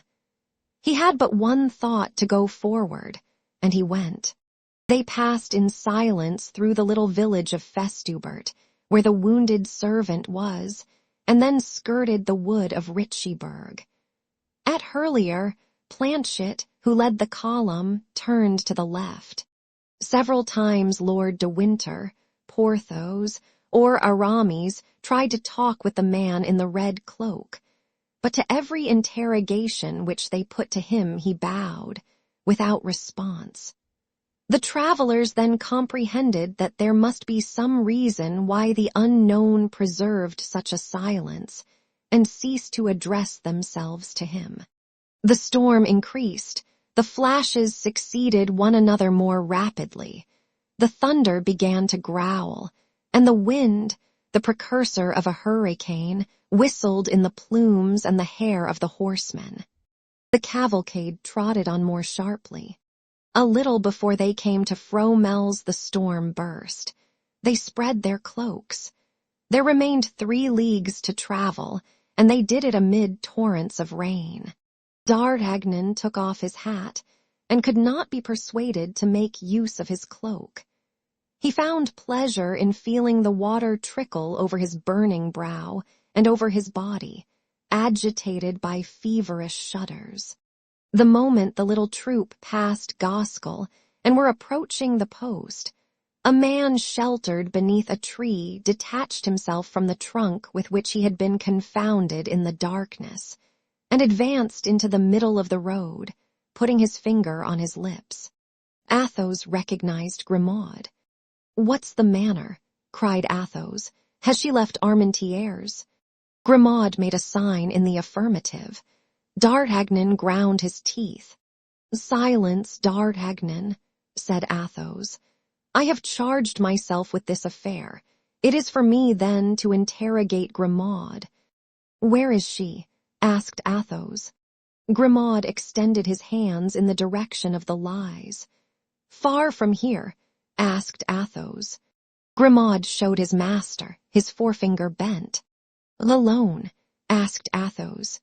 Grimaud made the sign yes. "Gentlemen," said Athos, "she is alone within half a league of us in the direction of the river." "That's well," said D'Artagnan. "Lead us, Grimaud." Grimaud took his course across the country, and acted as guide to the cavalcade. At the end of 500 paces, more or less, they came to a rivulet which they forded. By the aid of the lightning, they perceived the village of Erquinheim. "Is she there, Grimaud?" asked Athos. Grimaud shook his head negatively. "Silence, then," cried Athos. And the troop continued their route. Another flash illuminated all around them. Grimaud extended his arm, and by the bluish splendor of the fiery serpent, they distinguished a little isolated house on the banks of the river, within 100 paces of a ferry. One window was lighted. "Here we are," said Athos. At this moment a man who had been crouching in a ditch jumped up and came towards them. It was Musketeers. He pointed his finger to the lighted window. "She is there," said he. "In Bazin?" asked Athos. "While I watched the window, he guarded the door." "Good," said Athos. "You are good and faithful servants." Athos sprang from his horse, gave the bridle to Grimaud, and advanced toward the window, after having made a sign to the rest of the troop to go toward the door. The little house was surrounded by a low, quickset hedge, 2 or 3 feet high.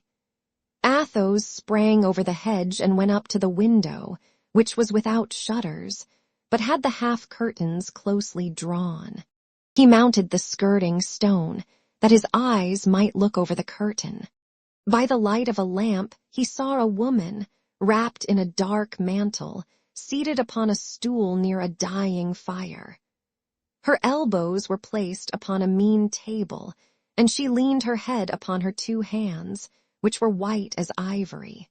He could not distinguish her countenance, but a sinister smile passed over the lips of Athos. He was not deceived. It was she whom he sought. At this moment a horse neighed.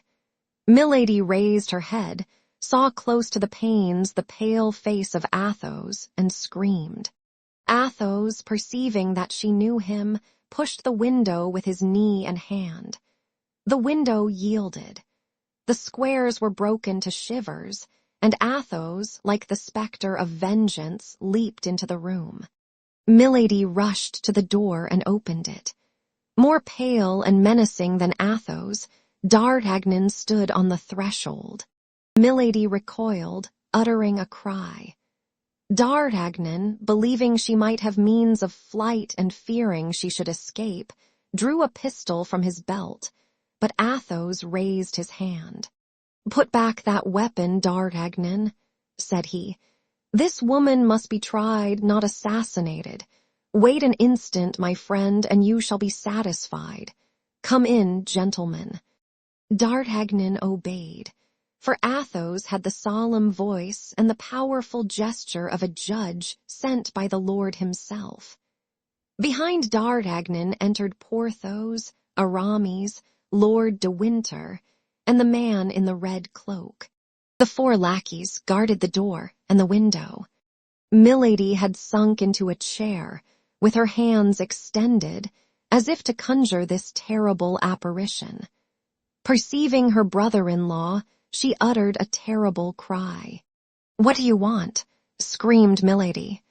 "We want," said Athos, "Charlotte Backson, who first was called Comtesse de la Fere, and afterwards Milady de Winter, Baroness of Sheffield." "That is I, murmured Milady in extreme terror. "What do you want?" "We wish to judge you according to your crime," said Athos. "You shall be free to defend yourself. Justify yourself if you can. D'Artagnan, it is for you to accuse her first." D'Artagnan advanced. "Before God and before men," said he, "I accuse this woman of having poisoned Constance Bonacieux, who died yesterday evening." He turned towards Porthos and Aramis. "We bear witness to this," said the 2 musketeers with one voice. D'Artagnan continued, "Before God and before men, I accuse this woman of having attempted to poison me in wine which she sent me from Villeroy with a forged letter, as if that wine came from my friends. God preserved me, but a man named Bricemont died in my place. "We bear witness to this," said Porthos and Aramis in the same manner as before. "Before God and before men, I accuse this woman of having urged me to the murder of the Baron de Wardes. But as no one else can attest the truth of this accusation, I attest it myself. I have done." And D'Artagnan passed to the other side of the room with Porthos and Aramis. "Your turn, my lord," said Athos. The Baron came forward. "Before God and before men," said he, "I accuse this woman of having caused the assassination of the Duke of Buckingham." "The Duke of Buckingham assassinated," cried all present with one voice. "Yes," said the Baron, "assassinated. On receiving the warning letter you wrote to me, I had this woman arrested and gave her in charge to a loyal servant. She corrupted this man. She placed the poniard in his hand. She made him kill the Duke. And at this moment, perhaps, Felton is paying with his head for the crime of this fury." A shudder crept through the judges at the revelation of these unknown crimes. "That is not all," resumed Lord de Winter. "My brother, who made you his heir, died in 3 hours of a strange disorder which left livid traces all over the body. My sister, how did your husband die?" "Horror!" cried Porthos and Aramis. "Assassin of Buckingham, assassin of Felton, assassin of my brother, I demand justice upon you, and I swear that if it be not granted to me, I will execute it myself."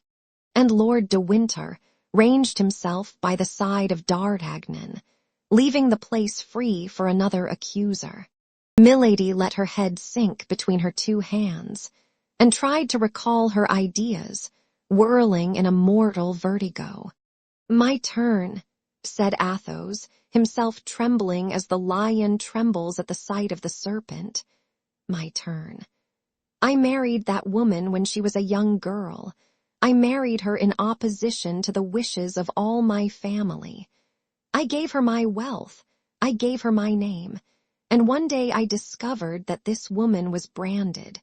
This woman was marked with a fleur-de-lis on her left shoulder." "Oh," said Milady, raising herself, "I defy you to find any tribunal which pronounced that infamous sentence against me. I defy you to find him who executed it." "Silence," said a hollow voice. "It is for me to reply to that." And the man in the red cloak came forward in his turn. "What man is that? What man is that?" cried Milady, suffocated by terror, her hair loosening itself and rising above her livid countenance as if alive. All eyes were turned towards this man, for to all except Athos he was unknown. Even Athos looked at him with as much stupefaction as the others, for he knew not how he could in any way find himself mixed up with the horrible drama then unfolded. After approaching Milady with a slow and solemn step, so that the table alone separated them, the unknown took off his mask. Milady for some time examined with increasing terror that pale face, framed with black hair and whiskers, the only expression of which was icy impassibility. Then she suddenly cried, "Oh, no, no," rising and retreating to the very wall. "No, no, it is an infernal apparition. It is not he. Help, help," screamed she, turning towards the wall as if she would tear an opening with her hands. "Who are you, then?" cried all the witnesses of this scene. "Ask that woman," said the man in the red cloak, "for you may plainly see she knows me. The executioner of Lille, the executioner of Lille," cried Milady, a prey to insensate terror, and clinging with her hands to the wall to avoid falling. Everyone drew back, and the man in the red cloak remained standing alone in the middle of the room. "Oh, Grace, Grace, pardon," cried the wretch, falling on her knees. The unknown waited for silence, and then resumed, "I told you well that she would know me. Yes, I am the executioner of Lille, and this is my history. All eyes were fixed upon this man, whose words were listened to with anxious attention. That woman was once a young girl, as beautiful as she is today. She was a nun in the convent of the Benedictines of Templemar. A young priest, with a simple and trustful heart, performed the duties of the church of that convent. She undertook his seduction and succeeded. She would have seduced a saint. Their vows were sacred and irrevocable. Their connection could not last long without ruining both. She prevailed upon him to leave the country, but to leave the country, to fly together, to reach another part of France, where they might live at ease because unknown, money was necessary.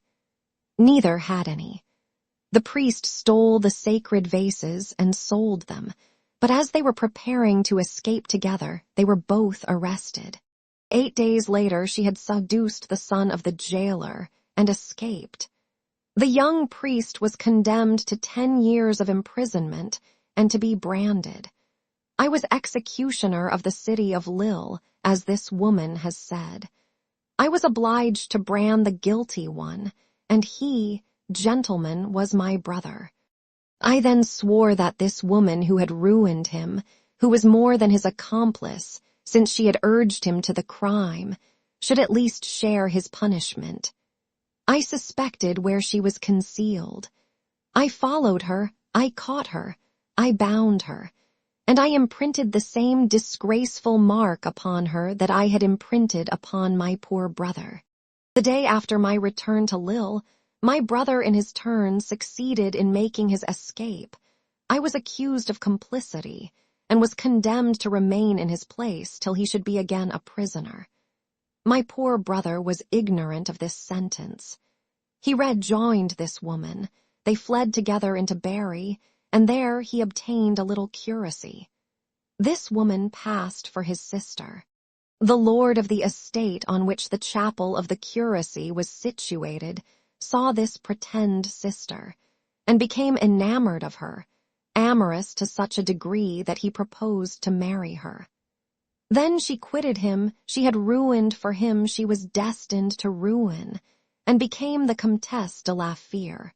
All eyes were turned towards Athos, whose real name that was, and who made a sign with his head that all was true which the executioner had said.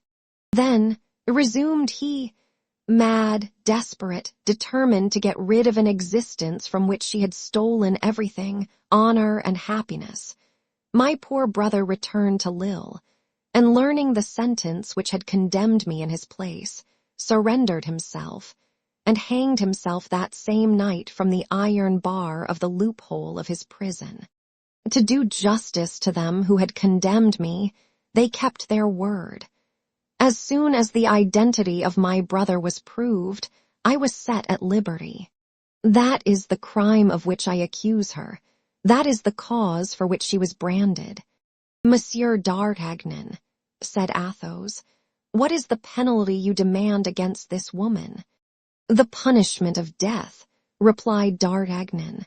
My Lord de Winter, continued Athos, what is the penalty you demand against this woman? The punishment of death, replied Lord de Winter. Messieurs Porthos and Aramis, repeated Athos, you who are her judges, what is the sentence you pronounce upon this woman?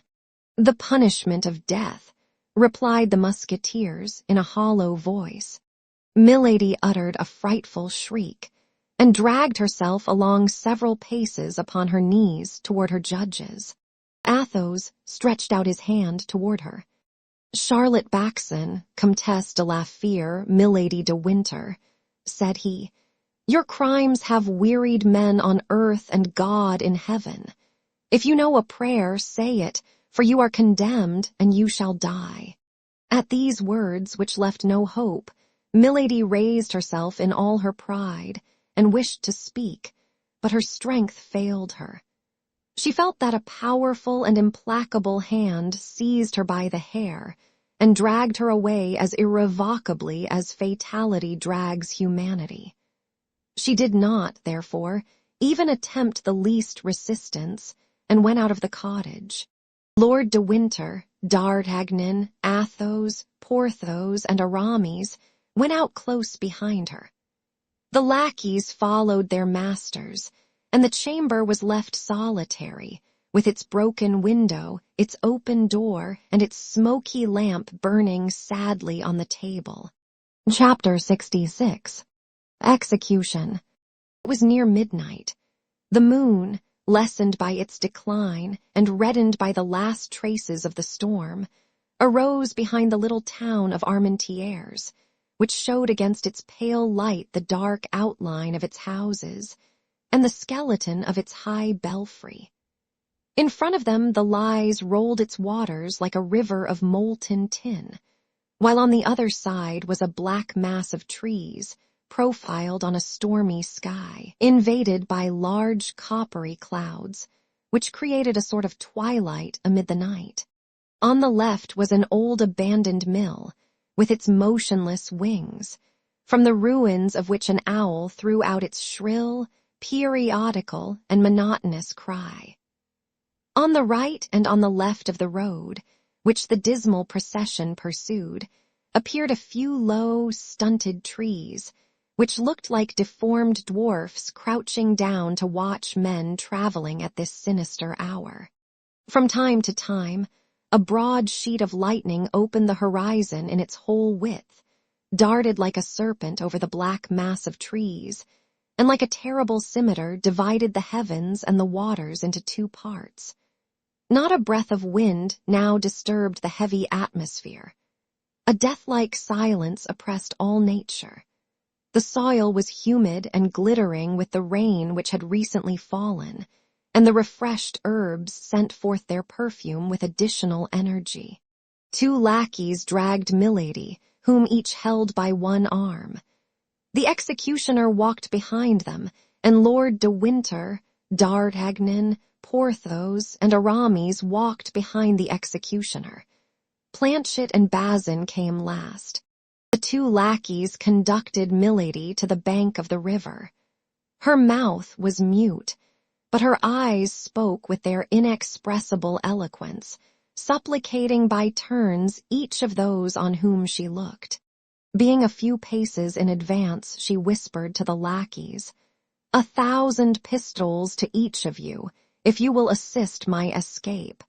But if you deliver me up to your masters, I have near at hand avengers who will make you pay dearly for my death." Grimaud hesitated.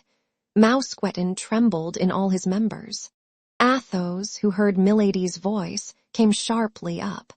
Lord de Winter did the same. "Change these lackeys," said he. "She has spoken to them, they are no longer sure." Planchet and Bazin were called, and took the places of Grimaud and Mousqueton. On the bank of the river, the executioner approached Milady, and bound her hands and feet. Then she broke the silence to cry out, "You are cowards, miserable assassins. 10 men combined to murder 1 woman. Beware. If I am not saved, I shall be avenged." "You are not a woman," said Athos, coldly and sternly. "You do not belong to the human species. You are a demon escaped from hell, whither we send you back again."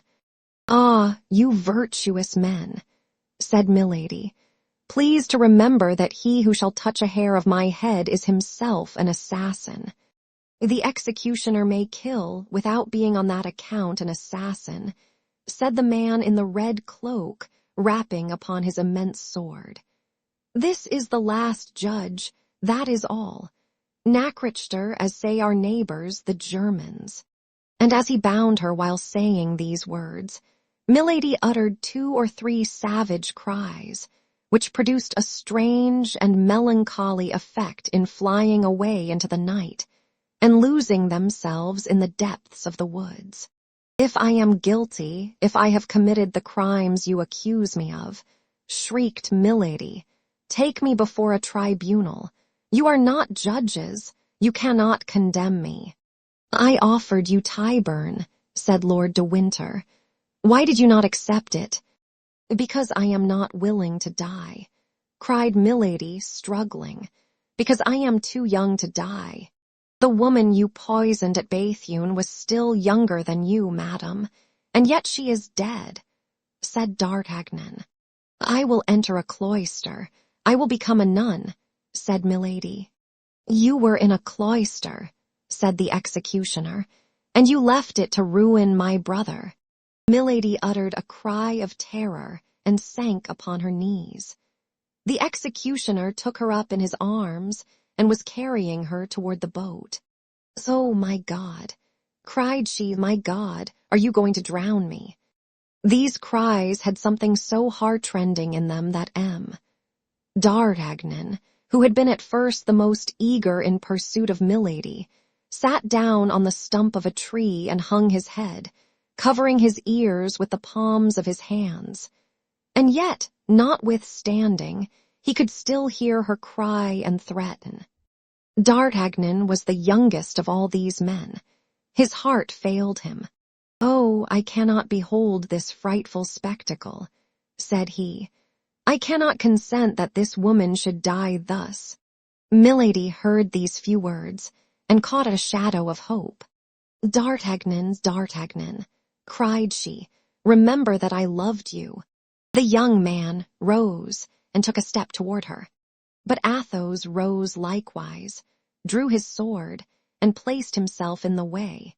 "If you take one step farther, D'Artagnan," said he, "we shall cross swords together." D'Artagnan sank on his knees and prayed.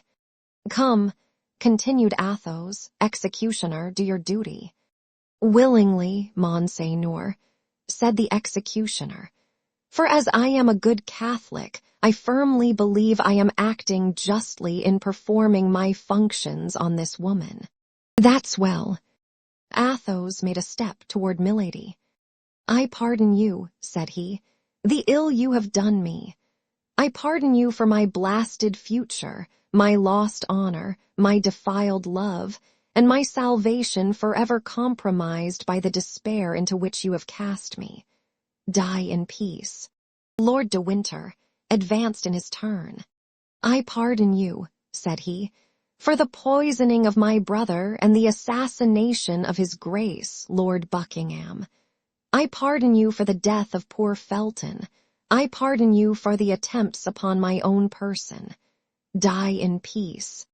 "And I," said D'Artagnan, "pardon me, madam, for having by a trick unworthy of a gentleman provoked your anger, and I, in exchange, pardon you the murder of my poor love and your cruel vengeance against me. I pardon you, and I weep for you. Die in peace." "I am lost," murmured Milady in English. "I must die." Then she arose of herself, and cast around her one of those piercing looks which seemed to dart from an eye of flame. She saw nothing, she listened, and she heard nothing. "Where am I to die?" said she. "On the other bank," replied the executioner. Then he placed her in the boat, and as he was going to set foot in it himself, Athos handed him a sum of silver. "Here," said he, "is the price of the execution, that it may be plain we act as judges." "That is correct," said the executioner. "And now in her turn, let this woman see that I am not fulfilling my trade, but my debt." And he threw the money into the river.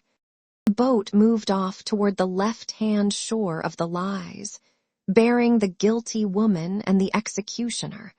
All the others remained on the right-hand bank, where they fell on their knees. The boat glided along the ferry rope under the shadow of a pale cloud, which hung over the water at that moment. The troop of friends saw it gain the opposite bank. The figures were defined like black shadows on the red-tinted horizon. Milady, during the passage, had contrived to untie the cord which fastened her feet. On coming near the bank, she jumped lightly on shore and took to flight. But the soil was moist. On reaching the top of the bank, she slipped and fell upon her knees. She was struck, no doubt, with a superstitious idea. She conceived that heaven denied its aid, and she remained in the attitude in which she had fallen, her head drooping and her hands clasped. Then they saw from the other bank the executioner raise both his arms slowly. A moonbeam fell upon the blade of the large sword. The two arms fell with a sudden force. They heard the hissing of the scimitar and the cry of the victim. Then a truncated mass sank beneath the blow. The executioner then took off his red cloak, spread it upon the ground, laid the body in it, threw in the head, tied all up by the four corners, lifted it on his back, and entered the boat again. In the middle of the stream he stopped the boat, and suspending his burden over the water cried in a loud voice, "Let the justice of God be done." And he let the corpse drop into the depths of the waters, which closed over it. 3 days afterward the 4 musketeers were in Paris. They had not exceeded their leave of absence, and that same evening they went to pay their customary visit to M. de Treville. "Well, gentlemen," said the brave captain, "I hope you have been well amused during your excursion." "Prodigiously," replied Athos in the name of himself and his comrades. Chapter 67. Conclusion. On the 6th of the following month, the king, in compliance with the promise he had made the cardinal to return to La Rochelle, left his capital still in amazement at the news which began to spread itself of Buckingham's assassination. Although warned that the man she had loved so much was in great danger, the queen, when his death was announced to her, would not believe the fact, and even imprudently exclaimed, "It is false. He has just written to me." But the next day she was obliged to believe this fatal intelligence. Laporte, detained in England, as everyone else had been, by the orders of Charles I, arrived, and was the bearer of the Duke's dying gift to the Queen. The joy of the king was lively. He did not even give himself the trouble to dissemble, and displayed it with affectation before the Queen. Louis Roman XIII, like every weak mind, was wanting in generosity. But the king soon again became dull and indisposed. His brow was not one of those that long remain clear. He felt that in returning to camp he should re-enter slavery. Nevertheless, he did return. The cardinal was for him the fascinating serpent, and himself the bird which flies from branch to branch without power to escape. The return to La Rochelle, therefore, was profoundly dull. Our 4 friends in particular astonished their comrades. They traveled together, side by side, with sad eyes and heads lowered. Athos alone from time to time raised his expansive brow. A flash kindled in his eyes, and a bitter smile passed over his lips. Then, like his comrades, he sank again into reverie. As soon as the escort arrived in a city, when they had conducted the king to his quarters, the 4 friends either retired to their own or to some secluded cabaret, where they neither drank nor played. They only conversed in a low voice, looking around attentively to see that no one overheard them. One day, when the king had halted to fly the magpie, and the 4 friends, according to their custom, instead of following the sport, had stopped at a cabaret on the high road, a man coming from La Rochelle on horseback pulled up at the door to drink a glass of wine, and darted a searching glance into the room where the 4 musketeers were sitting.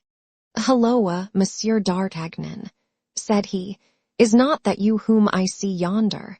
D'Artagnan raised his head and uttered a cry of joy. It was the man he called his phantom. It was his stranger of Meung, of the Rue des Fossoyeurs and of Arras. D'Artagnan drew his sword and sprang toward the door. But this time, instead of avoiding him, the stranger jumped from his horse and advanced to meet D'Artagnan. "Ah, monsieur, said the young man. "I meet you then at last. This time you shall not escape me." "Neither is it my intention, monsieur, for this time I was seeking you. In the name of the king I arrest you." "How? What do you say?" cried D'Artagnan. "I say that you must surrender your sword to me, monsieur, and that without resistance. This concerns your head, I warn you." "Who are you, then?" demanded D'Artagnan, lowering the point of his sword, but without yet surrendering it. "I am the Chevalier de Rochefort," answered the other, "the equerry of Monsieur le Cardinal Richelieu, and I have orders to conduct you to his eminence." "We are returning to his eminence, Monsieur the Chevalier," said Athos, advancing, "and you will please to accept the word of Monsieur D'Artagnan that he will go straight to La Rochelle. I must place him in the hands of guards, who will take him into camp. We will be his guards, monsieur, upon our word as gentlemen, but likewise upon our word as gentlemen," added Athos, knitting his brow, "Monsieur D'Artagnan shall not leave us."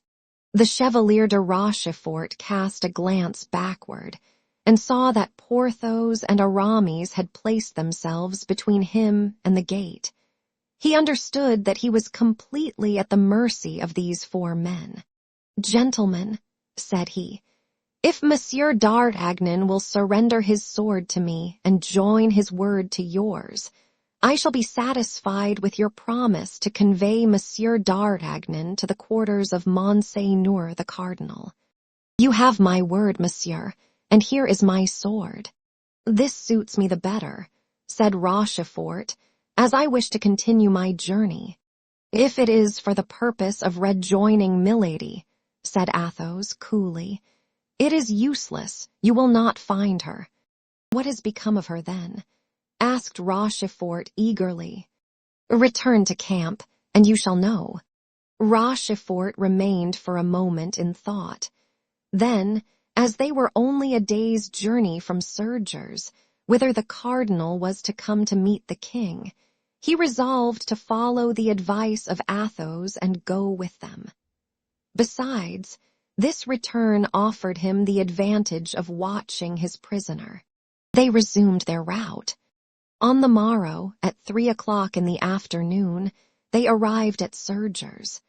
The cardinal there awaited Louis Roman XIII.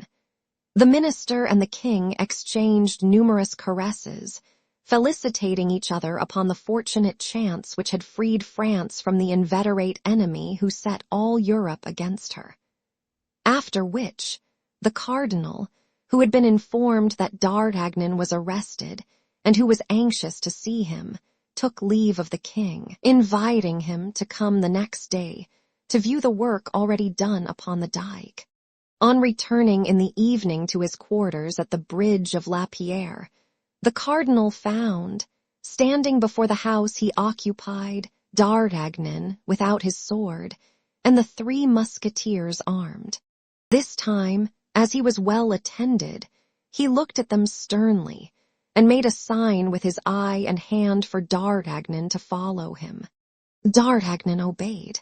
"We shall wait for you, D'Artagnan," said Athos, loud enough for the cardinal to hear him. His Eminence bent his brow, stopped for an instant, and then kept on his way without uttering a single word. D'Artagnan entered after the cardinal, and behind D'Artagnan the door was guarded. His Eminence entered the chamber which served him as a study, and made a sign to Rochefort to bring in the young musketeer. Rochefort obeyed and retired. D'Artagnan remained alone in front of the cardinal. This was his second interview with Richelieu, and he afterward confessed that he felt well assured it would be his last. Richelieu remained standing, leaning against the mantelpiece. A table was between him and D'Artagnan.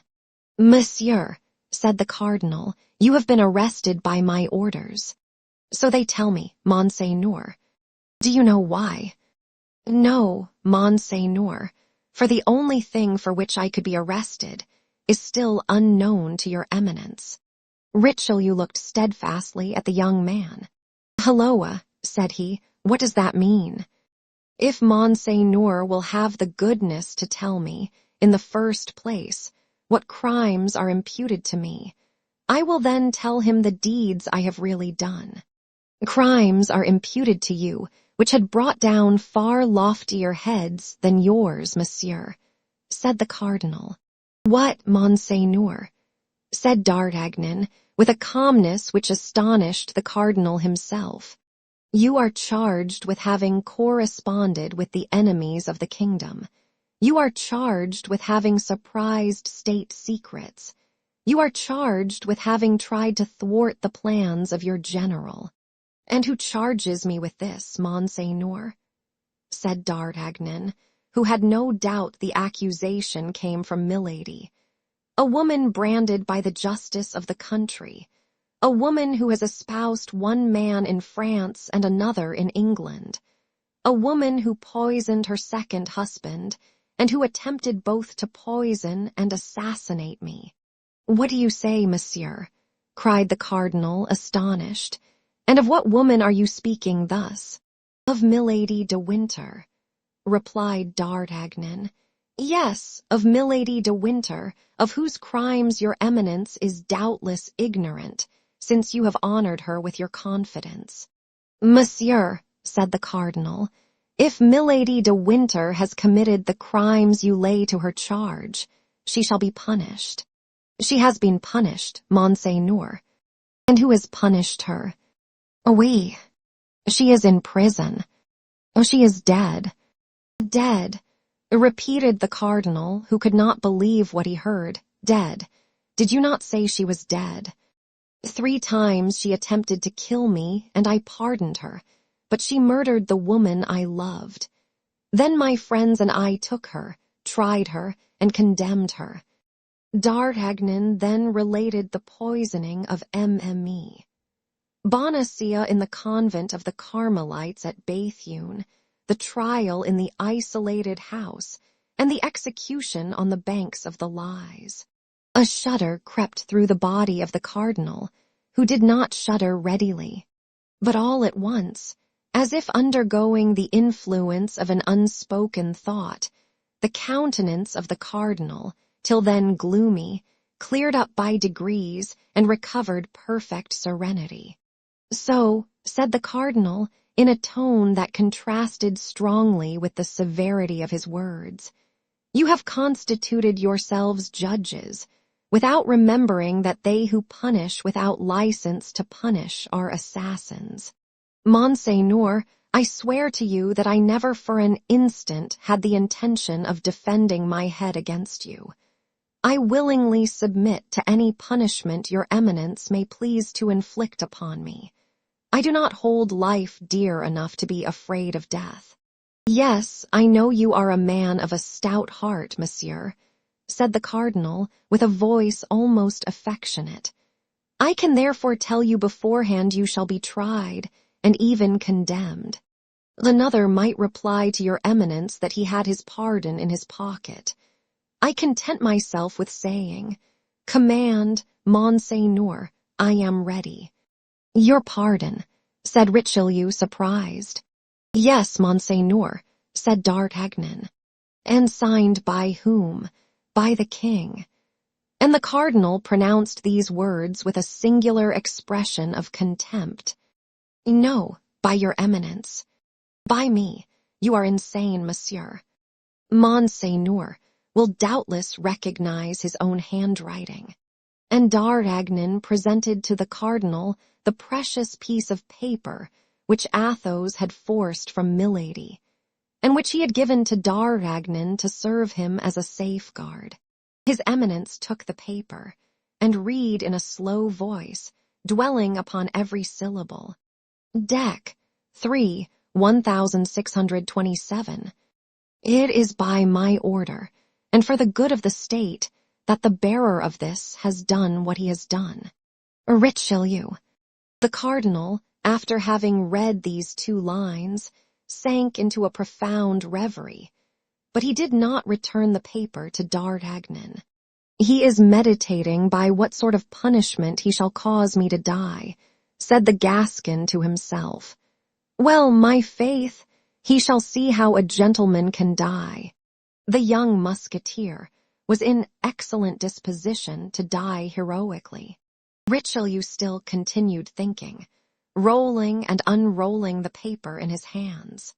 At length he raised his head, fixed his eagle look upon that loyal, open, and intelligent countenance, read upon that face, furrowed with tears, all the sufferings its possessor had endured in the course of a month, and reflected for the third or fourth time how much there was in that youth of 21 years before him, and what resources his activity, his courage, and his shrewdness might offer to a good master. On the other side, the crimes, the power, and the infernal genius of Milady had more than once terrified him. He felt something like a secret joy at being forever relieved of this dangerous accomplice. Richelieu slowly tore the paper, which D'Artagnan had generously relinquished. "I am lost," said D'Artagnan to himself, and he bowed profoundly before the cardinal like a man who says, "Lord, thy will be done." The cardinal approached the table, and without sitting down, wrote a few lines upon a parchment of which 2/3 were already filled, and affixed his seal. "That is my condemnation," thought D'Artagnan. "He will spare me the ennui of the Bastille or the tediousness of a trial. That's very kind of him." "Here, monsieur," said the cardinal to the young man, "I have taken from you one carte blanche to give you another. The name is wanting in this commission. You can write it yourself." D'Artagnan took the paper hesitatingly and cast his eyes over it. It was a lieutenant's commission in the musketeers. D'Artagnan fell at the feet of the cardinal. "Monseigneur," said he, "my life is yours, henceforth dispose of it. But this favor which you bestow upon me I do not merit.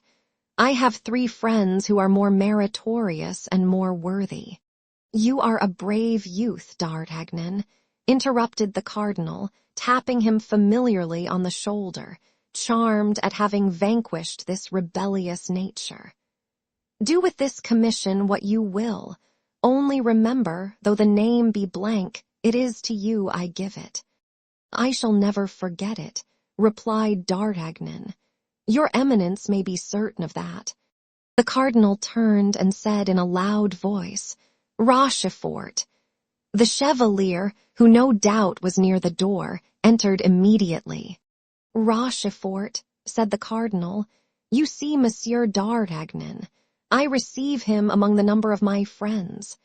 Greet each other, then, and be wise if you wish to preserve your heads."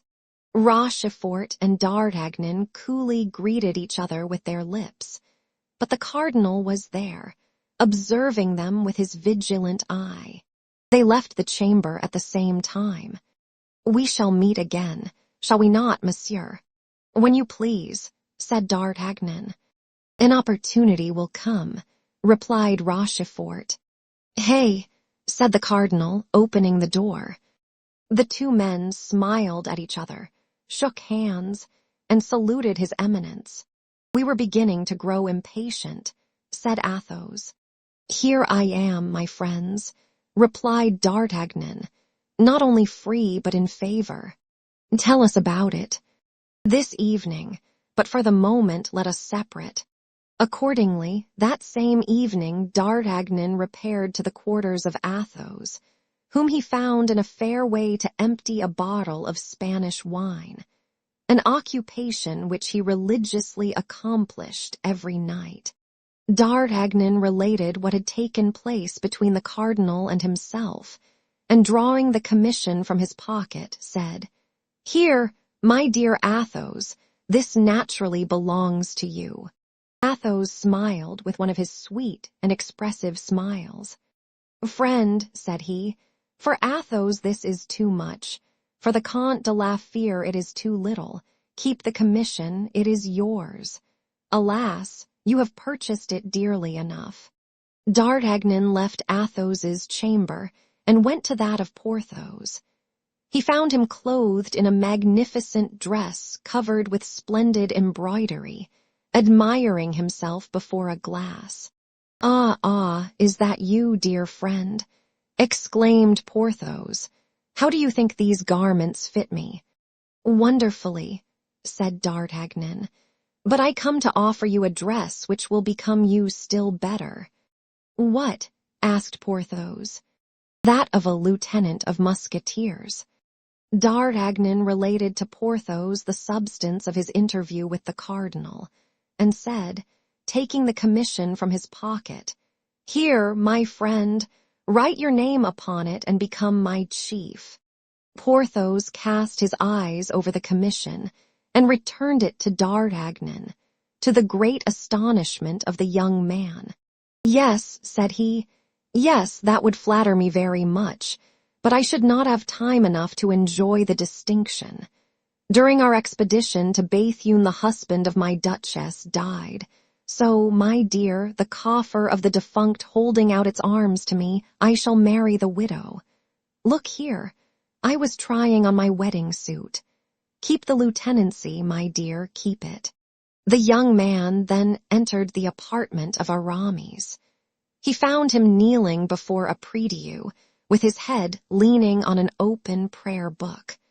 He described to him his interview with the cardinal, and said, for the third time drawing his commission from his pocket, "You, our friend, our intelligence, our invisible protector, accept this commission.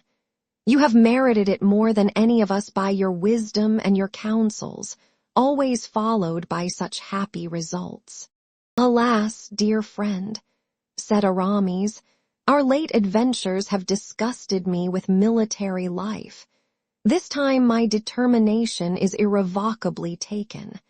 After the siege I shall enter the house of the Lazarists. Keep the commission, D'Artagnan. The profession of arms suits you. You will be a brave and adventurous captain."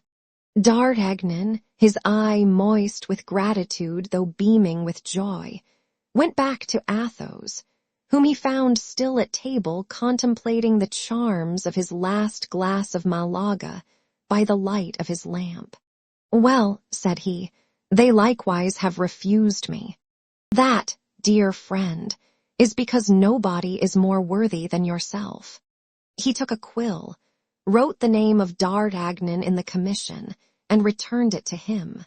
"I shall then have no more friends," said the young man. "Alas, nothing but bitter recollections."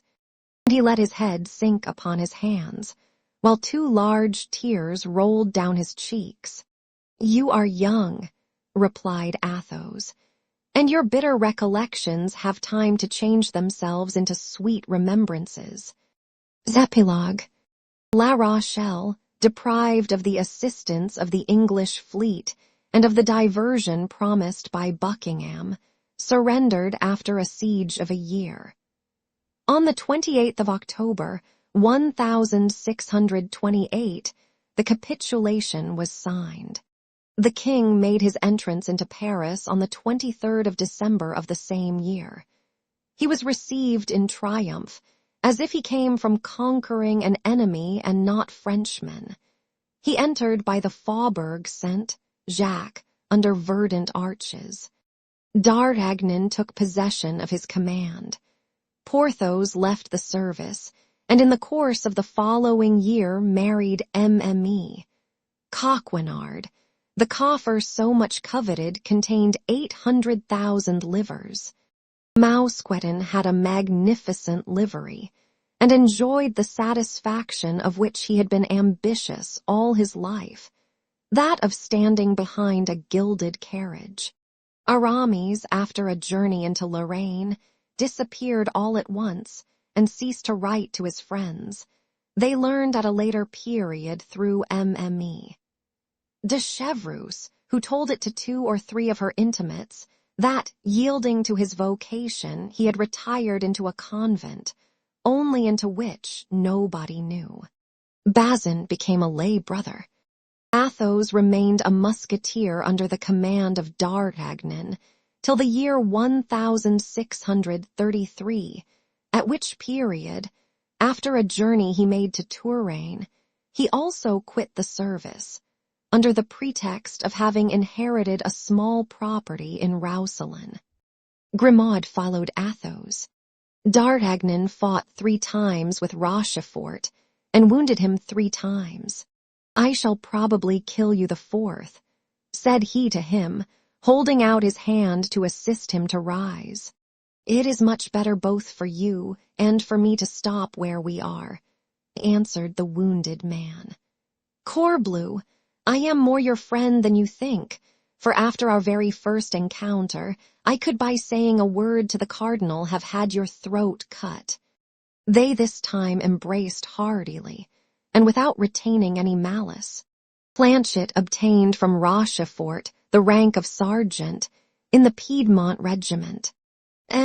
Bonacieux lived on very quietly, wholly ignorant of what had become of his wife, and caring very little about it. One day he had the imprudence to recall himself to the memory of the cardinal. The cardinal had him informed that he would provide for him, so that he should never want for anything in future. In fact, Bonacieux, having left his house at 7 o'clock in the evening to go to the Louvre, never appeared again in the Rue des Fossoyeurs. The opinion of those who seemed to be best informed was that he was fed and lodged in some royal castle at the expense of his generous eminence.